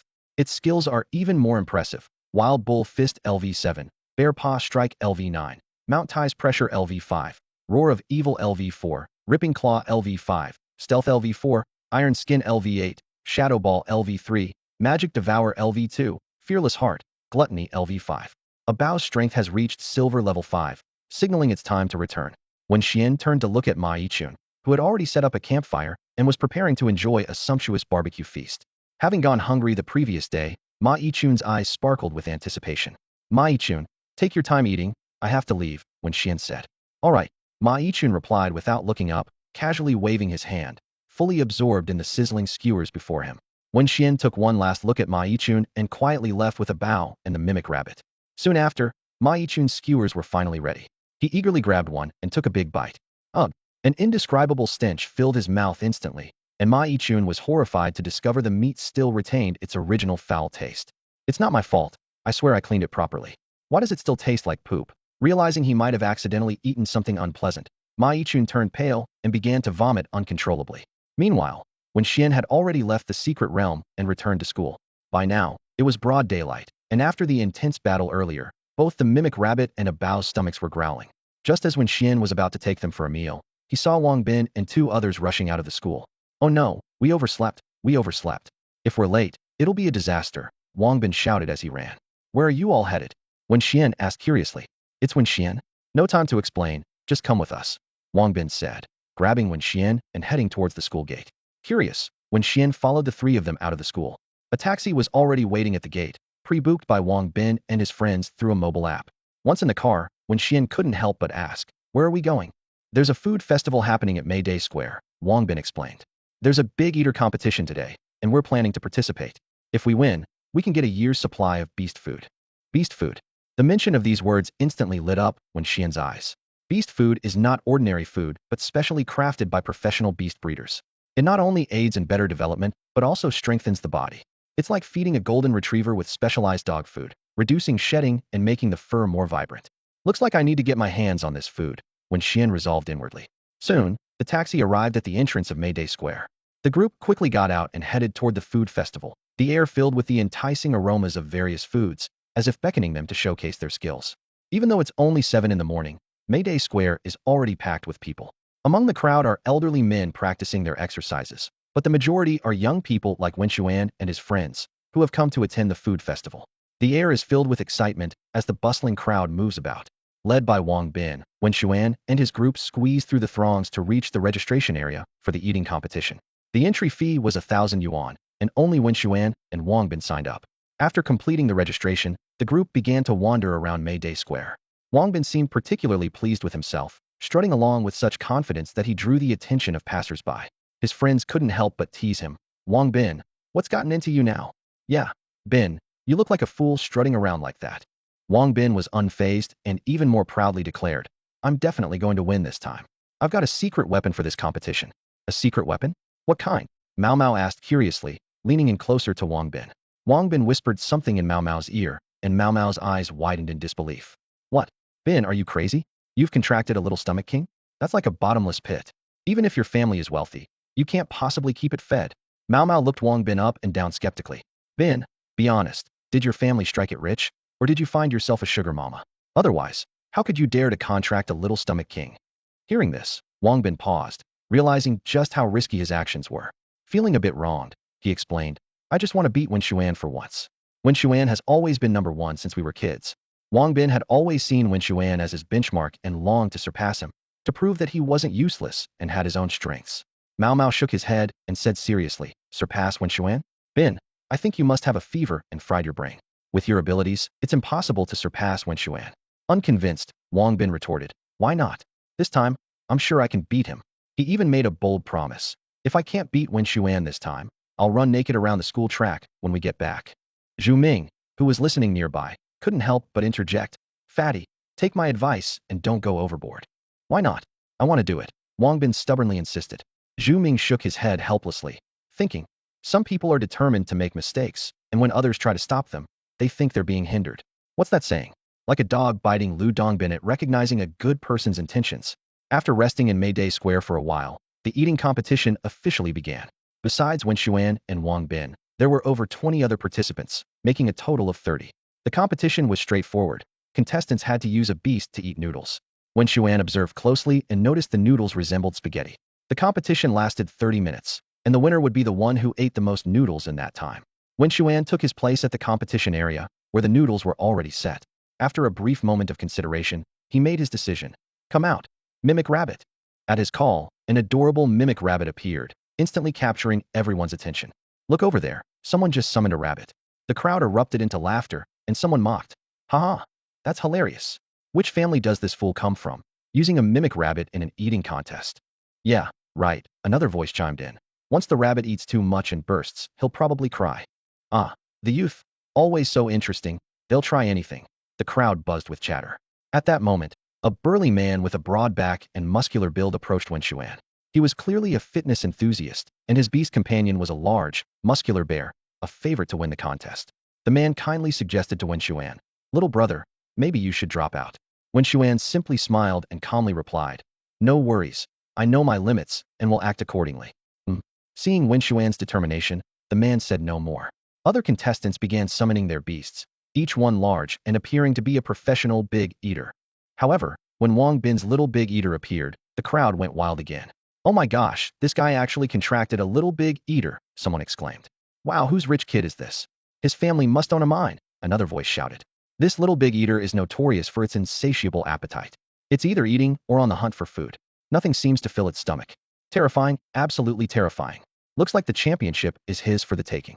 Listening to the crowd's comments, Wang Bin raised his head proudly, evidently confident in his beast.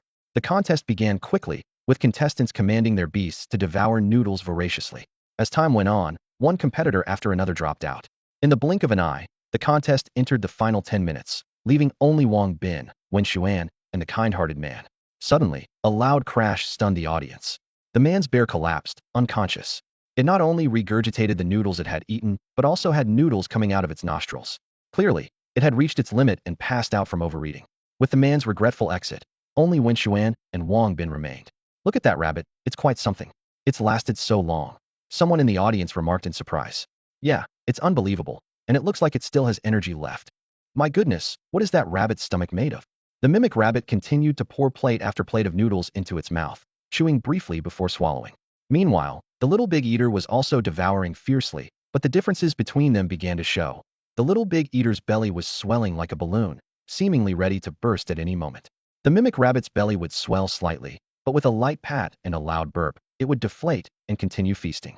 Finally, the 30-minute countdown ended. Staff began counting the plates.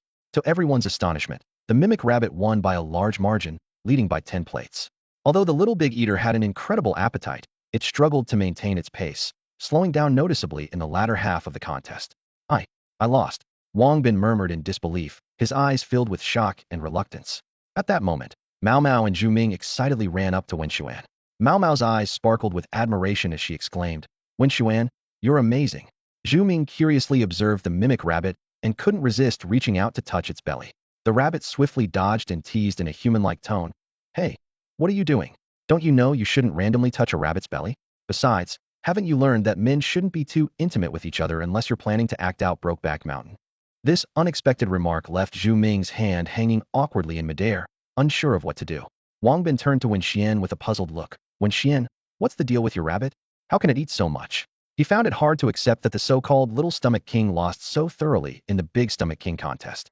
Wen Xuan just gave a mysterious smile without offering much explanation. At that moment, a beautiful staff member approached Wen Xuan and handed him a card.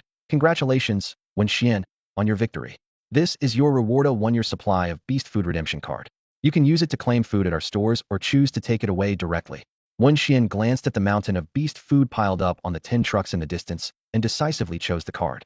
He thought, with so much food, even the beasts might not finish it all. With this card, he could get as much as he wanted, and since it was from a reputable chain store, the quality was guaranteed. After playing for a while longer at Mayday Square, they took a bus back to school. On the bus, Mao Mao and Zhu Ming enthusiastically discussed the delicacies they bought at the food festival, while Wang Bin seemed downcast. Wen Xuan noticed Wang Bin's mood and quickly reassured him. We were just joking around earlier, don't take it to heart. Seriously, don't take it seriously. However, Wang Bin seemed determined to fulfill his promise. As soon as they returned to school, he actually stripped off his clothes and started streaking across the playground. This scene immediately drew a crowd of students. Oh my god, there's a pervert. Where? Where? Over there, the guy streaking without clothes. The male students laughed heartily at the spectacle, while the female students gasped, exclaiming pervert, as they watched Wang Bin intently. The scene made one ponder who the real perverts were. After the streaking, Wang Bin nonchalantly walked over to Mao Mao, took his clothes, and dressed. Mao Mao looked at Wang Bin worriedly, fearing he might be traumatized. To everyone's surprise, Wang Bin was laughing, and he seemed genuinely happy. Usually reserved, Zhu Ming suddenly exclaimed, Damn, Wang Bin, did you do this on purpose? You pervert, I bet you've always wanted to streak, but never had an excuse. This time you found the perfect opportunity to fulfill your wish, didn't you? Wang Bin, although denying it, No, I didn't. You know I'm not like that. His expression betrayed him. He turned to Wen Xuan with a playful look, pleading, Wen Xuan, help me explain here. At that moment, everyone realized that this farce was perhaps a well-orchestrated act by Wang Bin. Wen Xuan rolled his eyes at Wang Bin, knowing exactly what was going on. He was all too familiar with this guy who never did anything without a gang. If Wang Bin really didn't want to do it, he would have found an excuse to back out long ago. But he agreed, so there had to be something fishy going on. Before Wen Xuan could think further, Wang Bin had already stripped off his clothes and begun his streaking performance. Wen Xuan suddenly understood. This guy was just looking for a legitimate reason to streak. He could enjoy the thrill and gain a reputation for keeping his word, a clever move indeed. Unable to resist, Wen Xuan mocked. Don't get too full of yourself. Everyone's seen your little worm. Good luck finding a girlfriend at school now. Wang Bin froze at the remark, suddenly realizing the trouble he might have caused. He groaned in regret. Wen Xuan waved him off, deciding to ignore this self-satisfied fool, and turned to head back to the dormitory. Wang Bin and the others had no choice but to follow him reluctantly. In the following days, Wen Xuan continued attending classes as usual. One day, while he was in the dorm browsing the latest beast-taming news, Wang Bin and the others were lazily lying on their beds, playing on their phones. Suddenly, a parrot rabbit hopped in from outside, clutching a juicy, red watermelon slice and munching on it with delight. Wang Bin perked up and curiously asked, Hey, where'd you get that watermelon? The parrot rabbit proudly replied, The girls from the dorm across gave it to me. Wang Bin was instantly excited. What? You went to the girls' dorm? Didn't the dorm supervisor catch you? The parrot rabbit puffed out its chest proudly. I'm a handsome rabbit. Why would the dorm supervisor catch me? Hearing this, Wang Bin's eyes flashed with envy, and he muttered, I wish I could turn into a rabbit. Then I could visit the girls' dorm and eat watermelon. As he spoke, a lewd expression unwittingly appeared on his face. His roommates couldn't help but tease him. Bin, do you want to be a rabbit? Or a wolf in disguise? Caught in his thoughts, Wang Bin gave an embarrassed smile and changed the subject. It's so hot today, why don't we buy a watermelon? Sure, his roommate agreed. But let's bring Wen Xuan along. He's great at picking watermelons. Last time you bought one, it wasn't ripe, and I waited for nothing. Wang Bin turned to Wen Xuan, pleading, Wen Xuan, could you come with us? Wen Xuan thought for a moment, realizing the weather was indeed hot, and some watermelon would be refreshing. So he nodded, agreeing to lead Wang Bin and the others out. Soon, they arrived at a watermelon stand. Wang Bin started clumsily tapping the watermelons, pretending to choose wisely. The vendor greeted them warmly. Buying a watermelon, young man? Wang Bin answered seriously. Yes, I need to choose carefully. Last time I got an unripe one. The vendor impatiently replied. Oh, come on. Why so picky? Would I, a watermelon seller, give you an unripe one? Just take this one. He picked up a watermelon and placed it on the scale. 42 bucks. I'll round it down to 40 for you. Wang Bin eyed the watermelon suspiciously and hesitantly asked, Boss, this isn't unripe, is it? The vendor immediately flared up. Kid, are you here to stir up trouble? Keep saying I have unripe watermelons. Unwilling to back down, Wang Bin challenged. Well, we can find out by trying it, can't we? Ignoring the boss's reaction, Wang Bin decisively grabbed a watermelon knife and sliced the watermelon in front of him. With a crisp crack, the watermelon split open, revealing its pale, unripe center. See, I told you it was an unripe melon, Wang Bin said triumphantly. The boss's face darkened as he yelled. Kid, how dare you slice my melon? Realizing he had been caught, he decided to play the victim. None of you are leaving today. Before his words were finished, the boss quickly formed a hand seal. In an instant, a magic circle appeared on the ground, and a creature made up of 5 watermelons emerged. This watermelon monster had a large watermelon as its head, with smaller watermelons for limbs, looking both comical and eerie. The watermelon monster's attributes were clear. Type, plant, fighting. Gender, male. Level, bronze tier 2. Quality, D. Strength, bronze peak. Evolution path, none.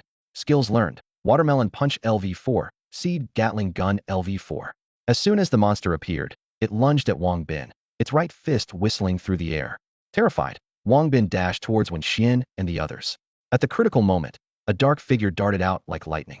With a bang, the watermelon monster's punch was firmly blocked. It was Wen Xuan's timely summon, Abeo. Not only did Abeo block the attack, but it also launched a counterattack. With a powerful bear paw strike, it sent the watermelon monster flying. The creature crashed heavily into a truck behind, denting the cargo area. Wen Xuan stared coldly at the watermelon stand owner. The boss turned pale and quickly pleaded. Brother, it's a misunderstanding. I'm just trying to make a living. Please forgive me this once. Wen Xuan pondered for a moment and said, I'll let it go this time, but give me a few watermelons as compensation. Of course, of course. The boss, feeling relieved, quickly picked a few watermelons, put them in a bag, and handed it to Wen Xuan. Wang Bin swiftly stepped forward to take them. Wen Xuan gave a final warning. I'll let it slide this time. If I catch you selling unripe melons again, I'll smash your stall. Yes, yes, I won't dare do it again. The boss nodded repeatedly, bowing. Wen Xuan and his companions left the watermelon stand. Watching them leave, the boss murmured to himself as if he had seen a plague. I can't stay here. I need to find another place to set up shop. He began packing his things. Back at the dorm, everyone washed, cut, and enjoyed the watermelons. Wow, it's really sweet. Mao Mao said, juice dripping from his mouth as he chewed. Thanks to Wen Xuan, or we'd be eating unripe melons again. Yeah, that boss was too much, trying to trick us, the others chimed in. Wen Xuan smiled slightly, his brow relaxing. Earlier he had been worrying about what beast to contract with, but now he had made up his mind. This time, I need to contract a fire-type beast, preferably one that can fly, Wen Xuan said with determination, a look of anticipation in his eyes. On the train, Wen Xuan glanced at his companions and couldn't help but ask, I'm just going to the volcano. Is it really necessary for you all to come with me? Wang Bin replied with a laugh. Oh, Wen Xuan, you're heading to the volcano to catch the little firebird. But we're different. We're planning to enjoy the hot springs. Wen Xuan had thoroughly researched and concluded that the little firebird was perfect for him. This magical creature could not only fly, but also possessed both wind and fire attributes. Excitingly, after 3 stages of evolution, it would transform into a powerful flame feather eagle, a rideable beast. Wen Xuan had already envisioned himself soaring through the skies on the back of a flame feather eagle. The little firebird's habitat was atop the volcano, while Wang Bin and the others were headed to a hot spring town. This town originated from the abundant hot spring resources in the volcanic area. When people discovered the hot springs, savvy merchants saw a business opportunity and began opening bathhouses nearby. As these establishments multiplied, a bustling town gradually emerged. After a day-long train journey, Wen Xuan and his group finally arrived at the hot spring town before nightfall. Wang Bin, burdened with heavy bags, was panting due to his weight and kept complaining. I can't take it anymore. I'm exhausted, Wen Xuan suggested. Bin, I think you should consider losing some weight. Wang Bin immediately retorted, lose weight? Why? I think my figure is fine, quite full, and I have what many girls lack QQ. As he spoke, he wiggled his body to show off what he considered his assets. Admittedly, Wang Bin's QQ did make many girls envious, given how common runway models were these days. Just then, a woman with a bun hairstyle, wearing a yukata, appeared before them. Her beauty had a unique charm. She warmly invited, Gentlemen, you've come a long way. You must be tired. Would you like to soak in the hot springs at my inn? Upon seeing the beautiful woman, Wang Bin was immediately captivated and quickly agreed. Yes, yes. Despite the inn owner's mature allure, she was undeniably attractive. The inn owner led Wen Xuan and his friends to her hot spring inn. She called out, Husband, we have guests. A burly man emerged from inside, responding, Coming. This man was robust and dark-skinned, but stood only about 1.6 meters tall. Witnessing this, Wang Bin whispered in surprise, What? She's married. This is like a real-life version of Wu Dalong and Pan Jinlian. Noticing this, Wen Xuan urged, "All right, stop talking nonsense. Let's move on." He was worried that Wang Bin's loose lips might cause trouble. The group entered the changing room, undressed, and after showering, finally immersed themselves in the hot spring pool. The warm water enveloped their tired bodies, and Wang Bin sighed in comfort. "Ah, I'm alive again." Lying in the hot spring, he felt blissfully relaxed, more so than any other enjoyment. Wen Xuan and the others also relaxed by the poolside. Wang Bin, seeing Mao Mao's delicate skin, couldn't resist tickling him. Mao Mao burst into laughter, pleading loudly. "Ha ha ha! Bin, stop it! Bin, stop!" Hearing Mao Mao's pleas, Wang Bin grinned mischievously and said, "Let me see." Mao Mao quickly refused. "No." Seeing this, Wen Xuan intervened. "All right, Wang Bin, stop messing around." At this, Wang Bin and Mao Mao turned to look at Wen Xuan. At that moment, Wen Xuan was also bare, and his fair skin and eight-pack abs left Wang Bin and Mao Mao in awe. As their eyes traveled downward, they were clearly impressed by Wen Xuan's physique. Wang Bin stood frozen in place, finally understanding why Wen Xuan had nicknamed him Little Earthworm. It was not a comparison between candlelight and the bright moon. It was pure humiliation. He shook his head with a bitter smile, feeling a mix of emotions. Night quietly descended on the hot spring trip. Wen Xuan intended to get a good night's sleep, but was jolted awake by sounds coming from the next room. "Honey, wait a moment." Accompanied by soft murmurs, made Wen Xuan realize with a darkened expression that a rather lively scene was unfolding next door. With no other choice, he decided to go out for a walk. After getting dressed, Wen Xuan stepped into the evening of the hot spring town. The streets were still bustling, with vendors calling out one after another. Various Odin stalls were particularly eye-catching, each claiming to be made with hot spring water and boasting benefits such as boosting vitality and prolonging life. Wen Xuan scoffed at this, knowing full well that the mineral content in hot spring water was too high for drinking, let alone any miraculous effects. As Wen Xuan wandered aimlessly, a familiar voice called out, "Can't sleep either, young man?" Looking over, Wen Xuan was surprised to find that it was the husband of the female owner speaking. This unexpected encounter set off alarm bells in Wen Xuan's mind as he suddenly realized who the man intimately involved with the female owner at the inn was. Suppressing his inner shock, Wen Xuan responded with feigned calmness. "Yeah, couldn't sleep, so I came out for a walk." "Perfect, I couldn't sleep either. How about we walk together?" the man suggested. Wen Xuan nodded in agreement, and the two walked side by side, chatting casually. Through their conversation, Wen Xuan learned that the man, named Wu Lang, had grown up in the hot spring town. As they strolled, Wen Xuan suddenly asked, "Wu Lang, do you know where I can find little firebirds?" Wu Lang answered without hesitation, "Head east, over that mountain, and you'll find a place called Flame Forest. The leaves there are all red, and that's where you'll find little firebirds." After thanking him, Wen Xuan suggested it was time to head back. The two amicably ended their late-night walk and returned to the inn. Back in his room, Wen Xuan fell into deep thought. He remembered a moral dilemma a friend had once posed. If you discover a friend is being cheated on, should you tell them or stay silent? He had once chosen to tell without hesitation, which resulted in a tragedy. That experience taught him that sometimes, the truth doesn't necessarily bring happiness. The next morning, as Wen Xuan came downstairs, he encountered the female owner having breakfast. She threw him a flirtatious glance, as if nothing had happened. Wen Xuan felt a mix of emotions, but could only pretend nothing was amiss, and quietly made his way to the dining area. Faced with the advances of the female shop owner, Wen Xuan chose to ignore her. Even though she exuded an alluring charm like a blossoming flower, Wen Xuan remained composed and decisively left the hot spring shop. He headed straight east and soon arrived at the edge of the flame forest. Covered in volcanic ash, Wen Xuan's focus was entirely on the scene before him. Suddenly, a massive figure blocked his path. It was a fire wolf, baring its sharp fangs and lowering its body as it growled deeply at Wen Xuan. Wen Xuan quickly assessed the fire wolf. Fire attribute, male, bronze tier 3 qualifications, with strength at the peak of level. It was on the evolution path of a flame wolf king, mastering skills like Little Fireball LV4, Flame Fong LV5, and Roar LV3. Suddenly, the fire wolf lunged at Wen Xuan. Just as Abeo was about to intervene, the mimic rabbit stopped him confidently, saying, "Let me handle this." With that, the mimic rabbit charged at the fire wolf. The fire wolf opened its massive jaws, flames blazing fiercely as it bit down hard on the mimic rabbit.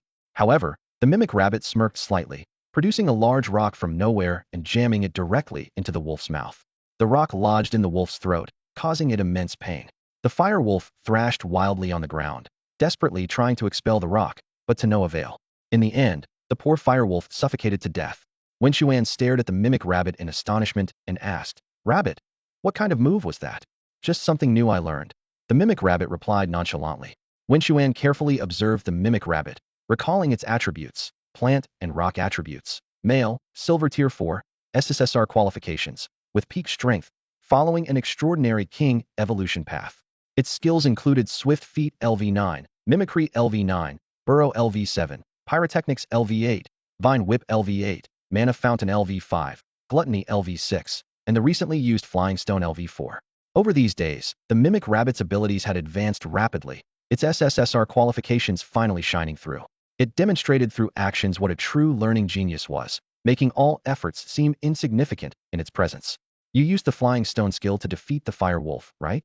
Wen Xuan asked. Yeah. The Mimic Rabbit replied, still as calm as ever. Wen Xuan couldn't help but twitch his lips. While most would use the Flying Stone skill for ranged attacks, the Mimic Rabbit had ingeniously shoved a rock directly into its opponent's mouth. This innovative combat style left Wen Xuan both surprised and impressed. Alright, Rabbit, go take care of it. Skin it and check for a magic beast core, Wen Xuan instructed. The Mimic Rabbit skillfully took out a dagger, swiftly skinning a complete firewolf pelt. Unfortunately, this firewolf did not have a magic beast core. Wen Xuan carefully stored the firewolf pelt and continued deeper into the flame forest with a Bayo and the Mimic Rabbit. After walking for a while, a series of dense bird calls suddenly filled the air. Chirp, chirp, chirp. Upon hearing the familiar sounds, Wen Xuan became excited. Those were the calls of the little firebirds, signaling that they were on the brink of an important discovery. Wen Xuan looked up at the canopy, spotting a group of small firebirds perched among the branches. Their feathers glimmered faintly in the sunlight. He squinted, carefully inspecting each one to find the best target for capture. Suddenly, a slightly larger firebird caught his attention. Wen Xuan's eyes lit up, and his heart raced. This firebird had great potential, far surpassing its companions. Among so many firebirds, finding one with great potential was an exceptionally rare occurrence. Just as Wen Xuan was about to capture this rare little firebird, a deafening roar erupted from the depths of the forest. He quickly turned his head to see a giant tiger engulfed in blazing flames charging down the hillside, leaving scorched marks with every step. It's a flame tiger, and it's gold-ranked. Wen Xuan gasped, instantly realizing the gravity of the danger. He had no choice but to abandon thoughts of the firebird and urgently called out to a Bayo and the Mimic Rabbit. Run! The three of them fled in panic, with the sounds of snapping branches and beastly roars behind them. The flock of firebirds, also startled, took to the sky and vanished in an instant. After running a considerable distance, Wen Xuan finally dared to glance back. Confirming there was no sign of the flame tiger, he exhaled deeply, cold sweat trickling down his forehead. This encounter once again demonstrated the peril of the wilderness, allowing no room for carelessness. Despite still being shaken, Wen Xuan couldn't help but recall the attributes of the flame tiger. Flame tiger attributes. Fire type, female. Level, gold tier 4. Potential, B. Strength, peak. Evolution path, scarlet flame tiger. Learn skills. Tiger claw, LV7. Flame roar, LV6. Large fireball, LV6. Tearing claw, LV7. Wen Xuan analyzed. This flame tiger seems strong, but its potential has reached its limit. Its great potential restricts further growth. He took a deep breath and muttered to himself. Today just isn't my day. Just then, Wen Xuan's attention was drawn to some movement on a nearby rock. To his surprise, it was the great potential firebird. It was happily hopping on the rock, seemingly unaware of any danger. Overjoyed, Wen Xuan cautiously approached the little firebird with a Bayo and the Mimic Rabbit. However, before they could get close, the alert firebird noticed them and swiftly spread its wings, disappearing in the blink of an eye. Damn it! Wen Xuan couldn't help but curse in frustration. He realized he needed to devise a new capture plan and decided to go back and make a wire net to catch the elusive little firebird. Just as Wen Xuan was about to lead the group back, the Mimic Rabbit hesitantly said, "Wait a minute. What's up?" Wen Xuan asked, puzzled. "I need to pee." The Mimic Rabbit replied awkwardly. Wen Xuan shook his head helplessly.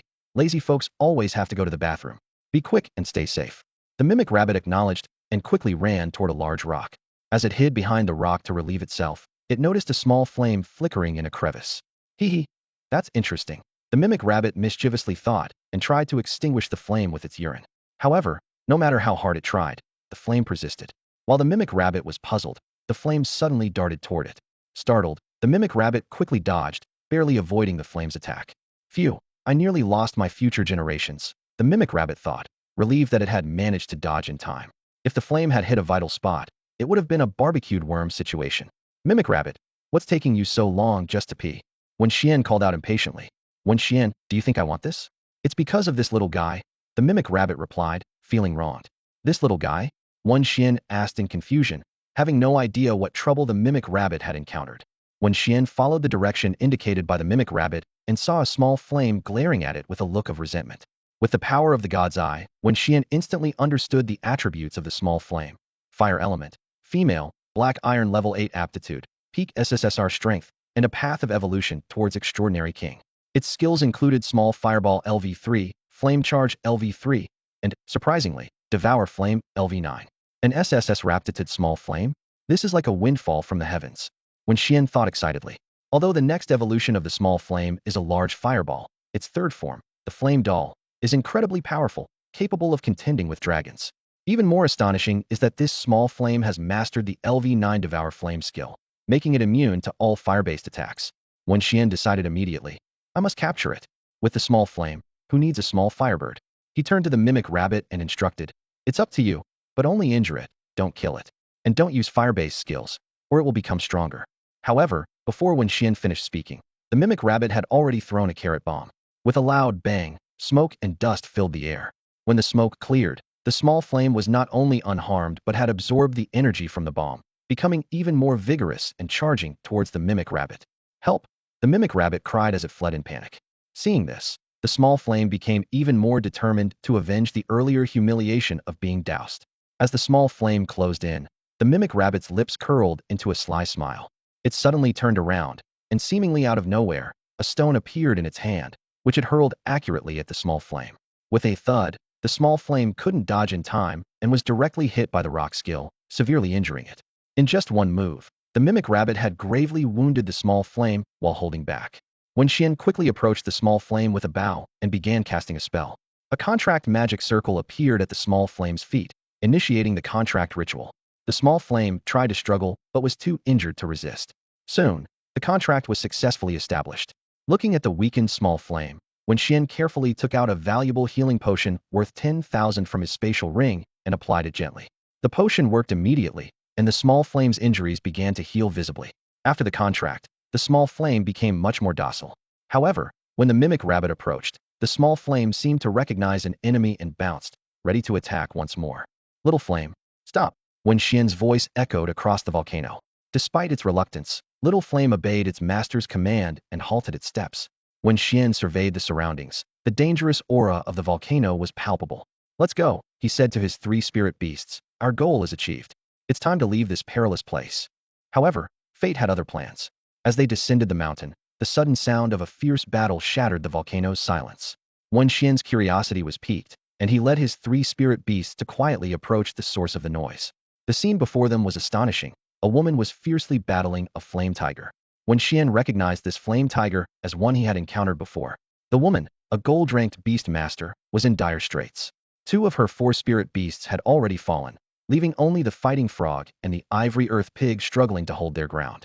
The fighting frog, a water and fighting type gold tier 2 spirit beast, was fighting alongside the ivory earth pig, a gold tier 3 rock type spirit beast. However, they were up against a formidable gold tier 4 flame tiger. If not for the advantage of their attributes, the woman might have already met her demise. The woman's face was tense, her gaze constantly shifting between the battlefield and her phone screen.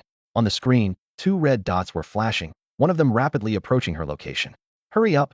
Hurry up! She screamed internally, feeling she was on the verge of collapse. Suddenly, the woman seemed to make a decision. She swiftly flipped onto the back of the ivory earth pig and began to flee. The flame tiger, seeing this, launched itself off the ground in pursuit. As the flame tiger closed in, the fighting frog mustered all its strength to conjure a water ball and shot it toward the tiger. The flame tiger effortlessly leapt aside, retaliating with a fiery roar. A searing flame shot out, engulfing the fighting frog in an instant. Despite its resistance to fire attacks, the fighting frog sustained significant damage. It fell to the ground, charred and motionless. The flame tiger cast a cold glance at it before resuming its chase after the woman. Without the fighting frog's protection, the woman was now defenseless, like a fish on a chopping board. The flame tiger quickly caught up and unleashed another torrent of flames, this time targeting the ivory earth pig. The woman could feel the scorching heat approaching, despair gripping her heart. It's over, she thought, closing her eyes and bracing for the end. In that critical moment, a small fireball appeared out of nowhere, opening its mouth to swallow the flame tiger's attack whole. It was Wen Xuan's little flame. After consuming the flame, it smacked its lips, relishing the taste as if savoring a delicacy. Roar! The flame tiger, seeing its attack devoured, erupted in fury, letting out a deafening roar. It bared its sharp claws and lunged at Little Flame, and the battle was about to ignite. The flame tiger lunged ferociously at little flame, its sharp claws glinting coldly. In a split second, with a thunderous crash, a lightning bolt as thick as a barrel struck from the sky, hitting the flame tiger accurately. Instantly, the fierce beast was reduced to a charred corpse. Wen Xuan looked up in astonishment to see an elderly man with white hair descending slowly on a giant, golden thunder eagle. This majestic beast was evidently powerful, possessing electric attributes, male, at diamond level 5, with great aptitude, and at the peak of its strength. As a top-tier evolution of the Thunder Dragon Eagle, it had mastered several formidable skills: Thunder level 7, Lightning Flash level 6, Lightning Chain level 6, Electric Net level 5, and Wind Blade level 5. The old man landed steadily in front of a young woman. As soon as she saw him, she excitedly exclaimed, "Grandfather," and rushed into his embrace. The old man affectionately patted his granddaughter's back and asked with concern, "Oh my dear, you aren't hurt, are you?" The young woman replied proudly, "No. Although that creature was tough, I managed to escape in time." The old man smiled slightly and turned his gaze to Wen Xuan. "Young man, I saw what you did just now. You did well. Thank you for saving my granddaughter." The woman was taken aback and finally realized what had happened. Seeing this, the old man urged, "What are you waiting for? Hurry and thank this young man." The young woman cast a disdainful glance at Wen Xuan and muttered, "Grandfather, this guy is only at silver level, not even as strong as me. How could you say he saved me? I didn't see it." The old man patiently explained, "Just because you didn't see it doesn't mean I didn't. From up in the sky, I saw clearly that the flame tiger's fire was about to reach you. It was this young man's little flame that bravely stepped in, using its own body to block the flame tiger's attack." At this point, the old man curiously glanced at little flame, mumbling to himself, "If I'm not mistaken, this little flame likely has the ability to devour flames. What a rare talent." This rare ability intrigued the old man, but he quickly dismissed the thought, knowing that little flame belonged to Wen Xuan, and he couldn't take it by force. The old man turned to Wen Xuan with sincerity. "All right, young man, I have other matters to attend to. Consider the flame tiger as a gift of thanks from me. Don't refuse it. And here, take this." He handed Wen Xuan a business card. "If you run into trouble, call this number. I owe you a favor and will help you once." Wen Xuan accepted the card, feeling delighted. A favor from someone of diamond level was extremely valuable to him at this time. He respectfully thanked the old man. Having said his piece, the old man left with his granddaughter. Wen Xuan looked down at the card in his hand, which bore the name Xiaozhan. He carefully placed it in his space ring and then approached the flame tiger's corpse. Wen Xuan directed the mimic rabbit to skillfully extract the magic beast core from the flame tiger using a dagger. Unfortunately, the flame tiger's body had been charred by lightning, rendering it inedible. He shook his head with some regret and handed the crimson core to Little Flame. Little Flame was overjoyed, cradling the core like a treasure and licking it repeatedly. Suddenly, a childish voice echoed in Wen Xuan's mind. "Thank you, master." He looked at Little Flame in surprise, feeling a peculiar sensation. At this moment, Little Flame's face was lit up with a satisfied smile as it greedily savored the magical beast core of the flame tiger, much like licking a lollipop. After the contract was established, a mysterious soul connection formed between Wen Xuan and Little Flame, allowing them to communicate silently through telepathy. The flame tiger, being a gold-level magical beast, had a core rich in energy. Although Little Flame was only an 8th-tier black iron beast and dared not recklessly consume such a powerful core, it could gradually absorb its energy by licking it slowly. Wen Xuan could clearly feel Little Flame's power increasing steadily with each lick. "Let's go home," Wen Xuan said, scanning the surroundings to ensure nothing was left behind, and then headed back to the hot spring inn with Abeo and the others. As soon as they stepped into the inn, Wen Xuan saw Wang Bin and his companions, who looked utterly exhausted as if all their energy had been drained. Wen Xuan was puzzled but didn't delve into it. "Wen Xuan, where did you go?" Wang Bin asked. "We searched the entire town and couldn't find any trace of you." "I went to the volcano at the back," Wen Xuan replied calmly. "The volcano?" Wang Bin exclaimed. "You went there alone? Don't you know how dangerous it is? You should have taken us with you. More people mean more safety." Wen Xuan chuckled to himself.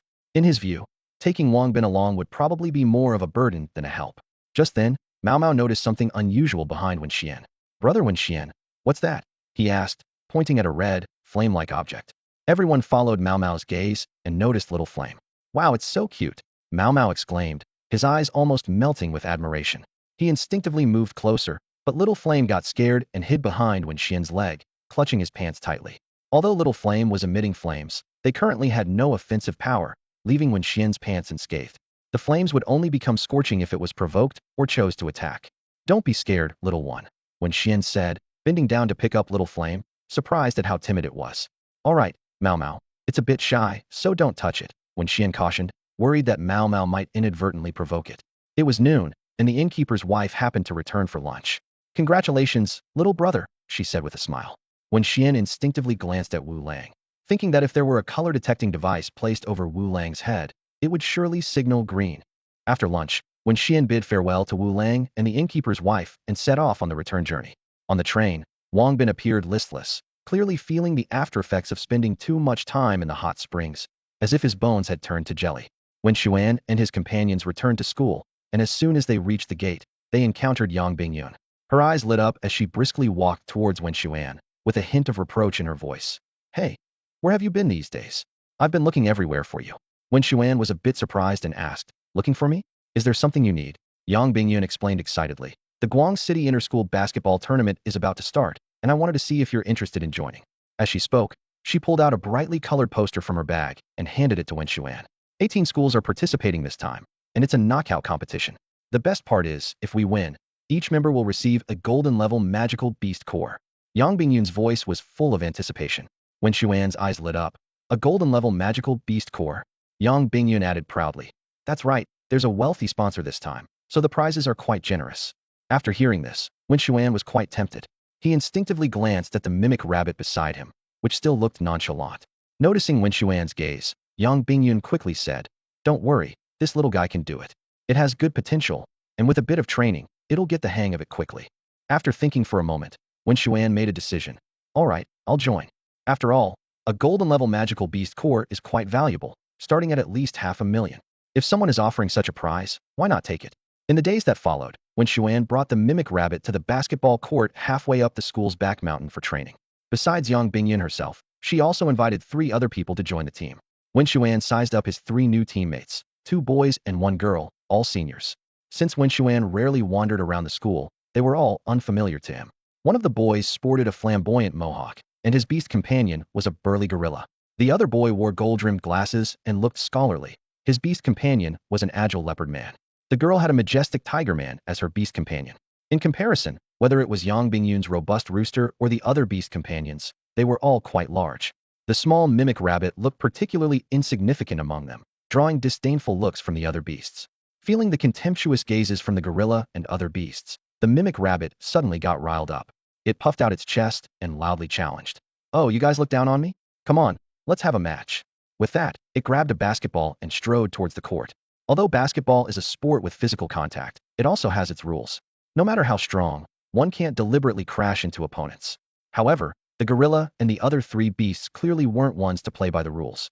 They exchanged meaningful glances, and the gorilla smirked. It was ready to take on the mimic rabbit and show this overconfident rabbit that the basketball court wasn't its place. The mimic rabbit and the gorilla prepared for an unknown showdown. On the sidelines, the robust rooster held a basketball under its wing, a slight smirk on its face. It thought, the gorilla dares to underestimate the mimic rabbit? This is a master it personally trained, and even it had lost to the mimic rabbit before. The match began. The mimic rabbit attacked with the ball, its speed astonishing. As a rabbit, agility was its natural talent. After a few feints, the mimic rabbit easily broke through to the basket. Suddenly, it made a powerful leap, soaring into the air. Bang! With a loud slam, the mimic rabbit dunked the ball into the hoop, announcing the end of the match. Everyone watched in shock, not expecting the seemingly weak mimic rabbit to possess such strength. With remarkable speed and agility, the mimic rabbit defeated the chimpanzee, leaving the latter wondering if it had been too careless. Unwilling to accept defeat, the chimpanzee decided to fight back, dribbling the basketball with powerful, booming bounces. Suddenly, it performed a feint, ready to break through the defense. In that split second, a blur whisked past the chimpanzee. By the time it realized what had happened, the basketball had vanished. Stunned, it watched the mimic rabbit spinning the ball in its hands, amazed by the speed that even it couldn't detect. The strong rooster observed the scene with a slight smirk, exactly as it had anticipated. Yang Bingyun, dressed in sportswear with a whistle around her neck, announced the match result as the coach. Are you convinced now? If so, join the team. Let's start training. Yang Bingyun meticulously taught basketball techniques, guiding the team from basic dribbling to shooting and layups step by step. Meanwhile, Wen Xuan took Abeo to a nearby forest for special training. Abeo chose a sturdy tree as its training target, working on its claws. Its bare paws continuously slapped the trunk with loud thuds, sending wood chips flying as the entire tree shook under Abeo's fierce assault. Standing by Wen Xuan's side, Little Flame focused on licking the necklace around its neck. To help Little Flame absorb the magic core energy of the flame tiger, Wen Xuan had a necklace embedded with the cores specially made. Time flew by, and the intense training of half a month quickly passed. With its incredible talent, the mimic rabbit had fully integrated into the team, surpassing the older members like the chimpanzee, second only to the strong rooster, who had been training for 30 months. On the basketball court, Yang Bingyun wiped the sweat from her forehead and said to the team, "Tomorrow is game day. I hope you give it your all and show your best performance." The mimic rabbit responded on behalf of the team, "We certainly will." The next day, when Xuan and the group arrived at the bustling city sports arena, the venue was packed, with the audience eagerly awaiting the long-anticipated match. The arena had 4 basketball courts, with 4 games taking place simultaneously to select the top 4 teams for the semifinals the following day. Wen Xuan led the team to their designated court, finding their opponents already waiting. He scrutinized the opposing lineup, discovering they were from the 4th school, surprisingly composed entirely of fighting monkeys, with the largest one presumably the captain. Wen Xuan analyzed inwardly. Basketball is all about teamwork, and 5 fighting monkeys of the same type must have excellent coordination. More importantly, these monkeys likely come from the same group, meaning their synergy is probably exceptional. This match is likely to be a tough challenge. The students from the school across the street focused their attention on the beasts of Wen Xuan and his team. Their expressions turned serious as they saw the formidable rooster and the other tough creatures. However, when their eyes landed on the studious rabbit, they were taken aback.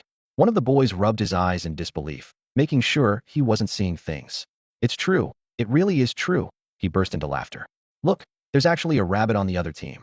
Pointing at the studious rabbit, he mocked, "Haha. You think that scrawny rabbit with its thin arms and legs will survive if our fighting monkey runs into it? Just look at how frail it is. I bet even I could take it down." Despite the mocking from the other side, the robust rooster and its companions remained unfazed.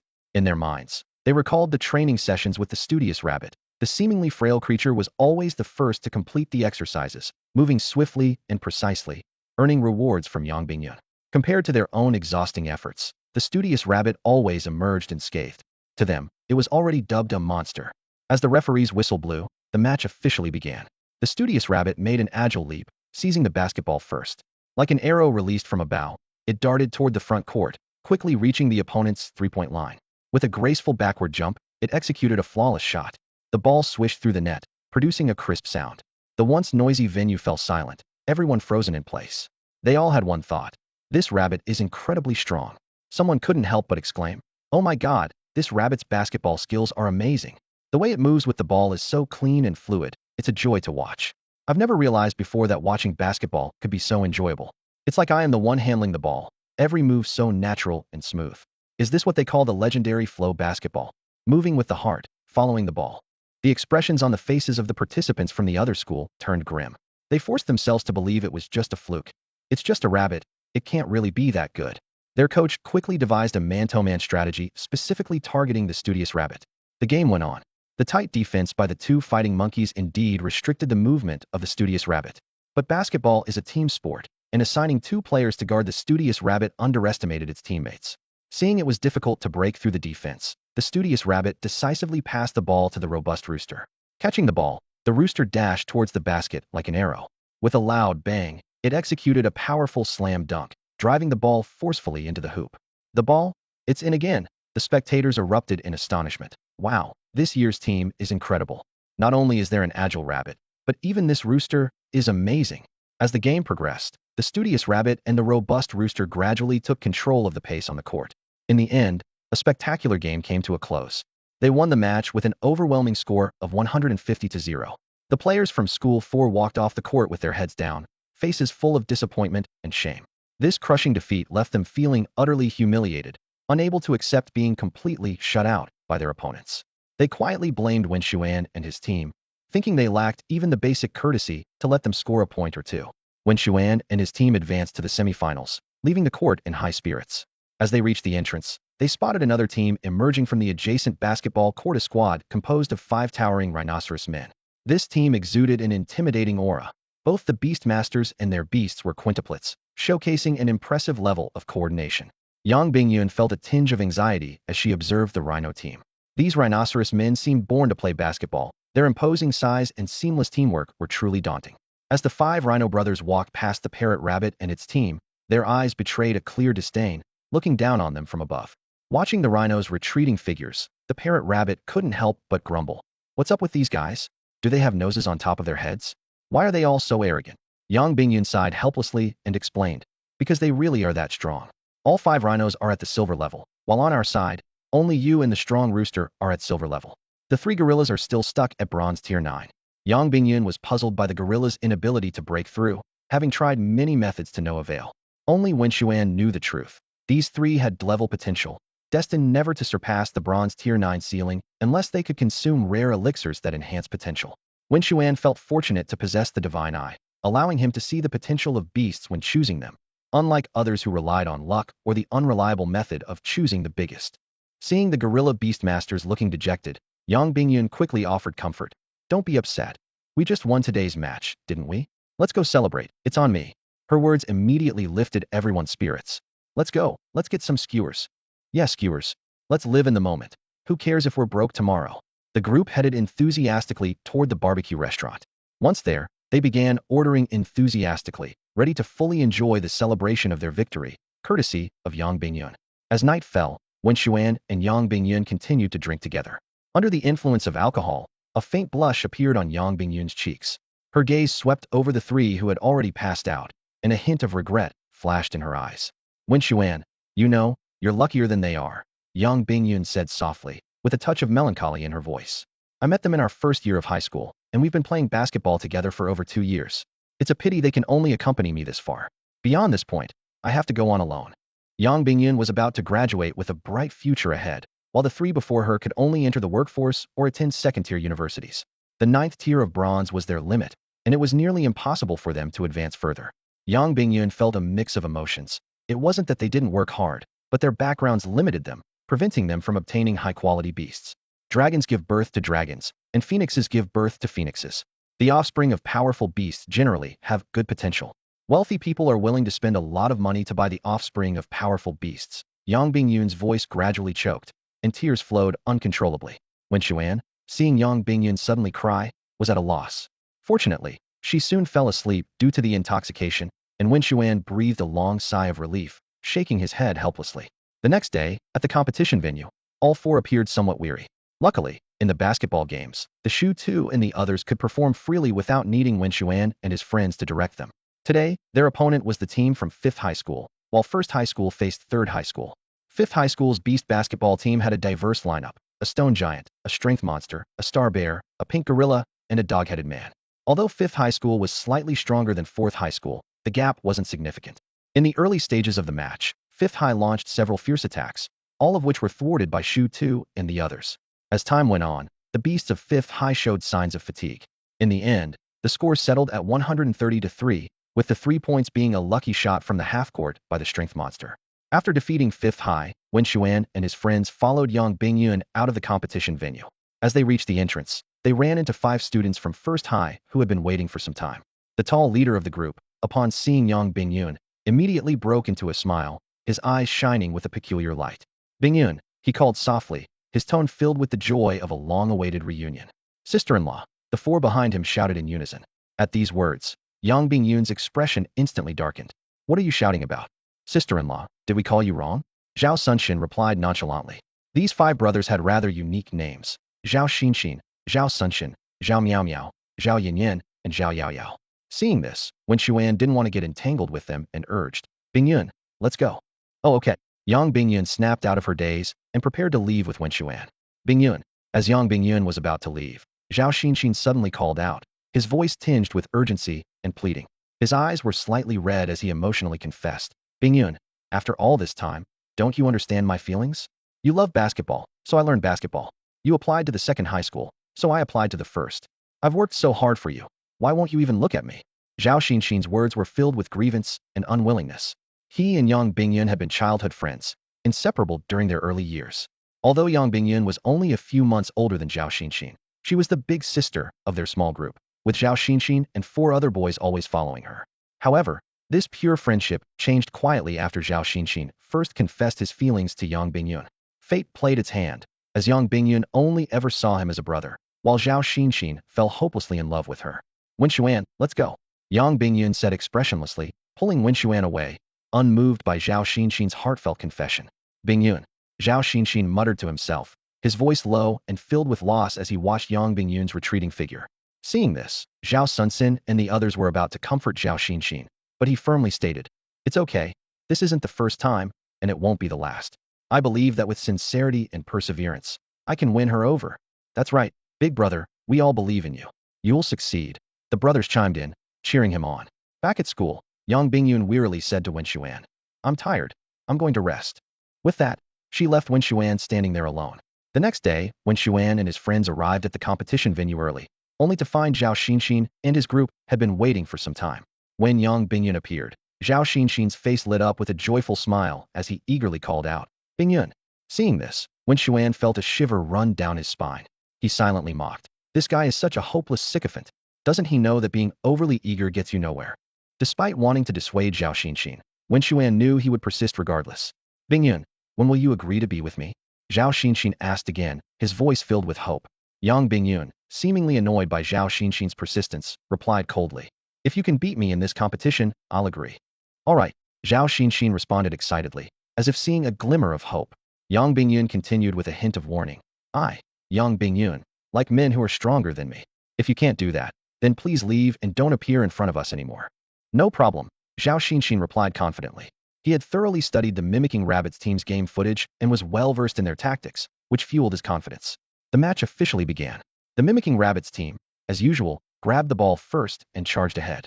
However, they were intercepted at half-court by the Rhino captain, who quickly launched a counterattack, scoring the first 2 points with a beautiful shot.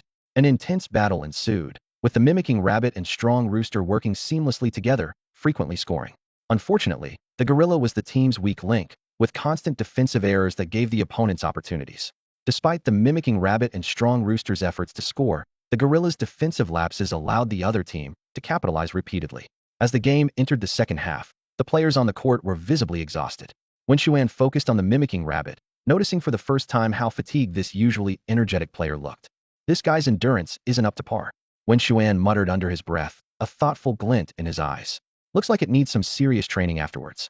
The competition had reached a fever pitch, with the timer ticking down the last 10 minutes.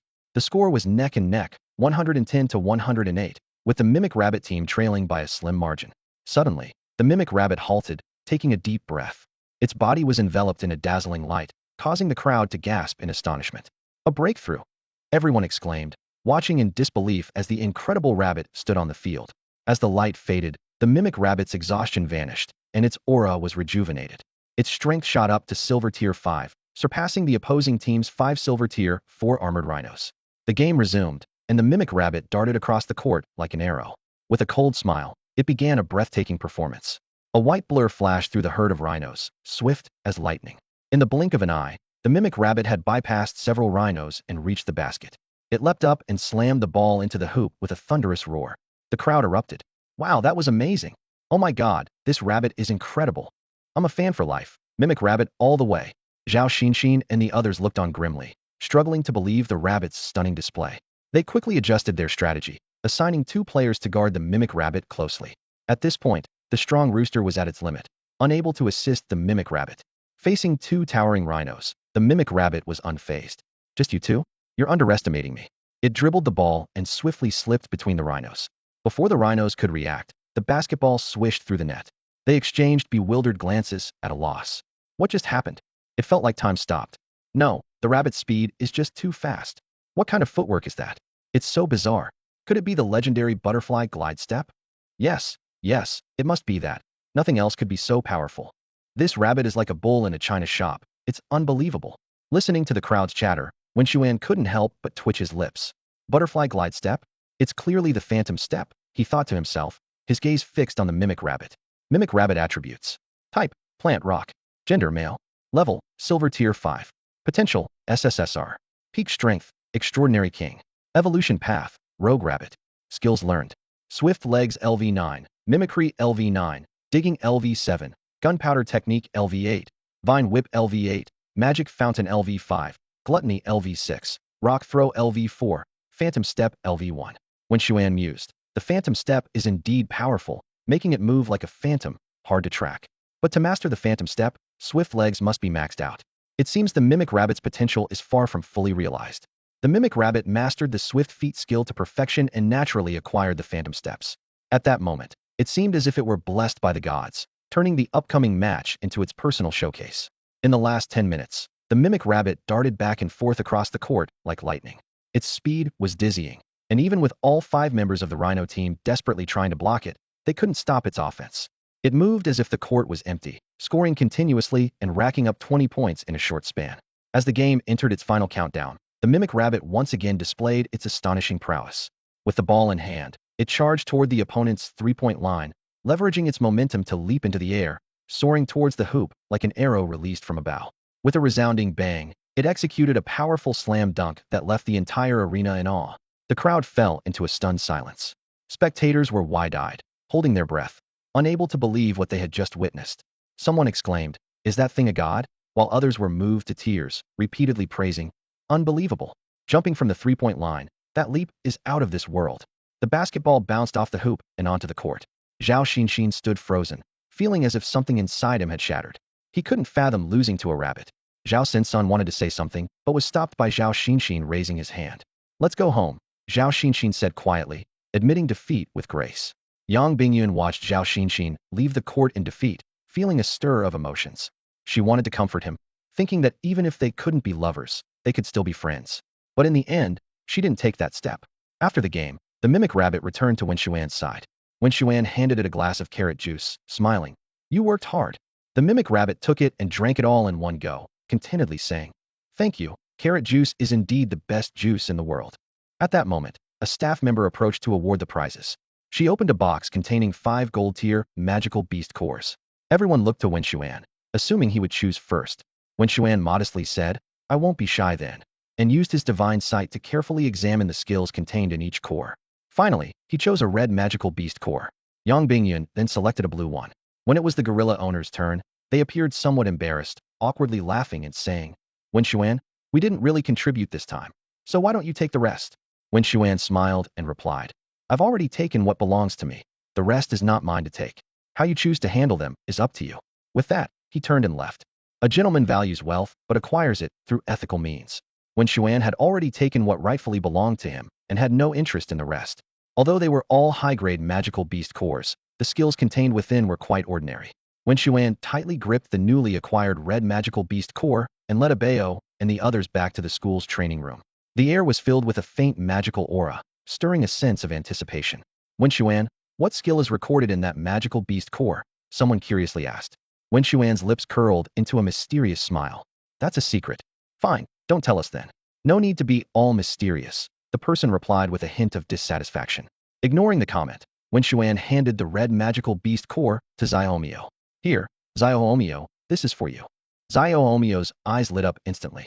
It had nearly finished absorbing the previous magical beast core, and its strength had already risen to silver tier 2. At this moment, Xiaomio, a female creature, had a fire attribute, was at silver tier 2, and had reached an SSS-tier qualification with peak strength. Its evolution path was the Great Fireball. It had mastered skills like Small Fireball LV3, Flame Charge LV3, Fire Devour LV9, and Flame Roar LV3. After refining the magical beast core of the Flame Tiger, Xiaomio not only advanced to silver tier 2, but also learned the Flame Tiger's Flame Roar skill. Now, Wen Xuan intended to bestow another fire attribute magical beast core to Xiaomio. Wen Xuan carefully examined the magical beast core in his hand, which contained information about the golden tier 1 flame lizard. 1. Flame Jet LV5. Emits a searing flame, causing fire damage to enemies. 2. Flame Wheel LV6. Rolls into a ball and charges at enemies. 3. Scorch LV5. Applies a burning effect with fire attribute skills, causing continuous damage.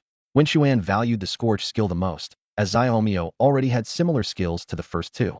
Xiaomio extended its tiny paw and eagerly accepted the magical beast core. "Thank you," it said in a sweet, childlike voice, gleefully hopping around like a little girl who just received her favorite toy. Not wanting to be left out, Parrot Rabbit chimed in. "You're only thanking him? What about me? I worked hard to win this magical beast core for you." "Thank you, Brother Rabbit." Xiaomio immediately expressed gratitude to Parrot Rabbit. Over time, their relationship had noticeably improved, and past disagreements had faded away. "That's more like it," Parrot Rabbit said with a satisfied smile, feeling that its efforts had not been in vain. As usual, Xiaomio began to lick the magical beast core. Watching this, Wen Xuan's thoughts drifted to another question: how to make Xiaomio fly. He pondered carefully. While the possibility of Parrot Rabbit and Abeo flying was low, Xiaomio was different. as it was composed of fire elements. Wen Xuan recalled that fire elements should be capable of flight, akin to steam.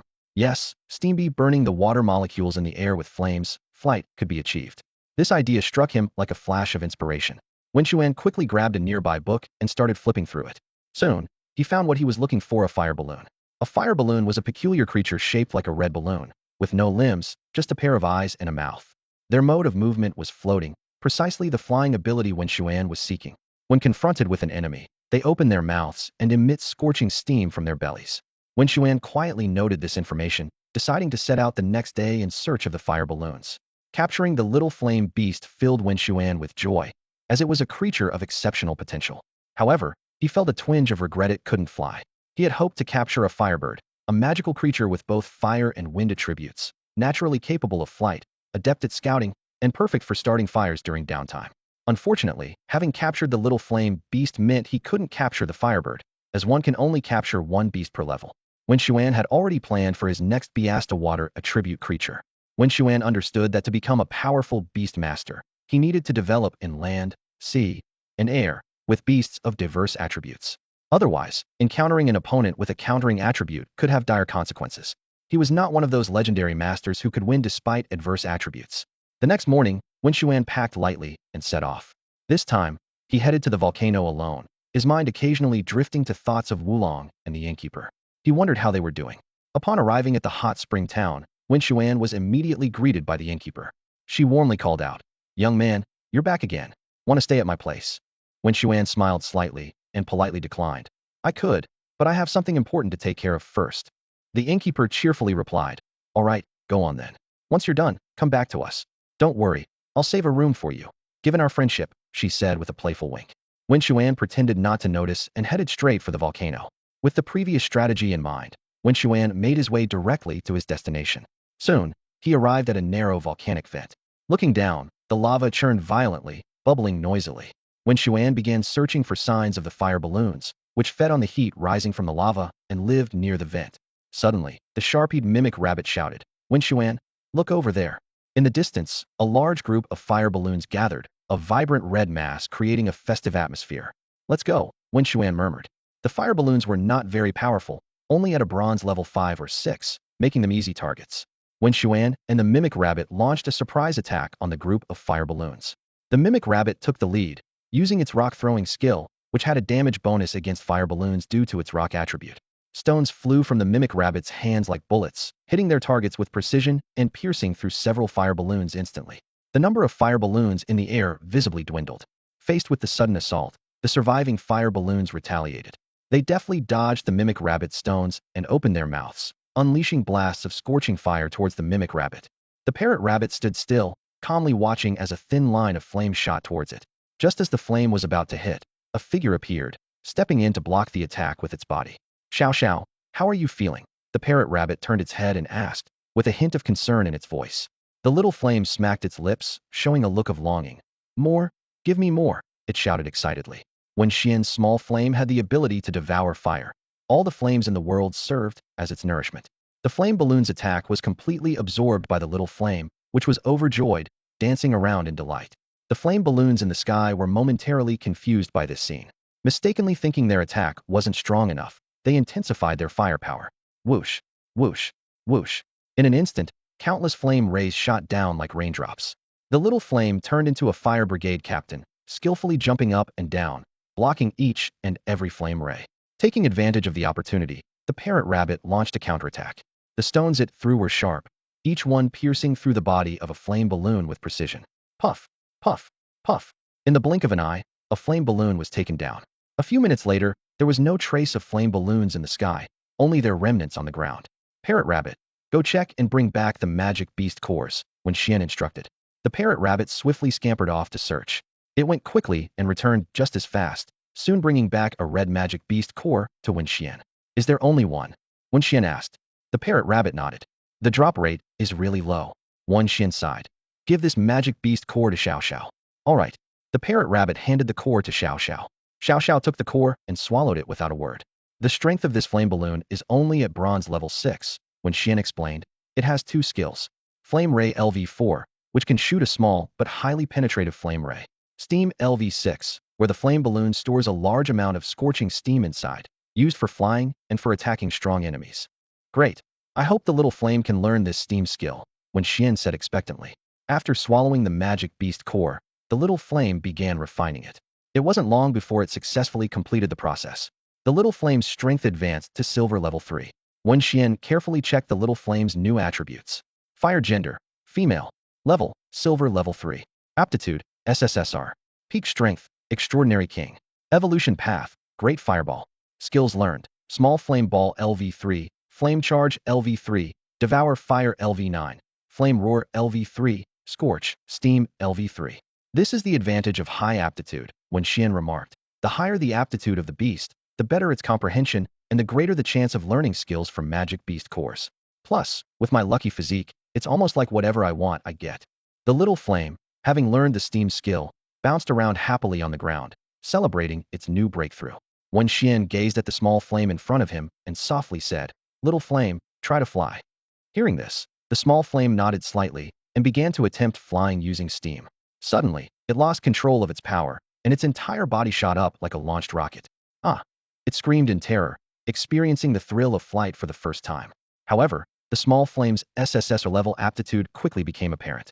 Its insight was remarkable, and after a few wobbly attempts in the air, it swiftly grasped the basics of flying. It streaked past from a distance, drawing a graceful arc beside Wen Xuan, then instantly changed direction and flew towards him. The little flame moved so fast that it even created a whooshing sound in the air. Thrilled by its newfound flying skills, the small flame soared freely in the sky. It flew from east to west, and then from west to north, thoroughly enjoying the joy of flying. Wen Xuan did not stop it, understanding that this play was crucial for the small flame to quickly master its flying skills. An hour later, Wen Xuan and his beast companion set off towards the foot of the volcano. Abeo and the parrot rabbit walked on either side, their eyes full of envy as they watched the small flame elegantly floating above. Once, the small flame had been just like them, only able to walk on the ground or hop like a slime. But now, it flew freely in the air at speeds many times faster. If only we could fly too, the parrot rabbit said enviously. Wen Xuan smiled, gently patting its head, and reassured it. We might not have that ability now, but that doesn't mean we never will. As long as we work hard, when we're strong enough, we might just be able to fly as well. The parrot rabbit's eyes lit up with renewed hope, and it nodded firmly. After descending the mountain, Wen Xuan and his group headed straight to the small hot spring shop. As they entered, he noticed that the person at the counter was not Wu Lang, but another sturdy young man. "Welcome," the young man said with a polite smile. Just then, the landlady entered with a guest. "Oh, young brother, you're here." The landlady greeted warmly, clearly having a good impression of Wen Xuan. He nodded in acknowledgement, then heard the landlady complaining. "My husband, really, the shop is so busy, and he doesn't even think to help at home. He sneaks off to have fun without telling me where he's going, and I can't reach him by phone. I'm worried sick." However, Wen Xuan keenly noticed that the landlady's expression did not match her words. What was more surprising was that she exchanged flirtatious glances with the young man at the counter right in front of Wen Xuan and the other guest. Wen Xuan understood that something was going on between them, suspecting that the young man was likely the one the landlady mentioned as sneaking out to have fun. Nonetheless, Wen Xuan knew this was not his business to meddle in, and simply observed the situation quietly. After spending a night at the small hot spring inn, Wen Xuan felt completely refreshed. The next morning, he set off on the journey home with Abeo, the mimicry rabbit, and Little Flame. As the sun rose and a gentle breeze brushed against them, the four of them walked leisurely along the forest path. Suddenly, the mimicry rabbit stopped in its tracks, raising its long ears and looking around cautiously. "Wen Xuan, have you noticed that the weather seems to have changed?" it asked with a hint of concern in its voice. Hearing this, Wen Xuan looked up and was taken aback. The once clear sky had become shrouded in dark clouds, gathering rapidly above them. The clouds were pressing lower and lower, as if threatening to engulf the whole world, creating a suffocating sense of oppression. Whoosh, a gust of wind howled past, bringing a chill with it. Tiny raindrops began to fall sporadically, hitting Wen Xuan's face. "It's going to pour," he muttered, quickly scanning the area for shelter. However, the surroundings were open and barren, without even a tree hollow to hide in. Wen Xuan remained calm and turned to the mimicry rabbit, saying, "Mimicry rabbit, quick, use your burrowing skill." The mimicry rabbit nodded, revealing its sharp claws. A soil-colored glow surrounded them, filled with rock attribute energy. It began to dig into the ground with the speed of a high-powered tunneling machine. As earth flew in all directions, a hole large enough to accommodate several people quickly took shape. Wen Xuan immediately led Abeo and Little Flame into the burrow. As soon as they were inside, a torrential downpour began outside, the sound of rain drumming incessantly. Deep within the burrow, Wen Xuan was amazed by the mimicry rabbit's burrowing skills, as no rainwater seeped in. However, they still faced a problem. The biting cold wind was blowing in through the entrance, causing everyone to shiver. Darn it, Wen Xuan said, slapping his forehead in frustration. I sent all the blankets for washing. I'll have to prepare a spare next time. Seeing his companions shivering, Wen Xuan called out, come closer, everyone, let's warm up together. He spread his arms wide, gathering a Bao, the mimicry rabbit, and Little Flame into his embrace. Little Flame transformed into a natural heater, carefully regulating its temperature to warm them without burning. After what seemed like a long time, the wind outside began to subside. Wen Xuan sent the mimicry rabbit to scout the situation. A furry rabbit head cautiously peeked out from the burrow entrance, looking around like a sneaky thief. It stopped. It stopped. The mimicry rabbit excitedly reported as it dashed back into the burrow. We can go home now. It couldn't stop in time and bumped into a Bao and Little Flame. All right, got it. Wen Xuan smiled and patted the mimicry rabbit's head. Oh, Wen Xuan. The mimicry rabbit protested. Can you stop patting my head? I won't grow tall. Hearing this, a Bao and Little Flame couldn't help but burst into laughter. Their cheerful laughter instantly dispelled the cold in the burrow, filling the air with warmth. The unexpected rain may have caused some inconvenience, but it brought them closer together. The experience of huddling for warmth deepened their already close bond. Let's go home. I'll cook something delicious for you, Wen Xuan said, leading a Bao and the others out of the cave and onto the path back home. The rain had just stopped, leaving the mountain path muddy and slippery. The group moved cautiously, when suddenly a cry shattered the silence. Wen Xuan looked towards the sound and saw a figure in the distance fall awkwardly, leaving a long mark on the wet earth. Are you okay? Wen Xuan asked as he approached quickly, concern in his voice. The person looked up, revealing an old, wrinkled face. I'm fine, the elderly man panted. Can you help me up? Wen Xuan glanced around and saw no one else nearby. He hesitated, recalling stories of people getting into trouble for helping fallen elderly strangers. But seeing the man's helplessness, he reached out his hand. The old man got up, dusting off the mud from his clothes, and sighed. Getting old. I can't even get up from a fall anymore. Back in the day, I was quite the force to be reckoned with. He turned to Wen Xuan and introduced himself. My name is Ma Daigua. What is yours, young man? Wen Xuan. Wen Xuan? Such a distinguished name. Ma Daigua praised, then asked, do you have some time to help me back home? Wen Xuan hesitated for a moment, and Ma Daigua seemed to sense his reluctance. Don't worry, I won't let you do it for nothing. I'll reward you well, he assured. Wen Xuan agreed, and helped Ma Daigua down the mountain. Soon, they reached a small town. Here, far from the volcano, the vegetation was lush and vibrant. They stopped in front of a martial arts school. Ma Daigua suddenly raised his voice and shouted, Shiba, get out here now. A moment later, a burly man rushed out, frowning at Ma Daigua's disheveled state. Father, what happened to you? Ma Daigua explained. I fell in the back hills, and this young man helped me back. The burly man bowed deeply to Wen Xuan. Thank you for helping my father. Father, your clothes are soaked. Let's get you inside to change. He took over from Wen Xuan and led his father inside. Ma Daigua turned back to Wen Xuan. Come on in, young man. I have something good for you. Wen Xuan followed them into the martial arts school. Inside, dozens of men in white training uniforms were practicing on wooden stakes, the sounds of their strikes echoing through the hall. Ma Shiba helped his father change clothes while Wen Xuan watched. Suddenly, a familiar voice called out. Wen Xuan. Wen Xuan turned his head and saw Wulong standing there looking quite disheveled, with a conspicuous black eye on his right eye. Wulong, what are you doing here? Wen Xuan asked in surprise. Wulong shook his head with a wry smile. Oh, it's a long story. But what about you, Wen Xuan? How did you end up in this place? Wen Xuan briefly explained. I happened to help an old man on the road, and it turns out he is the father of the master of this martial arts school. Wulong nodded thoughtfully. Just as they were about to continue their conversation, Ma Shiba strode out. Seeing Wulong chatting idly with Wen Xuan, his face immediately darkened. Wulong, what are you doing? Ma Shiba shouted sternly. He despised those who slacked off. Remembering how Wulong had pleaded for his teaching when he first arrived, and seeing him now in this lazy state, Ma Shiba's anger grew. Wulong straightened up immediately, avoiding eye contact with Ma Shiba. Wulong, demonstrate the martial arts I taught you, Ma Shiba commanded. All right, Wulong responded, then assumed his stance. Begin the first form of the fist of breath, hitting the wife. Ma Shiba ordered. Wulong began the demonstration as instructed. He used both fists and feet in a seamless series of moves, striking, grabbing, surprising attacks, and a swift sequence of 5 strikes, followed by a left whip kick and a right front kick. Clearly, Wulong had been practicing diligently, as his moves were quite impressive. Ma Shiba nodded in satisfaction, then turned to Wen Xuan, inviting him warmly. Brother, What do you think? Interested in joining our martial arts school? I'll teach you the most authentic techniques. Hearing this, Wen Xuan couldn't help but twitch a smile. He thought to himself, the most authentic techniques? Is he talking about wife-hitting techniques? I'm not a brute. I don't need to learn this. Thanks, but I don't think it's for me, Wen Xuan politely declined. Right? He's not suited for it, Ma Shiba agreed.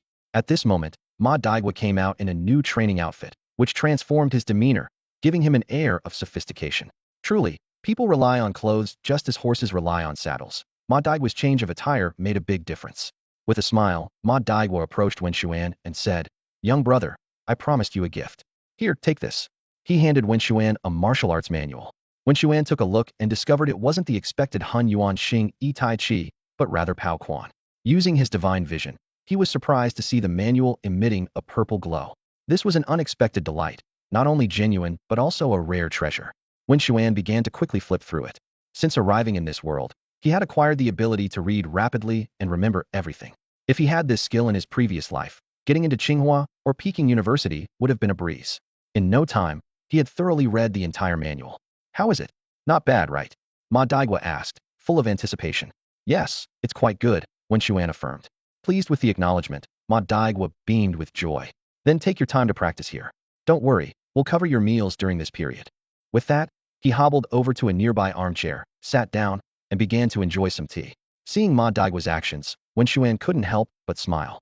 Perhaps Ma Daigua was once a formidable figure in his youth, but time has relentlessly worn down his strength. Observing those who once dedicated themselves to fitness gradually become overweight as they aged, he realized that fitness enthusiasts often depart earlier than those who focus on health preservation. This harsh reality led Ma Daigua to embrace a path of wellness, a decision that ultimately contributed to his fall. On the way back, Wen Xuan curiously asked Ma Daigua why he was on that particular road. Blushing with embarrassment, Ma Daigua hesitated before explaining that he was heading to the hot springs near the volcano, believing it would prolong his life. Wen Xuan refocused his attention on Abeo and the mimic rabbit in front of him. Abeo, mimic rabbit, today we're starting our boxing practice. Wen Xuan had memorized the essentials of the cannon punch, and now it was time to internalize it through practice. He meticulously shared his insights with the two beasts. Wen Xuan then led by example, guiding the trio through training with wooden stakes. Time flew by, and a week passed in the blink of an eye. Suddenly, a deafening crash shattered the tranquility of the martial arts school. Abeo had punched through a sandbag with such force that it left a gaping hole right in the center. Oh my gosh, that's incredible. My goodness, the strength of this panda is unbelievable. It punched right through the sandbag. If that hit a person, they'd be done for. The other students in the school were stunned, their eyes filled with shock and envy. Wen Xuan smiled with satisfaction, carefully assessing Abeo while silently reviewing the attributes of this panda cub. Nature, aggressive male. Level, silver tier 5. Potential, SSS. Strength, peak. Evolution path, king. Skills learned. Wild Bull Fist LV7. Panda Paw Strike LV9. Mount Tai Crush LV5.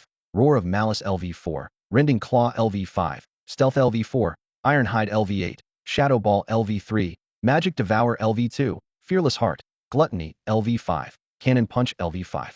Abeo had mastered the cannon punch in just a week, elevating it to level 5. Wen Xuan nodded to himself. Impressive, very impressive. The cannon punch is immensely powerful, striking with the force of a cannonball, exhibiting tremendous penetration and destructive capability. At this point, Ma Daigua and Maxibo approached. Seeing Abeo's feat with the sandbag, the father and son nodded approvingly, as if they already regarded Abeo as their apprentice. Witnessing their apprentice excel brought them a sense of pride. However, their attention was soon drawn to a scene not far away. There, a rabbit lay leisurely on a grand chair, legs crossed and shaking, occasionally sipping from a small teapot. Ma Daigua and Maxiba exchanged puzzled looks, having never seen such a lazy rabbit. The mimic rabbit had practiced half-heartedly on the first day and then spent the rest of the time lounging. Wen Xuan noticed their reaction but did not intervene with the mimic rabbit. He had already decided. The mimic rabbit was an agile warrior, while Abeo was the powerhouse. The cannon punch heavily relied on strength, and the mimic rabbit, lacking in power, need not be forced to train in it. Seeing the panda cub master the Pao Quan technique, Ma Daigua and Ma Shiba were filled with excitement, their eyes glowing with delight. After years of searching, someone had finally mastered the secret of Pao Quan. In his heart, Ma Daigua silently thought, "Father, grandfather, can you see this? The Pao Quan manual you left behind has finally borne fruit." Although the Ma family martial arts school had taken in many disciples, the father and son themselves had limited comprehension. Especially Ma Daigua, who had spent most of his life unable to grasp the essence of Pao Quan. He quickly approached Wen Xuan, staring intently at this talented disciple, and eagerly said, Wen Xuan, I have a favor to ask. What is it? Wen Xuan inquired. I want you to go challenge another school. Ma Daigua's words took Wen Xuan by surprise. Ma Daigua hurriedly explained. Don't worry, you won't do it for free. As he spoke, he pulled out a shimmering magical beast core from his pocket. This was left to me by my father on his deathbed, but unfortunately, neither my son nor I have the talent for beast mastery. He glanced regretfully at Ma Shiba, his eyes full of apology. Wen Xuan examined the core closely, inwardly amazed. It was a golden tier 7 magical beast core, containing several powerful abilities. Pao Quan LV7, Enhanced Skin LV6, Fist Intent Passive Skill, and Wild Bull Charge LV5. The Fist Intent skill particularly caught Wen Xuan's attention, knowing that if a Bao could learn it, his strength would significantly increase. I agree. Wen Xuan responded without hesitation for the sake of the precious core. Great. No time like the present. Let's head out now, Ma Daigua exclaimed excitedly. The group made their way through the town, soon arriving at the entrance of another martial arts school. This school was evidently more prosperous than the Ma families, bustling with muscular men in black uniforms. They watched Ma Daigua's group warily. Nyobi, we have esteemed guests. Aren't you going to come out and greet them? Ma Daigua shouted into the school. Before long, a buzzcut man emerged with a young woman. Ma Nyobi, it's you. The man, Nyo Bin, squinted mockingly. What? Didn't you lose badly enough last month, and want to try again? Ma Daigua retorted. Nyobi, don't be so smug. This time I've got an impressive new disciple, and he'll definitely defeat your daughter. The man known as Nyobi, Nyo Bin, scanned the group and quickly noticed Wen Xuan beside Ma Daigua. This young man had an outstanding presence, as radiant as the moon, his brilliance undiminished even in the daytime. There were many people present, including Wu Lang. Everyone held their breath, anticipating the imminent showdown.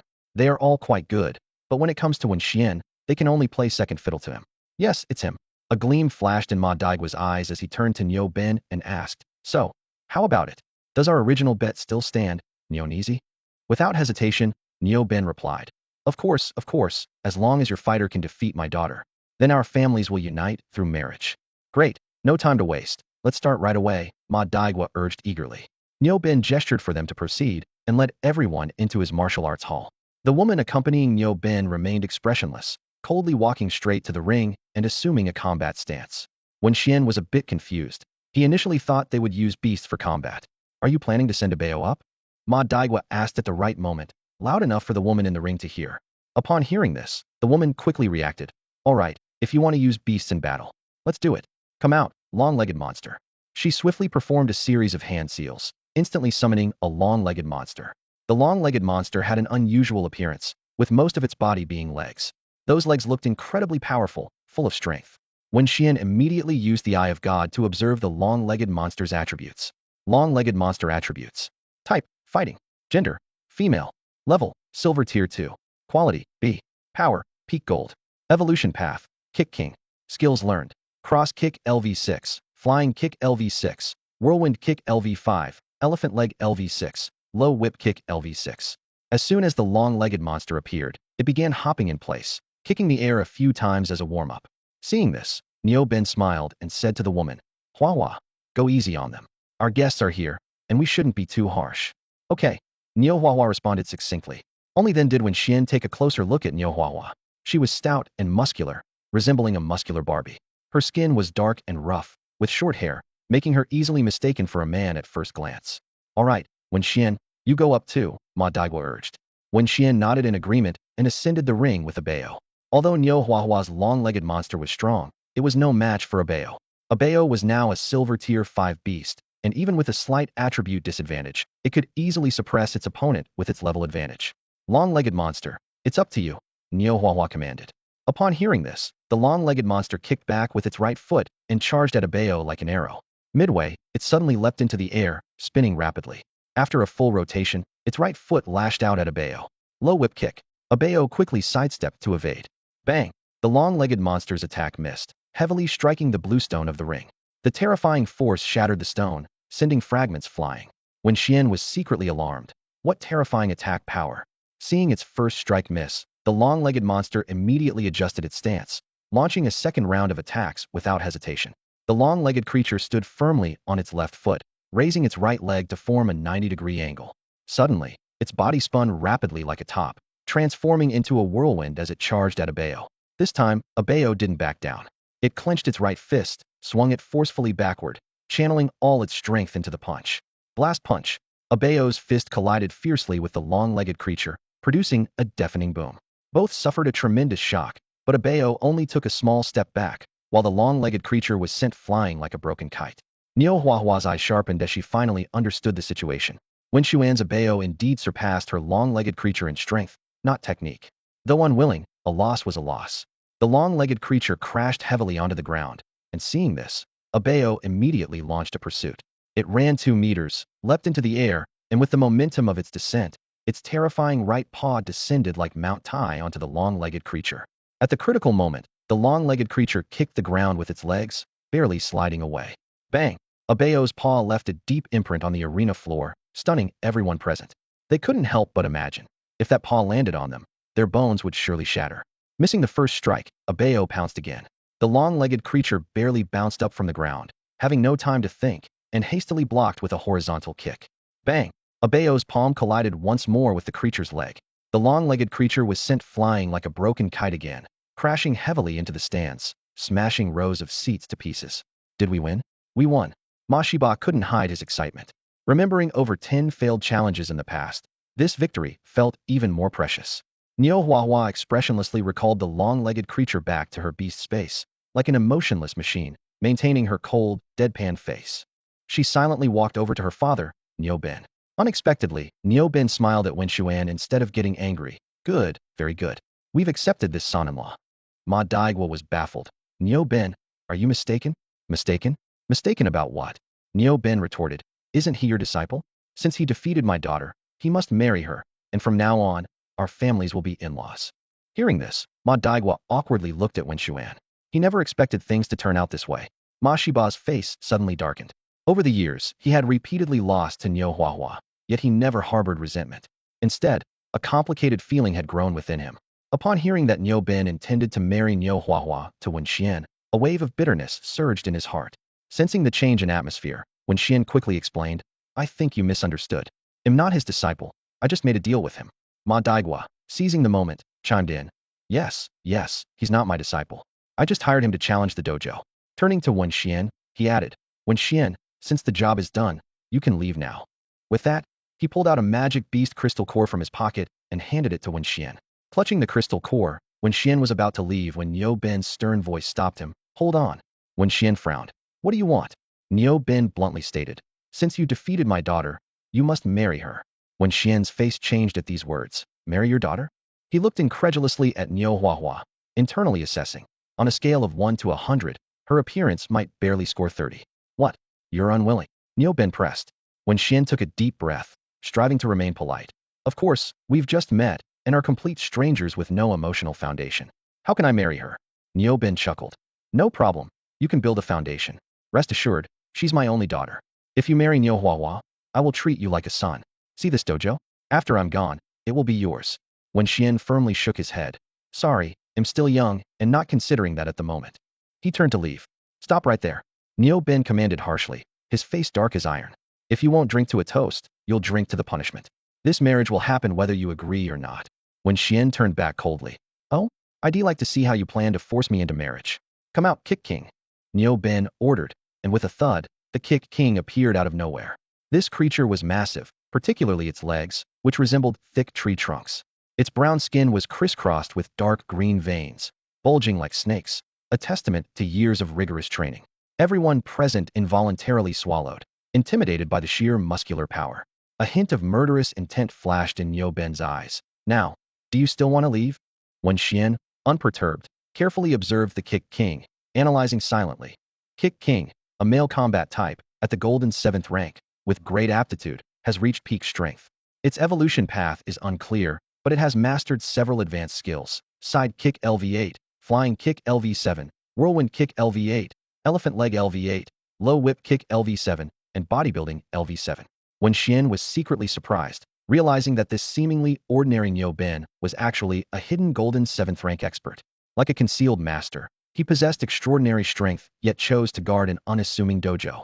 Wen Xian's mind raced as he thought about how to escape from his opponent. At this critical moment, 2 figures suddenly burst into the martial arts school, breaking the stalemate. Xiao Nyonyo, after all these years, you're really going backwards. Attacking a youngster, is this what you call martial arts? You're really disgracing your father. The newcomer's voice was filled with mockery. Niu Bin's face changed dramatically, and he reluctantly called out, Uncle Xiao. He never expected Xiao Zhan to appear suddenly. He was at a loss for words, unsure of how to respond. Xiao Zhan shook his head with a sigh, looking disappointed. All right, I was just passing by and didn't expect to see such a scene. He turned to leave with Xiao Xing, but before departing, he called out to Wen Xuan, Hey kid, what are you standing there for? Do you really want to become their son-in-law? Wen Xuan snapped out of his daze and quickly followed Xiao Zhan, leaving the troublesome place behind. Outside the town, Wen Xuan bowed deeply to Xiao Zhan. Thank you, Senior Xiao, for your help this time. It's nothing, just a small matter, Xiao Zhan replied. He happened to be in town for some business and coincidentally saw Wen Xian's challenge at the martial arts school. Out of curiosity, he came to watch with Xiao Xing. He noticed Wen Xian's performance and initially intended to leave quietly, but couldn't stand by when Niu Bin tried to force a marriage. As Wen Xian was his granddaughter Xiao Xing's lifesaver, Xiao Zhan naturally couldn't ignore his plight. All right, kid, I brought you this far. Take care and leave here soon. If Niu Bin catches you, I won't be able to help you, Xiao Zhan advised. Wen Xian nodded in agreement, watching Xiao Zhan and Xiao Xing leave before hurrying away from the troublesome place himself. Inside the martial arts school, Niu Bin's face was as dark as ink. He glared at Ma Daigua and his son, his disgust growing. If it weren't for the deep connection between their families, he would have already taught this father and son a harsh lesson. Well, Niu, since it's over, we'll be leaving now, Ma Daigua said with a forced smile, taking his son Ma Shiba with him as they left the school in embarrassment. He regretted ever letting Wen Xian challenge the school. This time, he truly realized the frightening strength of Niu Bin. He was just holding back before. Ma Daigua thought to himself, realizing the vast gap between an ordinary person like him and a gold-level beast tamer like Niu Bin. Wen Xian returned to school with a bow and the others, enjoying a few days of rare peace. One day, as he lay leisurely on his bed, Wang Bin and the others walked in looking dejected. What happened to you guys? Wen Xian asked curiously. He remembered them leaving in high spirits that morning, but now they looked completely deflated. Our entrance exams are coming up. The day after tomorrow is the exam, Wang Bin and the others replied listlessly. Wen Xian suddenly realized that he was now in his second year of high school and would soon be moving up to the third year. The pressure of the entrance exams was already looming over them. The crucial moment of transitioning from sophomore to junior year has arrived. An upcoming entrance exam will determine their fate, and only those who pass will move on to the pivotal graduating class year. During this year, many students will experience a dramatic improvement in their abilities, reaching unprecedented heights. It's just an entrance exam. You three are pretty capable. Are you really worried about not passing? Wen Xuan said nonchalantly. However, Wang Bin's face showed signs of worry. Sigh, Wen Xuan, you have no idea. This time we got unlucky and have to take the exam in a tropical rainforest. Tropical rainforest? Wen Xuan raised an eyebrow. That's right, the legendary Mosquito Haven. Wang Bin exclaimed, waving his hands animatedly. I've heard from seniors that the mosquitoes there are as big as fists. If one bites you, you'll get a swelling as big as a bun. Wang Bin's words made Wen Xuan frown too. He continued, the pass rate in the tropical rainforest is the lowest, only 30%. That means only about a third of our class will make it to junior year. And there's another condition, Wang Bin added, we have to go solo. No teaming up allowed. Hearing this, Wen Xuan frowned slightly and began to ponder. After a moment, he said, the school wants to enhance your individual abilities and prevent reliance on others. This rule posed no threat to Wen Xuan, who was a lone wolf by nature. All right, since the exam is the day after tomorrow, let's prepare, Wen Xuan suggested. We can bring supplies for the exam, right? Yes, Wang Bin nodded. The group headed to the mall for a shopping spree. 3 days later, Wen Xuan and the others arrived at the entrance to the tropical rainforest. The principal stood there, addressing the 300 students with a serious expression. Listen up, this exam is different. Once inside the rainforest, you'll be on your own. I urge you to take this seriously. You've probably heard from your seniors that this exam has a mortality rate. I hope you all go in alive and come out alive. Now off you go. With the principal's command, Wen Xuan and the others marched towards the rainforest. The exam would last a month, during which they had to rely on their skills to survive. Inside the rainforest, many students exchanged glances and decided to set up camp at the jungle's edge. Although the school prohibited helping each other, they believed camping together wasn't against the rules. Wen Xuan shook his head at these students seeking safety in numbers. Only sheep flock together. The strong always stand alone, he thought. He looked over at Wang Bin and the other two. Wang Bin, in particular, was laden with a towering backpack, presumably stuffed with food. Wen Xuan thought to himself that even with these supplies, they would last no more than a week. After that, Wang Bin would have to hunt, and carrying so much food might attract predators, making him a target for beasts. Wen Xuan shook his head again. He had already advised them. Since Wang Bin insisted on his approach, There was nothing more Wen Xuan could do. With the school's rule of no assistance, Wen Xuan decided to distance himself from Wang Bin and the others to avoid the temptation to help. May they fend for themselves, Wen Xuan thought as he cast one last glance in their direction before heading alone into the depths of the jungle. Wen Xuan left the group on his own, venturing deep into the rainforest. In the monitoring room, a group of teachers sat glued to the screen, watching his decisive actions with approving nods. This young man is quite impressive, showing such courage at a young age. Indeed, he seems to be the standout of this batch. I just wonder how he will perform later on. In stark contrast to Wen Xuan, Wang Bin and his companions seemed intent on setting up camp right where they were, unwilling to venture further into the rainforest. This made the teachers' expressions turn grim. They recalled their pre-departure advice. Be bold, for fortune favors the brave. To become a beast master, one cannot be timid. Don't worry, the real excitement is just around the corner. One mentor smirked knowingly. As the planner of this rainforest training program, she was well aware of what was to come. Venturing deeper into the rainforest, Wen Xuan's footsteps crunched on the fallen leaves. In the damp, muddy environment, 3 mimic rabbits, his beast companions, guarded him vigilantly. Look, that guy has 3 beasts. He's reached the silver level already. Amazing, truly impressive, such talent. Looks like our school's special admissions have a good chance this year. Hope sparkled in their eyes. Last year's special admissions student from their school had also reached silver but perished in the assessment. Wen Xuan's presence reignited their hopes. In the rainforest, Wen Xuan frowned, swatting at the mosquitoes on his body. I thought they said the mosquitoes were fist-sized, so why are there these little ones? Swarms of mosquitoes hungrily descended upon him. Wen Xuan quickly retrieved a bottle of 6 god repellent from his backpack and applied it to his skin. The mosquitoes, deterred by the scent, halted their attack but then turned their attention to Abeo and the others. Abeo's thick fur provided a natural barrier, leaving only its face exposed. Wen Xuan swiftly applied the repellent to Abeo as well.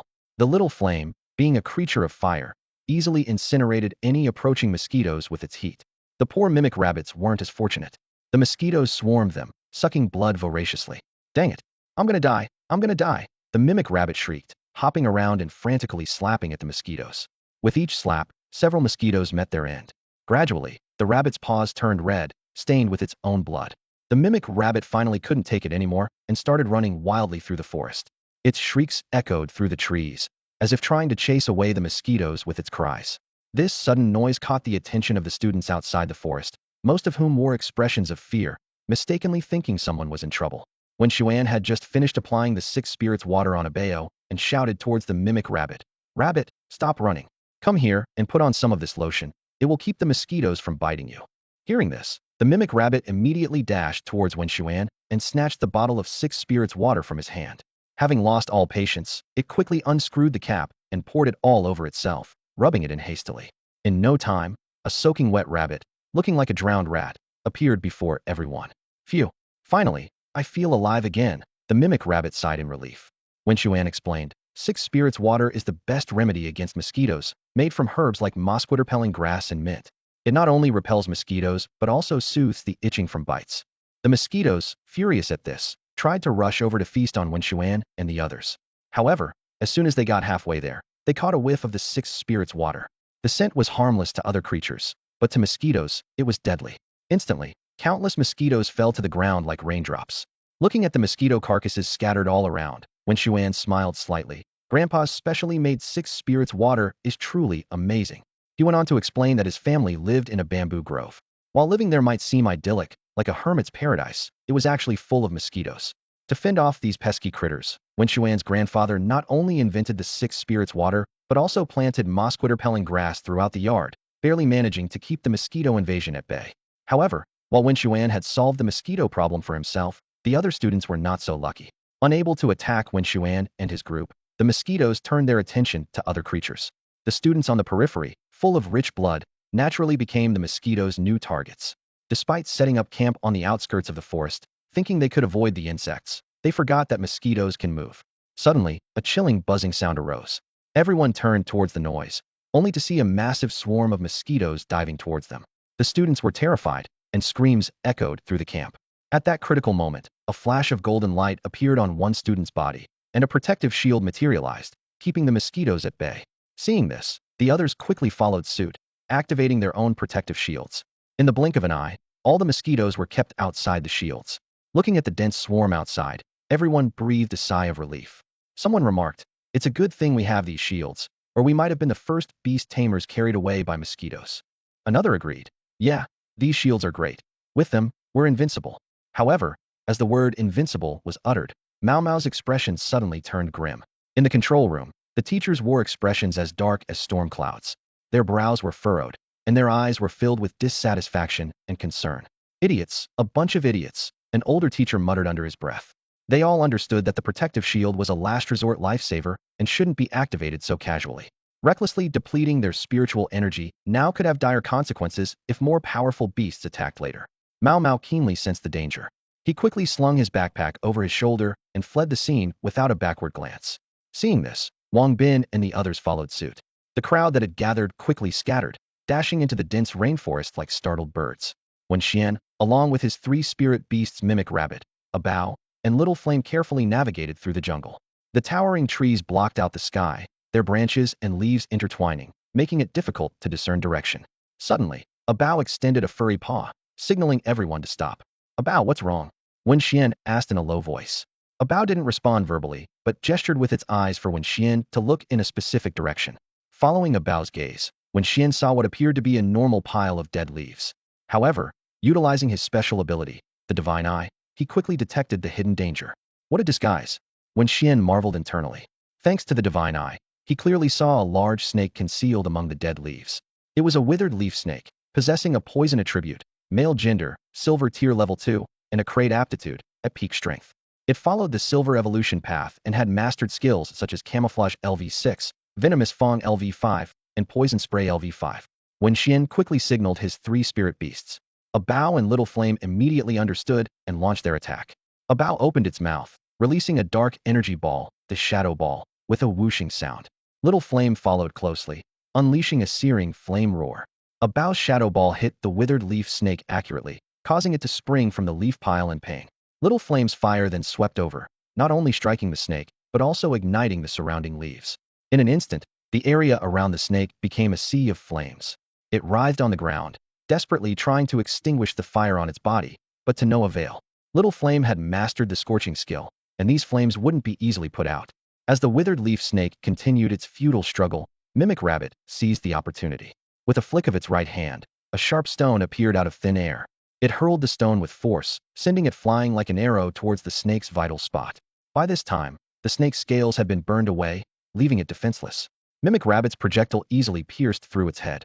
With a thud, the withered leaf snake fell heavily to the ground, life extinguished. The entire thrilling scene was observed by the teachers in the control room. This kid's got some skills, one teacher couldn't help but praise. He actually spotted the withered leaf snake hiding under the leaves. In previous years, more than a dozen students fell victim there. I'm curious how he discovered it. That snake was really well hidden, another teacher mused. It must have been the panda cub, a colleague chimed in. I noticed earlier, it was the panda cub that first sensed something was off. The appearance of the panda cub sparked envy among all the teachers. This beast's final evolved form is the martial arts panda, a being with incredible strength capable of punching through an iron plate over 10 meters thick. After defeating the withered leaf snake, Wen Xuan commanded the scholar rabbit to search for a magic beast crystal core, only to discover the snake didn't possess one. The group decided to continue moving forward.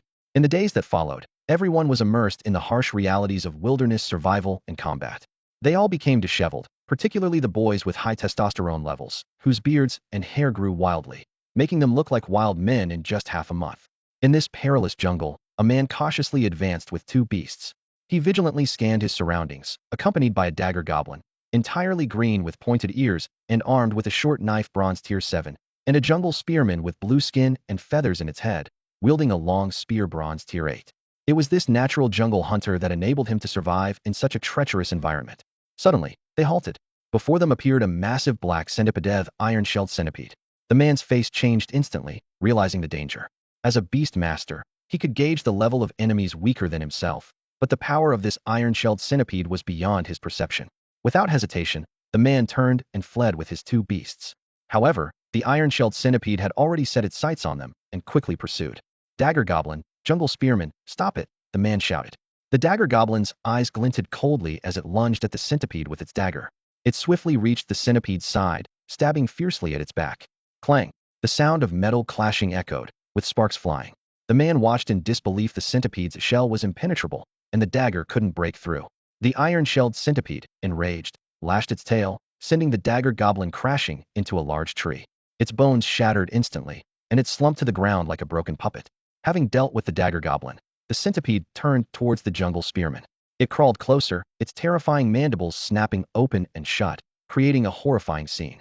As the centipede closed in, the jungle spearman thrust its spear with all its might, expecting to pierce the enemy. Unexpectedly, the centipede's hard mandibles clamped down on the spear, holding it fast. Snap! The sharp teeth of the iron-skinned centipede instantly severed the jungle spearman's long spear. Faced with this sudden turn of events, the spearman unhesitatingly hurled the remaining half of his spear at the centipede and turned to flee for his life. However, the centipede was not about to let its prey escape so easily. It pursued him like lightning, its massive mandibles snapping down precisely on the back of the spearman's neck. With a crisp crack, the spearman's neck broke. Blue blood gushed from the wound like a fountain, staining the centipede's face with a more terrifying visage. Having dealt with the spearman, the centipede's crimson eyes quickly locked onto the beastmaster sitting paralyzed on the ground nearby. The man was already scared out of his wits, his pants soaked, his body trembling uncontrollably. But the centipede felt no pity for the pitiful state of its prey. It lunged quickly, ending the beastmaster's life in an instant. In the control room, the teacher's expressions grew increasingly grim. How many students had been lost already? Although the exact number was uncertain, it was clearly in the double digits. Each lost life had been a student they had carefully nurtured, and this filled them with deep regret. However, the assessment had to continue. To become a qualified beastmaster, one must endure trials and face the challenges of nature. If students always hid under the teacher's protection, they would never truly grow. The purpose of this exam was to let them experience bloodshed and harden themselves, as in their future careers, the teachers could not always be by their side. Just then, a teacher suddenly broke the silence. Look, doesn't that rabbit look familiar? On the screen, a rabbit was leisurely munching on wild fruit. It glanced around and muttered to itself, "I've been searching for a while and haven't found a good spot. This will do." It turned out the rabbit was looking for a place to relieve itself. Because its droppings were notoriously foul-smelling, Wen Xuan had specifically instructed it to stay away from people. Just as the rabbit was about to do its business, it caught a sound. Crunch, crunch, as if something was gnawing on bones. Curiosity drove it to part the grass for a better look, only to stumble upon the iron-skinned centipede feasting. "Oh, it's just a centipede eating someone," the rabbit sighed in relief. "Scared me. I thought it was something else." With that, it withdrew its head, ready to leave quietly. However, at that moment, the rabbit suddenly felt a shadow looming from its right. It slowly turned its head to find the centipede standing beside it, its large compound eyes fixed intently on it. Seeing the bits of flesh still in the centipede's mouth, the rabbit gulped. Big guy, it's a misunderstanding," the rabbit stammered. "I'm just here to poop, and you're eating, right? No problem. You keep eating, I'll find another place to go. Won't bother you." With that, the rabbit turned to flee, but the centipede seemed to go berserk, giving chase with frantic speed. "Oh, Wen Xuan, help. Someone's trying to kill your adorable rabbit," the rabbit shouted as it ran. At that moment, Wen Xuan and Abeo were resting in a clearing. Suddenly, they saw the rabbit rushing towards them in a panic, with a giant centipede close on its heels, turning the situation into utter chaos. Wen Xuan's eyes were sharp as he decisively commanded, "Little flame, unleash fire roar." In an instant, scorching tongues of fire surged forth like a raging dragon, precisely striking the iron-clad centipede. The metal shell quickly turned red-hot under the intense heat, and the centipede transformed into a rolling, struggling ball of fire. In no time, this once mighty beast was reduced to a pile of black ashes, devoid of life. In the control room, the teachers watched in stunned silence. Before they could fully process what had happened, Liana Master at the 9th gold level spoke up, revealing the truth. "It's the extraordinary power of this kid's little flame, combined with the advantage of elemental dominance. Although the ironclad centipede is at the silver 7th level, its combination of metal and insect attributes is inherently vulnerable to fire. Wen Xuan's little flame is already at the silver 5th level, so this outcome was expected." Everyone nodded in realization. Someone remarked, "This Wen Xuan is something else. At such a young age, he's already far ahead of his peers, now a mid-level silver beastmaster. It seems the special recruitment spot is surely his." After the battle, Wen Xuan carefully had the mimic rabbit use a dagger to extract the magic beast core from the ironclad centipede. He smiled slightly at the light green core in his hand. Over the past few weeks, he and his companions had defeated countless magical beasts, reaping substantial rewards. Although luck hadn't granted him new skills, the level up of his beasts was a significant consolation. Just as Wen Xuan was about to leave, a rustling sound came from the forest, sending a chill down his spine. His instincts, honed over many days, warned him of impending danger. His expression changed instantly, and he quickly withdrew Abeo and Little Flame, escaping with the mimic rabbit. They had barely left when a much larger centipede appeared at the scene. This copper-hued giant beast discovered the charred remains of its kin and let out a deafening screech. It keenly picked up the scent left by Wen Xuan and his companions and began a frenzied pursuit. As Wen Xuan ran, he glanced back, and his heart sank when he saw the massive creature. It's a copper-clad centipede. Damn, this is really troublesome. The iron-shelled centipede seemed to be the offspring of the copper-shelled centipede. After Wen Xuan killed its child, the copper-shelled centipede relentlessly pursued him. As the massive creature closed in, Wen Xuan's mind raced, quickly formulating a plan. Echo Rabbit, follow me. Wen Xuan grabbed the paw of the Echo Rabbit and sprinted toward a nearby hill. They soon arrived at a familiar cave entrance. Echo Rabbit, seeing its former refuge, exclaimed, Wen Xuan, you're not thinking of going into that cave, are you? The cave was indeed peculiar, growing narrower the further in it went, and its walls were so solid that even Echo Rabbit couldn't do much damage. Wen Xuan had once asked Echo Rabbit to try expanding the cave, but even using its burrow skill, it could only scrape off some stone dust. Stop talking, get in, Wen Xuan ordered, dragging Echo Rabbit into the cave. Ah! Echo Rabbit screamed as it ran, we're doomed. We're going to die? Wen Xuan, I hate you. I'm still a virgin bunny, a virgin rabbit. I haven't even experienced love yet. This cave is a trap. Once we're in, there's no way out. We're just waiting to be caught. The copper-shelled centipede followed closely behind. Seeing Wen Xuan and Echo Rabbit disappear into the cave, a cold smile crossed its eyes. Those fools had trapped themselves. The enormous centipede squeezed into the cave, quickly spotting the panicked Wen Xuan and Echo Rabbit. It picked up speed, its countless legs moving rapidly, sharp teeth poised to tear its prey apart. Suddenly, Wen Xuan and Echo Rabbit stopped and turned to face the centipede. The creature let out a piercing screech, about to launch its final charge, only to realize in horror that it couldn't move. It was stuck in the narrow passage. Huh! Echo Rabbit burst into laughter. Come on, try to bite me. It taunted, shaking its plump rear in front of the centipede. The copper-shelled centipede was furious, struggling with all its might. With its efforts, it managed to push a little further in. Oh my goodness! Echo Rabbit shrieked, scared out of its wits, and quickly dashed back to Wen Xuan's side for safety. Wen Xuan breathed a sigh of relief as he watched the copper-skinned centipede struggle in the crevice of the rocks. This risky move had paid off, and his predictions were spot on. Otherwise, things might have ended disastrously. Come out, Abeo, Little Flame. Wen Xuan decisively summoned his two beasts. He also called out the Mimic Rabbit. Although he rarely commanded them in battle, the urgency of the situation prompted him to take charge. Abeo, use Shadow Ball. Little Flame, use Flame Roar. Mimic Rabbit, use Rock Throw. Wen Xuan's voice echoed through the cave. The three beasts sprang into action immediately. Abeo opened its mouth, gathering a massive black energy ball, which it then launched. Little Flame followed closely, spewing a torrent of searing fire that illuminated the dim cave. The Mimic Rabbit conjured a large rock and hurled it at the copper-skinned centipede with force. Boom! The three attacks hit the centipede simultaneously, and the deafening explosion reverberated through the cave. Amidst the flying dust, Wen Xuan saw that the centipede was severely injured but not yet defeated. Wen Xuan quickly assessed the centipede's attributes: bug and metal type, male, at the 6th gold tier, with upgrade aptitude and strength at the peak of gold level. Its evolution path was from a silver-skinned centipede, and it had mastered skills such as Copper Skin LV7, Bug Bite LV6, Screech LV5, and Venom Spray LV5. Seeing the Venom Spray skill, Wen Xuan tensed immediately. Be careful, everyone, he shouted just as the centipede opened its large mouth.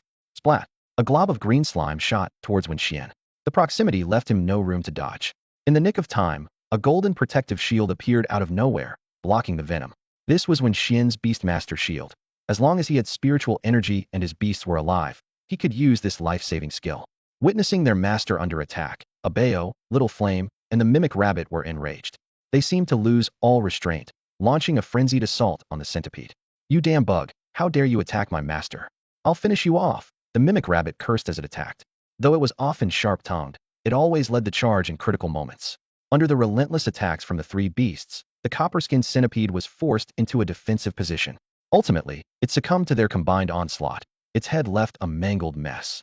Wen Xuan carefully inspected the centipede's corpse, worried that the magic beast core might have been damaged in the fierce battle. Soon, he spotted a shimmering green core on the ground, glowing brightly under the miner's lamp. Not bad, it was worth the effort, Wen Xuan thought with relief. The Mimic Rabbit picked up the magic beast core and handed it to Wen Xuan. He took the core, pondered for a moment, and then gave it to Abeo. Little Flame, being a mage-type beast, was already capable of flight, and its future combat style would inevitably focus on long-range attacks. The Mimic Rabbit excelled at using cunning to outsmart opponents, harassing them until it found an opening for a lethal strike. In contrast, Abeo was the beast that needed the magic beast core the most. Abeo had already mastered the Iron Skin skill, and learning Copper Skin would significantly boost its defense, turning it into a true powerhouse. Wen Xuan looked forward to Abeo's growth, confident that this core would lead to a substantial transformation. Abeo eagerly swallowed the magic beast crystal core of the Copper Skin centipede, immediately beginning the refining process. Wen Xuan watched nervously, his heart filled with unease. The insect and metal attributes of the Copper Skin centipede did not align with Abeo's essence, which would undoubtedly reduce Abeo's chances of learning a new skill. However, Abeo's refining speed was unexpectedly fast. In a flash, a bright white light shimmered over it, signaling another successful upgrade. Wen Xuan couldn't wait to use the Eye of God to check Abeo's latest attributes. Panda Baby, Male, Level, Silver Stage 7, SSS Aptitude, Peak Strength, Evolution Path, King, Panda Warrior. The skill list now included Copper Skin LV3, while other skills remained unchanged. Bull Punch LV9, Bear Paw Strike LV9, Mount Tie Pressure LV6, Roar of Evil LV4, Tearing Claw LV5, Stealth LV4, Iron Skin LV9, Shadow Ball LV5, Magic Devour LV3, Fearless Heart, Gluttony LV6. Wen Xuan frowned in thought. Only level 3 Copper Skin? The Copper Skin centipede had a level 7 Copper Skin, and Abeo barely reached half of that. It seems the attribute mismatch greatly reduced the comprehension. But, at least Abeo learned the skill. The issue of skill level can only be improved through future battles. With the death of the Copper Skin centipede, a pungent stench filled the air. Wen Xuan frowned and turned to the parrot rabbit, ordering, "Rabbit, go cut that thing up with the knife." The parrot rabbit let out a surprised, "Ah," clearly daunted by the sizable task. Wen Xuan impatiently urged, "What do you mean, ah? If you don't do it, should I? That thing's blocking the exit. We need to cut it open to get out." Reluctantly, the parrot rabbit agreed and began the arduous task of cutting. An hour later, Wen Xuan finally led the beasts out of the cave. He took a deep breath of fresh air and exclaimed, "Ah, finally alive again." Abeo and Little Flame also breathed a sigh of relief. However, the parrot rabbit looked aggrieved, covered in the copper-skinned centipede slime, its once white fur now all matted together. Wen Xuan consoled, "All right, don't be upset. There's a small lake over there. Let's go wash up." They arrived at the nearby lake, a place they had lived before. Without hesitation, the parrot rabbit leaped into the water with a splash, enjoying a refreshing swim. It not only displayed proficient dog paddling, but also unexpectedly performed a butterfly stroke, showing off its aquatic skills to Wen Xuan. After swimming for a while, the parrot rabbit invited, "Why don't you guys come in too?" Wen Xuan shook his head, declining, "You swim on your own. In the wild, it's too dangerous for all of us to be in the water at once. If a beast attacks, we wouldn't even have a chance to escape." He knew in his heart that he could always summon the parrot rabbit back to the beast's space if needed, so letting it swim alone was no big deal. Before long, the parrot rabbit contentedly returned to shore, finally free of the grime. The mimic rabbit was completely soaked, with large droplets of water continuously dripping from its fur.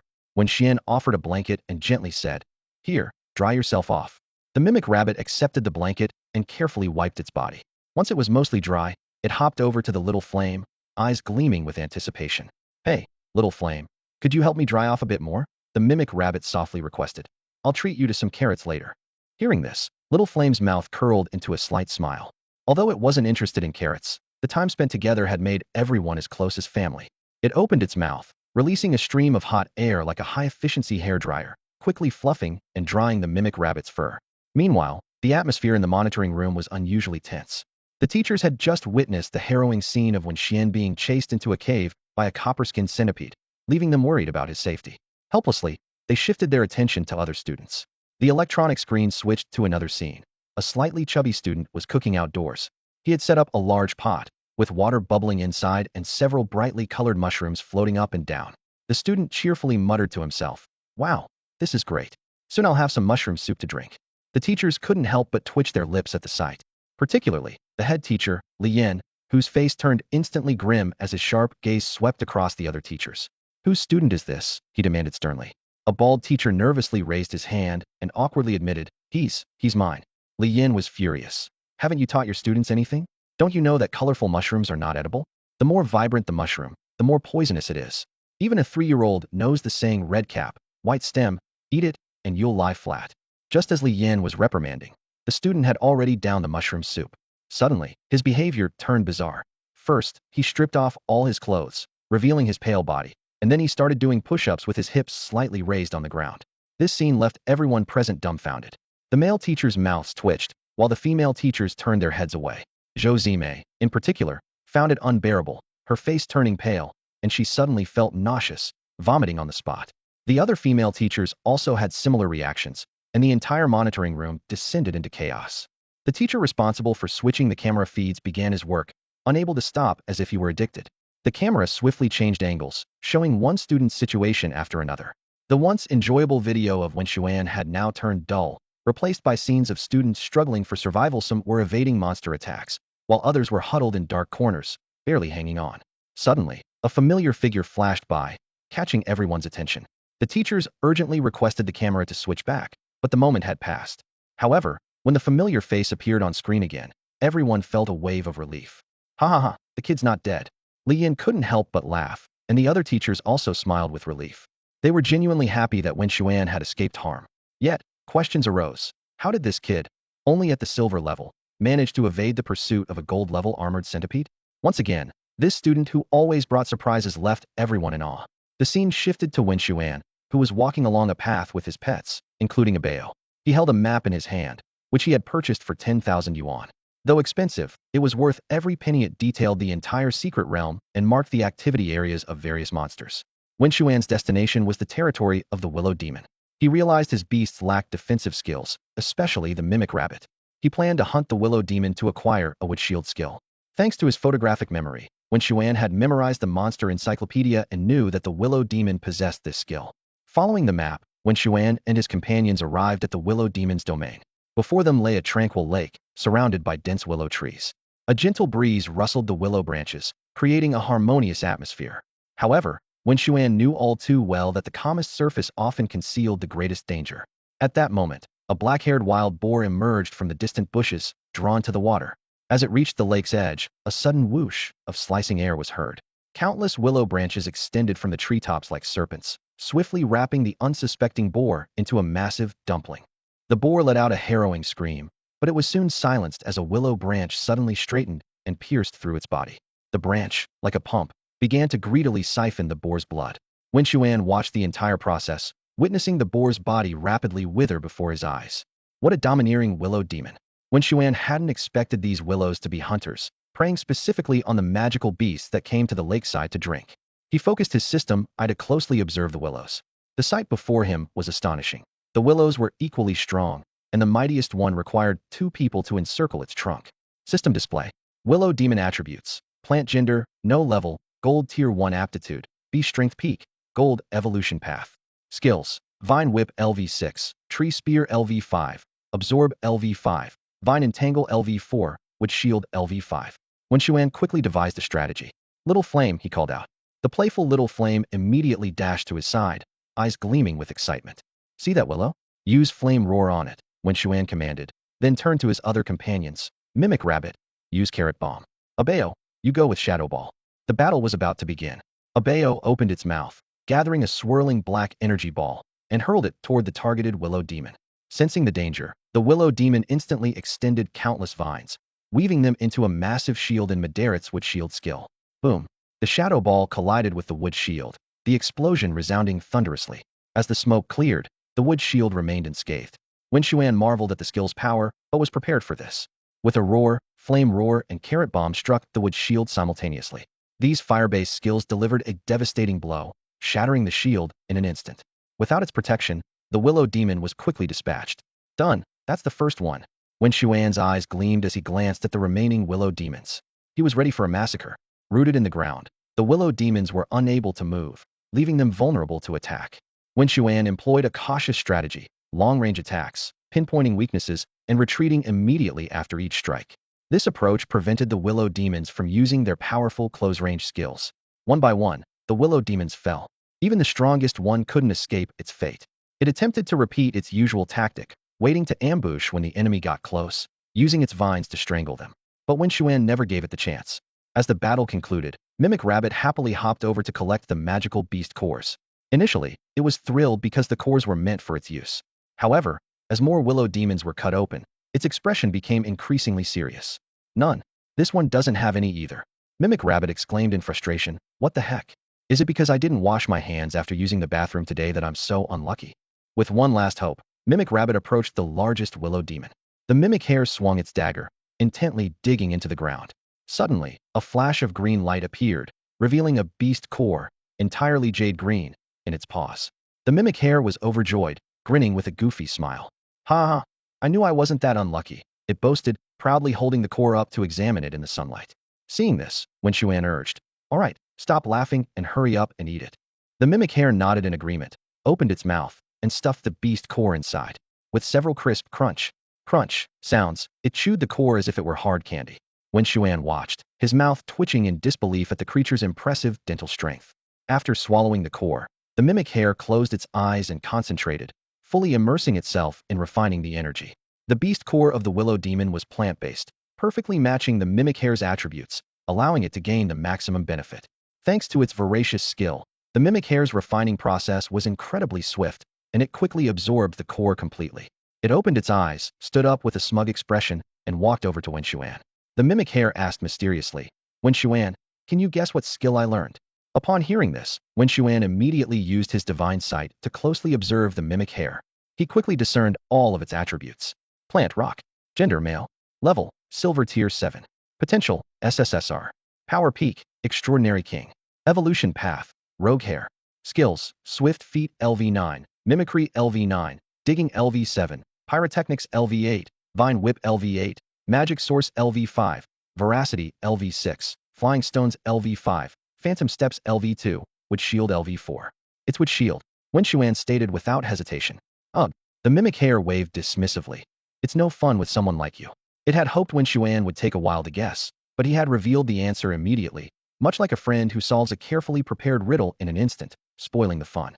Noticing this, Wen Xuan swiftly changed the subject. All right, enough chit-chat. It's getting late. Let's find a place to rest.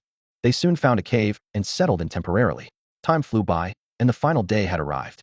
Wen Xuan led Abayo and the others toward the secret realm's entrance. After a month of rigorous training, Abayo and the others had significantly improved, and the same was true for the other students. Upon reaching the entrance, they found many people already waiting there. Many girls, upon seeing their old friends, burst into tears, hugging each other tightly. Their cries set off a chain reaction, causing those around them to tear up as well. This month's life in the secret realm had been a grueling ordeal for these students, who had been pampered since childhood. Fortunately, they had all survived through their own strength.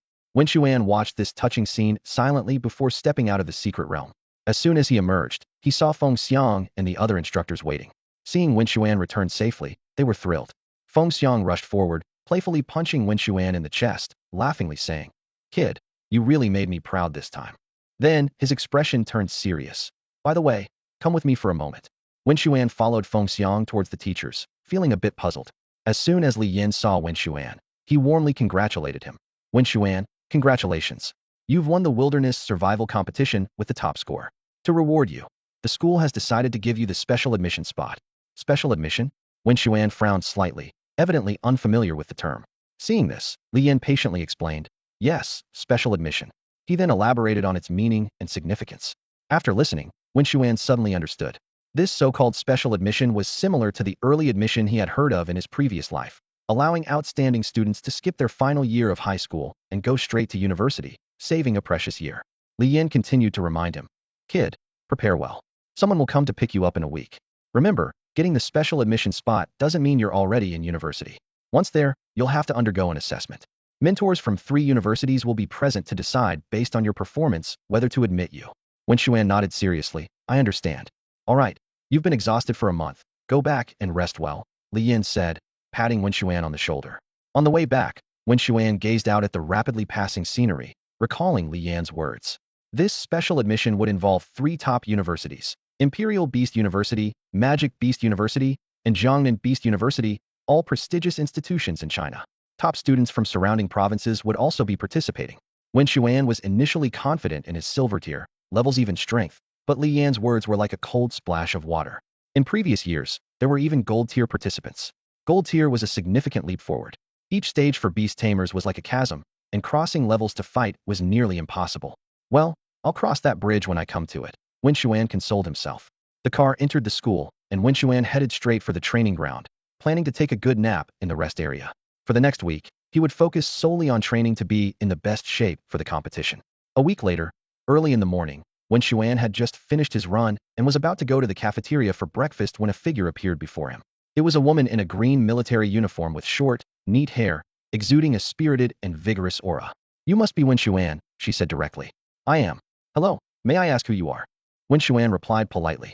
"My name is Miao Yun. I've been sent to take you to the assessment." The woman introduced herself succinctly. "Assessment?" Wen Xuan was slightly taken aback. "That's right, the assessment," Miao Yun confirmed with a nod. "All right, pack up a bit, then come with me." Wen Xuan replied. "No need, I don't have much to bring. Let's go directly." Miao Yun seemed about to say something, but quickly gave up. As Wen Xuan mentioned, everything they needed was already prepared at the assessment location. The two of them headed to the field, where an armed helicopter was waiting. Miao Yun boarded first, then extended her hand to Wen Xuan. He took it without hesitation, and with a firm pull, Miao Yun helped him into the cabin. The rotors began to spin, and the helicopter slowly lifted off, carrying them to the unknown assessment site.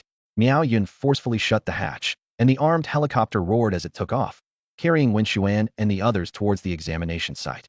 Once seated inside the cabin, Wen Xuan noticed a familiar face smiling at him. "Ma Yichun," Wen Xuan blurted out, somewhat surprised. "Hee hee, Wen Xuan, who would have thought we'd meet again so soon? Quite a coincidence," Ma Yichun chuckled. "And I'm glad you remember me. It shows I wasn't wrong to consider you a friend." Miao Yin looked at them curiously. "You two know each other?" "Yeah, we do," Wen Xuan replied simply. The atmosphere in the cabin gradually relaxed. With nothing much to do, Miao Yin started chatting with Wen Xuan and Ma Yichun. During their conversation, Wen Xuan and the others gained some preliminary insights into the upcoming exam. Before they knew it, the helicopter had reached its destination. Miao Yin stood up. "All right, the meeting point is just ahead. You guys go on without me. I need to pick up other students." She waved them off and hurried away. Wen Xuan and Ma Yichun exchanged a glance and headed towards the meeting point. Their arrival drew attention from the other contestants, who cast unfriendly glances their way. The air of competition was already palpable. After only a few steps, a staff member in a green military uniform approached them. "Are you the newly arrived participants? Come over here to collect your uniforms and fill out your identification information for registration." Under the staff member's guidance, Wen Xuan and Ma Yichun each received a set of clothes. Wen Xuan picked up his uniform, a look of disdain crossing his face.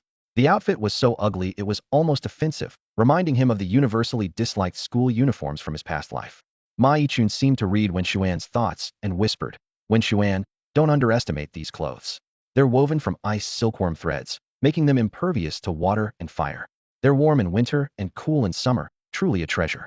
Wen Xuan looked at Ma Yichun in surprise. "How do you know so much about this?" Ma Yichun grinned proudly. "I have a talented brother, that's why. My brother participated in this competition last year and passed with ease." He sighed. "Having him around, I can't really hold my head up in the family. It's a lot of pressure." Despite Ma Yichun's words, his expression didn't seem genuinely troubled. Having an exceptional brother seemed to make his life easier. In their family, as long as his brother excelled, it was enough. As for Ma Yichun himself, he was content to live a stable life, with no interest in fame or fortune, just enjoying being a carefree rich kid. The two headed towards the changing room. Along the way, Ma Yichun suddenly started laughing. "What's so funny?" Wen Xuan asked, puzzled. "Nothing, nothing," Ma Yichun replied mysteriously, unwilling to elaborate. Wen Xuan looked at Ma Yichun speechlessly, thinking this guy was like a lunatic, with his unpredictable moods. Finally, they arrived at the changing room. As soon as they opened the door, Wen Xuan realized why Ma Yichun had been laughing earlier. This was hardly a changing room. It was more like a large room reminiscent of a northern bathhouse. As Wen Xuan stepped in, he was greeted by the sight of a group of naked guys. He began changing his clothes, catching a glimpse of Ma Yichun sneaking glances at him with a mischievous expression. A few minutes later, Wen Xuan and Ma Yichun emerged from the changing room. Ma Yichun seemed like a different person, his previous confidence replaced by a dejected demeanor. He looked like a wilted eggplant, muttering to himself, "Damn, how could it be so big?" Gesturing in the air as if still overwhelmed by what he had seen. Wen Xuan ignored Ma Yichun's odd behavior, focusing on adjusting his tracksuit. Almost unconsciously, he kicked his leg up to his head, executing a perfect vertical split. "Not bad," he thought to himself. "The outfit may be ugly, but it feels pretty good." Despite its style, Wen Xuan was quite pleased with the tracksuit. After changing, the two headed to the meeting point outside. Since the other students hadn't arrived yet, they had to wait patiently. Fortunately, the organizers had arranged accommodation and meals. Soon after, Wen Xuan and Ma Yichun decided to grab something to eat. In the cafeteria, Wen Xuan was eating slowly when Ma Yichun approached with a metal tray. "Ugh, the long journey has killed my appetite. I'll just eat a little today," Ma Yichun said as he walked over. Wen Xuan curiously glanced at Ma Yichun's tray and was stunned. This little consisted of 8 buns, 5 chicken legs, a mountain of rice, a bowl of lotus root and rib soup, a plate of stir-fried cauliflower, and braised pork. Wen Xuan couldn't help but be amazed. If this was a reduced appetite, what was Ma Yichun's normal intake? He thought Wang Bin was a big eater, but Ma Yichun was the true king of the gluttons. What's up? Is there something on my face? Ma Yichun asked, noticing Wen Xuan's gaze. Nothing, Wen Xuan replied, lowering his head to continue eating, though his mind was racing. Ma Yichun's mountainous tray quickly caught the attention of those around them. Hey, look at that guy over there. He's got so much food. Wow, even if it's free, that's overboard. Is this what they call a country bumpkin in the city? Clearly not used to this. I can't believe I'm taking the assessment with someone like that. It's embarrassing, truly embarrassing. A guy laughed out loud, only to be abruptly silenced by a swift punch to the face. The punch was so quick and forceful that he didn't even have a chance to activate his Beastmaster shield, sending him flying. So what if I'm from the countryside? Am I eating your rice? A burly man shouted furiously. His tray was piled even higher than Ma Yichun's. Unlike Ma Yichun, who is rather plump, the man was a fitness enthusiast, his body rippling with muscles that made him look intimidating. Maintaining such a physique required a substantial amount of food. When the provocateur was knocked to the ground, the onlookers didn't show sympathy. Instead, they looked at him with disdain. Everyone here had some skills, and to establish oneself, one had to act low-key. Flaunting one's abilities could only invite trouble, even if one had exceptional talents, as it would be hard to withstand a collective attack. The man got up from the ground, casting a resentful glare at the muscular guy before turning to leave. Wen Xuan caught that snake-like look, realizing this matter might not end here. However, as long as he wasn't bothered, Wen Xuan didn't care to meddle. Turning to Ma Yichun, Wen Xuan noticed the guy was still devouring his food as if he hadn't eaten in days. Aren't you concerned about what just happened? Wen Xuan asked. With his mouth full, Ma Yichun mumbled. Concerned about what? Just a mad dog barking. Should I bark back at a dog? People like that are usually spoiled brats who got in through family connections. He shook his head. Don't worry, idiots like that usually don't pass the assessments. After finishing their meal, the two had just stepped out of the cafeteria when they saw a woman dressed lavishly approaching from a distance. She held her head high, her face displaying an arrogant smile, as if she were looking at ants. Another idiot. Ma Yichun couldn't help but comment. Wen Xuan, let's hurry to the dorm and rest. Seeing these idiots is contagious. Following the map provided by the staff, they arrived at room 666 on the 6th floor. Ma Yichun joked that it was his favorite number, symbolizing smooth success. Upon entering, they found someone already in the room. The person glanced at them briefly before continuing to eat a snack, appearing very composed. Without a word, Ma Yichun lay down on the bed near the door, sighing with contentment. Ah, so nice. Lying down after a meal is the happiest thing in the world. Wen Xuan shook his head in resignation, thinking, is this happiness-induced weight gain? He chose the right side bed by the window. Just as he sat down, the person across from him offered a snack and asked, want some? Wen Xuan hesitated for a moment, but politely accepted it, saying, thanks. No problem, the person replied calmly. He continued munching on the crispy noodles, the sound echoing with each bite. Wen Xuan watched this scene and couldn't help but comment. You seem to really like these crispy noodles, don't you? Yeah. The man nodded enthusiastically, flashing a bright smile at Wen Xuan, as if discussing the most wonderful thing in the world. Crispy noodles are the best food ever. Wen Xuan noticed the guy's near obsession with the snack and awkwardly said, maybe I should give you back this pack then. No need, I've got plenty. With that, he suddenly pulled back the blanket covering him. Curious, Wen Xuan peeked under the blanket and was taken aback, exclaiming, wow. There was a pile of crispy noodles of every flavor, original, spicy, barbecue. Braised. It was like a mini snack section of a supermarket. Trying to ease the awkwardness, Wen Xuan extended his hand and said, by the way, I'm Wen Xuan. Jean Ling, the man replied. But you can call me Ling since Jean Ling is a girl's name. Ling. Yes. Ling, nice to meet you. Same here. The conversation ended, and Wen Xuan lay down to rest as the room fell into silence. They were following instructions to recharge and prepare for the next day's assessment. To Wen Xuan's surprise, Ma Yichun, who was on the heavier side, didn't snore. This discovery made Wen Xuan reassess his stereotypes about overweight people. Before they knew it, morning arrived. After getting up, Wen Xuan and the others noticed that they were the only 3 in the dorm. Ma Yichun suggested, let's grab some breakfast and head to the meeting point. However, Ling shook his head. You guys go ahead, I'm staying. You're not coming? Ma Yichun was surprised. Nope. Ling confirmed with a nod. What are you going to eat for breakfast then? This, Ling said, pulling out a pack of crispy noodles from his backpack and tearing it open in front of Wen Xuan and Ma Yichun. Wen Xuan and Ma Yichun exchanged glances and, unable to argue, headed to the cafeteria together. In the cafeteria, Wen Xuan picked up a simple breakfast of a bun, a bowl of soy milk, and a fried dough stick. In contrast, Ma Yichun's tray was piled high with food: 5 buns, a bowl of soy milk, 2 bowls of tofu pudding, and 3 fried dough sticks. Wen Xuan couldn't help but tease.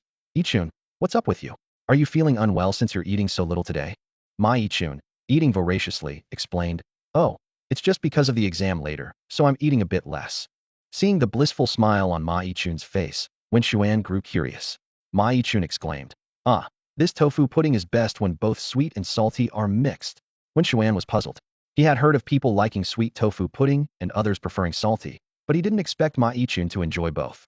After eating, Wen Xuan and the others arrived at the meeting point, which was bustling with examinees gathering. Wen Xuan spotted Ling alone in a corner and walked over with Ma Yichun. Ma Yichun, seeing Ling all by himself, asked with concern, "Ling, aren't you lonely being by yourself all the time?" "Not at all," Ling replied with a smile, eyes forming crescent moons. "Because I'm like a vernier caliper." "A vernier caliper? What does that mean?" Ma Yichun looked puzzled when he heard Ling's words. Wen Xuan, however, picked up the conversation, calmly stating, "Because a vernier caliper never approximates loneliness." This cold joke sent a shiver down Ma Yichun's spine. Time flew by, and at exactly 8 o'clock, the crucial moment of the competition arrived. For some contestants, this time felt unusually early. After a brief explanation from the mentor on stage, he signaled Wen Xuan and the others to follow. Before he even finished speaking, he had already started moving. Suddenly, a loud shout echoed from afar. Everyone turned around to see the once proud woman now in a sorry state, her hair disheveled, dressed in pajamas, and panting heavily as she ran.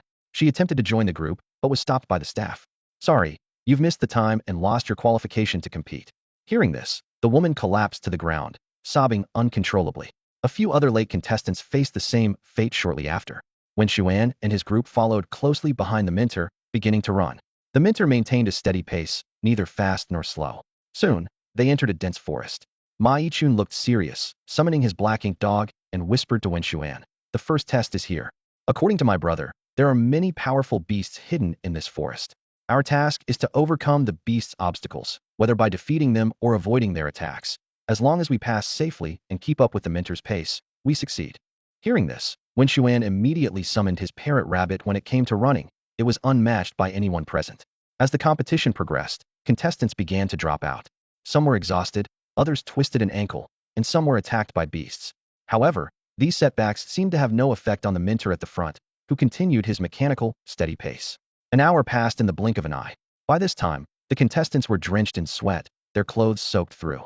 It dawned on Wen Xuan why they were given sportswear. It was to handle such rigorous challenges. Those who disliked the look of the sportswear and insisted on wearing their own clothes were all eliminated, not for breaking rules, but because their unsuitable attire severely hindered their performance. "I can't do it anymore. I'm really done." One contestant, on the verge of collapse, had already fallen to the back of the group.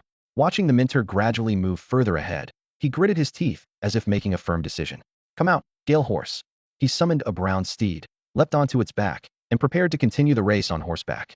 However, just as he mounted the horse, a bullet whizzed through the air, striking him squarely in the back. Zzz. The bullet adhered to his back, releasing a powerful electric current that instantly knocked him to the ground. Bang! A loud crash accompanied by the crackling of electricity, and the trainee who had attempted to ride their beast fell heavily from the horse's back. Hearing the noise, the others glanced back briefly but quickly resumed running, fearing they would fall behind. The instructor's voice followed, tinged with both exasperation and warning. "Let me remind you once again, beasts can be used for combat, but they are absolutely not for riding." Many silently breathed a sigh of relief, thankful they hadn't tried the same stunt.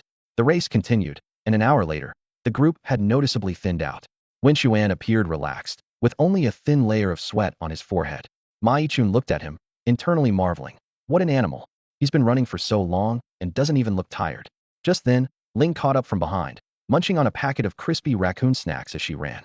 Ma Yichun stared at her in disbelief. "You? What are you doing?" Ling swallowed her mouthful and casually replied, "Got hungry, needed a snack to keep going."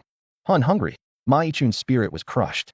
On one side, a stamina monster. On the other, someone who could eat while running. How was anyone supposed to survive this? Ling reached Wen Xuan's side and offered him a packet of snacks. "Want some?" "Sure," Wen Xuan said, not hesitating to dig in. This scene caught the attention of the other contestants, who internally groaned. "You guys must be here to mess with us, right? Not feeling tired after all that running is one thing, but aren't you thirsty?" By now, their lips were cracked, and their throats felt painfully parched. "Ridiculous," someone couldn't help but exclaim. "If it were plums, I could understand." looking at plums to quench thirst and all that. But crispy raccoon snacks? They make you thirstier. Ma Yichun's condition worsened rapidly. His face was flushed, and he was breathing heavily. I can't go on much longer. I feel like I'm going to die. He regretted ever thinking this exam was easier than his brother's. Yichun, hang in there, the finish line is just ahead, someone encouraged. After running through the forest for what seemed like forever, a glimmer of light appeared, and victory seemed within reach. But suddenly, a barrage of arrows shot from all directions. Exhausted, the candidates were too drained to activate their Beastmaster shields and could only rely on instinct to dodge. Rabbit, use the wood shield. Wen Xuan commanded decisively. His rogue rabbit immediately conjured a shield woven from vines, blocking the incoming arrows. It was then that Ma Yichun saw their attackers, a group of spiky porcupines blocking the path. To complete this final challenge, they would have to defeat these fierce opponents. Suddenly, a large, formidable spiky porcupine emerged from the group, letting out a deep growl. The candidates realized that the real challenge was just beginning. It was the spiny porcupine king. This beast was much larger than an ordinary spiny porcupine, its tusks gleaming like ivory and asserting its dominance. Its sudden appearance was like a sledgehammer, shattering everyone's composure in an instant. The silver-level beast tamers were thrown into a panic, scrambling to flee deeper into the forest. They knew all too well that, after a long journey and exhausted, they were no match for this gold-level beast. Wen Xuan, Ma Yichun, and Ling were no exceptions, quickly seeking cover. In this critical moment, a shameful yet honest thought flashed through everyone's mind. Hopefully, the spiny porcupine king would target someone else, giving them a chance to escape. The beast's sharp gaze scanned the surroundings, soon locking onto a target. It suddenly surged forward, charging at its chosen prey. What's happening? Ma Yichun shouted in terror. Why is it coming for us? Wen Xuan didn't have time to answer, his mind racing to find a strategy. Mimic rabbit, use the vine whip to climb that tree, then pull me up too. The mimic rabbit immediately sprang into action, nimbly climbing a tall tree and extending the vine whip to pull Wen Xuan to safety. Below, Ma Yichun's desperate cries for help echoed. Help! Help! It was then that Wen Xuan realized the spiny porcupine king's target was Ma Yichun.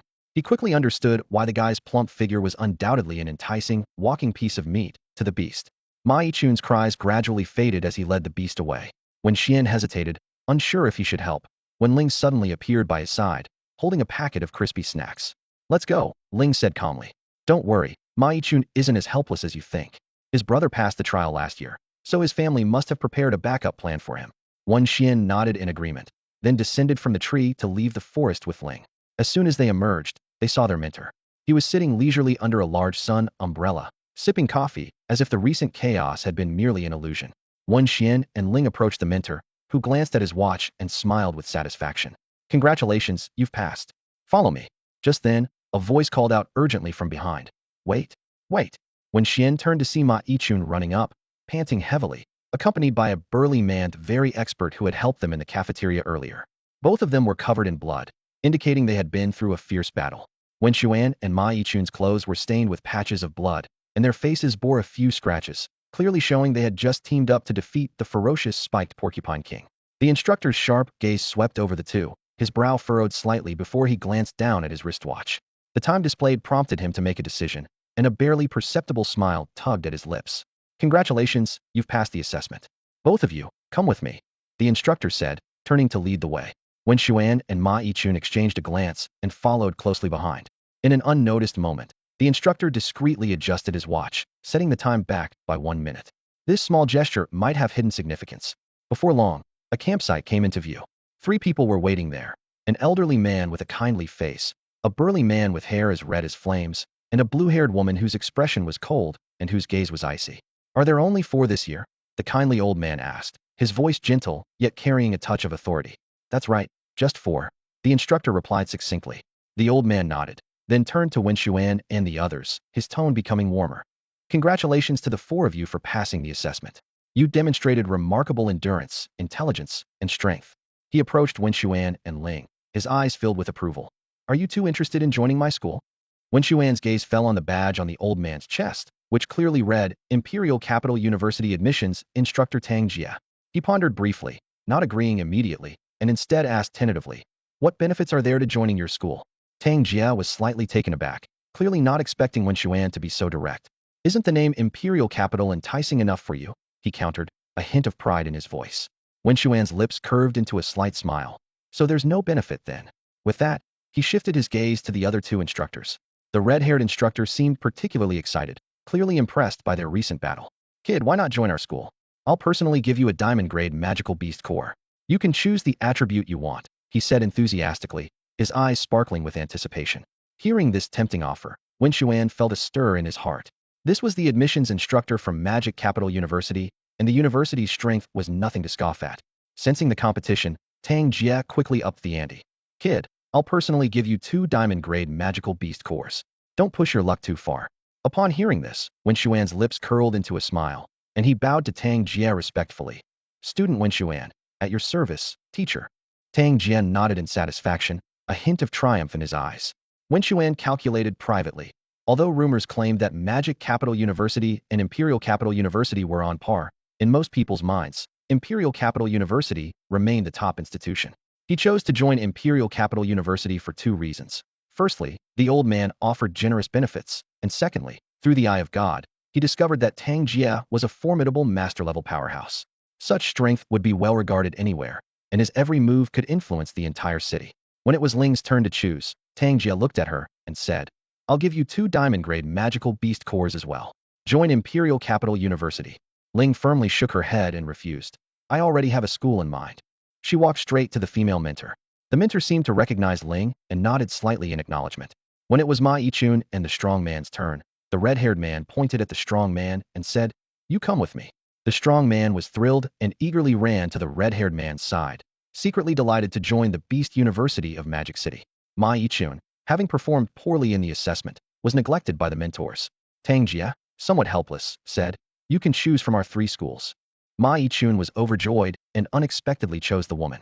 Tang Jia and the red-haired man were both surprised, as they had thought Ma Yichun would join Wen Xuan at the Imperial Beast University. Ma Yichun apologized to Wen Xuan, saying, Sorry, I mentioned I wanted to go to Jiangnan Beast University to find a partner. Wen Xuan nodded in understanding, recalling how Ma Yichun had mentioned his desire to attend the beauty-filled Jiangnan Beast University when they first met. With the selection over, Tang Jia swiftly performed a hand sign and summoned a gigantic green-scaled dragon. The dragon's scales shimmered in the sunlight, making everyone stare in awe, especially the strong man, who envied Wen Xuan for joining the Imperial Beast University. Tang Jia leapt onto the dragon's back and reached out to pull Wen Xuan up. With a command, the green-scaled dragon spread its wings and soared into the sky. At 1,000 meters high, Tang Jia excitedly asked, Kid, how is it? Impressive, right? Wen Xuan nodded calmly. Not bad. Although he appeared unfazed, the expansive view from the dragon's back offered him a unique experience unlike flying in an airplane. Quietly, Wen Xuan activated his divine eye to observe the attributes of the green-scaled dragon closely. Type, plant dragon. Gender, male. Level, master level 1. Quality, SS. Strength, peak master. Evolution path, none. Skills learned, Venom Spray LV7, Dragon Strike LV8, Dragon's Fury LV7, Thorn Entangle LV7. Wen Xuan marveled at the green-scaled dragon's power. If Tang Jia hadn't suppressed the dragon's aura, Wen Xuan might have struggled to withstand its pressure. Wen Xuan was already overwhelmed by the oppressive presence of the green-scaled dragon, unable to move. Tang Jia, commanding this mighty beast, flew with Wen Xuan to the Imperial Capital's Beastmaster University. The green-scaled dragon landed steadily in front of a building, its scales gleaming coldly in the sunlight. With a wave of his hand, Tang Jia stored the dragon back into his beast space and turned to the still-breathing heavily Wen Xuan, saying, Come with me. I'll take you to my treasure trove. Following Tang Jia, Wen Xuan walked through several corridors and arrived at a seemingly ordinary room. Tang Jia skillfully operated a hidden mechanism, leading Wen Xuan into a basement. He unlocked a heavy metal door with his fingerprint and gestured for Wen Xuan to follow. As they stepped into the basement, Wen Xuan's eyes widened in awe, speechless at the sight before him. The space was filled with an array of rare items, including various beast tools, ancient scrolls, and dazzling gems. Wen Xuan couldn't help but compare, realizing that this collection far surpassed his high school's treasure vault. He quickly understood the difference in power. His high school mentors were only as strong as the diamond level, whereas Tang Jia was a genuine master-level beastmaster. Tang Jia pointed to a corner where an assortment of crystal-clear beast cores was piled. The beast cores are over there. You can choose 2, he said. Wen Xuan nodded in gratitude and moved towards the core area. He discreetly activated his divine eye, quickly scanning the skills contained in each core. After careful selection, Wen Xuan picked up 2 cores, one fiery red like flames, the other emerald green like jade. Seeing Wen Xuan's choices, Tang Jia nodded approvingly. Kid, you have a good eye? You've chosen the best 2 cores here. Wen Xuan only then realized he had inadvertently made an impressive choice. Now that you've chosen, let's go register, Tang Jie said, a pleased smile on his face as he led Wen Xuan out of the treasure trove. On the way, Tang Jie recalled last year's special recruit who was expelled, feeling relieved to have found a true talent this time. Wen Xuan, at such a young age, had already reached Silver Tier 7, and his incredible stamina running for over an hour and still able to casually eat crunchy snacks left a lasting impression on Tang Jie. Tang Jie felt proud, having put a lot of thought into this assessment. The journey, originally an hour and a half, was extended to 2 hours, and the arrangement of the spiky porcupine king was meant to test adaptability. Wen Xuan's reaction in summoning the mimic rabbit to use a wooden shield, and his precise selection of the highest grade cores in the treasure trove, greatly satisfied Tang Jie. They arrived at the registration desk, where a smiling woman in her 30s was working. She greeted them warmly. Mr. Tang, you're here to register a student? Tang Jie nodded in response, filled with anticipation for Wen Xuan's future. The talkative female teacher was helping Wen Xuan with his registration while cheerfully saying to Tang Jie, Mr. Tang, you seem particularly happy today. Looks like the students you recruited are exceptional, and you're quite satisfied, aren't you? Just as Tang Jie was about to respond, 2 more individuals approached. Leading them was a man with a hooked nose, whose sharp, snake-like gaze swept over Wen Xuan, sending a shiver down his spine. Well, if it isn't Mr. Tang Jie, the man sneered. Tang Jie's expression darkened instantly. Yang Kong. The hostility between them was almost palpable. Yang Kong looked provocatively at Wen Xuan. Is this your special recruit for the year? Not bad, but you'd better keep a close watch on him, unlike last year. His words dripped with menace. Tang Jie was about to retort, but Yang Kong suddenly turned to the female teacher, offering her a rose. Ms. Xiongyan, could you register my student first? Xiongyan smiled awkwardly. I'm sorry, Mr. Yang Kong, but I need to finish Mr. Tang's registration first. Yang Kang's face hardened momentarily, a flash of malice in his eyes, but he quickly regained a pleasant demeanor. Xiongyan, sweating slightly, hastened through Wen Xuan's registration. Soon, she handed Wen Xuan a student card. You can pick up your uniform from the student office. After leaving, Tang Jie sighed. Wen Xuan, be cautious of Yang Kong. He's an expert in poison, and his students also use poison-type beasts. His poison cultivation enhances the power of his poisonous beasts. Wen Xuan recalled his grandfather once saying that there are countless cultivation techniques in the world, like fire, water, and poison attributes. While these techniques can boost the power of one's beasts, they also limit the choice of beasts, as the contracted beasts generally need to match the practitioner's cultivation technique. To cultivate the toxic arts, one must bond with a beast possessing toxic attributes. Wen Xuan frowned in contemplation, realizing the danger of such a singular path. Facing an opponent who could counteract poison would be disastrous. His grandfather's earnest teachings echoed in his mind, warning him against changing techniques and urging him to stick with the carp divine art. In the past, Wen Xuan might have been skeptical of his grandfather's advice. But now, with the eye of God, he had witnessed the dark golden glow emitted by the carp divine art manual, confirming its prestigious status. Wen Xuan couldn't help but think of the legend of the carp leaping over the dragon gate, igniting hope for his future. Tang Jie led Wen Xuan to the student office and handed him 2 sets of brand new uniforms. Wen Xuan, you'll have to find the dormitory on your own. Just follow this path straight to the end, Tang Jie instructed. Remember, your room number is 444. Hearing this inauspicious number, Wen Xuan's expression changed slightly. Though most people avoided this number, he encountered it, and it was repeated thrice. However, he quickly adjusted his mindset. At least it was better than 404. Carrying his uniforms, Wen Xuan arrived at dormitory 444. Pushing the door open, he discovered it was a double room with 1 occupant already inside. The person gave Wen Xuan a cold glance before returning to his book, without any intention of greeting him. Wen Xuan set his things down and curiously glanced at his roommate's desk. Alongside medical books, there were various peculiar tomes: comprehensive herbology, the art of crafting qi pills, the method of brewing power-enhancing elixirs, and even a book titled The Frenzied Formula for Sows. The last one surprised Wen Xuan. Wasn't it an aphrodisiac for breeding sows? Without engaging his roommate, Wen Xuan headed straight into the adjacent seclusion room. The imperial capital's beast-taming university dormitories were well-equipped, with private bathrooms, balconies, and even seclusion rooms capable of withstanding attacks from diamond-level experts. Closing the door, Wen Xuan summoned his mimic rabbit and little flame, handing them 2 magical beast cores obtained from Tang Jie. The 2 beasts immediately began refining the cores. Through the eye of God, Wen Xuan could clearly see the attributes of the cores. Winged Flame Tiger, Diamond Tier, 8 Magical Beast Core. Skills contained. 1. Flame Roar LV8. Emits scorching flames, causing fire damage. 2. Flame Wings LV9. Forms fiery wings, granting the ability to fly.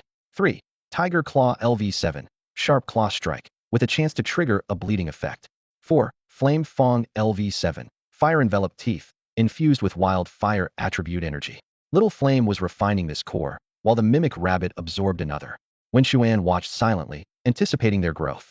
Wen Xian gazed at the two beast cores in his hand, a mix of emotions swirling within him. These were treasures Tang Jie had acquired years ago. Though their energy had waned, they still held immense power. The first core came from an 8th-level beast known as the AI Mushroom, which contained 3 7th-level skills: Spores, Mushroom Trap, and Saprophyte. Wen Xian couldn't help but chuckle to himself at the mushroom's obsession with the number 7, jokingly wondering if it was raising pigs. After an entire night of refining, Little Flame and the mimic rabbit had transformed. The next morning, as Wen Xian finished practicing his carp god technique and opened his eyes, he was awestruck by what he saw. Little Flame had unfurled a pair of dazzling flame wings, breathtakingly beautiful. Wen Xian examined its attributes carefully. Fire attribute, female, silver level 5, SSS-tier quality, extraordinary king potential. Its skills included Little Flame Ball, Flame Charge, Fire Devour, Flame Roar, Scorch, Steam, and the newly acquired Flame Wings. Previously, the Steam skill only allowed it to float slowly, but now, the Flame Wings granted it true flight capability. Turning to the mimic rabbit, Wen Xian was amused by the smug smile on its face. "You'll never guess what I've learned this time," the mimic rabbit exclaimed excitedly. Wen Xian easily guessed. "Isn't it just Mushroom Trap? What's there to be so proud of?" The mimic rabbit's attributes were equally impressive. Plant and rock dual attributes. Male, silver level 8, SSS-tier quality, extraordinary king potential. Its skill set was diverse and rich. Fleet Foot, Mimic, Burrow, Gunpowder Technique, Vine Whip, Magic Source, Gluttony, Flying Stone, Ghostly Step, Wood Shield, and the newly learned Mushroom Trap. After refining the AI Mushroom's core, the mimic rabbit's strength had advanced to silver level 8, with most of the energy used to master the Mushroom Trap skill. "Come on, try out your new skill," Wen Xian encouraged. The mimic rabbit nodded, waved its right hand, and a giant mushroom appeared out of thin air.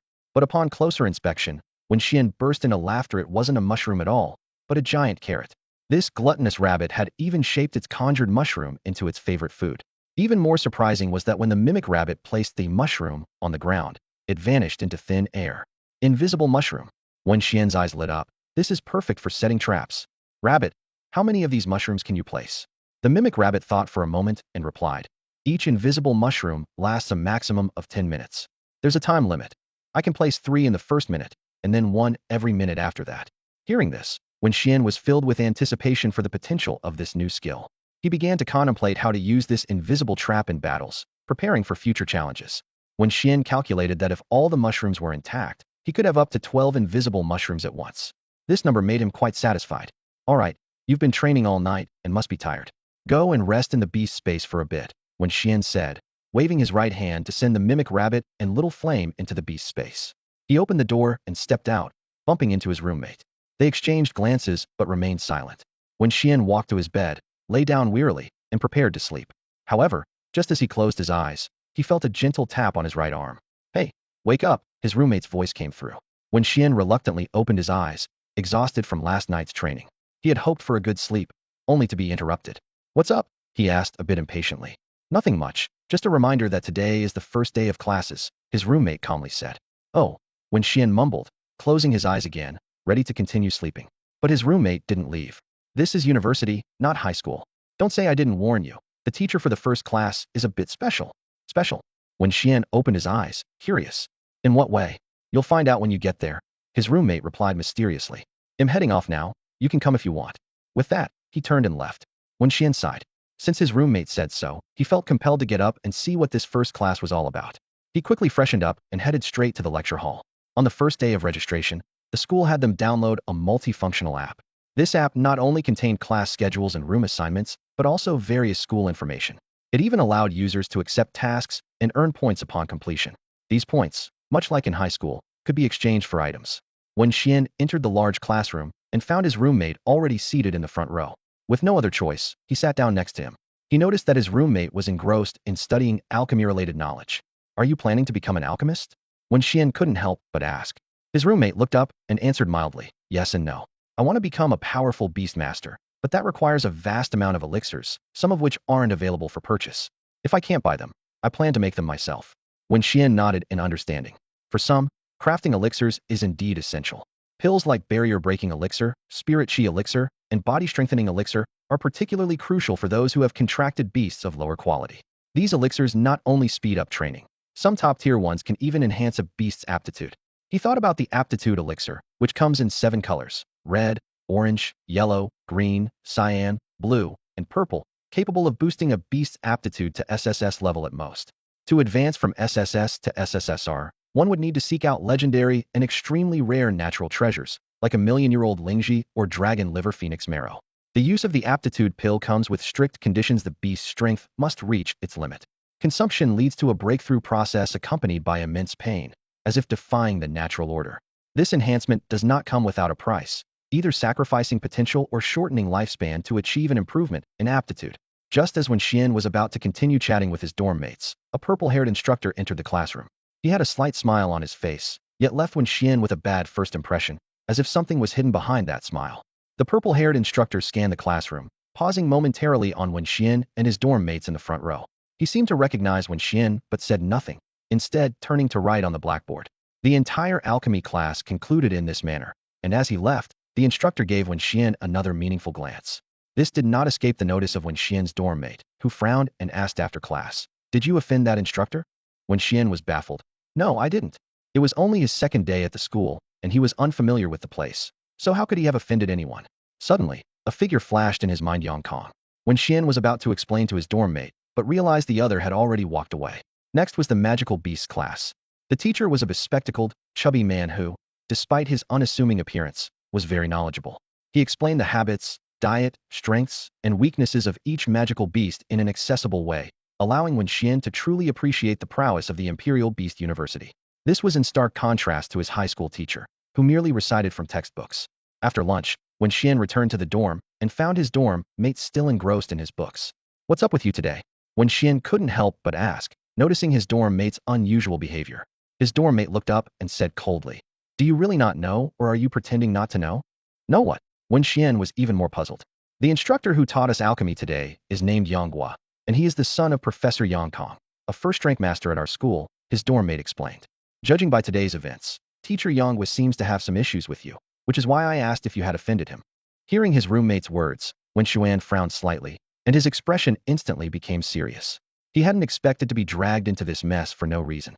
His roommate's voice carried a clear sense of detachment. "All right, whether or not you've offended him, I'm going to distance myself from you from now on. I'm here to study, not to get into trouble. I don't want to be implicated by you for no reason. I have important things to focus on." As he spoke, the roommate began to hastily pack his belongings, his actions revealing a sense of urgency to sever ties. Wen Xuan asked confusedly, "What are you doing?" Without looking up, the roommate replied, "I've already applied to the student office. Starting today, I'm moving out of this dorm." With that, he picked up his backpack and walked out without looking back. His roommate's reaction left Wen Xuan both shocked and disappointed. It was the first time he had encountered someone so cowardly.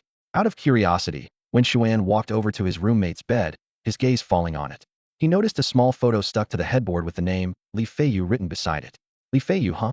Wen Xuan murmured, surprised at how quickly this person distanced himself just because a mentor was displeased with him. Regarding the issue with Yang Kong, Wen Xuan felt a sense of helplessness. He hadn't intended to cause trouble, but now he needed to think about how to handle the situation. Considering Yang Kang's power and status, he wouldn't act personally. As for his disciples, Wen Xuan had a feeling he would encounter them soon. Wen Xuan fell into deep thought, starting to devise a plan. He recalled Yang Kang's background in poison techniques and realized that to deal with him, he needed to focus on poison. There were several ways to counter poison. One was to use beast companions with metal or poison attributes, as they are immune to poison attacks. Another was to learn skills that counter poison, either by absorbing or purifying it. Given that he couldn't currently contract a fourth beast companion and had already planned for his next one to be water attribute, Wen Xuan decided to pursue the second option. He took out his phone, opened the university's app, and began searching for information. The app for Imperial Beast University had a forum similar to Quora. Wen Xuan typed in beasts with poison absorption abilities and quickly found several answers. Although most were quite powerful, he identified a feasible target, the venomous ice silkworm. The venomous ice silkworm, a poison and ice attribute beast, lived in icy regions. Someone at the school had a venomous ice silkworm as their beast companion. Its final evolution, the toxic powder moth, possessed large-scale offensive skills, with its toxic powder striking fear into many. Wen Xuan decided to talk to that student. He left his dorm and headed towards the freshman's dorm room. Upon arrival, he found the door ajar and walked right in. Inside, The student was playing with his venomous ice silkworm. Seeing Wen Xuan suddenly appear, a hint of displeasure crossed his face as he asked warily, "Who are you? What do you want here?" Wen Xian greeted Yin Bing with a warm smile. "Hello, senior. I'm Wen Xian, a student from the advanced class."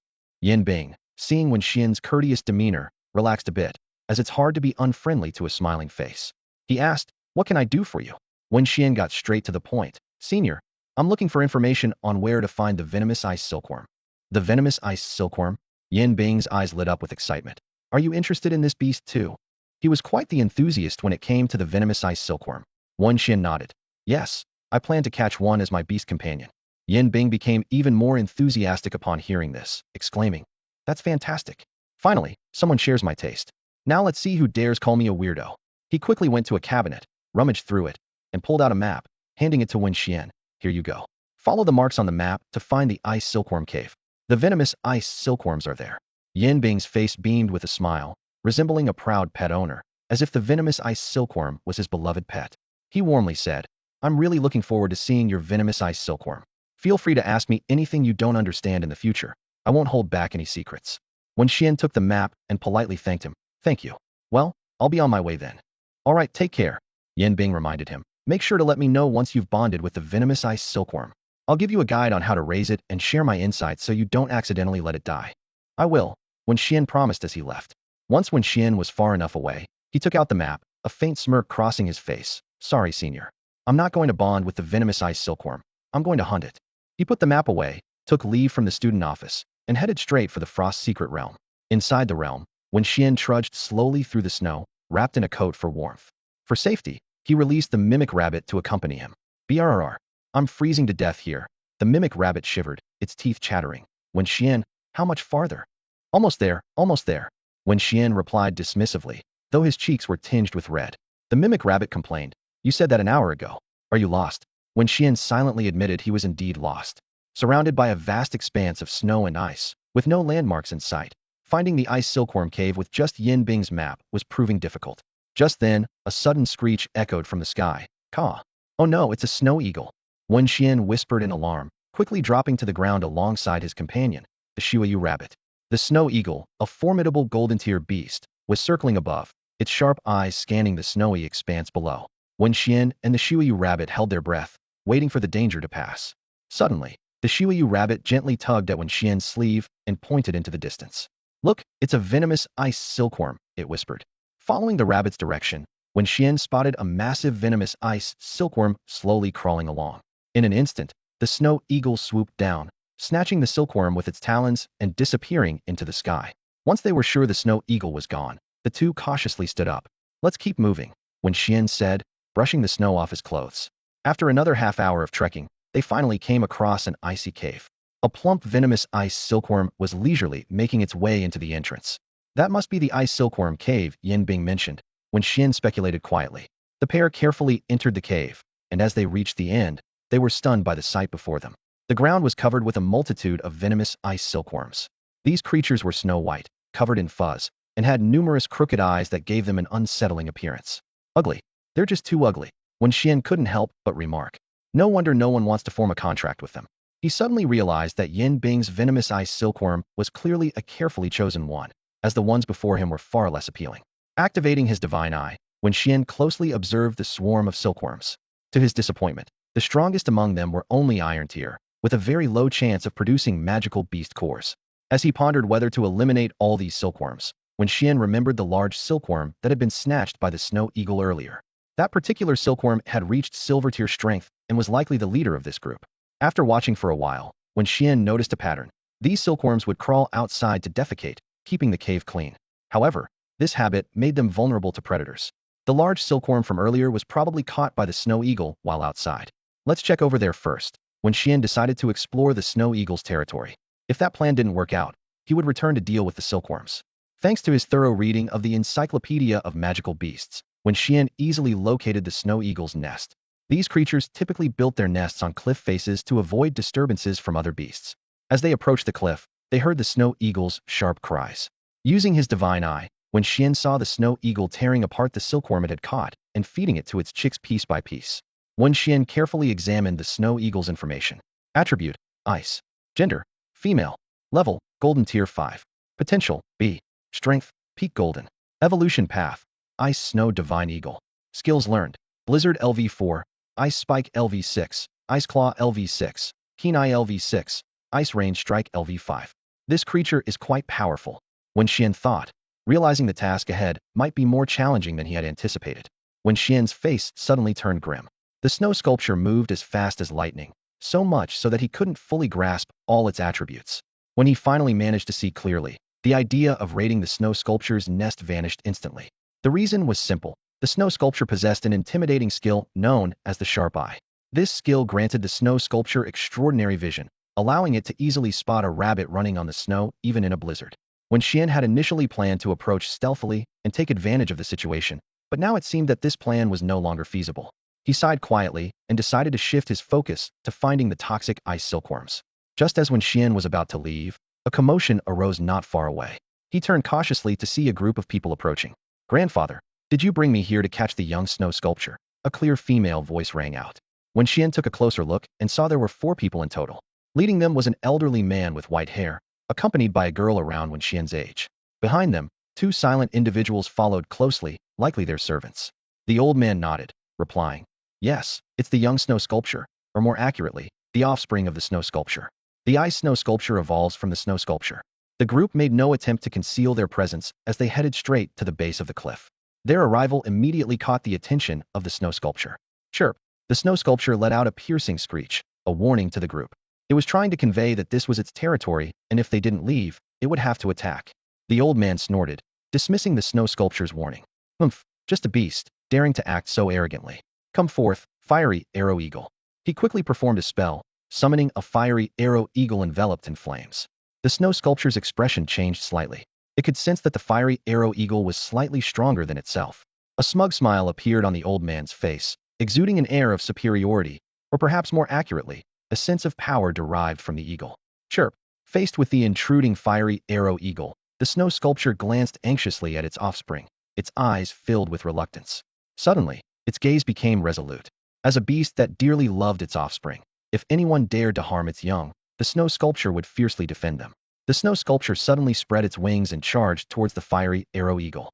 Its mouth opened wide, unleashing countless ice spikes that shot through the air like a rain of arrows towards the fiery arrow eagle. The fiery arrow eagle remained unfazed. It opened its beak and spewed a stream of scorching flames. The flames met the ice spikes in midair, and in an instant, the spikes melted under the intense heat. Seeing its attack so easily neutralized, the snow sculpture became flustered. It had assumed it could at least put up a fight, but the gap in power was unexpectedly vast. At this moment, Wen Xuan also got a good look at the fiery arrow eagle's attributes. Fiery arrow eagle. Attribute, fire. Gender, male. Level, platinum tier 1. Quality, A. Strength, peak. Evolution path, platinum. Skills learned. Flame jet LV7. Hot wind LV6. Fire tornado LV5. Flame claw LV6. Iron beak attack LV5. Wen Xian's heart tightened. This fiery arrow eagle had not only reached the platinum level, but was also a fire attribute beast, naturally countering the ice attribute snow sculpture. The situation for the snow sculpture had become perilous. The snow sculpture had no resistance at all. Faced with a formidable enemy, it fought back fiercely, and the two engaged in an intense battle in the sky. However, just a few minutes later, the snow sculpture was overwhelmed by the fierce onslaught of the blazing arrow eagle and plummeted to the ground. The young woman watched the snow sculptures fall, her excitement obvious. "Grandfather, you're amazing." Her gaze then shifted to a nearby cliff, where the snow sculpture's chick was crying out in distress. Perhaps sensing its mother's death, a look of determination flashed in the chick's eyes. It slowly walked to the edge of the nest, teetering on the brink. "Grandfather, look!" the young woman exclaimed. "What's that snow sculpture chick doing?" The old man's face changed suddenly. "Oh no, it's trying to kill itself." Before he could finish speaking, the chick leaped off the cliff, dozens of meters high. "Blazing arrow eagle, save it!" the old man commanded sharply. The eagle responded immediately, speeding towards the falling chick. However, it was too late. The fragile body of the chick hit the icy surface below, shattering instantly, staining the snow with blood. Witnessing the unyielding spirit of the chick, the old man was furious and shouted at the eagle, "Eat it!" The eagle opened its jaws and swallowed the remains of the chick whole.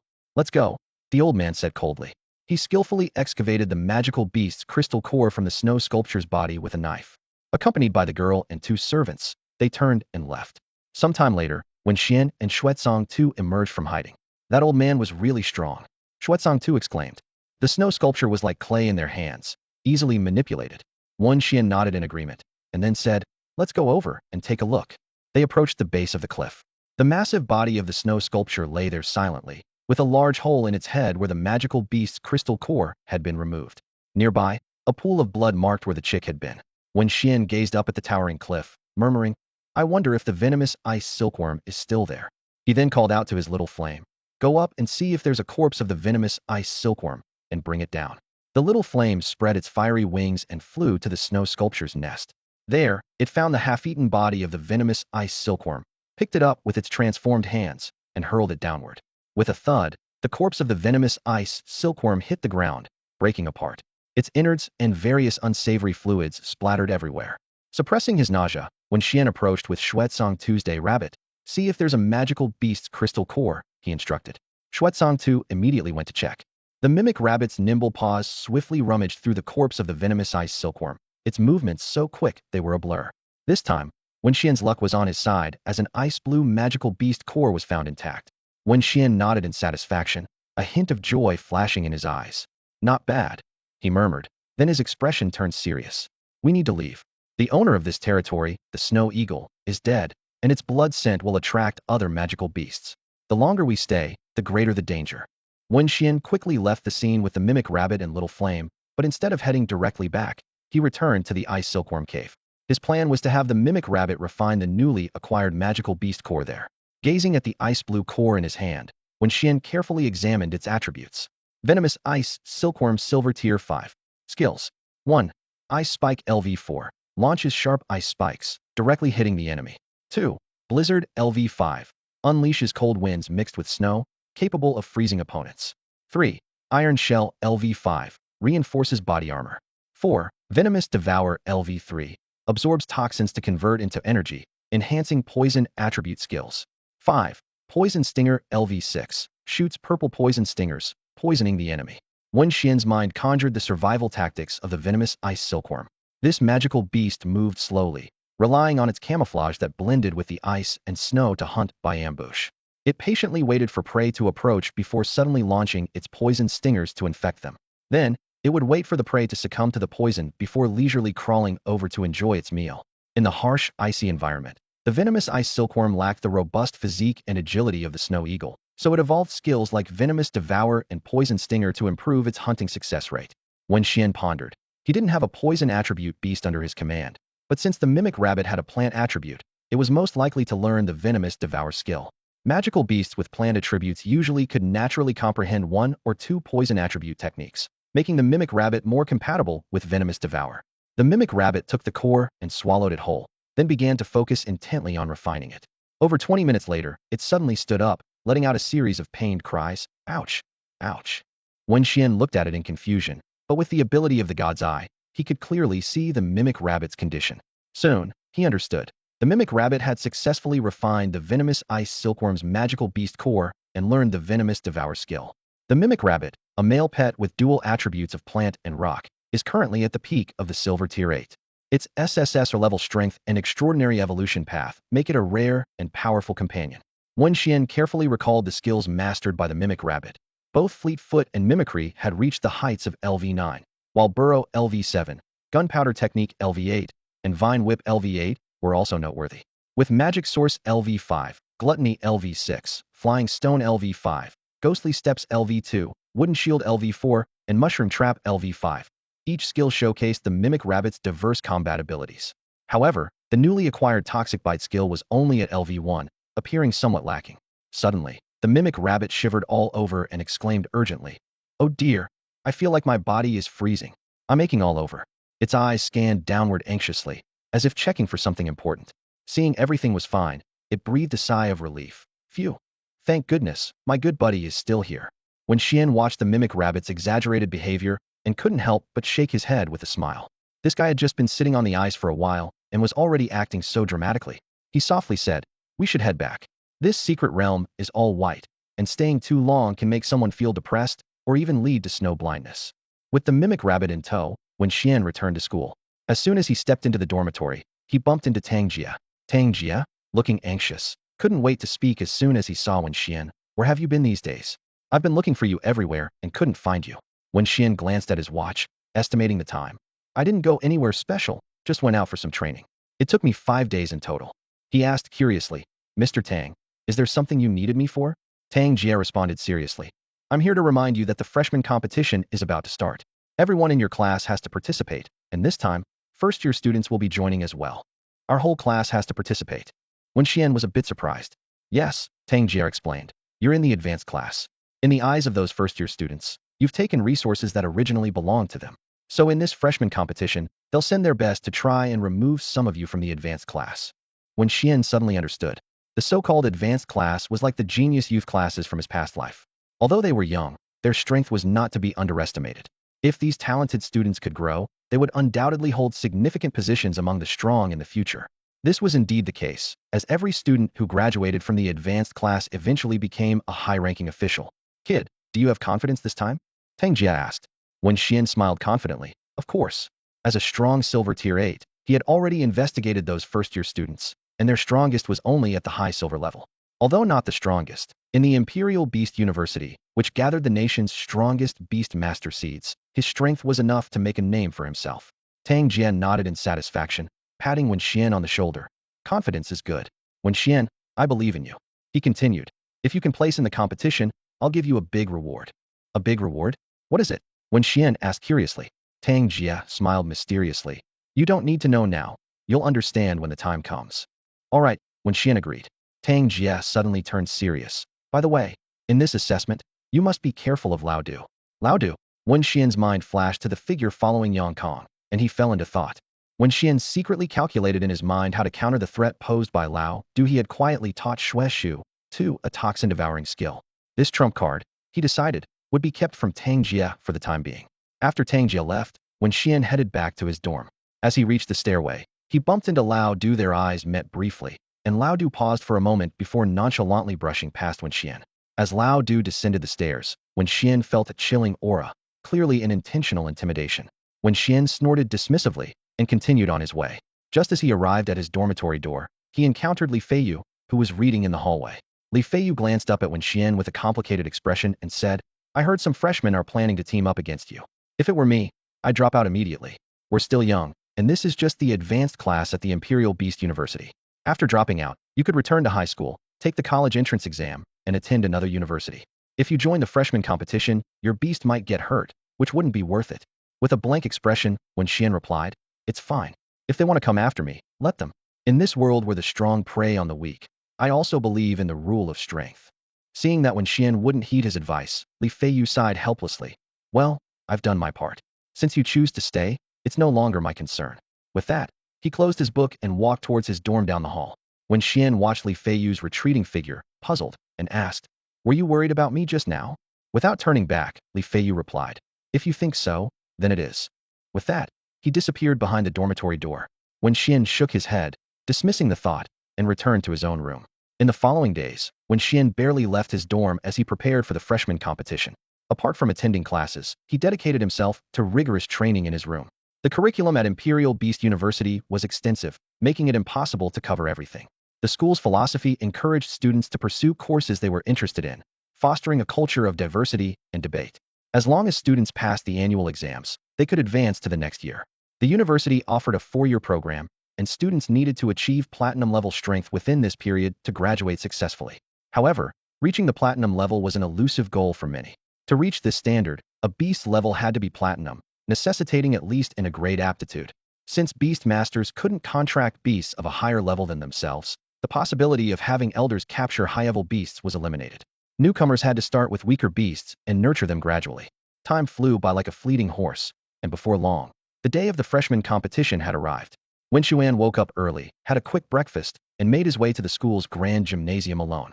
Inside, 8 competition arenas were set up, and the atmosphere was already buzzing with excitement. Wen Xuan, dressed in the distinctive attire of the advanced class, drew the attention of many freshmen as soon as he appeared. Their gazes were filled with curiosity and challenge, as if sizing up a tempting piece of prey. Look, someone from the advanced class is here, a girl whispered in awe. Wow, he's quite handsome, another girl chimed in. What good is being handsome? It's the skill that counts, a boy said dismissively. He might just be all show and no substance. Why don't you go and find out? a girl teased, playfully nudging her friend. The girl, known as Sa Mei, was unfazed and seemed eager to take up the challenge. No rush, she said confidently. I'll make my move after he wins the match. By then, he'll surely fall for me. She thought to herself, believing her charm had already conquered countless boys, and this one would be no exception. After showing his student ID, Wen Xuan headed straight to his competition arena. This time, all 30 members of the advanced class were participating. Due to the uneven number of participants, Wen Xuan's arena had only 2 advanced class students and 2 freshmen. The competition was uneven, with each participant allowed to use only 1 beast. First up was Wen Xuan's classmate, a boy with thick glasses. He looked confident, as if victory was already in his grasp.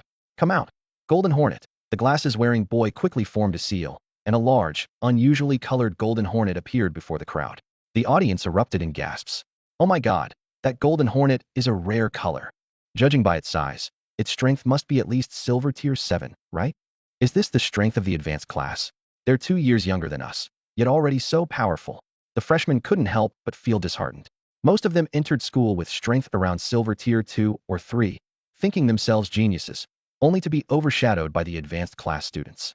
Wen Xuan sat in the audience, quietly using his Eye of God to observe the Golden Hornet. Golden Hornet attributes: Bug, Poison. Gender: Male. Level: Silver Tier 8. Quality: B. Strength: Peak. Evolution route: Golden Hornet King. Learned skills: Deadly Sting LV6, Venom Spray LV5, Bug Bite LV5, Bug Buzz LV6, Zigzag / LV6, Multi / LV6. Wen Xuan silently noted this information, waiting for his turn to compete. This guy truly lives up to his reputation as a student from the advanced class. His prowess is indeed impressive. The bespectacled man showcased remarkable talent, and his opponent was no ordinary competitor either. Come forth, Stone Golem. The bespectacled man commanded decisively, releasing his beast. With a tremor in the ground, a massive rock creature slowly took shape. Stone Golem. The bespectacled man's face turned grim, as if he had seen a nightmare. His Golden Hornet, a beast with poison and insect attributes, was facing a nemesis in the form of the Stone Golem. The Stone Golem stood proudly, its attribute being rock, male in gender, and had reached the 8th tier of the silver level. Its potential was rated grade, with its strength at its peak and the possibility of evolving into a granite giant in the future. This rock behemoth wielded powerful skills: Rock Throw LV6, Rolling Wheel LV5, Rock Punch LV5, Meteor Fall LV5, and Stone Rain LV4. That guy's in trouble, someone in the audience murmured. Clearly, the bespectacled man had encountered a highly specific adversary. At this moment, Ding Xing, the bespectacled man, was filled with regret. He had thought his strength would allow him to triumph easily, but he hadn't expected to face Shirley, an adversary specializing in rock attribute beasts. Ding Xing's gaze swept quickly over the audience, filled with remorse. If only he had sent out the water spider, the situation might not have been so dire. However, in reality, there are no ifs. Unable to switch his beast, Ding Xing gritted his teeth and decided to fight. He planned to leverage the Golden Hornet's aerial advantage to launch an airborne assault on the Stone Golem. The battle was imminent. Initially, the Golden Hornet used its agility to maneuver around the Stone Golem. However, as time passed, the Golden Hornet's speed began to slow. The Stone Golem seized the opportunity, grabbing 2 massive rocks from the ground with its hands. With a powerful shake of its arms, the rocks shattered into countless sharp stone blades. Whoosh, whoosh, whoosh, the stone blades shot toward the Golden Hornet like a torrential rain, covering a wide attack area. The Golden Hornet had nowhere to escape and was instantly pierced by the stone blades. Thud! It crashed heavily to the ground. A sharp stone blade lodged in its abdomen, and its delicate wings were riddled with holes. Golden Hornet! Ding Xing cried out in agony, his face filled with despair. Ding Xing's defeat meant that the resources provided by the school would be transferred to Shirley. However, this was not the end. The Losers Challenge in a month would be his final opportunity. If he could defeat Shirley then, he could reclaim the lost resources. But if he failed again, expulsion would be his only option. After all, the Imperial Capital Beast University would not tolerate incompetence. With Ding Xing's defeat, it was Wen Xian's turn to take the stage. He stepped onto the platform, sizing up his opponent, a man in a casual suit exuding the aura of a wealthy heir. However, the opponent's face was sullen, as if someone owed him a large sum of money. As the referee gave the signal, Wen Xian and his opponent simultaneously summoned their beasts. Wen Xian called forth the agile mimic rabbit, while the opponent summoned a majestic blaze dog. The 2 beasts stood opposite each other, the air thick with tension, as an intense showdown was about to begin. When the mimic rabbit appeared on the field, the audience was momentarily stunned before bursting into laughter. Who would contract such an unwanted beast? What use is a mimic rabbit? Isn't it just a pet for rich ladies? My aunt's rabbit can only do stand-up comedy and nothing else. Haha. And it has that long, thick, mischievous little tongue. The last comment drew curious looks, and the speaker lowered his head in embarrassment. These taunts reached the mimic rabbit's ears, and it quietly vowed to show them its true power. On the opposite side, Mingyin frowned. He remembered that Wen Xuan's profile indicated his initial beast was a panda cub, so he didn't expect the appearance of a mimic rabbit. However, as a student from the advanced class, Wen Xuan must have some exceptional skills. Go, Blazing Dog, use Flamethrower. Mingyin commanded. Blazing Doga fire type, male, silver tier 7, with a great potential and mastery of various fire skills opened its mouth and unleashed a scorching flame. The mimic rabbit smirked and began to run around the field. The audience was treated to a comical scene. Blazing Dog chasing with its fire, and the mimic rabbit making a hasty escape. Haha, this is hilarious. Does it really think it can compete? Isn't this just a dog chasing a rabbit? Seeing that the long-range attack was ineffective, Blazing Dog switched to a close-range pursuit. Mingyin's face darkened, feeling insulted. Is your mimic rabbit only capable of running away? He shouted at Wen Xuan.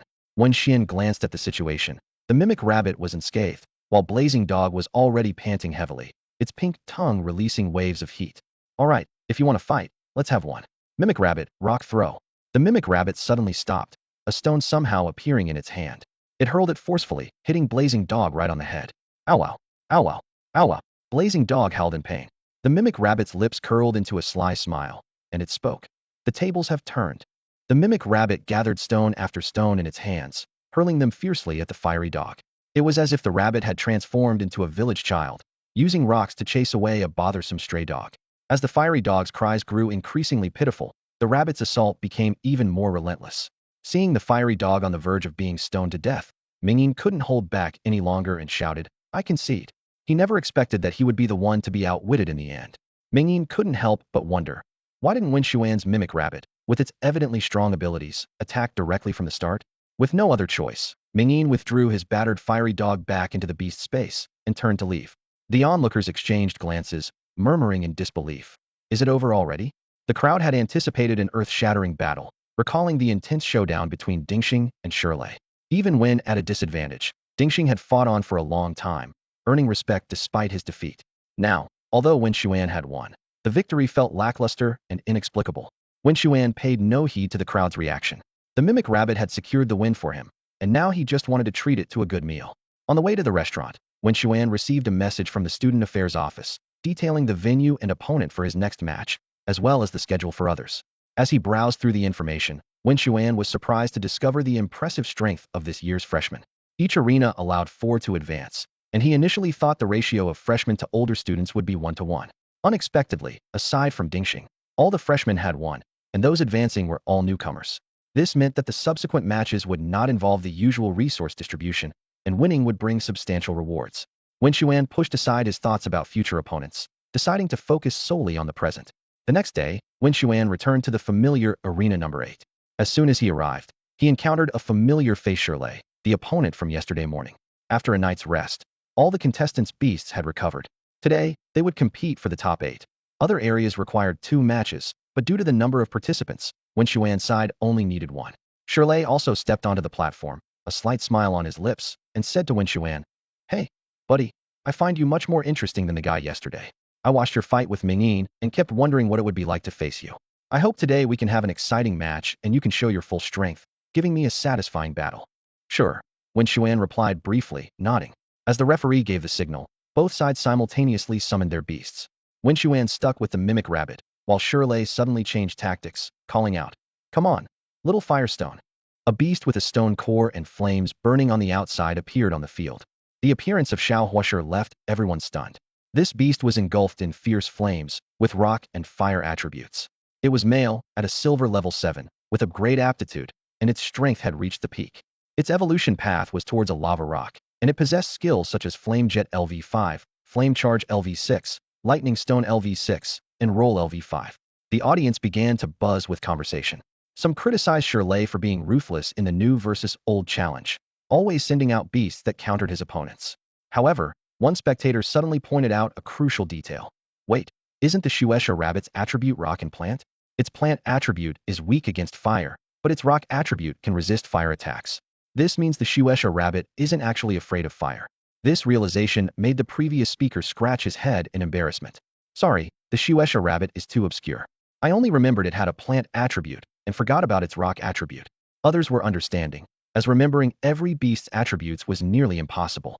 Shirley looked smugly at Wen Xuan, as if he had already seen through his opponent's strategy. Kid, trying to use the Shueisha rabbit's plant attribute against me? You're not quite there yet. Most of Shirley's beasts had rock attributes, but he wisely chose Xiaohuoshi, which had both rock and fire attributes.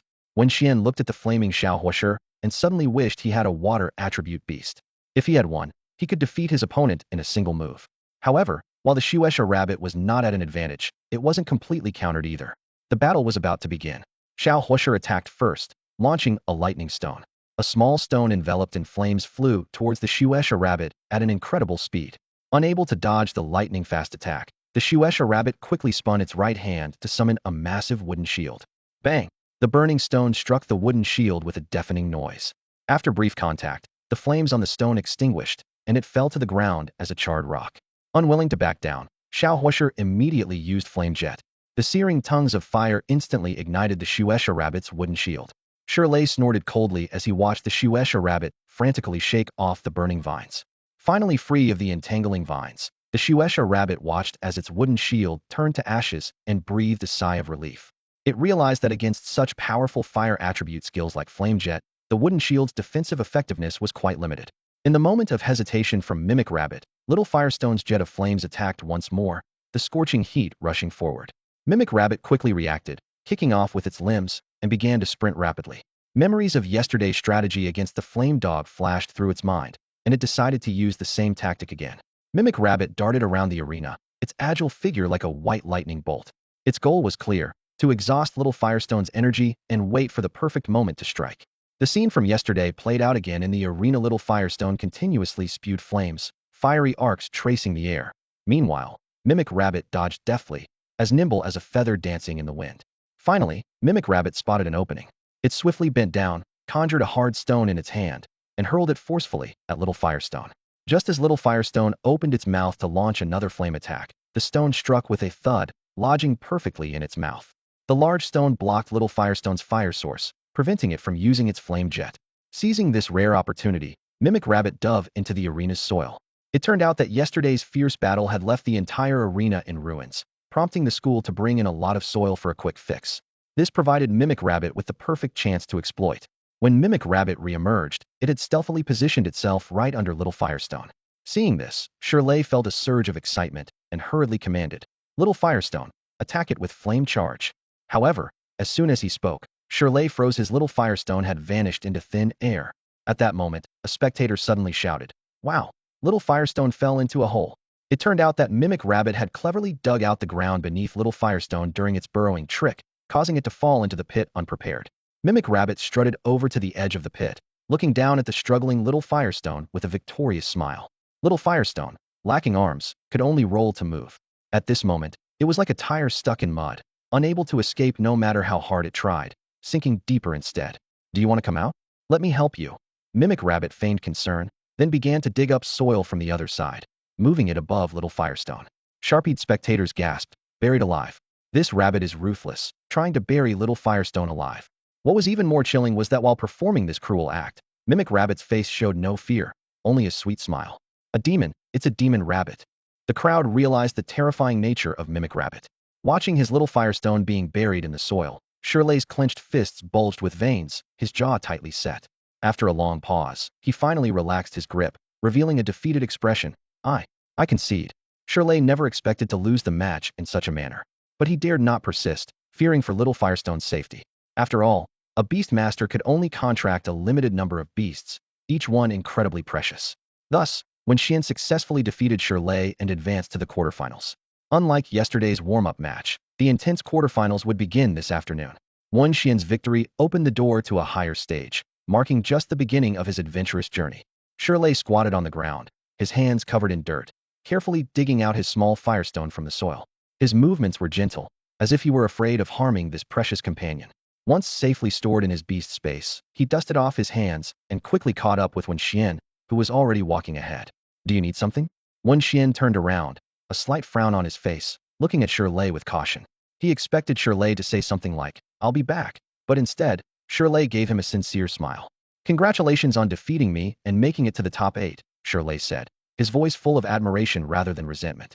Thank you, Wen Xuan replied briefly, continuing to walk forward. Shirley paused for a moment, then quickly followed, unable to resist asking, where are you going? This direction seems to be away from the stadium. I'm going to take a break, Wen Xuan said without turning his head. A break? Shirley looked puzzled. Aren't you going to check out the other matches and scout your future opponents? Wen Xuan waved his hand dismissively, his tone calm. No need. In the face of absolute strength, any data is useless. This statement applied not only to Wen Xuan but also to his opponents. The competition progressed rapidly, and the top 8 were soon determined. At this moment, Wen Xuan was lying on his dorm bed when his phone vibrated with a message from the student office. Glancing at it, his eyebrows raised slightly in surprise. It's the 8th arena again. It seemed he had a connection with this arena. By midday, the cafeteria was bustling with people. Wen Xuan carried his tray and found a quiet corner to sit with his 2 companions Xue, Shitu, and Abao. Xue Shitu had a large plate of fresh carrots in front of it, devouring them one by one, as if starving. Abao held a thick bamboo shoot, leisurely gnawing on it with a satisfied expression as it crunched. Wen Xuan was focused on his meal when he noticed a long-haired man approaching and sitting across from him without a word.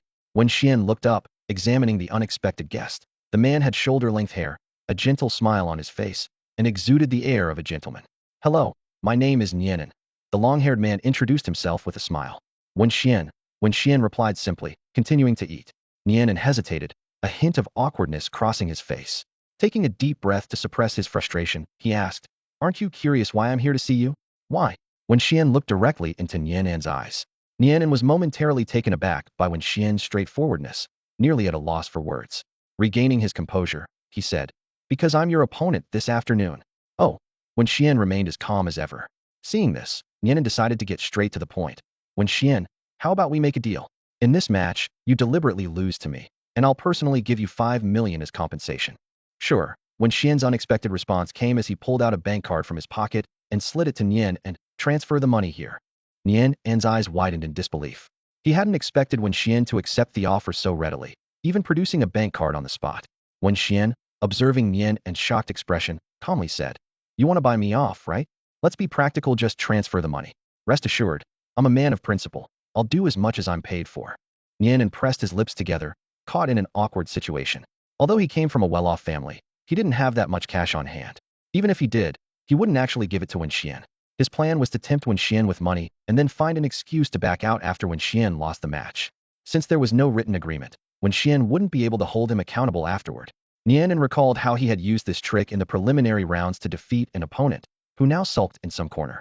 The school prohibited senior students from acting against juniors, so that person had to suffer in silence. Nian hadn't anticipated that his carefully crafted scheme would be so easily thwarted by Wen Xuan. Seeing that he couldn't deceive Wen Xuan, Nian's expression turned vicious. He gritted his teeth and said, You brat, don't think you're something special. I'm not fighting you because I don't want to hurt you. Since you refuse the easy way, you'll have to take the hard way. With that, he picked up his plate and stormed off in anger. Wen Xuan watched Nian's retreating figure with a cold gaze, continuing to eat his meal indifferently. Such trivial opponents didn't concern him in the slightest. Time flew by, and soon it was afternoon. When Wen Xuan arrived at the arena, Nian was already waiting. Seeing Wen Xuan's late arrival, Nian smirked mockingly and said, What's wrong, brat? Are you scared? If you're afraid, just admit defeat early so we don't waste each other's time. Wen Xuan rolled his eyes at Nian's provocation, thinking about how much this guy loved to put on airs. He walked straight to the referee, quickly completing his registration. With the referee's signal, the match officially began. Both Wen Xuan and Nian summoned their respective beasts. Nian used a muscular boxing kangaroo, while Wen Xuan chose his mimic rabbit once again. Ha ha, as expected, you still use the mimic rabbit, Nian boasted. But I'm not like those other guys. Boxing kangaroo, charge and use your deadly punch. At Nian's command, the boxing kangaroo kicked off powerfully, launching itself like an arrow towards the mimic rabbit. In midair, it drew back its fist and struck forward. Faced with the oncoming boxing kangaroo, the mimic rabbit nimbly leapt back, narrowly avoiding the deadly blow. Bang! The kangaroo's punch hit the ground heavily, creating a large crater. The audience erupted in amazement. What incredible power! This boxing kangaroo's strength is terrifying. If I were up against that, I wouldn't stand a chance. That kid is in trouble. This boxing kangaroo is well trained. Its muscles are perfectly defined. A slightly overweight spectator swallowed and murmured, I wonder what that thing tastes like. Hearing this, those around him gave him bemused looks. Clearly, Even with his size, he was still thinking about food, truly a unique mindset. In the arena, the boxing kangaroo launched a fierce attack on the mimic rabbit, its red-gloved fists swinging relentlessly. The mimic rabbit used its agility to keep dodging. The two were locked in a stalemate. However, Wen Xuan felt a sense of unease. He noticed that the boxing kangaroo, as a combat-type beast, was a natural at close-quarters fighting. Despite the prolonged battle, the kangaroo showed no signs of exhaustion. Nian also noticed this, a smug smile playing on his lips. Memories of training the boxing kangaroo flashed through his mind. Back then, the kangaroo's combat skills were lacking, but Nian tirelessly put it through special training, often taking it to spar. Although it was frequently beaten, the kangaroo's fighting abilities improved rapidly, visible to the naked eye. Nian had faced countless failures and setbacks, but he never gave up. Through relentless effort and perseverance, he finally overcame all his opponents and became the dominant force in the region. At this moment, an intense beast battle was unfolding. Parrot Rabbit, use Vine Whip. Bind its feet. Wen Xuan keenly noticed his opponent's weakness and immediately gave the command. Although beast battles are typically too fast-paced for direct control, Wen Xuan, as an observer, could clearly see the opponent's flaws. Parrot Rabbit understood and swiftly unleashed a thick green vine, wrapping it around the boxing kangaroo's feet. The vine, like a nimble snake, quickly ensnared the kangaroo's legs, causing the powerful opponent to lose balance instantly. With a loud thud, the boxing kangaroo crashed heavily to the ground, looking quite embarrassed. Although the boxing kangaroo had a strong upper body, its footing was unstable, giving it an unbalanced appearance. Wen Xuan accurately exploited this weakness. Seeing the kangaroo fall, Parrot Rabbit seized the opportunity and quickly conjured a giant carrot bomb. Here's a big surprise for you, Parrot Rabbit exclaimed, hurling the bomb towards the fallen boxing kangaroo. Boom! The explosion rocked the entire arena, leaving the boxing kangaroo severely injured. However, years of training endowed it with an astonishing physique. Even injured, it did not fall. It endured the pain, swiftly rolled back to its feet, clenched its right fist, and charged at Parrot Rabbit with a determined strike. Yet, Parrot Rabbit was faster. Just as the kangaroo's fist was about to land, Parrot Rabbit nimbly dodged, disappearing underground in the blink of an eye. The kangaroo's attack missed, and it stumbled forward, crashing heavily to the ground once more. Suddenly, Parrot Rabbit emerged from the ground on the other side, a cold smile on its face, and another, even larger carrot bomb in hand. Without hesitation, it threw the bomb at the boxing kangaroo. Boom! Another explosion sent a small mushroom cloud into the sky, filling the battlefield with flames and smoke. When the smoke cleared, the audience saw the boxing kangaroo standing there, battered and bruised, its back torn and one arm severed. The spectators were stunned, eyes wide and mouths agape, unable to speak for a moment. Nian felt a bitter taste in his mouth, wanting to say to Wen Xuan, "Why didn't you show your true strength earlier?" His boxing kangaroo was now severely injured, missing an arm, and its combat ability was greatly diminished. So powerful, someone exclaimed. My gosh, is Parrot Rabbit really that strong? Teacher, I was wrong. I've learned my lesson today, another person lamented. It turns out there's no weakest beast, only the weakest beast master. It's not that the beasts are weak. It's that the master hasn't fully tapped into their potential. Upon hearing this, everyone nodded in agreement. They recalled their teacher's oft-repeated words, but as the prideful elite, they rarely took it to heart. Witnessing Parrot Rabbit's incredible combat ability firsthand, they finally grasped the true meaning of those words. Wen Xuan cast a cold glance at Nian, who was sobbing uncontrollably while holding the severely injured boxing kangaroo. Wen Xuan felt no sympathy for such weakness. In this world where the strong prey on the weak, pity is a useless emotion. He turned away, leaving Nian to mourn alone. The next day, the competition proceeded as scheduled. Wen Xuan advanced smoothly to the semifinals, and the venue changed accordingly. The playground replaced the previous site, with the central soccer field transformed into a vast combat area. This reminded Wen Xuan of playgrounds from a past life similar, yet uniquely different. The first match was about to begin, featuring Liao Du and Li Feiyu. As old acquaintances, Wen Xuan was particularly interested in their choice of beasts. At the referee's signal, both contestants summoned their beasts simultaneously. Li Feiyu revealed a silver soldier, a warrior clad in silver armor and wielding a sharp sword. This beast, of the metal attribute and male gender, was at the 8th level of the silver rank with a great aptitude, reaching peak strength. Its evolution path pointed to a silver general, having mastered skills such as /LV6, metal/LV5, multi/LV5, and metal/LV4. Li Feiyu's face radiated confidence, clearly satisfied with his choice. However, when Liao Du's beast appeared, Li Feiyu's expression froze. His pupils trembled violently as he muttered in disbelief. Impossible. This can't be. Liao Du sneered. What's wrong? Disappointed that the beast I summoned isn't the one you expected? His eyes, sharp as a viper's, fixed on Li Feiyu, causing cold sweat to trickle down his face as he felt immense pressure. Wen Xuan focused and saw that Liao Du had summoned a flame centipede. This beast, possessing both poison and fire attributes, was also male, at the 8th level of the silver rank, but with an impressive Scrade aptitude and at peak strength. Its evolution path led to a flame centipede king, having mastered skills like Flame Fang LV5, Flame Jet LV6, Raging Flames LV6, Poison Jet LV6, and Poison Fang LV5. Li Feiyu had intended to use the metal attribute Silver Soldier to counter Liao Du's poison attribute beast, but unexpectedly, his opponent changed tactics, deploying the Flame Centipede with both poison and fire attributes. The fire attribute was the nemesis of the Silver Soldier, and the situation reversed instantly. Liao Du wasted no words, ordering directly, "Go, Flame Centipede, use Raging Flames." The Flame Centipede immediately curled into a tire-like ring, rolling towards the Silver Soldier. Seeing this, Li Feiyu quickly shouted, "Silver Soldier, block it." The Silver Soldier raised its sword, attempting to fend off the fierce Flame Centipede. Clang, clang, clang. The Flame Centipede collided with the Silver Soldier's sword, spinning rapidly and sending sparks flying. The Silver Soldier struggled to hold its ground, but was clearly at a disadvantage. The battle had just begun, yet it was already one-sided. The armored shell of the Flame Centipede clashed with the long sword of the Silver Soldier, sending sparks flying. They were locked in a stalemate. Crack! A sharp sound echoed as the Flame Centipede broke the Silver Soldier's sword. The massive body of the Flame Centipede, engulfed in flames, slammed into the Silver Soldier, sending him flying backward. Boom! After soaring through the air for a distance, the Silver Soldier crashed heavily to the ground. The impact was so powerful that it caused the Silver Soldier to skid along the ground, carving a deep trench. Silver Soldier. Li Feiyu rushed over to him and quickly headed towards the school's medical room. Watching Li Feiyu leave the battlefield, Lao Duo smirked coldly. He turned to the referee and urged, "Hey, what are you waiting for?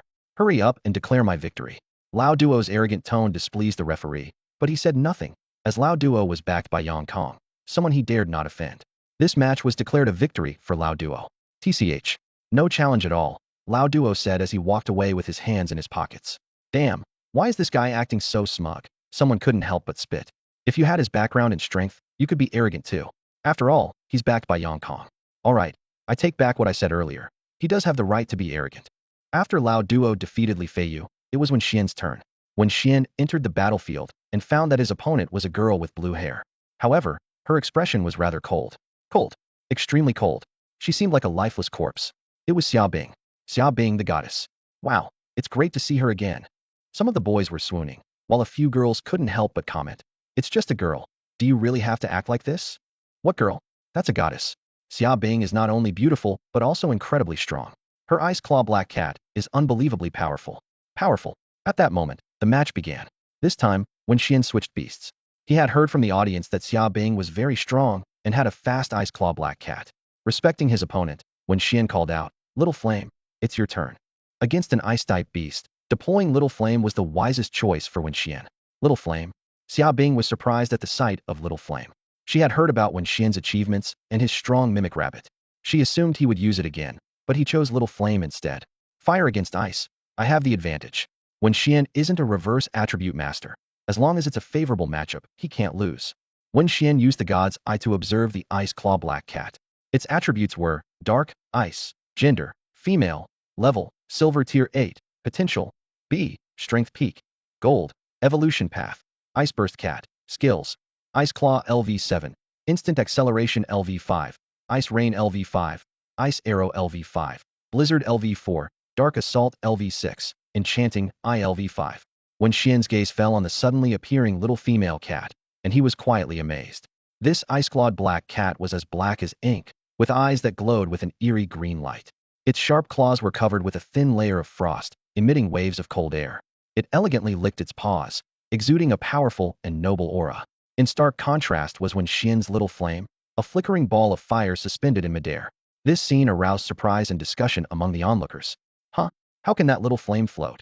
Interesting, this advanced class is really something. Before the words had even settled, the ice-clawed black cat darted towards the little flame like a black lightning bolt. However, the little flame remained unperturbed. A pair of flaming wings suddenly sprouted from its back, allowing it to gracefully soar into the sky, quickly creating distance from its opponent. The ice-clawed black cat missed its target and paused, looking somewhat puzzled. Clearly, Xiaobing had not anticipated the little flame to be so capable. The audience erupted in astonishment. Wow, flaming wings. That's so cool. This guy's luck is off the charts, catching such an amazing little flame. In the judges' seats, Tang Jie and the other two mentors were also captivated by the scene. Tang Jie thought to himself, flame wings? I didn't expect this kid to be so lucky, obtaining such a powerful skill with just one magical beast core. He recalled his own past efforts, hunting 100 magical beasts to teach his beast a skill, only to come up empty-handed. This made him somewhat envious of Wen Xuan's good fortune. On the field, Xiaobing frowned slightly, quickly considering her next move. Suddenly, she commanded the ice-clawed black cat, use Ice Shard Rain. Immediately, countless ice shards formed around the black cat, shooting towards the little flame like a torrential downpour. With no place to hide from the dense attack, the little flame had to face it heat-in. It opened its small mouth and spewed a stream of scorching fire. The fire collided with the ice shards, which melted away instantly like spring snow. The little flame successfully withstood the attack, joyfully dancing in the air. Xiaobing watched the little flame flying freely in the sky, pressing her lips together. She hadn't expected Wen Xuan's little flame to be so troublesome and quietly pondered her next move. All right then, Ice Claw Black Cat, use the bewitching eye. Xiaobing's voice echoed across the dual platform, causing a wave of surprise among the audience. Bewitching eye? The unfamiliar skill name left the crowd momentarily stunned, but someone quickly caught on. It wasn't an offensive move, but a control skill. Once hit, the opponent would fall into a state of enchantment, irresistibly drawn in. Who would have thought that the goddess Xiaobing would teach her Ice Claw Black Cat such a skill? Someone marveled. Goddess Xiaobing, I want to be bewitched too. Why don't you enchant me and take me back to the dorm? A fan shouted loudly, eliciting laughter from those nearby. The Ice Claw Black Cat's eyes suddenly glowed with a pink light, and a pink heart shot like an arrow towards Little Flame. Unable to dodge, Little Flame was hit directly. Seeing the skill land, the Ice Claw Black Cat smirked coldly. It began to rub its sharp claws together, producing a powerful clanging sound, as if sharpening its blades for the impending victory. However, what happened next took everyone by surprise. Little Flame hovered in the air, seemingly unaffected. The Ice Claw Black Cat tilted its head in confusion, clearly puzzled as to why its skill had failed. The audience was equally baffled. Suddenly, a voice from the crowd exclaimed in realization, I get it. Wen Xuan's little flame must be female. Ah, that makes sense, another voice chimed in. The bewitching eye only works on the opposite sex. Xiaobing's Ice Claw Black Cat is female, and Wen Xuan's little flame is female too, so it doesn't work. Why doesn't it work between females? A short-haired girl couldn't help but sigh. Because girl love is great, but sadly, it can't produce offspring. Someone quipped immediately, causing a burst of laughter. The battle continued, and this time it was Little Flame's turn to attack.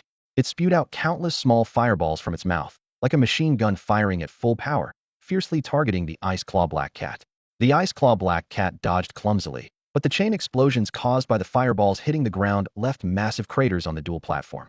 The ground became uneven, and the Ice Claw Black Cat misstepped, falling into one of the craters. Little Flame seized the opportunity, puffing up its cheeks, and a searing flame shot from its mouth, directly hitting the Ice Claw Black Cat in the crater. With no way to avoid it, the Ice Claw Black Cat had to endure the hit. When the flames subsided, the Ice Claw Black Cat was in a sorry state.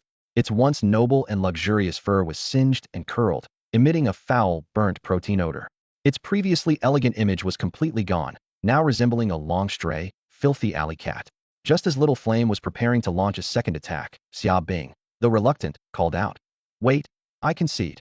Wen Xuan immediately commanded, Stop, Little Flame. Obediently, Little Flame ceased its attack and hovered in midair. Wen Xuan's victory over Xiaobing caused a stir. The audience buzzed with discussions, some lamenting Xiaobing's loss, while others praised Wen Xuan's strength. Oh no, my goddess Xiaobing actually lost, and to some punk, a fan lamented. What punk? Have you seen a punk more handsome than you? Another retorted. I think her loss wasn't undeserved. I thought Xiaobing would win this time, but I didn't expect this guy to be so strong and actually defeat her. Yeah, that little flame of his is really powerful. This guy's got some skills, otherwise Xiaobing would have won. As the crowd continued their heated discussions, Wen Xuan suddenly felt a chill. Looking toward the source, he saw Lao Du standing nearby. Lao Du was wearing a black hoodie, with the hood covering half his face, hands in his pockets. His eyes, cold as a snake's, were fixed on Wen Xuan, as if assessing prey, with an amused smile on his face. As Wen Xuan left the competition venue, he was greeted by a beaming Tang Jie. As Wen Xuan's mentor, Tang Jie felt immense pride in the student he had brought to this school. Just then, several instructors passed by. Seeing Tang Jie, they smiled and praised him. Teacher Tang Jie, you found a real talent this time. Yeah, this guy's combat skills are impressive. You truly have an eye for talent. Good horses are common, but but good scouts are rare. You are the one who can recognize a champion. Hearing the instructor's compliments, Tang Jie felt even more proud, as if he had regained the prestige he lost last year. He turned to Wen Xuan and said, "Kid, next you'll face Yang Kang's student. How do you feel? Confident you can beat him?" Tang Jie, now over 70, had reached the master level 2 years ago and was eager to take on students, hoping to nurture powerful disciples and fulfill his dream of having students all over the world. "Yes, absolutely," Wen Xuan replied confidently. "Good, good," Tang Jie nodded. "I've prepared everything. Whether you can succeed depends on your performance." "All right," Wen Xuan replied briefly. "Okay, go get some rest. This afternoon might be a tough battle, considering Lao Du's strength is not to be underestimated." After exchanging pleasantries, Wen Xuan bid farewell to Tang Jie and went to rest. In the afternoon, the final match of the competition proceeded as scheduled. The arena was packed, the audience buzzing with excitement. All eyes focused on the center of the stage. Yang Kang, with a wicked smile, looked at Tang Jie and taunted, "Hey, Fatty Tang, your student might not make it this time." Tang Jie's smile froze instantly. He coldly replied, "Whether he makes it or not, I know one thing for sure. Your student is going to lose today." "Oh, so confident." Yang Kang raised an eyebrow. "Did you prepare some secret weapon for him?" Tang Jie rolled his eyes at Yang Kang, disdainfully saying, "I'm not like you, always resorting to underhanded tricks." Yang Kang's face turned sour. "You still have such a sharp tongue. We'll see if you're still this tough when he loses." Tang Jie didn't respond, instead turning his attention to the arena. At that moment, Wen Xuan was emerging from the rest area, ready to face the upcoming challenge. Wen Xuan's entrance triggered a wave of enthusiastic cheers from the audience. "Wen Xuan! Wen Xuan!" Fans screamed one after another. "Ah, Wen Xuan, I love you!" shouted an excited female fan. Another voice followed. "Wen Xuan, you're so handsome. Keep it up." Someone even promised, "Win, and I'll make soup for you." Another chimed in immediately. "Yes, yes, win, and I'll cook my best sweet and sour ribs for you." This fervent scene stirred a sense of discomfort in Liao Du, who stood to the side. He recalled his own entrance, which hadn't received such enthusiasm from the crowd. Liao Du couldn't help but compare himself internally. He followed a path of poison attributes, coupled with his unique fashion style, which gave off a villainous vibe, even resembling a psychopathic killer. How could such an image be likable? "You little brat." Liao Du gritted his teeth, attributing all his resentment to Wen Xuan. He was convinced that Wen Xuan had stolen the cheers that should have been his. Liao Du silently vowed, "No matter, once I win this competition, they'll be cheering for me. And you," he glared menacingly at Wen Xuan, "will become a pitiful, unnoticed stray."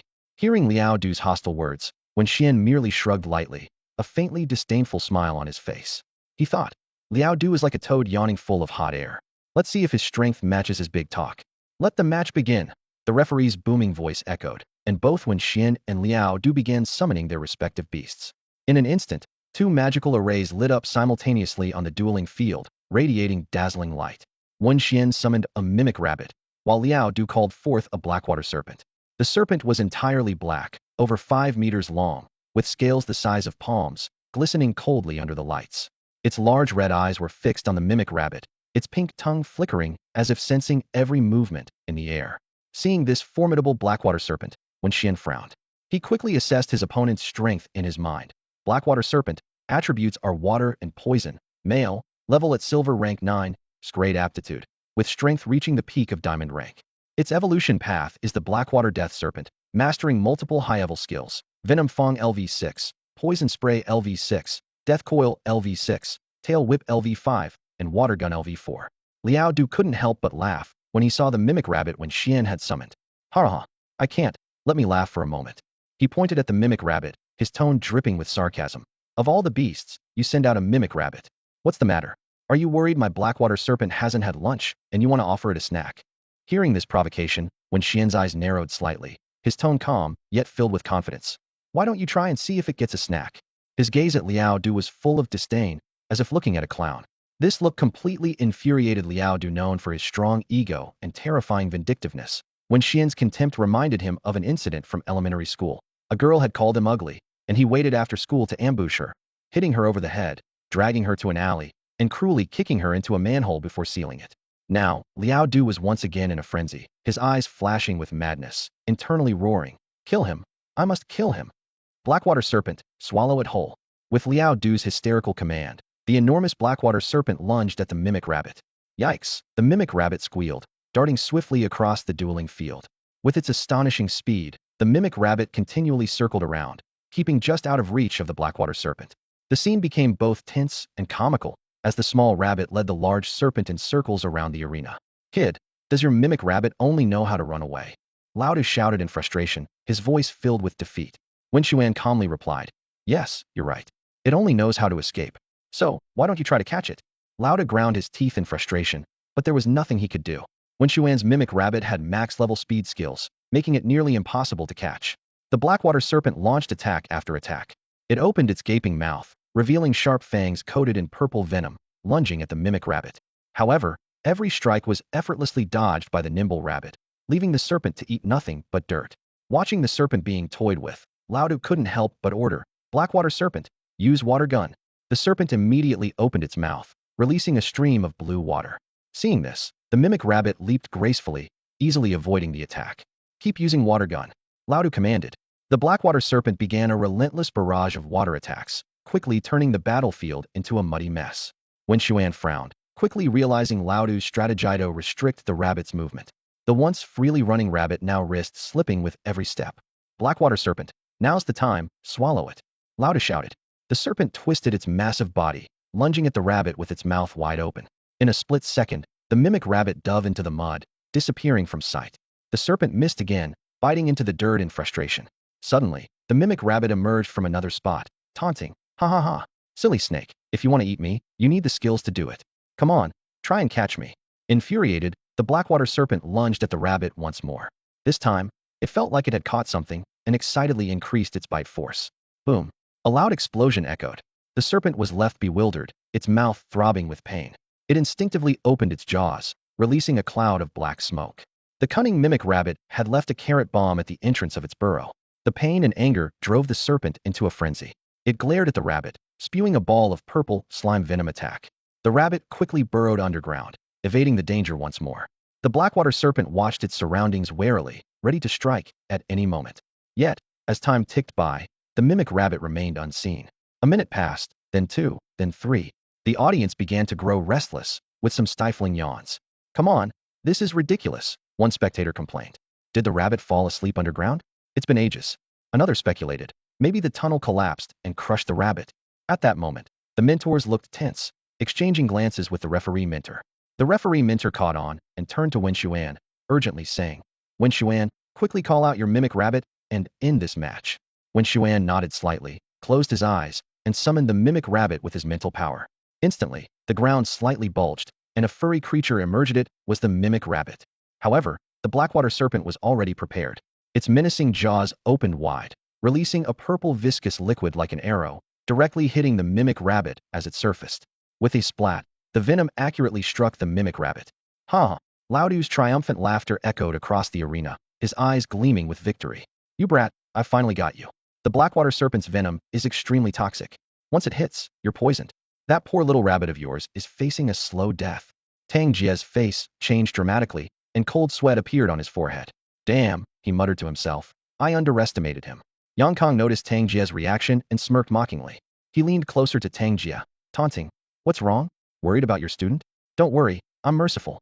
For someone like him, I'll make sure he gets home safely. After all, his parents are waiting for him at home, and it's not good to keep them waiting too long. Tang Jia was momentarily speechless, choked by Yang Kang's sarcastic words. In the audience, the crowd was buzzing with discussions. Wow, that poison-type beast is disgusting. Yeah, if you're not careful, you're done for. It's so treacherous. Who would like a poison-type beast? It's just unreasonable. A girl's voice, tinged with tears, said, Oh no, my idol Wen Xuan is going to lose. It's okay, even if he loses, I'll make soup for him. On the field, the mimic rabbit, hit by the venom, fell heavily to the ground, rolling in agony. It hurts. Its piercing cries echoed across the arena. Lauda watched this scene with a satisfied smile, as if the mimic rabbit's cries were the sweetest music. He waited a moment before ordering the Blackwater Serpent. Blackwater Serpent, swallow it. The Blackwater Serpent, following the command, lunged at the mimic rabbit with its jaws wide open. Just at this critical moment, the mimic rabbit suddenly stopped rolling. In its paw, there was now a carrot bomb with a lit fuse. The Blackwater Serpent, startled by this unexpected turn, instinctively tried to dodge. However, its body didn't obey, continuing its attack on the mimic rabbit. Take this, the mimic rabbit shouted, precisely tossing the carrot bomb into the Blackwater Serpent's open mouth. Boom! A deafening explosion resonated. Under everyone's astonished gaze, the Blackwater Serpent's neck was blown apart, its massive body collapsing to the ground in a cloud of dust. The mimic rabbit gave no respite. It quickly formed a sharp stone, aiming and hurling it viciously at the Blackwater Serpent's right eye. Bang! The stone hit its mark, causing the Blackwater Serpent's eye to burst instantly. Blood gushed from its mouth and eye sockets, staining the surrounding ground. The Blackwater Serpent met its end under the seemingly harmless, yet deadly carrot bomb of the mimic rabbit. Yang Kong abruptly sprang from his seat, his face a picture of disbelief. His eyes widened as he glanced back and forth between the battlefield and Tang Jia, searching for a reasonable explanation. How is this possible? He exclaimed, his voice filled with shock and a hint of reluctance. In Yang Kang's mind, the scene of the recent battle replayed over and over. The black water viper of Lao Du, a creature whose terrifying power he had witnessed firsthand, was defeated by a seemingly feeble mimic bunny. He clearly remembered the viper's venom killing a wild bull in seconds. Yet now, the mimic bunny, struck by the same venom, was unharmed, as if nothing had happened. Yang Kang's gaze finally settled on Tang Jia, his eyes filled with doubt and suspicion. Did you give him a secret weapon? He wondered silently. In stark contrast to Yang Kang's agitation, Tang Jia was all smiles. Wen Xuan's victory seemed to dispel the gloom that had weighed on him. Although he had heard rumors of Wen Xuan having a secret weapon, witnessing its power firsthand was astonishing. Wen Xuan, you've kept your secrets well, Tang Jia thought to himself. Even I can't see through you. Yang Kong snorted and turned to leave. Though he believed Tang Jia assisting Wen Xuan wasn't against the rules, this defeat was undoubtedly humiliating. He silently vowed to reclaim his honor next time. With Wen Xuan's victory, the audience erupted in cheers. Wen Xuan, Wen Xuan, Wen Xuan. The crowd chanted his name in unison. Wen Xuan, you're so handsome. I want to have your babies, shouted an enthusiastic female fan. Wen Xuan, you're amazing. I really like you. Another voice called out. Get lost, you're a guy. Why do you like Wen Xuan? Besides, he probably doesn't like you. Someone retorted indignantly. So what if I'm a guy? With some makeup and a wig, I can be stunning too. I might as well take a trip to Thailand. The person replied defiantly. Wen Xuan approached the podium to receive his trophy from Tang Jia personally. As a reward for his victory, Wen Xuan earned the opportunity to visit the treasure pavilion at the Imperial Beast University. The thought of the treasures inside filled him with excitement. During the award ceremony, Tang Jia whispered to Wen Xuan, Kid, come find me in the lounge later. Wen Xuan nodded in confusion and, after delivering his victory speech, made his way to the lounge. Inside the lounge, Tang Jia stood there grinning, accompanied by 3 strangers. Congratulations, kid, on winning the competition, Tang Jia greeted warmly. You did well. Knowing the black water viper's tough skin couldn't be fought heated. You feigned weakness, waited for the right moment, found its weak spot, and shoved the carrot bomb into its mouth. Brilliant move. Tang Jia then introduced the strangers. Let me introduce you to some new friends. This is Wen Xuan, this is Xiong Zhuang, and this is Sun Linger. Wen Xuan furrowed his brow slightly, unsure of Tang Jia's intentions. Just then, Sun Linger, who was just over 5 feet tall, spoke up. Are you the new number 10? Despite her petite frame, she had a strikingly developed figure that drew a second glance. Wen Xuan couldn't help but be drawn to Sun Linger's impressive figure, silently marveling. How does she walk without getting tired? Just as he was lost in thought, Wen Xuan coldly interrupted. Linger, stop talking nonsense, he isn't one yet. Her tone revealed her dissatisfaction with Wen Xuan's presence. Sun Linger innocently asked, Oh, isn't he? Didn't Mr. Tang say that if he wins this competition, he will be? Wen Xuan seriously corrected her. It's not up to us to decide. We have to wait for Brother Long Tian's decision. Wen Xuan was utterly confused, his face full of puzzlement. Seeing this, Tang Jia laughed and explained, All right, kid, let me introduce you. Have you heard of the top 10 of the Imperial Capital? Each grade selects 10 of the best students. This is Wen Xuan, ranked 3rd among the freshmen, Xiong Zhuang, ranked 8th, and Sun Linger, ranked 9th. As soon as he finished speaking, Sun Linger waved at Wen Xuan with a smile. Hi there, want some chips? She offered him a chip from her bag, a gesture that surprised Wen Xuan. Normally, even she had to plead to get a taste of Sun Linger's snacks.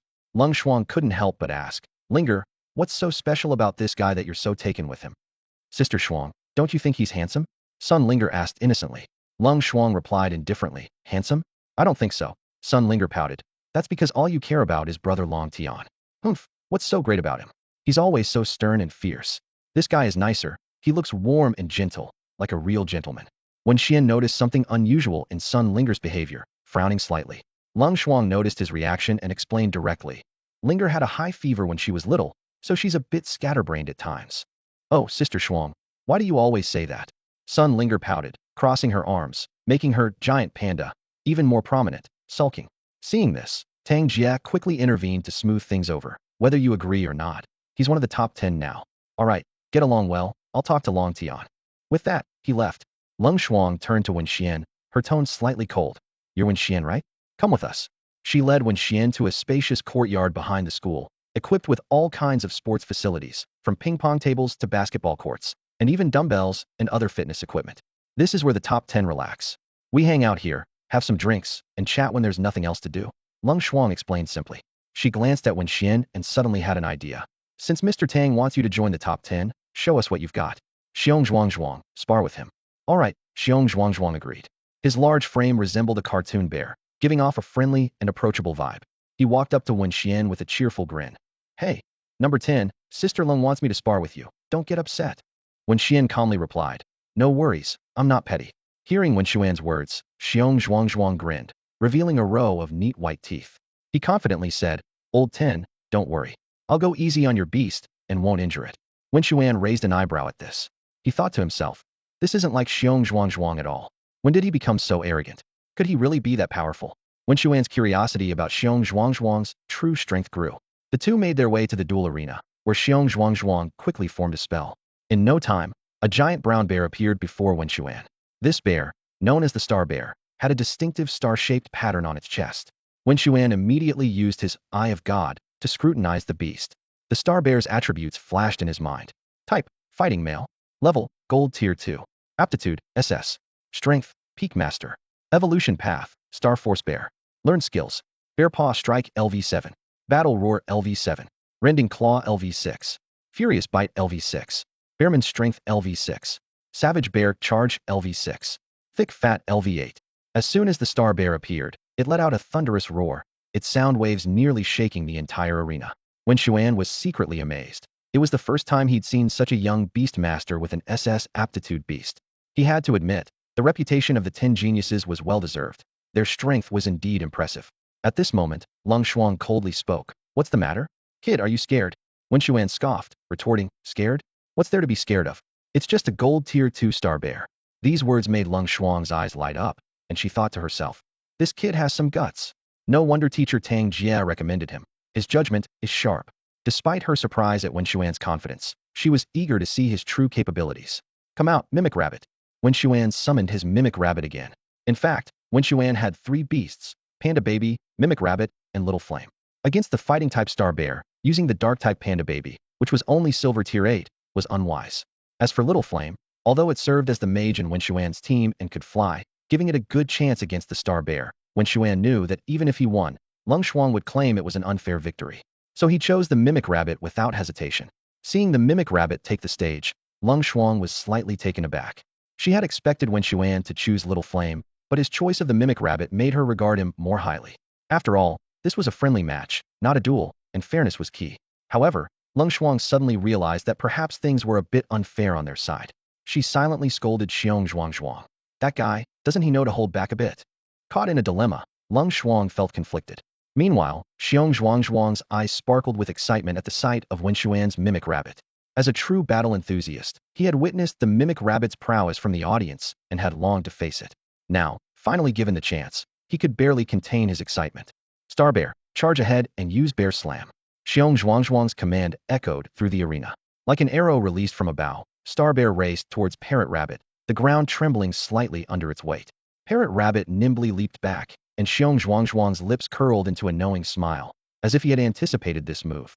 However, just as Star Bear was about to reach Parrot Rabbit's previous position, a deafening explosion shook the entire arena. Sparks flew, and thick smoke billowed as Star Bear was caught in the blast, its fur instantly curling. Fortunately, its thick layer of fat absorbed most of the impact, leaving it with only minor injuries. Lung Shuang frowned, puzzled. What's going on? She murmured, her eyes fixed on the battlefield.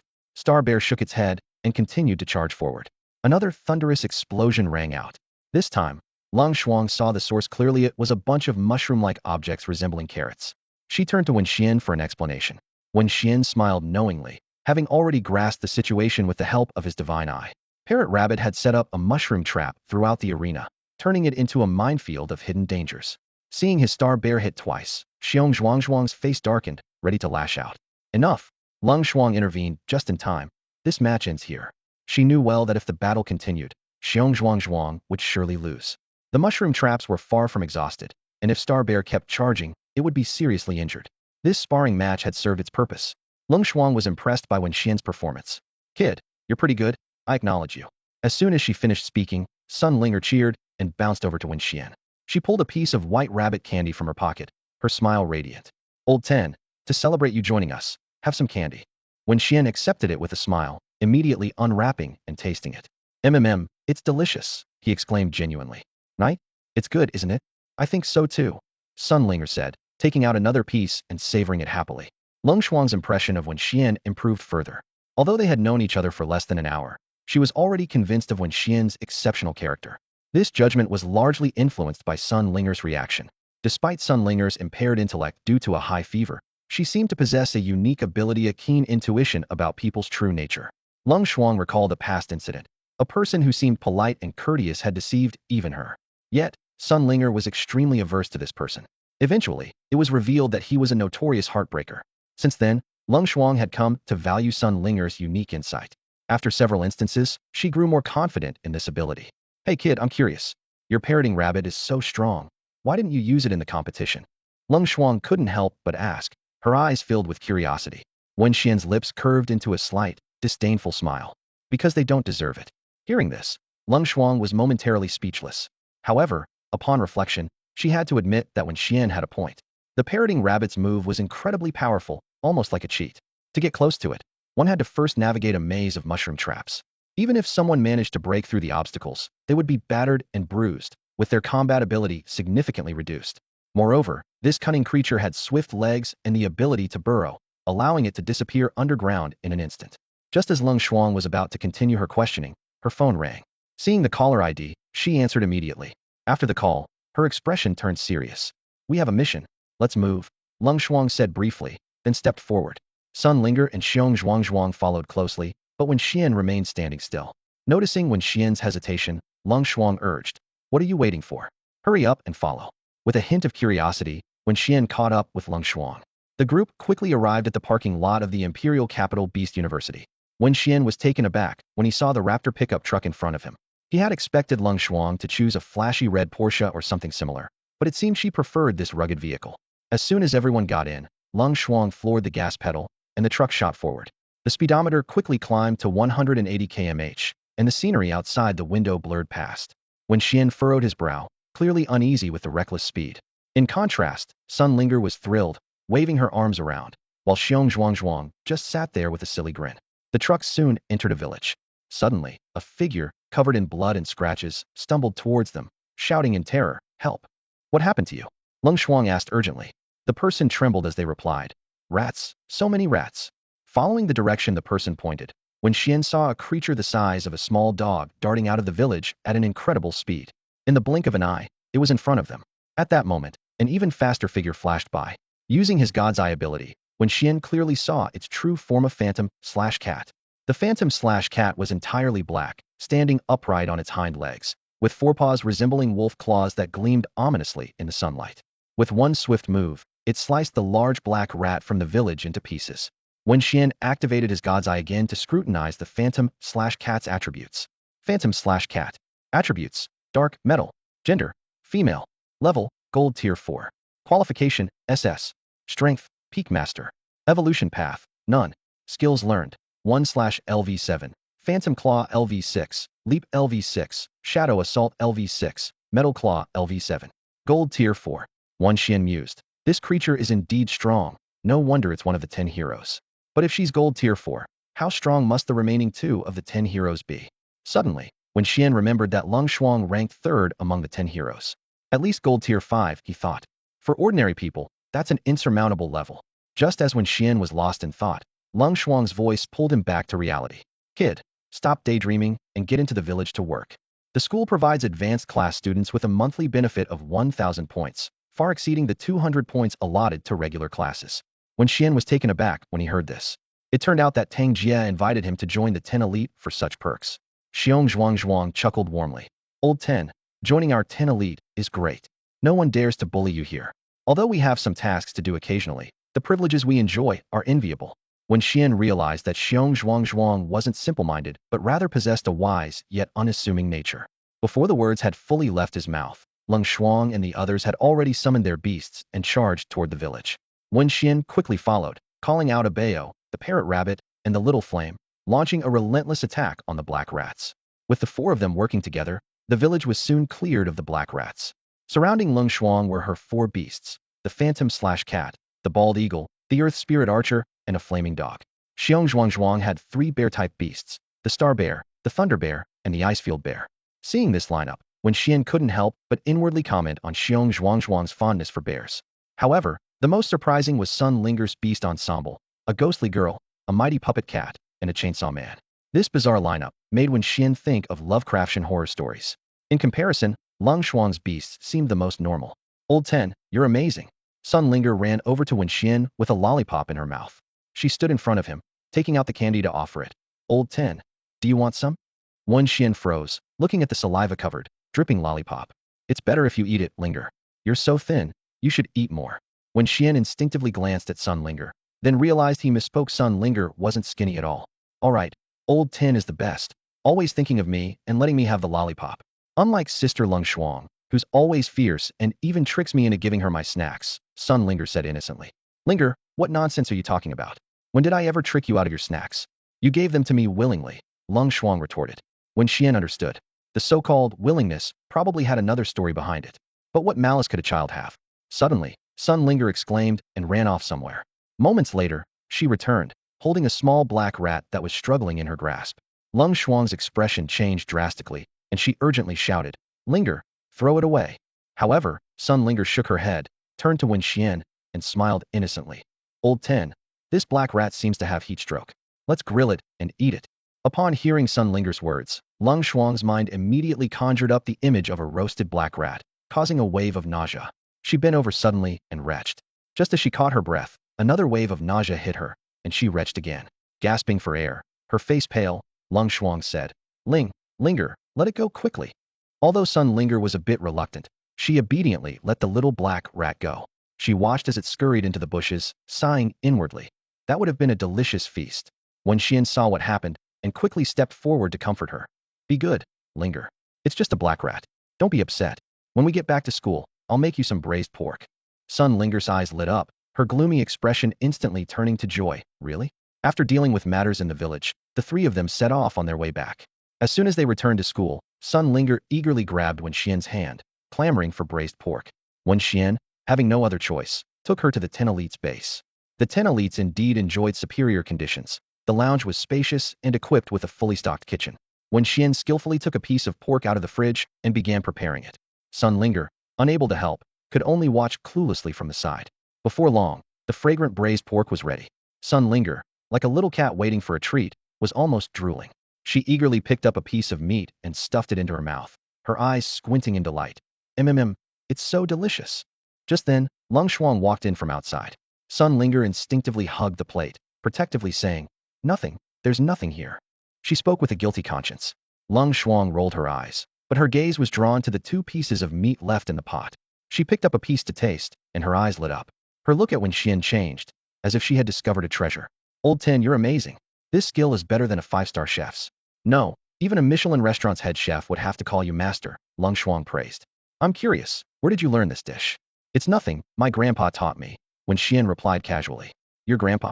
Wen Xuan became curious about Wen Xuan's grandfather, thinking he must be a culinary expert to teach such skills. She glanced at Sun Linger, who was still clutching the plate tightly, and said helplessly, All right, no one's going to take it from you. Unlike Sun Linger, Wen Xuan wasn't as obsessed with food. With that, she turned and left. Watching Wen Xuan's retreating figure, Sun Linger finally breathed a sigh of relief. Phew, she's finally gone. Sun Linger was overjoyed and couldn't wait to start enjoying the braised pork in front of her. This time, she set aside her manners and directly grabbed a piece of meat with her hands, stuffing it into her mouth.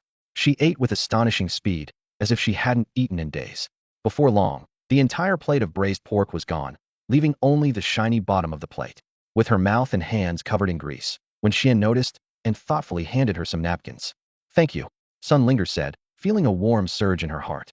As she wiped her hands and mouth, she suddenly gathered the courage to say to Wen Xuan, Old 10, why don't you marry me? Wen Xuan was taken aback, looking puzzled. Seeing this, Sun Linger quickly explained. My mom always said that if a good-looking man is gentle, considerate, and cooks well, you should keep him by your side and make him your husband. As she spoke, Her eyes shone with a hopeful light, as if she believed her mother's words to be gospel truth. Wen Xuan smiled gently and replied, Linger, you're still too young. Let's think about this when you're older. Sun Linger pouted in dissatisfaction, instinctively puffing out her chest as she argued. But I'm already grown up. Her actions left Wen Xuan momentarily speechless, unsure of how to respond. At that moment, Xiong Zhuang strode in, breaking the awkward atmosphere. Old Ten, he exclaimed excitedly. I heard from Sister Lung Shuang that you made a delicious braised pork, even better than the tire restaurants. Let me try some. Wen Xuan helplessly replied. You're a bit late. Linger already finished it. A hint of disappointment flashed across Xiong Zhuang's face, but he quickly brightened up. There's still one piece left. He grabbed a slightly charred piece of pork from the pot and stuffed it into his mouth without hesitation. Delicious, truly delicious, he praised as he chewed.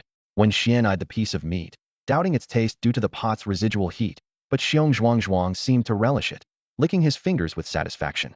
Old Ten, Xiong Zhuang said earnestly. Next time you make it, give me a shout. I'll bring the ingredients and help out.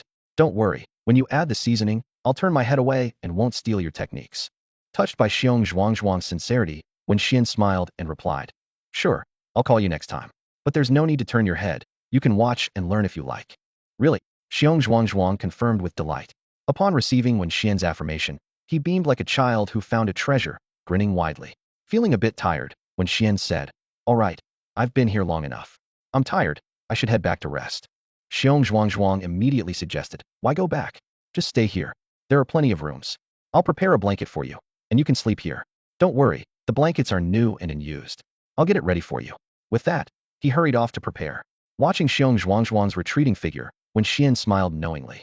He realized he had officially become one of the 10 elites.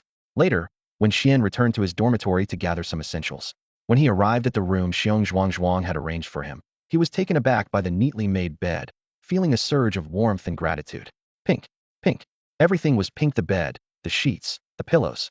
Wen Xuan stood in the middle of the room, dumbfounded, as if he had accidentally wandered into a girl's bedroom. The countless little bear faces embroidered on the sheets only added to his bewilderment. Next to him, the parrot rabbit couldn't help but burst into laughter. It pulled out Wen Xuan's new phone and teased him. Oh, my pink princess heart. Wen Xuan, I'm really curious to see you lying on this bed. Come on, lie down, let me take a picture for the memories. Wen Xuan's face darkened instantly, and he snapped, Get lost. He was definitely not some cute girl who needed a pink-themed bed. At that moment, Xiong Zhuang entered the room with a big smile, holding a giant pink bear pillow in his arms. He cheerfully said, Wen Xuan, I was worried you might feel lonely at night, so I got you a bear pillow. Do you like it? Seeing the hopeful look in Xiong Zhuang's eyes, Wen Xuan couldn't bring himself to disappoint him. He forced a smile and said, It's okay, just put it down for now. But he secretly vowed that he wouldn't sleep in this pink nightmare tonight. Xiong Zhuang happily placed the pillow on the bed and said, All right, I have to go now. His steps were light as he left, clearly pleased with Wen Xuan's arrival. Wen Xuan rubbed his temples, feeling a headache coming on. Shaking his head, he decided to put the issue aside for now. Forget it, let's go claim the reward first. With the parrot rabbit in tow, Wen Xuan headed to the school's treasure pavilion. As soon as he entered, he caught the attention of the old man at the counter. Wen Xuan respectfully greeted him. Hello, I'm Wen Xuan, here to claim my competition prize. The old man gave Wen Xuan a once-over and said sternly, You can choose any item on this floor. Remember, only this floor, no going upstairs. Wen Xuan nodded in agreement. Understood. The old man added, All right, off you go. Once you've chosen, come back here to register. He looked at Wen Xuan with piercing eyes and said meaningfully, I won't go over the rules again. You're old enough to know what to do and what not to do. Don't try to be clever. Wen Xuan got the message. Got it. With permission granted, Wen Xuan began to search the floor carefully. Using his God vision ability, he noticed that most items emitted a green glow. Is there nothing better? He wondered, quickly scanning the surrounding treasures. Suddenly, a faint glimmer of dark golden light caught Wen Xuan's attention. Though extremely subtle, his keen senses picked it up. Dark gold, the mark of top-tier treasures. Wen Xuan's heart raced as he walked towards the source of the light, hardly daring to believe it. As he approached, he discovered the dark golden glow was mixed within a mass of white light. Upon closer inspection, he found it was a book. Wen Xuan carefully picked it up, filled with anticipation and curiosity. When Wen Xuan picked up the book titled, On the Postpartum Care of Swine Beasts, he couldn't help but twitch at the corner of his mouth. Isn't this just the otherworldly version of postpartum care for sows? However, the orange glow from the divine eye hinted that this seemingly ordinary book was anything but. He handed the book to the old man, who frowned and asked, Kid, are you sure you want this book? Wen Xuan nodded firmly. With a sigh and a shake of his head, the old man didn't even bother to register it and let him take it away. Wen Xuan hurried back to the room arranged by Xiong Zhuang, locked the door, and eagerly opened the pages, only to find it indeed discussing swine beast breeding techniques. Handholding method? Massage method? Artificial insemination method. Wen Xuan muttered incredulously. His intuition told him there was more to it. Upon inspecting the book closely, he discovered the spine was hollow. After some probing, he decisively tore open the cover, and a slip of paper densely packed with small writing fell out. The words "Secret Method Flame Wings" caught his eye. Wen Xuan was initially pleased, then disappointed. Wasn't this a skill that the little flame bird already knew? But as he read further, his expression shifted from gloom to delight. It turned out this secret method wasn't for the beast to use, but for the beast master. This meant Wen Xuan himself could learn the art of flying. He excitedly thought that this was much better than his original plan to contract with a little firebird for riding.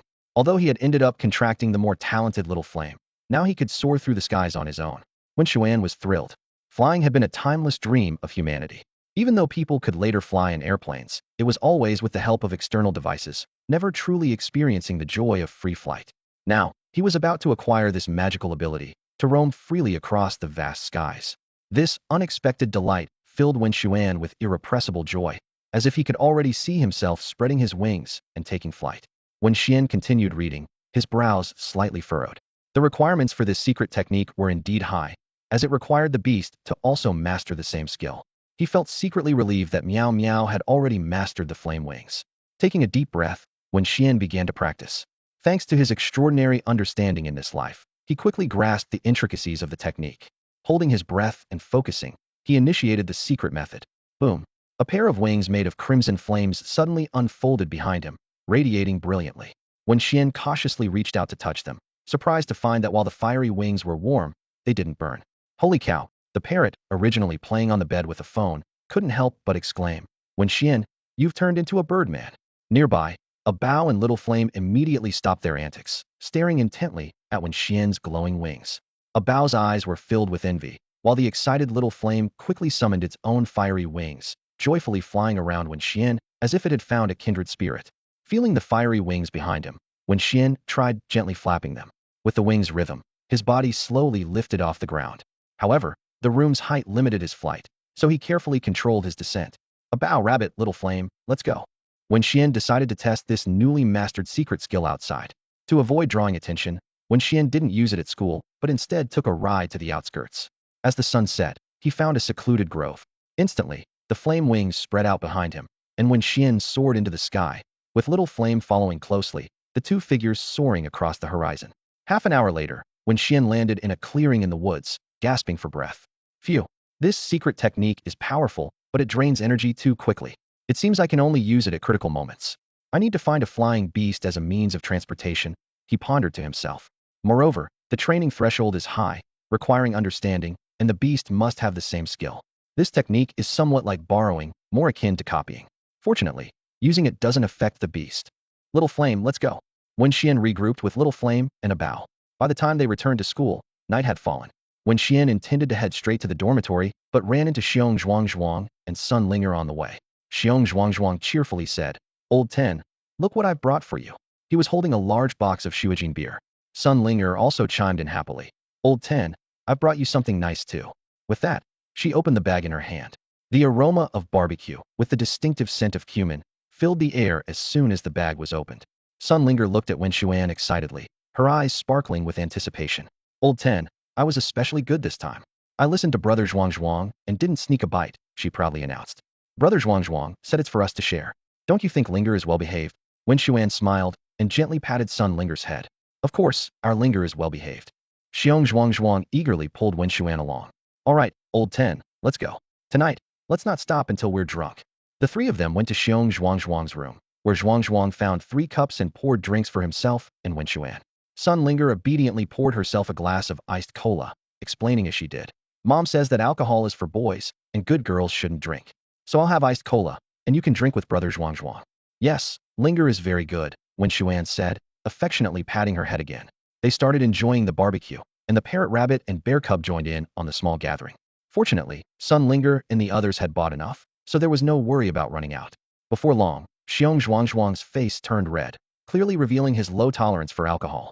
Wen Xuan was somewhat surprised, not expecting him to get tipsy so quickly. After eating for a while, Sunlinger began to play with the parrot rabbit. She cuddled the little rabbit, continuously stroking its soft fur, and a bit of grease accidentally dripped down her chin. Little bunny, you're so chubby and still eat so much. What if I make you into spicy rabbit stew? Sunlinger suddenly said, startling the parrot rabbit, which was munching on grilled chives. It quickly jumped aside. Oh, little bunny, why are you hiding? I'm not really going to eat you, Sunlinger said with a laugh, her face full of innocent charm. The parrot rabbit, however, remained cautious, as if it thought she might be joking under the influence of alcohol, even though she hadn't drunk any. Come on, little bunny, I'll treat you to a grilled sausage. It's big and thick and very tasty. Sunlinger tempted. The parrot rabbit still wasn't persuaded, clearly remembering the earlier threat. All right, I'm not lying to you. Watch, I'll eat it first. With that, Sunlinger put the grilled sausage in her mouth, first licking it to remove the cumin powder. The parrot rabbit watched her actions and couldn't help but swallow, reminded of some videos it had recently seen online. As the night deepened, Xiong, with his poor drinking capacity, had already passed out on the table. Suddenly, the door burst open, and Wen Xuan rushed in. Seeing Sunlinger eating barbecue, she breathed a sigh of relief. It turned out that Wen Xuan and Sunlinger usually lived together, and their room arrangement resembled ancient times, with Wen Xuan sleeping on the right and Sunlinger on the left, a tea table in between. When Wen Xuan returned to the room that night and didn't see Sunlinger, she panicked and searched the entire school. Just when she was at a loss, Wen Xuan's image came to mind, leading her to find them there. Linger, you little troublemaker, Wen Xuan said with a mix of relief and reproach. I turned the whole school upside down looking for you. You scare me to death, coming over to Wen Xuan's for barbecue without telling me. Hearing this, Sunlinger looked down innocently, her eyes welling up like a child who had done something wrong. I'm sorry, Sister Wen Xuan. I thought you knew. Seeing this, Wen Xuan quickly intervened to smooth things over. All right, Linger is safe and sound here. Wen Xuan glanced at the nearly tearful Sunlinger and decided not to say anything further. Wen Xuan walked over to Sunlinger, pulled her into an embrace, and softly said, All right, Linger, don't cry. I apologize. I'm sorry, I was too hasty just now. Sunlinger began to sob in Wen Xuan's arms, her tears soaking through Wen Xuan's clothes. Wen Xuan gently patted Sunlinger's back and said tenderly, Be good, Linger. Stop crying. It's getting late. Let's go back and rest. Sunlinger looked up with tear-filled eyes and nodded slightly. Okay. Despite her adult appearance, her reaction was like that of a child in need of comfort. As they turned to leave, Sunlinger waved to Wen Xuan with a voice still tinged with tears. Old 10. See you tomorrow. Wen Xuan watched them leave, then walked to the door and gently closed it. He turned to see Xiong lying on the floor, snoring loudly, and couldn't help but think, this guy can teleport. Unable to bear Xiong's thunderous snores, Wen Xuan left the room to rest in the neighboring one. The next day, due to being hungover, Wen Xuan woke up later than usual. As soon as he got out of bed, he heard a commotion outside. Suddenly, a loud explosion caught his attention. Wen Xuan hurried to the balcony and saw two people facing off on a nearby open ground. The person on the left had long blue hair flowing in the wind, while the person on the right had red hair spiked up like a hedgehog. Their beasts were also staring each other down. Wen Xuan closely examined the beast of the person on the left, a white-scaled snake, thick as a barrel. He thought to himself, I can't believe this guy bonded with a female snake. What? Is he trying to be like Su Xian and become a hero of the wild? Then he turned his attention to the other person's beast, a large red lion with a fiery mane swaying in the breeze. Wen Xuan was surprised to find that both the white-scaled snake and the flame lion were already in their second evolutionary stage. I didn't expect these two to have completed the second evolution of their beasts. Is this the strength of the top 10 of the imperial capital this year? Wen Xuan thought to himself, but quickly understood. After all, these people had received their beasts a year earlier than he had, and judging by their demeanor, they clearly came from influential families with strong backing. The blue-haired man spoke. Zhao Yan, I didn't expect you to break through as well. The speaker was Long Tian, the top of the first-year top 10 in the imperial capital. Zhao Yan replied with a smile, his eyes gleaming with intense fighting spirit. And so have you. When Long Tian and Zhao Yan met again, the tension in the air was palpable. Zhao Yan, full of confidence, declared he wouldn't lose this time. Long Tian narrowed his eyes slightly and accepted the challenge. In an instant, the battle erupted. Long Tian's white-scaled serpent was the first to strike, spewing a powerful blue water jet. Zhao Yan's flame lion wasn't to be outdone, opening its mouth wide to unleash a searing blast of fire. The two forces clashed fiercely in midair, creating a spectacular display as water and fire intertwined. The fight reached a stalemate, with neither side willing to back down as water and fire exchanged blows. Suddenly, a figure dashed towards them. It was Wen Xuan. Her face stern, she urgently called out, Stop fighting now. If you keep this up, I'll get the teacher. Looking around, the once peaceful area was now in ruins due to the battle. Lung Xuan's words were like a wake-up call, prompting Long Tian and Zhao Yin to immediately command their beasts to cease. Relieved, Lung Xuan placed her hands on her hips and scolded them like a strict caretaker. You two must have been enemies in a past life, always fighting the moment you meet. Didn't teacher Tang Jia say we should be united, friendly, and help each other? Long Tian and Zhao Yin exchanged glances. Zhao Yin quickly found an excuse to slip away, while Long Tian, about to do the same, was stopped by Lung Xuan. She informed Long Tian that teacher Tang Jia had found them a new partner Lao Shi. Intrigued, Long Tian followed Lung Xuan to Wen Xian's room. When they knocked, the door was opened by a sleepy Xiong Zhuangzhuang. It turned out Wen Xian had moved to the next room to escape Xiong Zhuangzhuang's loud snoring. Wen Xian emerged from the adjacent room, while Xiong Zhuangzhuang sheepishly scratched his head and apologized. Long Tian studied Wen Xian, filled with curiosity about their new partner. Lung Xuan's expression turned tense in an instant. She recognized the man in front of her as Lao Shi, whom teacher Tang Jia had recommended. Long Tian squinted slightly, displaying a friendly smile, and said to Wen Xian, "Let's go. To welcome you, I'll treat you to a meal at my place. My house is quite spacious." Lung Xuan blurted out in surprise. Long Tian, shouldn't you test him first? Long Tian waved his hand dismissively and replied casually, "Oh, what's there to test? He's recommended by teacher Tang Jia. I can question him, but should I question teacher Tang Jia's judgment?" These words left Lung Xuan speechless. "All right, let's go." Long Tian turned and walked ahead, a glint of cleverness flashing in his eyes unnoticed by anyone. With a happy smile on her face, Lung Xuan said excitedly, "Then let's go have some fun at Long Tian's house. I've been there, it's beautiful." Wen Xian nodded in agreement and followed Lung Xuan, Sun Linger, and others to Long Tian's home. Long Tian's house was located on the outskirts of the imperial capital, a luxurious estate. As the heavy iron gates slowly opened, Wen Xian realized the grandeur of the Placia fountain stood at the forefront. The car slowly drove in and finally stopped in front of the main building. Long Tian warmly invited, "Come on, I've had the butler prepare the meal to welcome you, Wen Xian." He led Wen Xian into the house. In the dining room, the long table was filled with various delicious dishes. Sun Linger couldn't help but rush to the table, practically drooling. Although Xiong Zhuangzhuang was also a foodie, he wasn't as exaggerated as Sun Linger. "Don't just stand there, sit down and eat," Long Tian said, taking the host's seat. After several rounds of drinks and a variety of dishes, everyone was full, except for Sun Linger, who was still gnawing on a chicken leg. Long Tian looked at Wen Xian and smiled. "Now that we've finished eating, how about some after-dinner activities? I'll take you to explore my family's secret realm for some post-meal exercise. They say a walk after a meal can lead to a long life." Wen Xian looked puzzled, and Lung Xuan explained, "There are countless secret realms in this world, but not all of them are open to the public. Some resource-rich realms are occupied by powerful factions who monopolize their resources." Wen Xian suddenly understood, realizing that Long Tian's family might be more powerful than he had imagined. "All right, let's go," Long Tian said as he saw Sun Linger was almost done eating. He got up and led everyone towards the portal to the secret realm. At the entrance to the secret realm, a few guards stood by. Seeing Long Tian approach, they greeted him respectfully and stepped aside to clear the way. With that, Wen Xian and the group entered the mysterious secret realm. Wen Xuan stepped into the secret realm, and the sight before him made him frown slightly. It was just an ordinary forest, far from the mysterious place he had imagined. The group walked through the woods, chatting and laughing, unaware of the impending danger. Suddenly, Wen Xuan sensed something unusual. A thick fog had silently enveloped the area, obscuring their vision in an instant. He looked around warily, only to find that Long Tian and the others had vanished. Wen Xuan's expression turned serious as he quickly summoned his companions, including the parrot rabbit.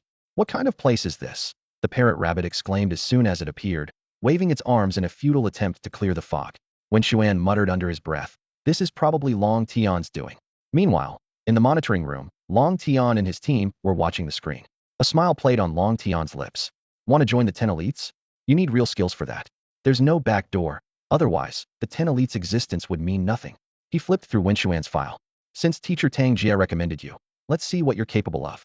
Lung Xuan and Xiong Zhuangzhuang remained silent, while Sun Linger clenched her fists, quietly cheering for Wen Xuan. Her expression showed her concern for him. Wen Xuan cautiously moved through the fog with the parrot rabbit. Using the Eye of God, he had already identified several deadly traps. Long Tian's really cunning, Wen Xuan thought to himself, recalling Long Tian's faintly smiling face. "A wolf in sheep's clothing. Rabbit, any way out?" Wen Xuan asked. The parrot rabbit shook its head helplessly. "I'm a rabbit, not a dog. This maze has me stumped too." Wen Xuan stopped, thinking quickly. Suddenly, inspiration struck. If we can't walk out, we can fly. He immediately recalled the parrot rabbit and Abeo into the beast's space, leaving only Little Flame. Little Flame, let's go. Instantly, a pair of fiery wings sprouted from Wen Xuan's back, and he soared into the sky with Little Flame. In the monitoring room, Long Tian exclaimed, This is a beast technique. He stared at the screen, surprise and curiosity in his eyes. No wonder Teacher Tang Jia values him so much. This kid's background is probably not as simple as the report suggests. Wow, Lao Shi is so handsome. Wen Xuan's remarkable flying ability left Sun Linger ecstatic, clapping and cheering for him. Even Leng Shuang and Xiong Zhuang couldn't hide their surprise, their eyes fixed on the figure in the sky. Wen Xuan soared into the air, looking down at the forest below. The view took him by surprise. A dense fog enveloped the forest, stretching for hundreds of miles like an endless maze. Suddenly, a gentle breeze brought a hint of a strange fragrance. Driven by curiosity, Wen Xuan followed the scent with his Little Flame and eventually landed on a small hill. There, to his delight, Wen Xuan discovered the Kuan Mo Hui, one of the 3 treasures needed for Abeo's evolution. As a panda cub, Abeo must reach gold-level strength and acquire the Kuan Mo Hui Hua, the sun black mushroom, and the plum blossom red bamboo to become a panda warrior. For this reason, few people choose to contract a panda cub as their beast, as most struggle to gather these rare spiritual herbs throughout their lives. Wen Xuan carefully took out his digging tools and, with precise movements, extracted the Kuan Mo Hui Hua intact, placing it in his backpack. Long Tian watched silently, nodding in approval. Seeing this, Leng Shuang couldn't help but ask, Aren't you concerned? The Kuan Mo Hui Hua is a treasure from your family and must be quite valuable. Long Tian responded calmly. Concerned about what? Consider it a gift for Lao Shi. He then instructed Wen Xuan through the microphone. Lao Shi, don't wander off. Wait for us there. With that, Long Tian led Leng Shuang and the others out of the secret chamber and to Wen Xuan. Sun Linger joyfully congratulated. Lao Shi, congratulations on earning Brother Long Tian's recognition. Xiong Zhuang and Leng Shuang also smiled with satisfaction. Long Tian approached Wen Xuan, extended his right hand, and sincerely said, Welcome to the 10 elites. This marked his official acknowledgement of Wen Xuan. Wen Xuan responded coolly with a thank you, already wary and deciding to be cautious of Long Tian in the future. After all, someone who could deceive him once might do it again. After leaving Long Tian's house, Wen Xuan didn't return to the 10 elites base. Instead, he went straight back to his dormitory. Having obtained the first herb needed for Abeo's evolution, he still needed to find the remaining 2. Abeo had already reached the peak of silver level 8, with silver level 9 being the next step. To break through to the gold level, they needed the power of evolution. Back in his dormitory, Wen Xuan opened the school forum and began browsing various information to prepare for the next steps. After browsing the forum, Wen Xuan discovered that information about the sun black mushroom and plum blossom red bamboo could only be accessed through a paid feature. Although each query cost 50 points, which was quite expensive for ordinary students, as a member of the 10 outstanding students, Wen Xuan had a monthly allowance of 1,000 points, so this expenditure wasn't a big deal for him. He paid the points without hesitation and quickly learned that the sun black mushroom grew in the fire ant secret realm. With the necessary gear packed, Wen Xuan immediately set out for the fire ant secret realm. It was a red clay mountainous area, with soil so soft that walking was a challenge. Wen Xuan and his mimic rabbit struggled through the mud, leaving deep imprints with each step. Wen Xuan, can I go back to the beast space? The mimic rabbit asked reluctantly, looking at its paws covered in red clay. No, Wen Xuan replied firmly. Look at your belly. If you stay idle any longer, you'll turn into a big fat rabbit. The mimic rabbit instinctively pinched its loose belly, showing an embarrassed expression. If you get any fatter, I'll have Meow Meow roast you, Wen Xuan half-jokingly threatened. Don't worry, I know you like strong flavors, so I'll add extra cumin. Hearing this, the mimic rabbit immediately put on a pitiful look, blinking its big eyes at Wen Xuan. Come on, walking is fine. You wouldn't be so heartless, right? After all, I'm so cute.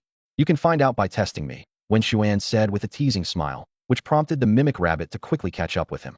They continued onward until they reached a canyon. The sight before them was breathtaking. Countless massive earthen columns stood like towering pillars within the canyon. Be careful, Wen Xuan warned in a low voice. This is the territory of the red fire ants, and those columns are their nests. We need to sneak past quietly and slowly, without making a sound.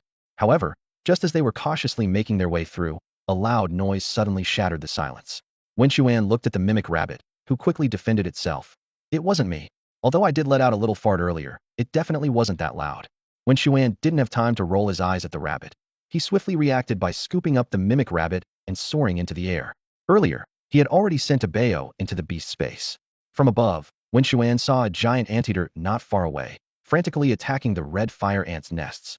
Its tongue flicked rapidly, capturing large numbers of red fire ants with each movement.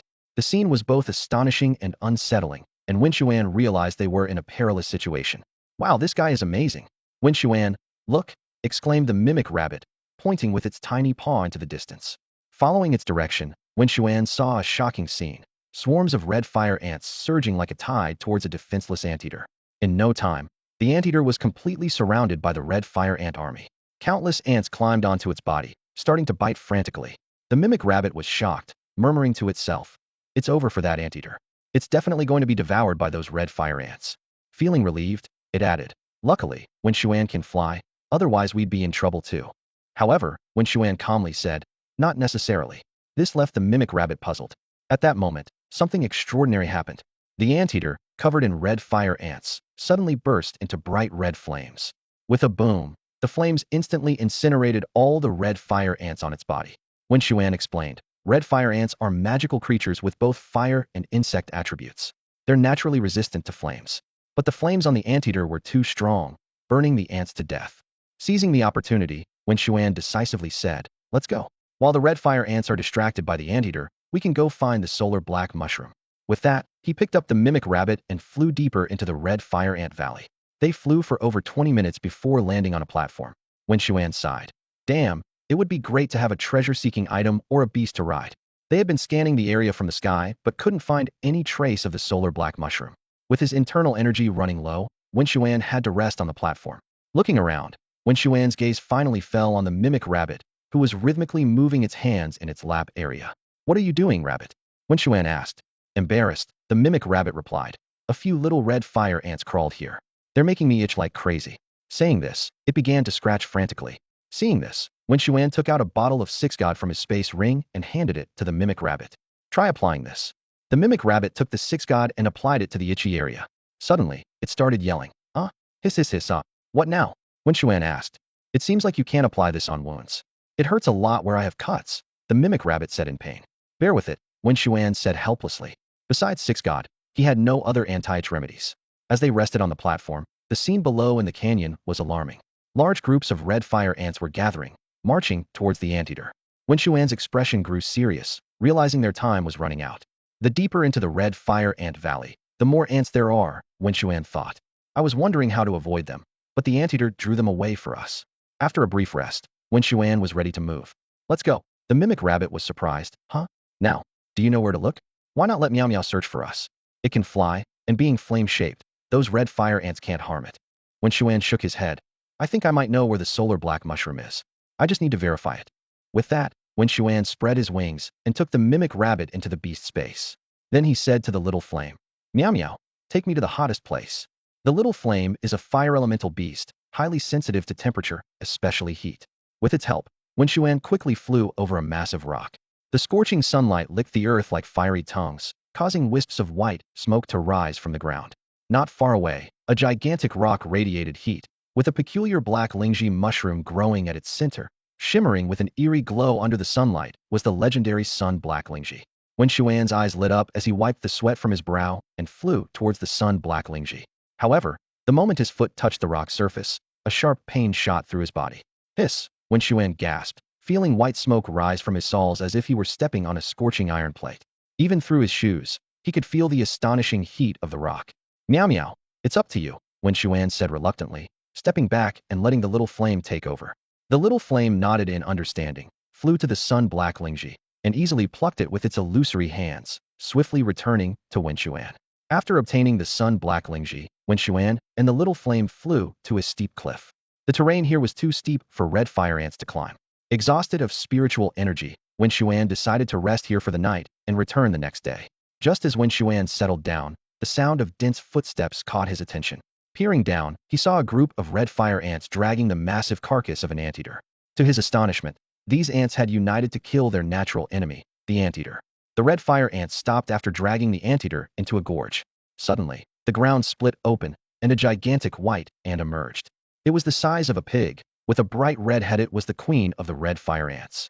The queen climbed onto the anteater's corpse, quickly feasting with its sharp mandibles until its belly swelled. After eating its fill, the queen burrowed back underground. Seeing this, The other red fire ants swarmed the carcass and began devouring the remains. The relentless crunching sound sent shivers down Wen Xuan's spine. In a short time, the massive anteater's body was reduced to bare white bones. To Wen Xuan's surprise, the red fire ants didn't take or consume the anteater's magical beast core, seemingly leaving it for the queen to enjoy later. Witnessing this, Wen Xuan's lips curled into a slight smile as he turned to the little flame and said, "Meow meow, it's your turn." Upon hearing the command, Meow Meow immediately spread its wings and dove down like a bolt of lightning. Its small form deftly snatched the magic beast crystal core before the red fire ants could react, quickly returning to Wen Xian's side. Wen Xian took the crystal core and used the Eye of God to examine it closely. The crystal core belonged to a silver tier 8 red armored anteater and contained several powerful skills. Scented fire armor LV6, which could ignite flames around its body and release a special scent to inflict significant damage on insect-type magical beasts. Tongue Whip LV6, which allowed it to lash out its tongue like a whip. Sharp Claws LV5, incredibly sharp, and Flame Jet LV5, capable of spewing scorching flames. When Xian handed the crystal core to Xiao Miao, saying, "Refine this." Xiao Miao nodded, taking it, and focusing intently on the refining process. As night quietly descended, the evening in the red fire ant's secret realm remained unusually warm. When Xian surveyed his surroundings and noticed a fiery red glow on the horizon, with the distant mountains shrouded in a dark red light, creating a unique scene. He summoned Ah Bao to keep watch while he retrieved a sleeping bag from his space ring and settled down on the mountainside. After an unknown amount of time, the dawn broke, sunlight spilling over the land and awakening the slumbering world. When Xian rubbed his sleepy eyes awake and saw the vigilant Ah Bao nearby, he walked over and gently patted its head. "Thank you for your hard work." Ah Bao responded with a sweet smile. "Let's head home." Having obtained the solar fire Ganoderma, there was no need to linger. When Xian spread his fiery wings and, together with Xiao Miao, flew toward the secret realm's exit. After leaving the secret realm, Wen Xian took a carriage back to the Imperial Beast University in the capital. Upon arriving at the dormitory, he found Sun Linger waiting at the door. "Old Ten, where did you go last night?" "I came to hang out, and you weren't here," Sun Linger asked curiously. "I had to go out for something," Wen Xian replied simply. Sun Linger blinked her cute big eyes and said coyly, "Old Ten, I'm hungry. Can you make braised pork for me?" Wen Xian was taken aback, not expecting Sun Linger to still be thinking about his braised pork. "But it's morning. Isn't braised pork too greasy for breakfast?" "I don't care. I just want it," Sun Linger pouted, continuing to act spoiled. Thinking of Sun Linger's unfortunate experiences, Wen Xian's heart softened. "All right, I'll make it for you." "Yay!" Sun Linger cheered with joy. The two of them headed to the kitchen, where Wen Xian prepared the ingredients while chatting casually with Sun Ling. Before they knew it, the conversation turned to the topic of treasure hunting. "Old Ten, are you looking for treasures?" Sun Linger suddenly asked. "Yeah," Wen Xian replied simply, focusing on his cooking. Wen Xuan was busy in the kitchen, and the aroma of braised pork filled the air as it was nearly ready to be served. Just then, Sun Linger bounced over to his side, her eyes gleaming with curiosity. "If you're looking for treasures, you should talk to Lao Lu," Linger suddenly suggested, her tone carrying a hint of mystery. "Lao Lu?" Wen Xuan raised an eyebrow, his hands continuing their work. "Yes, our sixth brother among the 10 outstanding," Linger explained excitedly. "He has a treasure-seeking mouse that's amazing. It can find treasures in a vast thicket." Hearing this, Wen Xuan's eyes gleamed with interest. If such a treasure-seeking mouse existed, it would greatly enhance his efficiency in treasure hunting within the secret realm, sparing him from aimlessly wandering around. "Linger, do you know where Lao Lu is?" Wen Xuan asked, his voice tinged with urgency. "You're asking about sixth brother? If you want to find him, go to the wealthy gold pavilion," Linger replied, tilting her head in thought. Then her tone turned serious. "But, Lao Shi, you mustn't get too close to Lao Lu. Sister Lung Shuang said that he's a compulsive gambler, and if you're led into gambling by him, you'll be done for." Wen Xuan mentally noted the name, Wealthy Gold Pavilion, resolved to meet this Lao Lu. Just then, the aroma of the braised pork intensified. Skillfully, Wen Xuan served the meat and handed it to the eagerly awaiting Linger. "Yay, braised pork is ready to eat."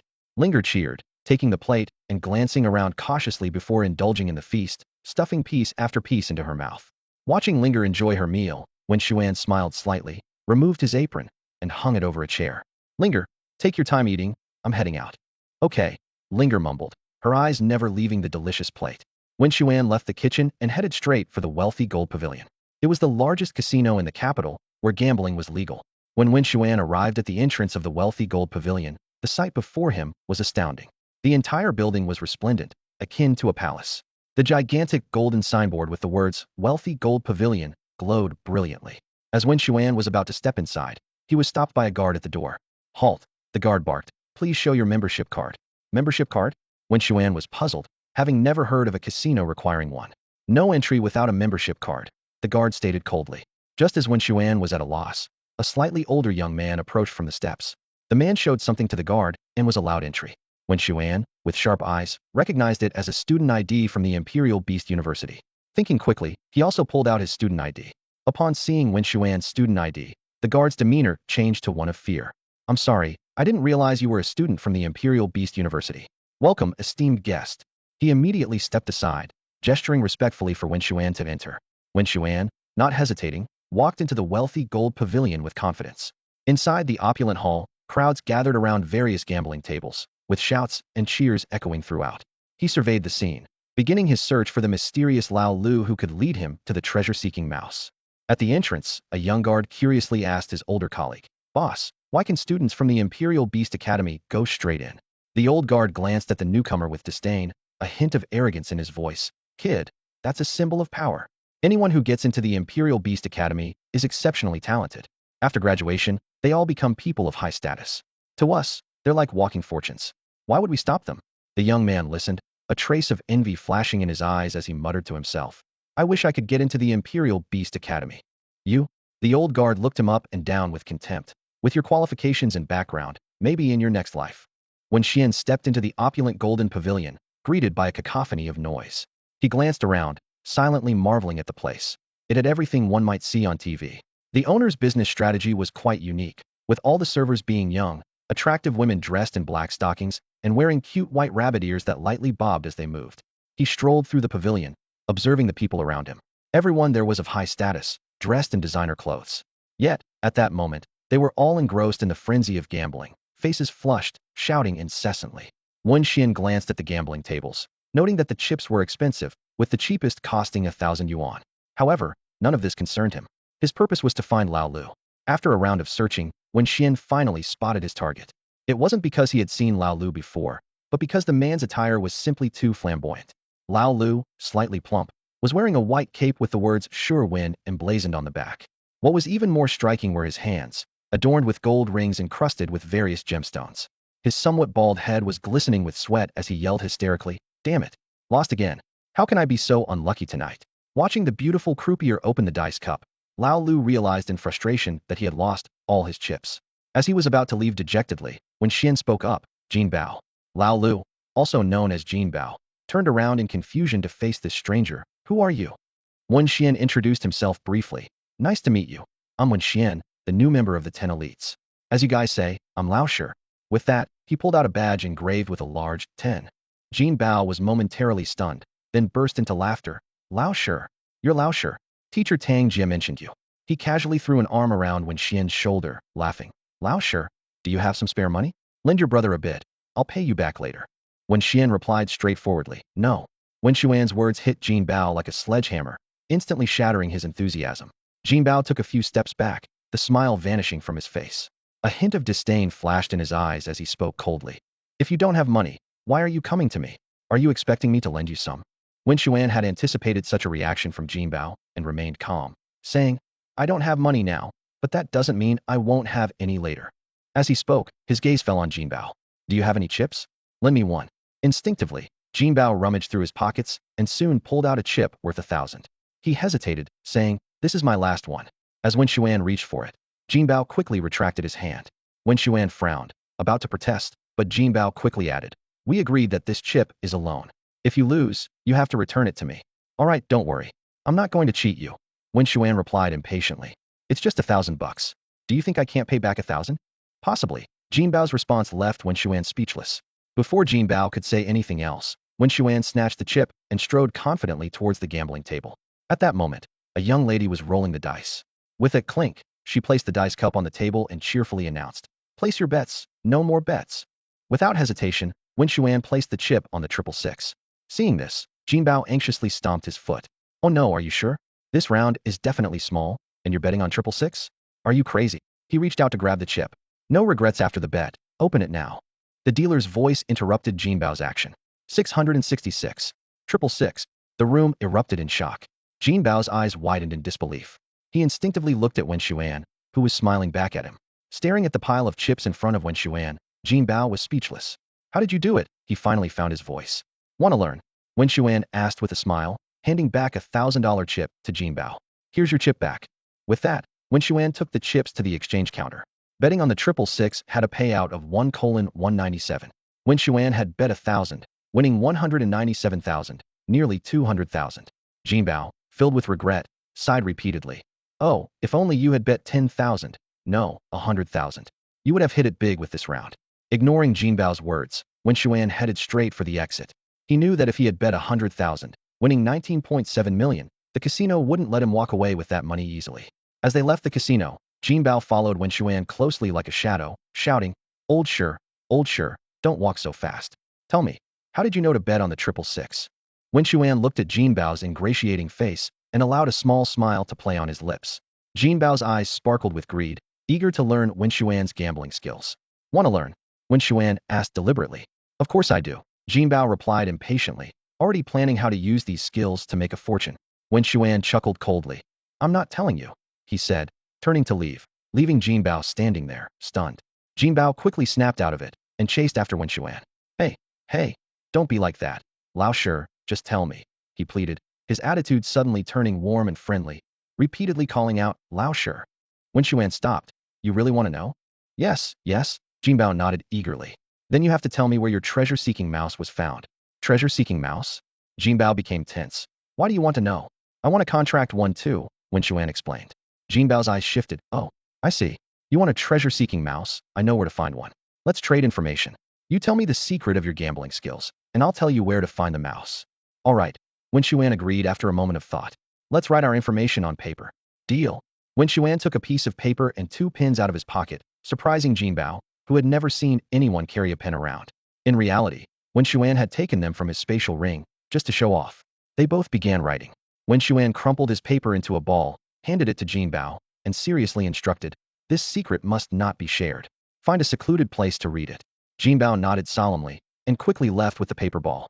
Wen Xuan also turned and left, opening the note Jin Bao had given him, which read, Candy Forest. Candy Forest Secret Realm? Wen Xuan pondered. Treasure-seeking mice were rare and always hotly contested due to their natural treasure-finding abilities. Since Jin Bao had already contracted one, Wen Xuan planned to get one too, making future treasure hunts much easier.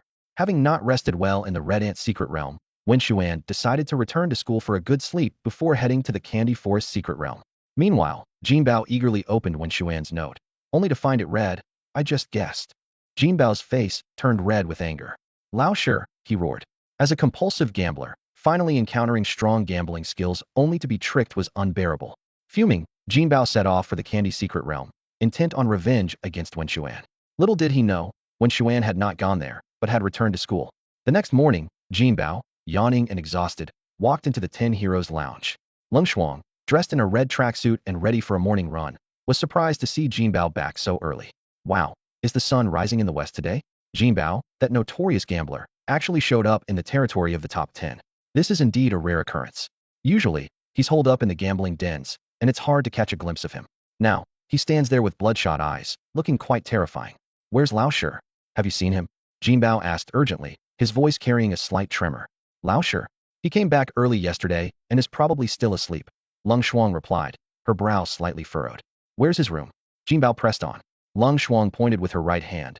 606. Without another word, Jin Bao strode quickly towards Wen Xuan's dormitory.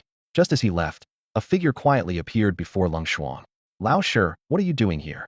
Wen Xuan was surprised to see Wen Xuan holding some fried dough sticks and soy milk. Lao Lu was just looking for you, she added. Lao Lu, Wen Xuan recalled the slightly bald guy. Got it. By the way, Sister Wen Xuan, I wanted to ask you something. What is it? What's Lao Lu's ability? Oh, him? He's at the golden 2nd tier, a bit below me, Wen Xuan explained. Why do you ask? Golden 2nd tier, huh? Got it. Thanks, Sister Wen Xuan, Wen Xuan said thoughtfully before turning to leave. He planned to first head to the Candy Realm to find the treasure mouse, and then seek out the Plum Blossom Red Bamboo to boost Abeo's strength to the gold level. That way, he wouldn't have to fear Jin Bao anymore. Wen Xuan arrived at the Candy Realm. After showing his credentials and paying the fee, he passed through the portal into this magical world. The sight before him made everything clear. He finally understood why it was called the Candy Realm. Everywhere he looked, everything was made of candy. Colorful candy forests, streams of caramel, and even the ground was paved with compacted sugar powder. It was a paradise for children, but probably a nightmare for diabetics. Wen Xuan summoned a Bao and the others. Seeing this candy-made world, the little ones were thrilled. The mimic rabbit bent down, grabbed a handful of candy grass, and stuffed it into its mouth. Crunch, crunch. The crisp chewing sound was endless. Yum, tastes like fresh grass, the mimic rabbit exclaimed in satisfaction. Seeing this, a Bao immediately rushed to an orange candy ground berry and took a big bite. Meanwhile, Little Flame showed a different style. It gracefully flew to a treetop, picked a bright red candy apple, and respectfully offered it to Wen Xuan. Master, eat. Little Flame said obediently, a happy smile on its face. No need. Meow meow, you can have it. I've already had breakfast. Wen Xuan politely declined Little Flame's kind offer, as he wasn't fond of sweets. After letting the little ones enjoy a candy feast, Wen Xuan led them onward. The candy realm was home to various peculiar magical beasts, and Wen Xuan quickly scanned his surroundings.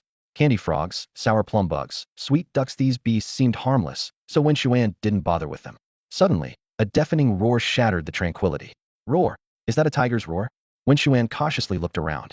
Soon, a large, colorful tiger appeared before them. It wasn't an ordinary tiger, but the legendary rainbow candy tiger.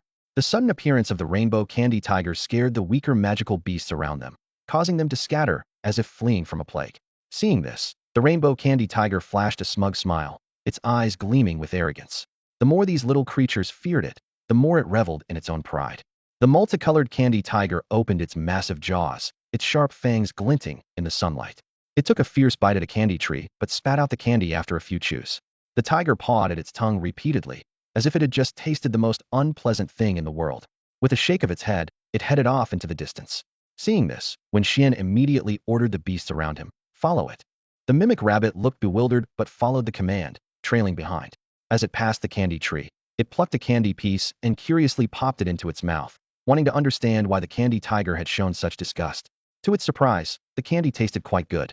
The mimic rabbit asked in amazement, Wen Xuan, this stuff is pretty tasty. Why did the candy tiger react so badly? Wen Xuan pondered for a moment and replied, I guess it's just picky, only settling for the best.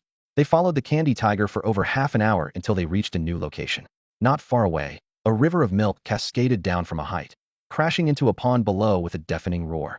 The candy tiger approached the riverbank, licked it twice with its pink tongue, and then moved on. After only a few steps, the candy tiger suddenly stopped. Ahead, a small tree was laden with red, lantern-like fruits. Wen Xuan's eyes lit up as he recognized the extremely rare sweet lantern fruit. This fruit not only brought happiness, but also treated autism, making it incredibly valuable, with each fruit worth 100,000 yuan. At that moment, 8 glowing sweet lantern fruits hung from the tree. The candy tiger's mouth curled into a sweet smile as it approached the fruit tree. Just then, 3 brown rats darted out from the shadows, their eyes fierce, emitting threatening squeaks at the candy tiger. They bristled, arching their backs, ready to attack at any moment. Faced with the audacious rats, a hint of disdain flashed in the candy tiger's eyes. As the king of the jungle, how could it fear a few small rodents? The tiger's expression shifted, understanding the advantage of striking first. In the blink of an eye, it vanished from its spot and pounced toward one of the rats, its sharp claws swooping down. Bang! The mouse couldn't dodge in time and was swatted hard by the rainbow candy tiger, crashing into the stone wall behind it. With a single blow, the rainbow candy tiger effortlessly eliminated the first mouse. The remaining 2 mice quickly realized what had happened, and upon witnessing their companion's gruesome death, their eyes filled with rage. The 2 mice charged at the rainbow candy tiger from left and right like arrows shot from a bow. The rainbow candy tiger's eyes flashed with disdain, seeing these mice as nothing more than jesters. Swiftly, it slashed at the mouse on the right with its sharp claws. The mouse couldn't evade and was struck, flying backward like a kite with a broken string. Thud! It smashed into the rocks, instantly turning into a bloody mess as it slid down slowly. The other mouse seized the opportunity to leap onto the rainbow candy tiger's head, its sharp teeth aiming for the tiger's ear. Snap! The mouse's teeth, sharp as knives, bit into the rainbow candy tiger's ear, leaving a deep gash. Roar! The intense pain made the rainbow candy tiger let out a thunderous roar, its body leaping wildly. The mouse lost its grip and fell off, hitting the ground hard and losing consciousness. Furious, the rainbow candy tiger opened its massive jaws to devour the unconscious mouse. At the critical moment, the mimic rabbit swiftly intervened, its vine whip snaking out to retrieve the mouse. The rainbow candy tiger lunged in vain, crashing awkwardly into the ground. Roar! The rainbow candy tiger struggled to its feet, letting out a deafening roar at Wen Xuan and his group. Its attributes were a combination of fighting and plant, male and gender, at a silver tier 8 level, with a great aptitude, reaching the peak of silver power. Its evolution path was towards becoming a candy tiger king, having mastered skills like Sharp Claws LV5, Sharp Teeth LV6, Tiger Pounce LV5, and Tiger Tail Whip LV6. Enraged, the Rainbow Candy Tiger charged at Wen Xuan and his companions like a released arrow, intent on tearing them to shreds. Just as it was about to succeed, a surge of scorching flames suddenly erupted. The Rainbow Candy Tiger couldn't dodge and was hit directly by the flames, its body flying backward like a broken kite, crashing heavily to the ground. It turned out to be Little Flame who unleashed a flame roar, severely injuring the Rainbow Candy Tiger in one strike. Being a beast with fighting and plant attributes, the Rainbow Candy Tiger was naturally afraid of fire damage. However, instead of retreating, this attack only incited its ferocity. It charged at Wen Xuan again. Little Flame quickly fired a small fireball, but the Rainbow Candy Tiger deftly evaded it. Seeing the Rainbow Candy Tiger about to succeed, the Mimic Rabbit used a wood shield just in time, creating a sturdy barrier in front. The Rainbow Candy Tiger couldn't dodge and crashed headfirst into the wood shield, momentarily stunned. At that critical moment, a dark shadow darted in like lightning. Bang! A Bao's bare paw struck the Rainbow Candy Tiger, sending it flying. Seeing this, the Mimic Rabbit and Little Flame coordinated their attacks seamlessly. A small fireball and a carrot bomb, both fire-attributed attacks, shot towards the Rainbow Candy Tiger like meteors. Boom! The attacks hit the Rainbow Candy Tiger simultaneously, causing a violent explosion and ultimately killing it. The Mimic Rabbit clapped its hands triumphantly. As if it had accomplished a great feat, it swiftly approached the Rainbow Candy Tiger, the dagger in its hand glinting coldly. After rummaging around the tiger's head for a moment, the rabbit finally dug out a bloody magic beast core. Wen Xuan, here you go, the Mimic Rabbit exclaimed, presenting the core to Wen Xuan like a treasure. Wen Xuan took the core, rinsed it clean with bottled water, and carefully stored it in his spatial ring. Once done, he turned his attention to the surviving rat. The treasure-seeking mouse's attributes appeared before Wen Xuan's eyes. Metal attribute, male, 9th level bronze, peaked level strength, with a bronze evolution path. Its skills were limited to treasure-seeking LV5 and Sharp Claws LV4. A hint of disappointment crossed Wen Xuan's face. He had considered taming one, but this creature was too weak to pique his interest. At that moment, the Mimic Rabbit came running back, out of breath. How did it go? Wen Xuan asked, noticing the bloodstains on the rabbit's paws. The Mimic Rabbit shook its head. Nothing. I checked the heads and bellies of those two treasure-seeking mice, and found nothing. As Wen Xuan pondered his next move, the unconscious treasure-seeking mouse suddenly awoke. It began to cough violently, blood gushing from its mouth. Within seconds, it was dead, leaving Wen Xuan bewildered. He had intended to extract information from the mouse, but it was so fragile that a few blows from the Rainbow Candy Tiger had done it in. Mimic Rabbit, check if this one has anything, Wen Xuan said, pointing to the last treasure-seeking mouse, though he held little hope. This one was smaller than the others, making it unlikely to have anything of value. The Mimic Rabbit approached the mouse and stabbed its head with the sharp dagger. Suddenly, there was a crisp sound, and the rabbit became excited. There's something, it shouted eagerly. Since being tamed by Wen Xuan, the Mimic Rabbit had opened countless heads. Even when it suspected there was nothing inside, it would check as a matter of course. As Master D often said, whether or not something has happened inside, I must take a look. Life is like that. Taking a look doesn't hurt. The Mimic Rabbit extracted a magic beast core the size of a longan from the mouse's brain, though it looked disdainful. This is way too small, it remarked, curling its lip. Mimic Rabbit, why don't you eat this magic beast core? Wen Xuan suddenly suggested. What? The Mimic Rabbit widened its eyes in surprise. What do you mean, what? Just eat it, Wen Xuan said impatiently. The Mimic Rabbit looked a bit aggrieved. They say you are what you eat. This treasure-seeking mouse's brain is so small. What if it affects me? After all, stupidity can be contagious. Listening to the Mimic Rabbit, Wen Xuan couldn't help but roll his eyes. You don't have to eat it, he said with a mocking smile. But tonight, I'll treat you to spicy rabbit head. The Mimic Rabbit's pupils suddenly contracted, and its body tensed like a spring. In a flash, it swiftly popped the magic beast crystal core into its mouth. Crunch, crunch. Its sharp teeth instantly crushed the treasure-seeking mouse's magic core, and a refreshing energy slid down its throat into its belly. As a silver-tier level 8 magic beast, devouring the magic core of a mere bronze-tier level 9 treasure-seeking mouse was a breeze for the Mimic Rabbit. In no time, it completely refined the core, and a warm current circulated within its body. Wen Xuan focused and activated the Eye of God, carefully observing the Mimic Rabbit. A string of data appeared before his eyes. Mimic Rabbit attributes: plant, rock. Gender, male. Level, silver tier level 8. Aptitude, SSS-tier. Peak power, extraordinary king. Evolution path, rogue rabbit. Skills learned: flying legs LV9, mimicry LV9, burrow LV7, pyrotechnics LV8, vine whip LV8, Magic Source LV5, Gluttony LV6, Flying Stone LV5, Phantom Step LV2, Wood Shield LV4, Mushroom Trap LV5, Poison Devour LV2, Treasure Seeking LV1.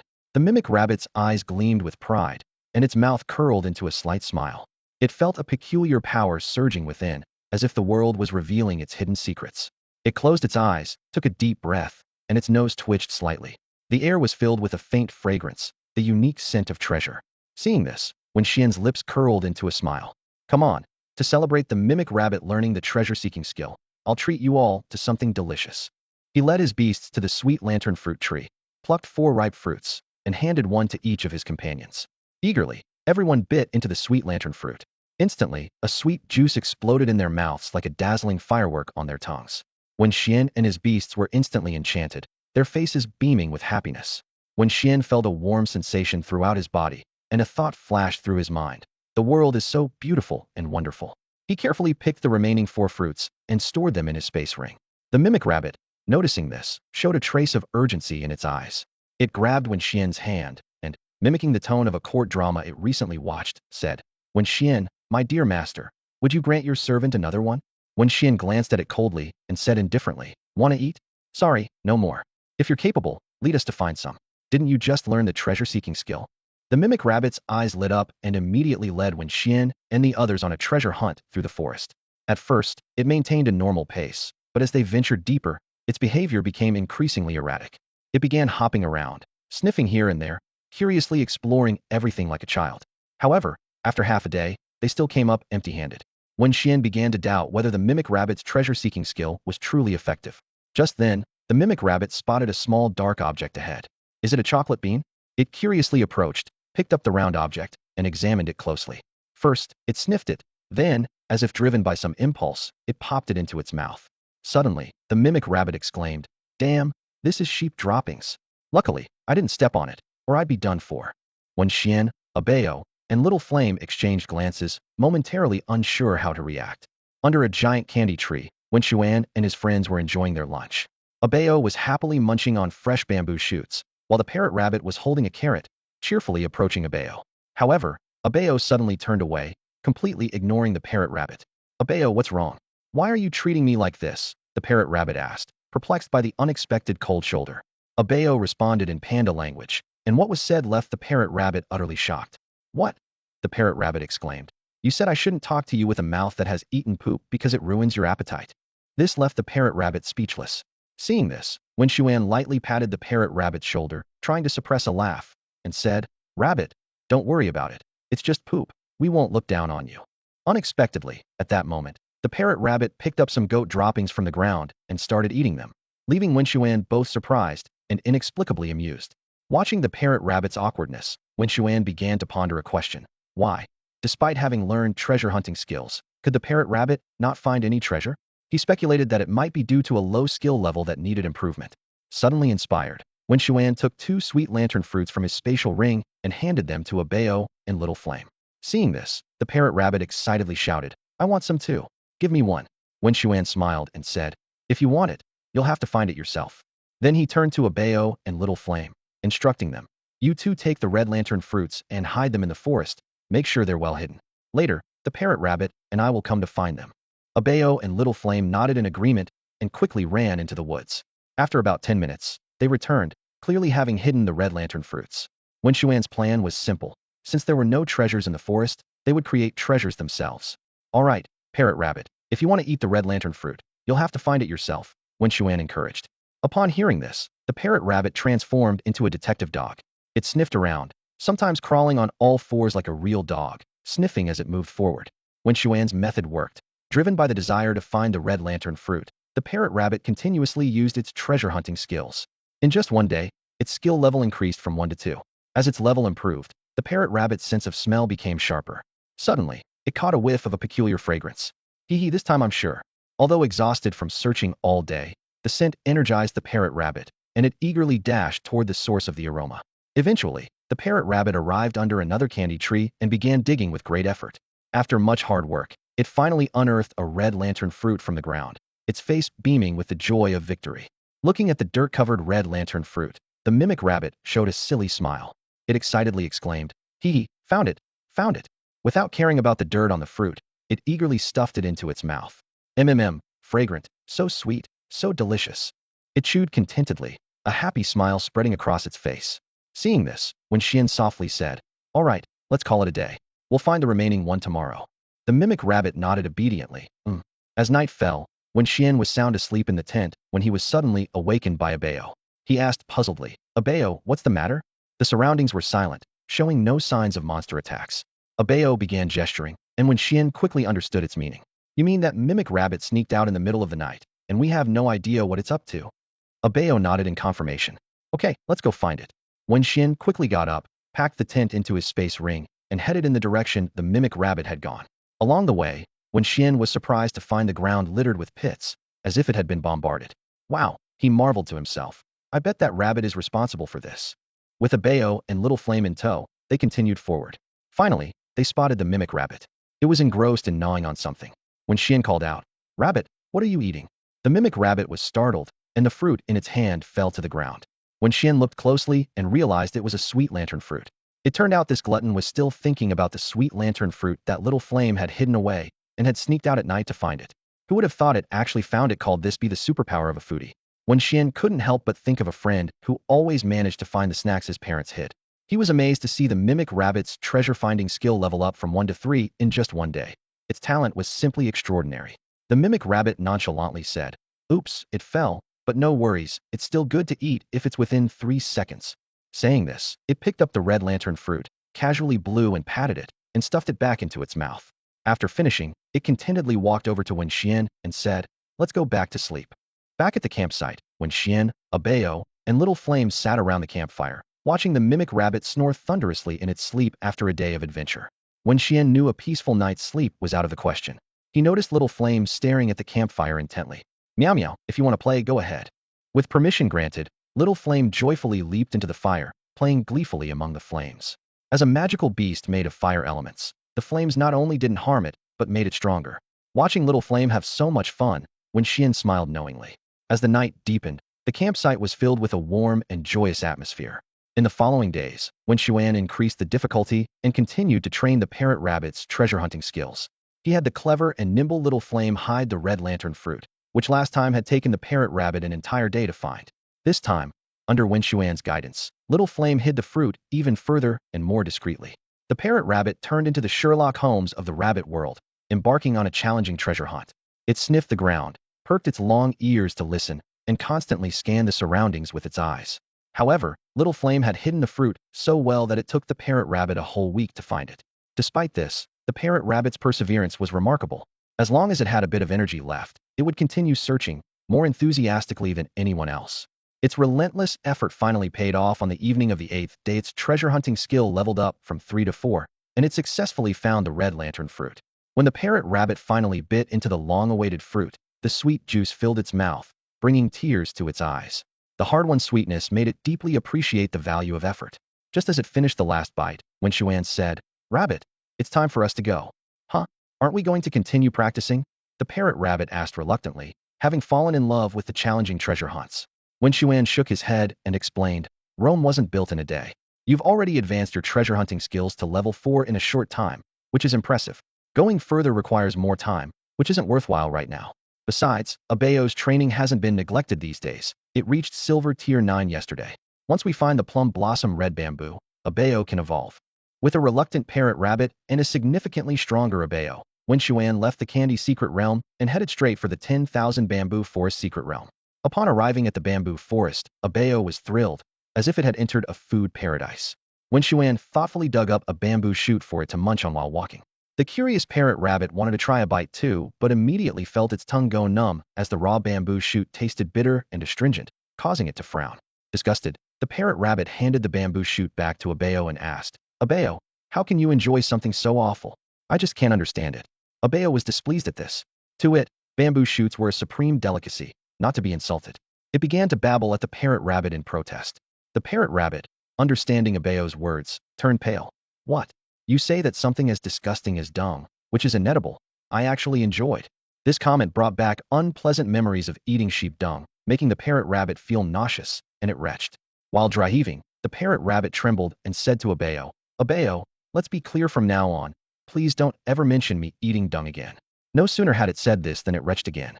Seeing this, Wen Xuan frowned slightly and gently patted the parrot rabbit's back, trying to soothe its discomfort. Wen Xian looked at Shueisha rabbit with concern and handed over a bottle of mineral water. Rabbit, are you okay? Shueisha rabbit took the water and sipped it cautiously, finally catching its breath and weakly replied, I'm fine. After a short rest, the group continued on their journey. Suddenly, an enticing aroma wafted through the air, awakening the appetite of Shueisha rabbit, who had just emptied its stomach. Following the scent, they found a young man grilling something. Wen Xian looked closely and exclaimed, Is that a bamboo rat? The young man smiled and explained, You've got a good eye. This bamboo rat was badly injured in a fight, so I'm grilling it. He pointed to a nearby pot, where another bamboo rat was simmering, the broth turning milky white with a layer of oil on top. That one was depressed and stopped eating, so I had to cook it. Just then, the young man noticed Shueisha rabbit, a glint of greed in his eyes. A talking rabbit, he said, unconsciously licking his lips. Rabbit, do you have any issues, like being picky or overeating? Don't worry, I can cure that. Shueisha rabbit instinctively took a few steps back, sensing the predatory gaze. Wen Xian quickly interjected, interrupting the young man's thoughts. Excuse me, I have a question. The young man collected himself and smiled sweetly. Would you like some bamboo rat? He offered the grilled bamboo rat to Wen Xian. Wen Xian politely declined. No, thank you. Please enjoy it yourself. I wanted to ask if you know where we can find some Meihua Chiju nearby. The young man thought for a moment and pointed northwest. Just head in that direction. The trunks of Meihua Chiju are crimson red, and it's currently flowering season, with blossoms that look like plum flowers at the top. Wen Xian thanked him and prepared to leave, but the young man enthusiastically invited again. Are you sure you don't want to try some? No, thank you. Wen Xian declined once more. The young man muttered regretfully to himself. Such a waste not to enjoy good food. With that, he continued to relish his meal. Wen Xian and the group bid farewell to the young man and moved towards the direction he had pointed. Eventually, they arrived at the location of the Meihua Chiju. The sight before them was breathtaking. The crimson bamboo glistened in the sunlight, with pink plum-like flowers blooming at the top. A gentle breeze carried a faint fragrance, and petals drifted down, covering the ground. Shueisha rabbit was overjoyed, happily bounding into the sea of petals. Each step was accompanied by a crisp crunch, and it laughed heartily. Ha, ha, ha. In this beautiful Meihua Chiju forest, Shueisha rabbit ran freely, reveling in the comfort of the soft petals beneath its feet. As the mimic rabbit joyfully danced on the fallen petals, a sudden chill swept over it. Instinctively, it leaped away from its spot. In the next moment, a gaping maw with sharp fangs snapped shut where the rabbit had just been. Dirt sprayed as a massive emerald-green viper reared up, spitting out the soil from its mouth. Wen Xian and his companions looked on with grim expressions, their eyes fixed on the uninvited guest bamboo pit viper. The venomous snake was entirely green, perfectly blending into the surrounding bamboo forest. Its attributes included toxicity, male gender, a golden first-tier level, and upgrade aptitude, with strength at its peak. Its evolutionary path was towards a green python, and it had mastered skills such as Venom Spit LV5, Fangs LV6, Death Coil LV6, and Scent Detection LV5. The bamboo pit viper let out a piercing hiss, a foul stench emanating from its mouth. It twisted its massive body and lunged at Wen Xian and his group. Seeing this, the mimic rabbit immediately used its vine whip skill, attempting to bind the bamboo pit viper. However, the snake's strength far surpassed its own, easily dragging the mimic rabbit forward. Cursing under its breath, the rabbit quickly extended a second vine whip, wrapping it around several nearby bamboo trees. Firmly anchored, the bamboo pit viper struggled in vain. Its thrashing caused the surrounding bamboo to shake violently, with branches clashing and rustling. Taking advantage of the situation, Abayo and Little Flame launched their attacks simultaneously. Shadow Ball and Little Fireball whistled through the air, hitting the struggling viper with precision. The pain drove the bamboo pit viper into a frenzy, its writhing growing more intense. Suddenly, a sharp snap was heard as the mimic rabbit's vine whip broke. The viper whipped around, glaring furiously at the rabbit's inherently cheeky face. Though the rabbit lacked a taunt skill, its appearance was provocation enough. Enraged, the bamboo pit viper charged toward the mimic rabbit. I'll help. The rabbit's gonna be killed, the mimic rabbit shouted dramatically, activating its swift feet skill to escape at lightning speed. The viper pursued relentlessly, unaware of the mushroom traps laid out on the ground. With a boom, the mushroom trap exploded, leaving the bamboo pit viper covered in wounds. This attack unleashed its full ferocity, turning it into a killing machine bent on chasing the mimic rabbit. A series of explosions echoed through the bamboo forest, each accompanied by the viper's anguished hisses. Finally, the fierce serpent fell into the rabbit's carefully laid traps, unable to rise again. Gazing at the battered corpse of the bamboo pit viper, the mimic rabbit grinned triumphantly. Its plan had worked, and the crisis was finally averted. The mocking words of the parrot rabbit echoed through the forest as it mercilessly hurled 2-carat bombs at the bamboo pit viper, ensuring the venomous snake met its end. Amid the explosion's roar, the viper's head shattered into pieces. Once the smoke cleared, the parrot rabbit cautiously approached the snake's corpse, a dagger gleaming in its hand. Humming a cheerful tune, it skillfully opened the snake's head, searching through the bloody mess. Suddenly, a glint of purple caught its eye, a crystal-clear magic beast core. Overjoyed, the parrot rabbit grabbed the precious trophy and hopped excitedly towards Wen Xuan. However, just as it was about to hand over the core to Wen Xuan, an unexpected command stopped it. "Rabbit, you should eat it," Wen Xuan said calmly. The parrot rabbit froze in place, utterly puzzled. Seeing its confusion, Wen Xuan firmly repeated, "Eat it. I need to evolve a Bao now."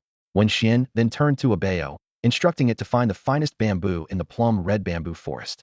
Relying on its sharp instincts honed by long-term bamboo shoot consumption, Bao quickly located the target. It was an unusually thick plum red bamboo, standing alone in a clearing, creating a vacuum around it. Its trunk was a deep red-black, undoubtedly the finest of its kind. Wen Xuan drew his dagger, attempting to cut down the bamboo while musing, "The tallest tree in the forest gets blown down by the wind, I suppose." Yet, after several tries, he realized his strength was insufficient. "Bao, your turn," Wen Xuan said, stepping back to let his companion take over. Bao took the dagger, adopting a pose reminiscent of a swordsman. Focusing intently, it suddenly struck, the sharp blade slicing through the bamboo trunk. With a crisp crack, the massive plum red bamboo toppled, crashing to the ground and taking a few nearby bamboos with it. Wen Xuan took a section of the plum red bamboo, then pulled out a large cauldron. Since the parrot rabbit was busy refining the magic beast core, Wen Xuan and Bao had to gather firewood themselves. Soon, they had amassed a considerable pile of dry wood. Wen Xuan instructed a small flame to ignite the wood beneath the cauldron, then added the trapped demon gray flower, sun black mushroom, and plum red bamboo into it. "Bao, get in," Wen Xuan suddenly ordered. Bao was taken aback, momentarily unable to comprehend Wen Xuan's intent. Wen Xuan, noticing this, gave it a look and explained, "Don't you want to become stronger? If you want strength, get in. Do you think I'd harm you?" These words stirred memories of Bao's time with Wen Xuan, especially the moment when Xuan saved its life. Without Wen Xuan, it might have already perished. Determination flashed in Bao's eyes as it resolutely climbed into the cauldron. "Little flame, add more wood," Wen Xuan said, and he and the small flame began feeding the fire, which grew more intense. As Wen Xuan worked, he encouraged Bao, "Focus on your training, absorb the potion." Bao closed its eyes, fully immersing itself in the practice. As the temperature rose, the water soon boiled. Bao felt a wave of discomfort, tempted to retreat. Sensing Bao's wavering resolve, Wen Xuan immediately called out, "Bao, don't you want to be strong? If you can't endure this hardship, how can you talk about strength?" These words hit Bao like a wake-up call. It gritted its teeth, its restless body settling as it continued to endure the ordeal. Just then, a nonchalant rabbit strolled over, breaking the tranquility of the training session. The parrot rabbit tiptoed over to Wen Xuan and caught a glimpse of Bao in the large cauldron, gasping in shock. Its eyes widened as it stammered, "Whoa, Wen Xuan, what are you doing? This is intense." Bao. As it spoke, the parrot rabbit began its signature act, with tears streaming down like beads from its mouth. "I wonder if this panda baby stew tastes any good," it mused with feigned sincerity, eyes darting around as it picked up a bamboo stick. Skillfully borrowing a small knife from Wen Xuan, it quickly whittled a makeshift bamboo spoon. Just as the parrot rabbit was about to taste the panda soup, with a smug grin, the cauldron suddenly shook violently. With a loud bang, Bao sprang up from the cauldron like a divine warrior descending from the heavens. The immense force shattered the cauldron into pieces, and scalding hot water splashed everywhere. Having anticipated this, Wen Xuan swiftly dodged to a safe distance, unharmed. The unfortunate parrot rabbit wasn't as lucky, getting drenched by the boiling water, howling in pain and rolling on the ground. Meanwhile, an astounding miracle unfolded before everyone's eyes. Bao's body swelled rapidly, growing from the height of an 11 or 12-year-old child to that of a towering basketball player. Suddenly, Bao let out a deafening roar to the sky. The sound was not only ear-splitting, but also generated a powerful ultrasonic wave. The bamboo forest before them couldn't withstand this formidable force and snapped instantly. Crack, crack, the sound of bamboo breaking echoed, and in the blink of an eye, a large section of the forest lay flattened. "Bao," Wen Xuan called softly. Hearing the familiar voice, Bao turned around excitedly and rushed towards Wen Xuan, enveloping him in a warm bear hug. It was then that Wen Xuan truly felt Bao's astonishing transformation. Not only had it grown larger, but its body was also much more robust. Abeo's muscles were so powerful that it gave the impression of being able to punch a bull to death. All right, Abeo. After a brief embrace, Wen Xuan gently pushed Abeo away. Fresh from the cauldron, Abeo was drenched and emitted a strong medicinal scent. Wen Xuan immediately used the Eye of God to scrutinize Abeo's new form. Panda Warrior. Attributes: Evil, Fighting. Gender: Male. Level: Gold Tier 1. Quality: SSS. Power: Peak King. Evolution Path: Drunken Panda, Martial Panda. Learned Skills: Wild Bull Punch LV9, Panda Paw Strike LV9, Mount Tai Press LV7, Evil Roar LV6, Ripping Claw LV6, Stealth LV5, Iron Skin LV9, Shadow Ball LV5, Magic Devour LV5, Fearless Heart, Gluttony LV7, Bronze Skin LV4, Fist Intent. Seeing Abeo's incredible strength, Wen Xuan couldn't resist testing its power. He pointed to a thick bamboo and said, "Come on, Abeo, give this bamboo a punch." Abeo nodded, clenched its right fist, and punched the bamboo with force. With a crisp crack, the bamboo, as thick as a thigh, snapped and crashed to the ground. Witnessing this, the parrot rabbit swallowed hard. The terrifying image of being hit by that punch flashed through its mindit would be smashed into a rabbit pancake, intestines and all. Shuddering at the thought, the parrot rabbit quickly put on a fawning smile and trotted over to Abeo. "Hey, Abeo," the parrot rabbit grinned sheepishly. However, Abeo merely cast a cold glance at it, freezing the parrot rabbit in place. Clearly, Abeo hadn't forgotten its earlier comment about drinking panda stew and was still fuming. Sensing danger, the parrot rabbit hastily explained, "Abeo, I was just joking around." The mimic rabbit looked at Abeo with a cheerful smile, its lips curling slightly upward. Abeo, however, snorted coldly and turned its head away haughtily, its gaze landing on a plum blossom red bamboo stick on the ground. Taking small steps, it walked over, bent down to pick up the bamboo, and thought that although it wasn't as good as the mimic rabbit's dagger, it could barely serve as a weapon. Abeo opened its mouth wide and started gnawing fiercely at the bamboo. In no time, a long, slender bamboo stick appeared in its hands. It swung it a few times, and the bamboo made a whooshing sound as it sliced through the air. Wen Xuan watched in astonishment, not expecting Abeo to have such skills, estimating that this must be an instinct engraved in its genes. Feeling invigorated, Abeo suddenly stopped and, holding the bamboo, walked over to Wen Xuan. At this point, Wen Xuan felt like he had upgraded from a shotgun to a cannon. With Abeo, a first-tier gold companion, he no longer had to fear that guy, Lao Lu. "Let's go back," Wen Xuan said. He had been out for a while, but as one of the top 10, he enjoyed the privilege of not having to attend classes. As long as his strength was sufficient, he only needed to pass the final exams. Wen Xuan glanced at the mimic rabbit and noticed that its strength had reached the peak of the 8th tier of silver, just a step away from advancing to the 9th tier. He silently recalled the mimic rabbit's attributes: plant and rock type, male, SSS-tier aptitude, extraordinary king-level strength. It had mastered skills such as Swift Feet LV9, Mimicry LV9, and Digging LV7, among other advanced skills. Recently, it had refined the magic beast crystal core of a bamboo leaf green and acquired the scent detection skill, further enhancing its sense of smell.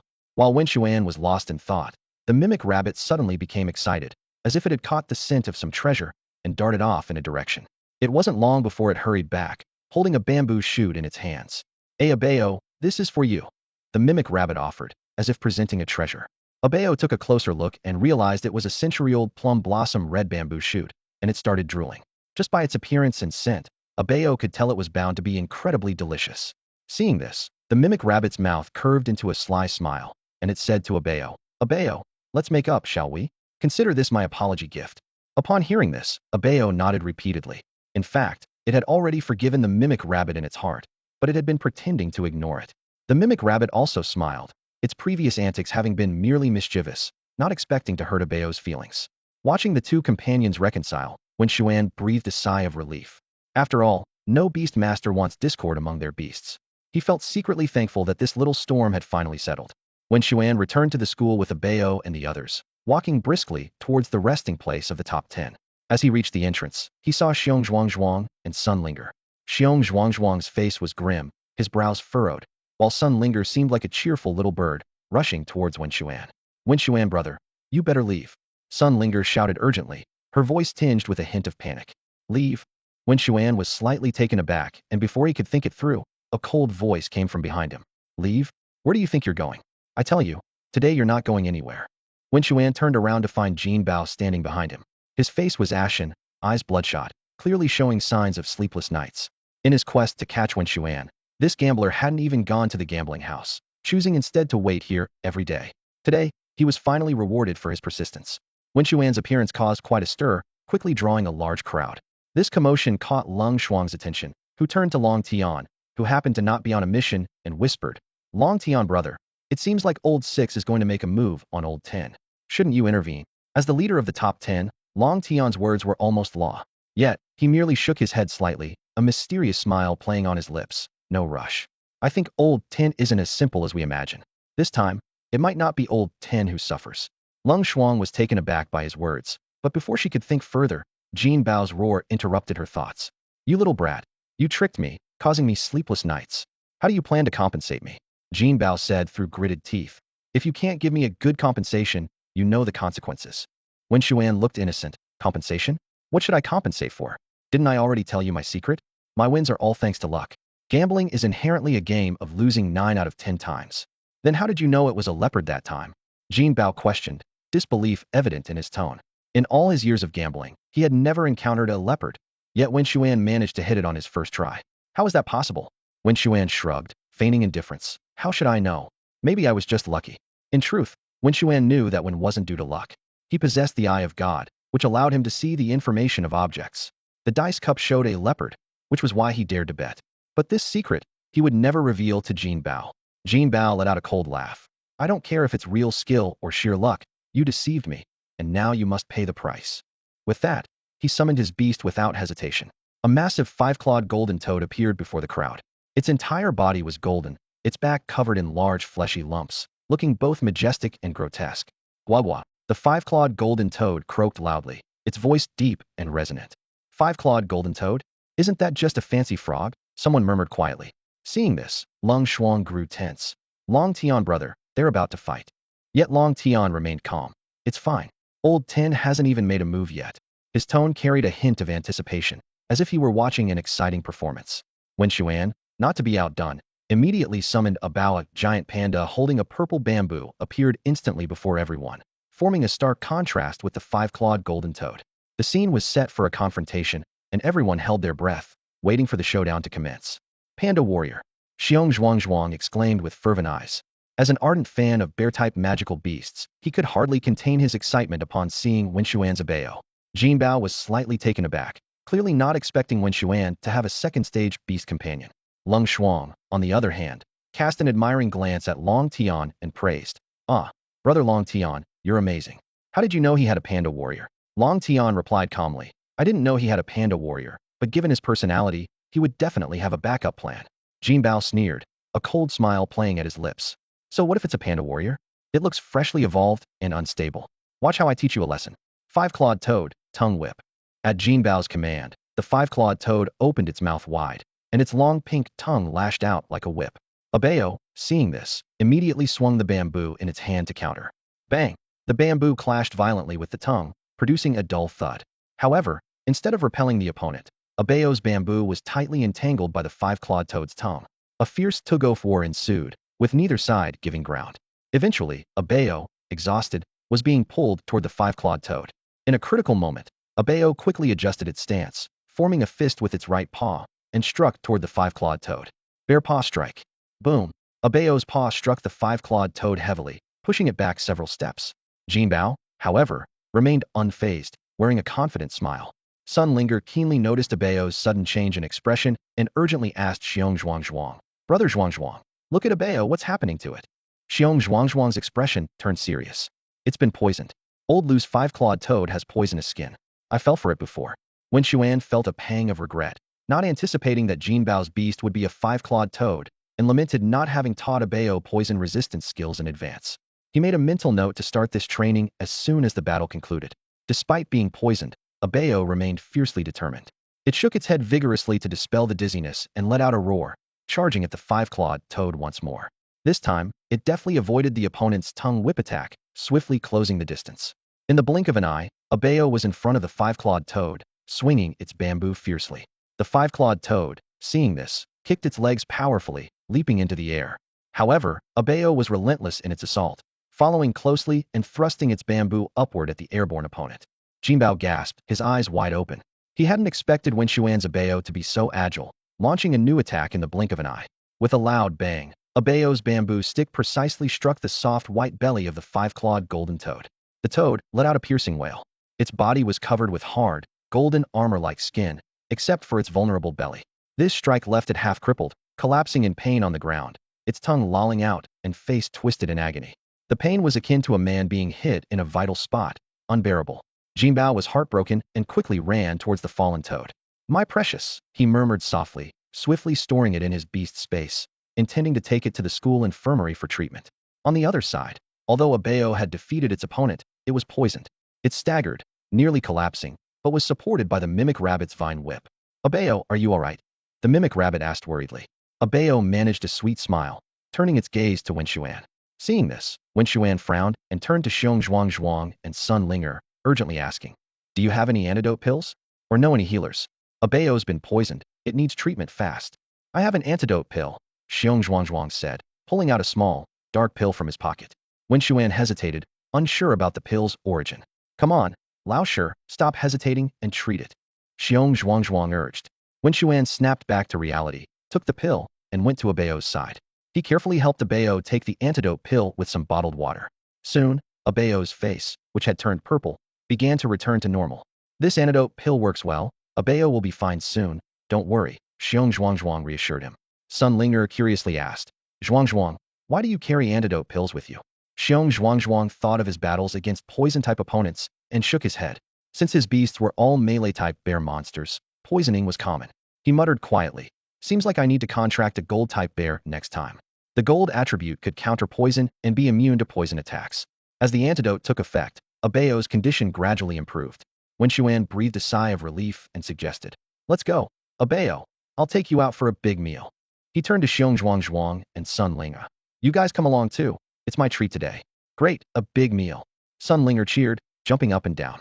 Zhuang gave a simple, honest smile. The three of them, along with their beasts, headed out of the school to enjoy a hearty feast. Watching Wen Xuan and the others walk away, Long Tian smiled and said to Lung Shuang, "See, I told you, Lao Shi is really strong, not as simple as you thought." Lung Shuang's cheeks flushed slightly as she softly replied, "Yes, Long Tian, you're the best. I didn't expect you to see through him at a glance." Their intimate interaction, like sharing affection in a secluded corner, was endearing. Meanwhile, Wen Xuan, with Zhuang and Sun Linger, arrived at a buffet restaurant. Just as they were about to step inside, a waiter with an apologetic look stopped them. "Sorry, you're not welcome here." Wen Xuan was baffled. It was his first time encountering a restaurant that turned away customers. He looked at Zhuang and Sun Linger, noticing their embarrassed smiles. Sun Linger quietly suggested, "Wen Xuan, how about we try another place?" "All right," Wen Xuan agreed with a nod. However, they were turned away from 4 or 5 restaurants in succession. Finally, Wen Xuan couldn't hold back and questioned the waiter at the last restaurant. "How do you expect to do business like this, turning away customers? You might as well close down." The waiter quickly offered a placating smile and explained, "Oh no, don't be upset.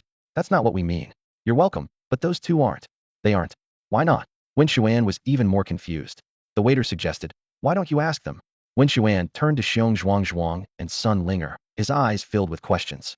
Scratching his head awkwardly, Zhuang explained, "Lao Shi, it's like this, we've been to these places before, and the food was good, so we might have eaten a little too much." "A little too much?" The waitress raised an eyebrow, her tone skeptical. "More like a whole lot. Our boss said that if you come again, you're not allowed in. We won't serve you." Realization dawned on Wen Xuan. It turned out that these two had given the restaurant owners quite a lesson. They must have eaten so much that they were practically rolling out. "Forget it. I'll take you to eat some stir-fried dishes," Wen Xuan said resignedly, abandoning the idea of a buffet. He led Sun Linger and Zhuang to a hotel. Once inside a private room, Wen Xuan handed them the menu, letting them order freely. But as dish after dish was named, Wen Xuan began to regret his decision. "Wow," Wen Xuan thought. "How many days have these two gone without eating?" They ordered 20 dishes, all hearty ones like dompa pork hock. Wen Xuan couldn't help but ask, "Can you two really finish all this?" We can. Sun Linger nodded confidently, whispering, "Lao Shi, I was worried about you spending too much, so I ordered less." Even though Sun Linger spoke softly, Wen Xuan heard her. He shook his head helplessly. The dishes arrived quickly. Seeing the enormous dompa pork hock, Sun Linger and Zhuang's eyes lit up. Wen Xuan observed this and said to the waiter, "Excuse me, could you bring us another dompa pork hock?" The hotel's dompa pork hock was prepared in advance, so it came out quickly. Sun Linger and Zhuang each grabbed a large piece and devoured it. their faces filled with joy. Lao sure, you're the best, Sun Linger said, her mouth full of meat. Yeah, yeah, no one else dares to treat us to a meal, Xiong Zhuangzhuang chimed in. Listening to Xiong Zhuangzhuang, Wen Xuan couldn't help but twitch his lips. Treat you two to a meal? You'd eat them out of house and home, he thought to himself. These two were not just food lovers, they were bottomless pits. Throughout the dinner, Wen Xuan only managed to eat a little, as most of the dishes ended up in Xiong Zhuangzhuang and Sun Linger's stomachs. They even ordered more, as if they could never get full. Watching their appetite, Wen Xuan couldn't help but worry about the state of his wallet. On the way back, Xiong Zhuangzhuang and Sun Linger wore satisfied smiles on their faces. Suddenly, Xiong Zhuangzhuang let out a loud burp and instinctively patted his round belly. Ah, I'm so full tonight, it feels great. He savored the memory of the delicious food they had just enjoyed. I had several bowls of rice just to enjoy the sauce from the Dompa pork knuckle. Yeah, Sun Linger chimed in, her eyes reflecting the same contentment. Wen Xuan walked alongside them, observing them curiously. His gaze first landed on Xiong Zhuangzhuang before shifting to Sun Linger. He was secretly amazed at how someone as petite as Sun Linger could eat so much. What was even more incredible was that despite her large appetite, she maintained a well-proportioned figure, unlike Xiong Zhuangzhuang, who was built like a bear. Wen Xian's eyes inadvertently fell on Sun Linger's chest, and he thought to himself, no, she's put on weight in all the right places. Wow, her family must own a dairy farm. After returning to school, Wen Xian went straight to his room to rest. The next day, he slept in until late morning, a luxury he couldn't afford in the dangerous secret realm where deep sleep was a risk. Now, he could finally catch up on his rest. After getting up, Wen Xian headed to the cafeteria for a meal. On the way, he bumped into Jin Bao. Their eyes met, and Jin Bao snorted before walking away. Wen Xian didn't pay him any mind, and continued on to the cafeteria. Inside the cafeteria, Wen Xian unexpectedly ran into Tang Jia.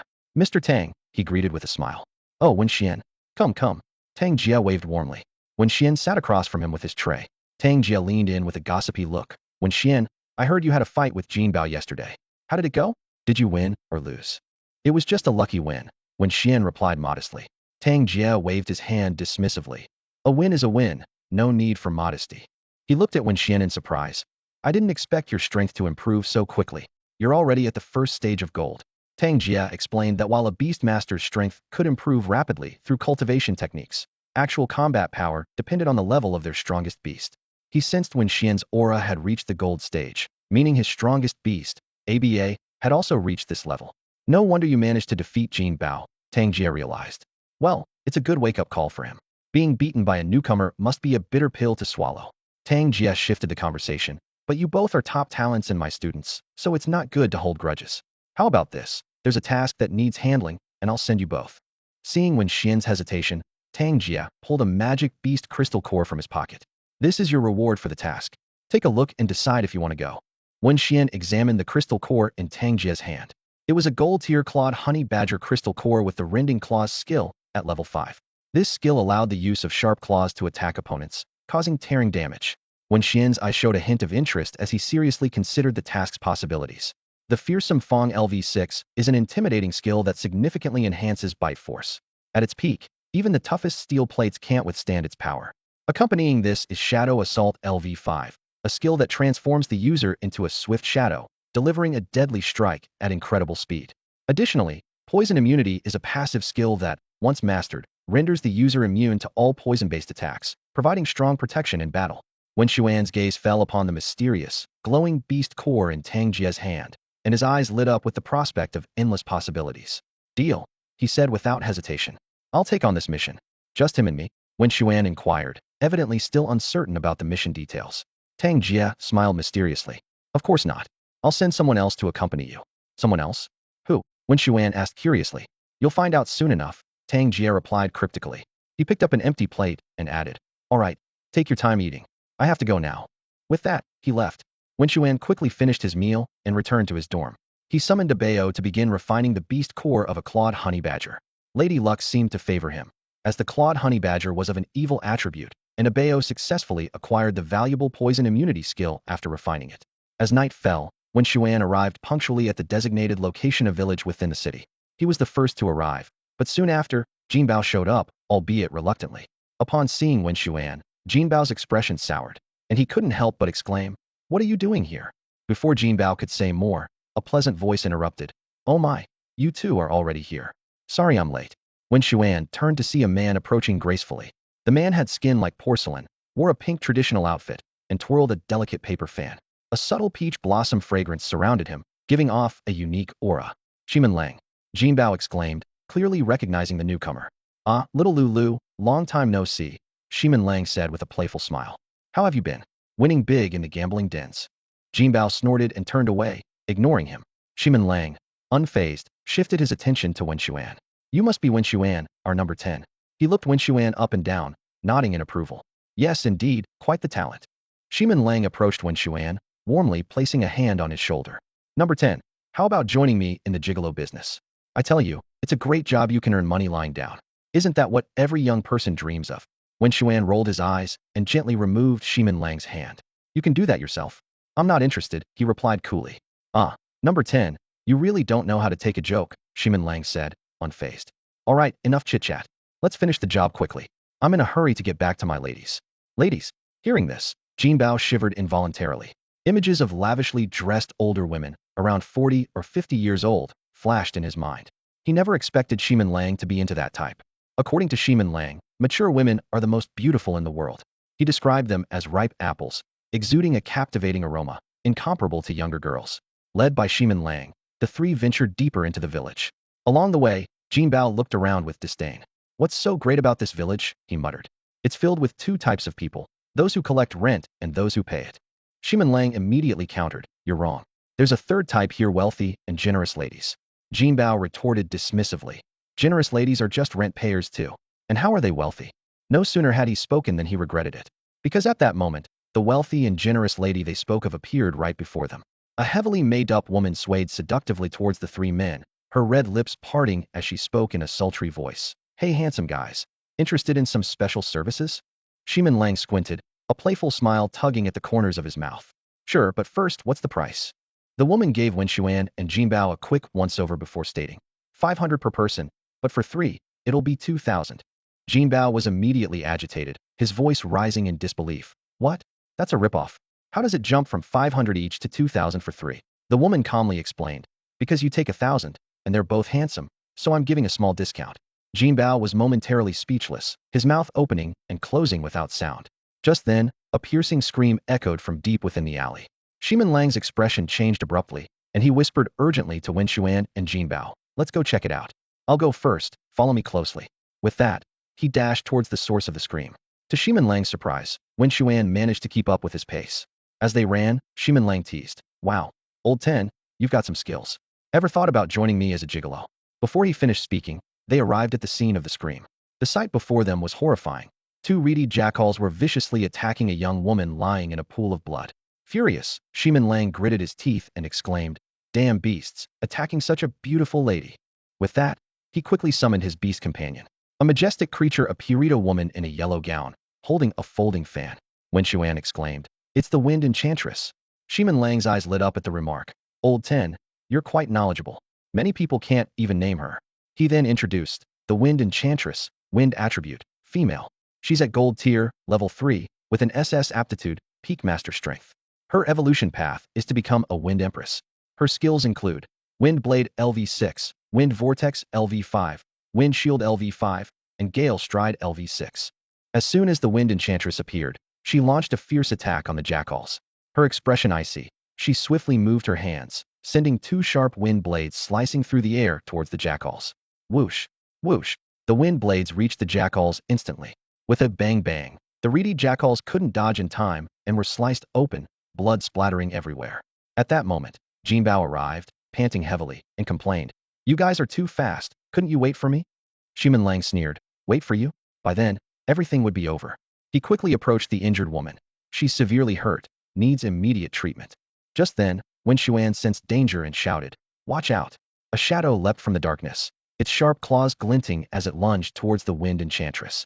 Shimin Lang snorted and instantly conjured a protective barrier around the Wind Enchantress' wind shield skill. Clang! The creature's claws struck the wind shield with a grating metallic sound, sparks flying. Shimin Lang's sharp gaze swept towards the direction of the ambusher, and he coldly remarked, I was wondering why those guys failed before. Turns out there's a reed wolf king involved. He quickly analyzed the fierce creature before him. Reed Wolf King, malevolent, male, with a golden tier 3 qualification and power at the peak of level. It follows the golden evolution path and possesses several powerful skills. Tearclaw LV6, Evil Fang LV5, Shadow Ball LV6, Shadow Assault LV5, and Stealth LV5. Shimin Lang's demeanor changed instantly, contrasting sharply with his previous flippant attitude. He turned to Wen Xuan and Jin Bao, saying in a deep voice, "You two take the woman to the hospital. Leave this beast to me." Just as Jin Bao was about to act, Wen Xuan suddenly shouted, "Abeo!"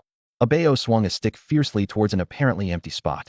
With a dull thud, the stick hit something, and another reed Wolf King appeared, its stealth broken by Abeo's attack. "Another one!" Jin Bao exclaimed, clearly not expecting a second reed Wolf King to be lurking nearby. The struck reed Wolf King snarled in pain, its sharp fangs bared at Abeo. It lunged at Abeo, who narrowly dodged the attack. Seeing this, Wen Xuan urgently called out to Jin Bao, "Jin Bao, don't just stand there, summon your beast. This is a female reed Wolf King, likely the mate of that one. Be careful, it has golden tier 3 strength." Jin Bao snapped out of it, setting aside past grievances with Wen Xuan, and immediately summoned his 5-clawed golden toad. The massive toad appeared with a thud in front of the reed Wolf King. However, the reed Wolf King was unafraid, opening its jaws wide to bite the toad. With a crunch, its sharp teeth easily tore through the toad's skin, embedding deeply into its flesh. The 5-clawed golden toad cried out in pain, desperately trying to shake off the lethal grip. Seeing the situation turn dire, Abeo rushed forward with his bamboo stick, aiming for the wolf's weak spot, its waist. With a precise strike, the stick hit its mark. As known, wolves have copper heads, iron tails, and tofu waists, and this blow broke the reed Wolf King's waist. In excruciating pain, the reed Wolf King released its bite on the toad. The 5-clawed golden toad seized the opportunity to leap away, then opened its mouth to spray a glob of purple slime venom spit. The slime landed on the reed Wolf King's head, sizzling as it corroded the flesh. The toad's venom was highly corrosive, quickly disfiguring the wolf's face. It writhed on the ground, howling in agony. Seeing this, Abeo didn't hesitate to rush forward and deliver 2 more heavy blows with his bamboo stick, finishing off the fierce reed Wolf King. Watching the fallen Wolf King, Jin Bao couldn't help but spit and mutter, "Serves you right. Trying to ambush me, and look where it got you." The fall of the female reedy Jackal King was like a fuse that instantly ignited the male reedy Jackal King's fury. Its eyes turned blood red, fangs bared, and fur bristled, resembling a demon emerging from hell. Its claws, sharp as knives, gleamed coldly as it lunged ferociously at the Wind Sorceress. Under this frenzied assault, the Wind Sorceress's shield wavered and finally shattered. A sharp claw mark slashed across her body, causing blood to gush out, staining her clothes. Shimin Lang's face changed dramatically, a flash of panic crossing his features. He turned and shouted to Wen Xuan and Jin Bao, "Why aren't you two helping yet?"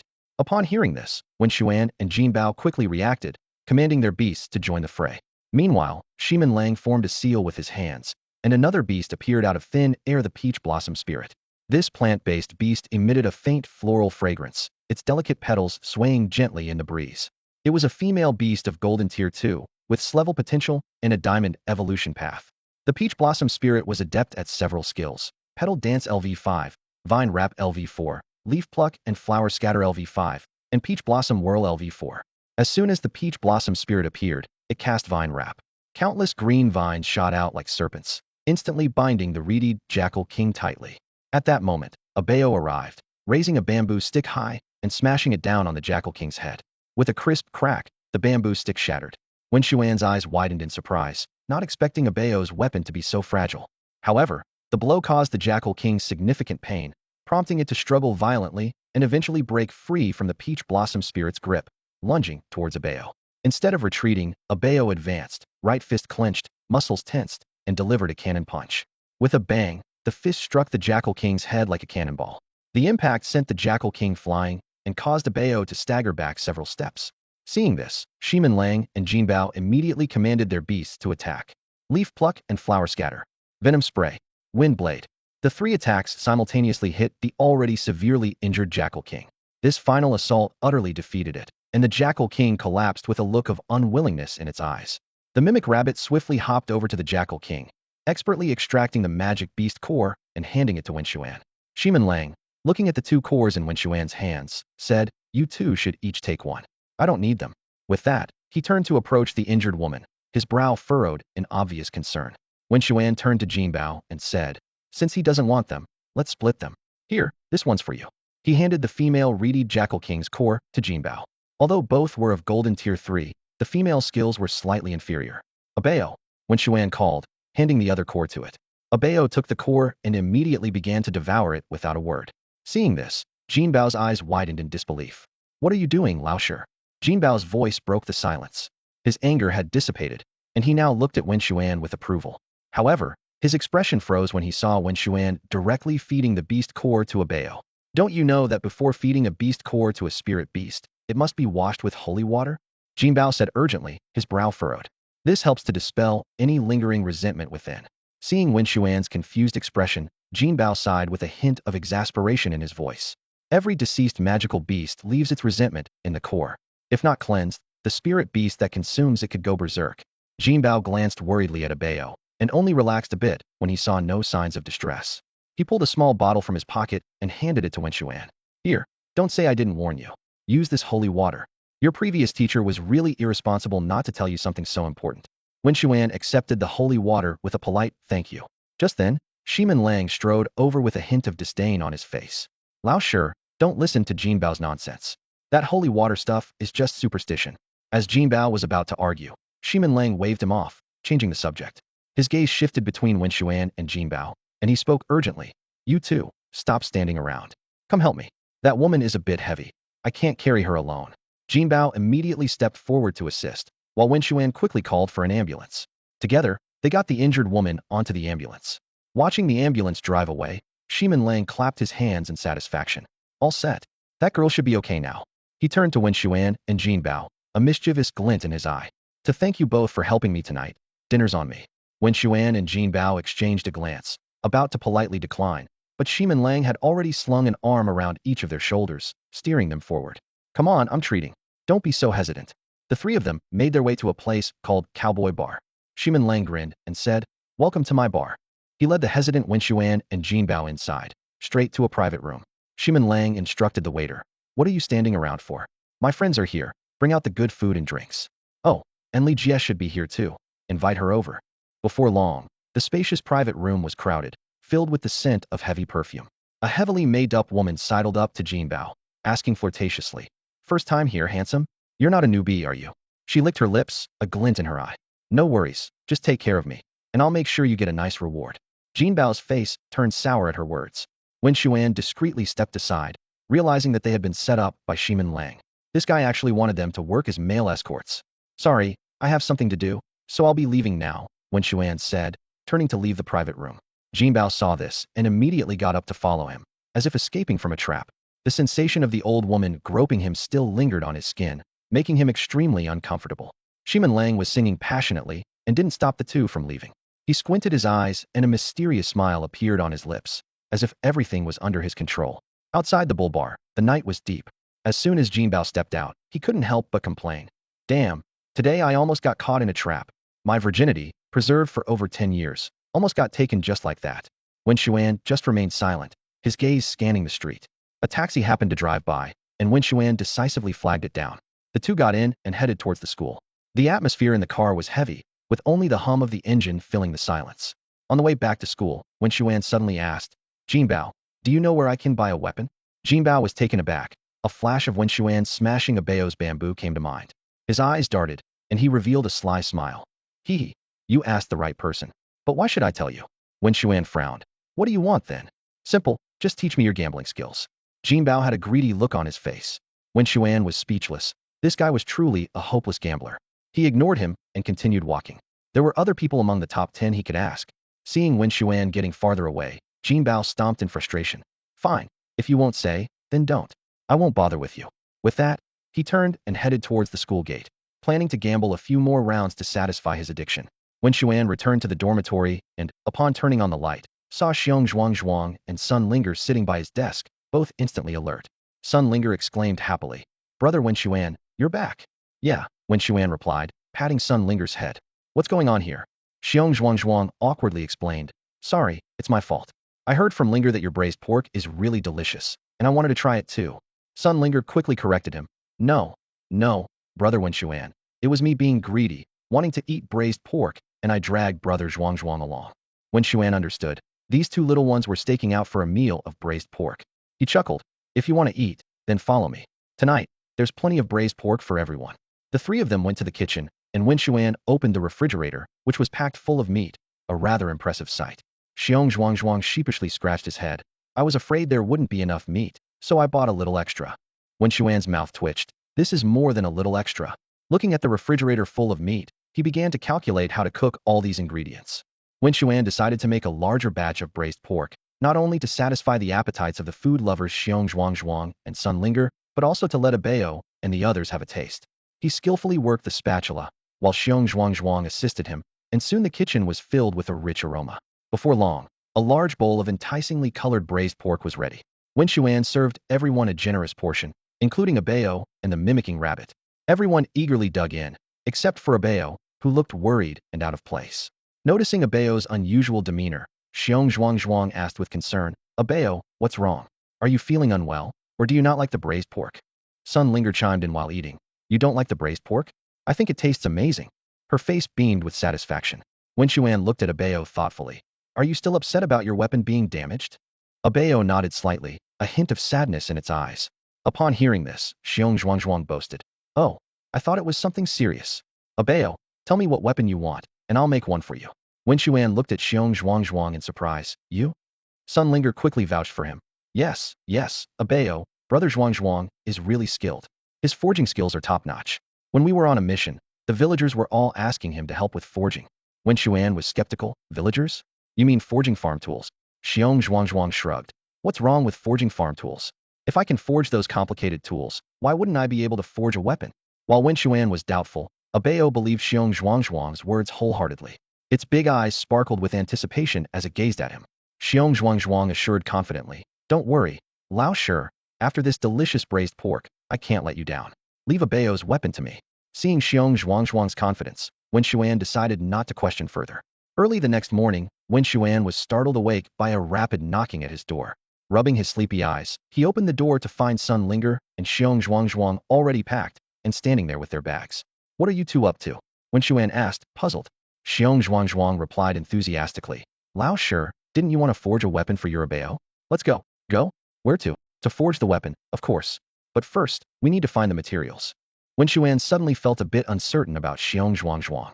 Finding materials before forging a weapon? And so hastily, could they really find good materials? But Zhuang was brimming with confidence. Come on, pack up quickly. We'll wait for you here. Trust me, the weapons I forge are always top quality. But to craft something well, you need the right tools, and only good materials can make a good weapon. These words convinced Wen Xuan. He quickly packed and set off with Zhuang and the others. Where are we going this time? Wen Xuan asked as they walked. To the Iron Mine Secret Realm. Zhuang replied confidently. Iron Mine Secret Realm? Yeah, don't worry, I've been there hundreds of times. It's like a second home to me. There aren't any powerful beasts there, so you don't need to worry about safety. Despite Zhuang's reassuring words, Wen Xuan couldn't shake off a faint sense of foreboding. That's all for today. Thank you so much for watching. I hope you guys enjoyed. If you wish to have another part of this recap, please give us at least 1,000 likes. Please don't forget to comment and subscribe to our channel for more content like this. Until next time.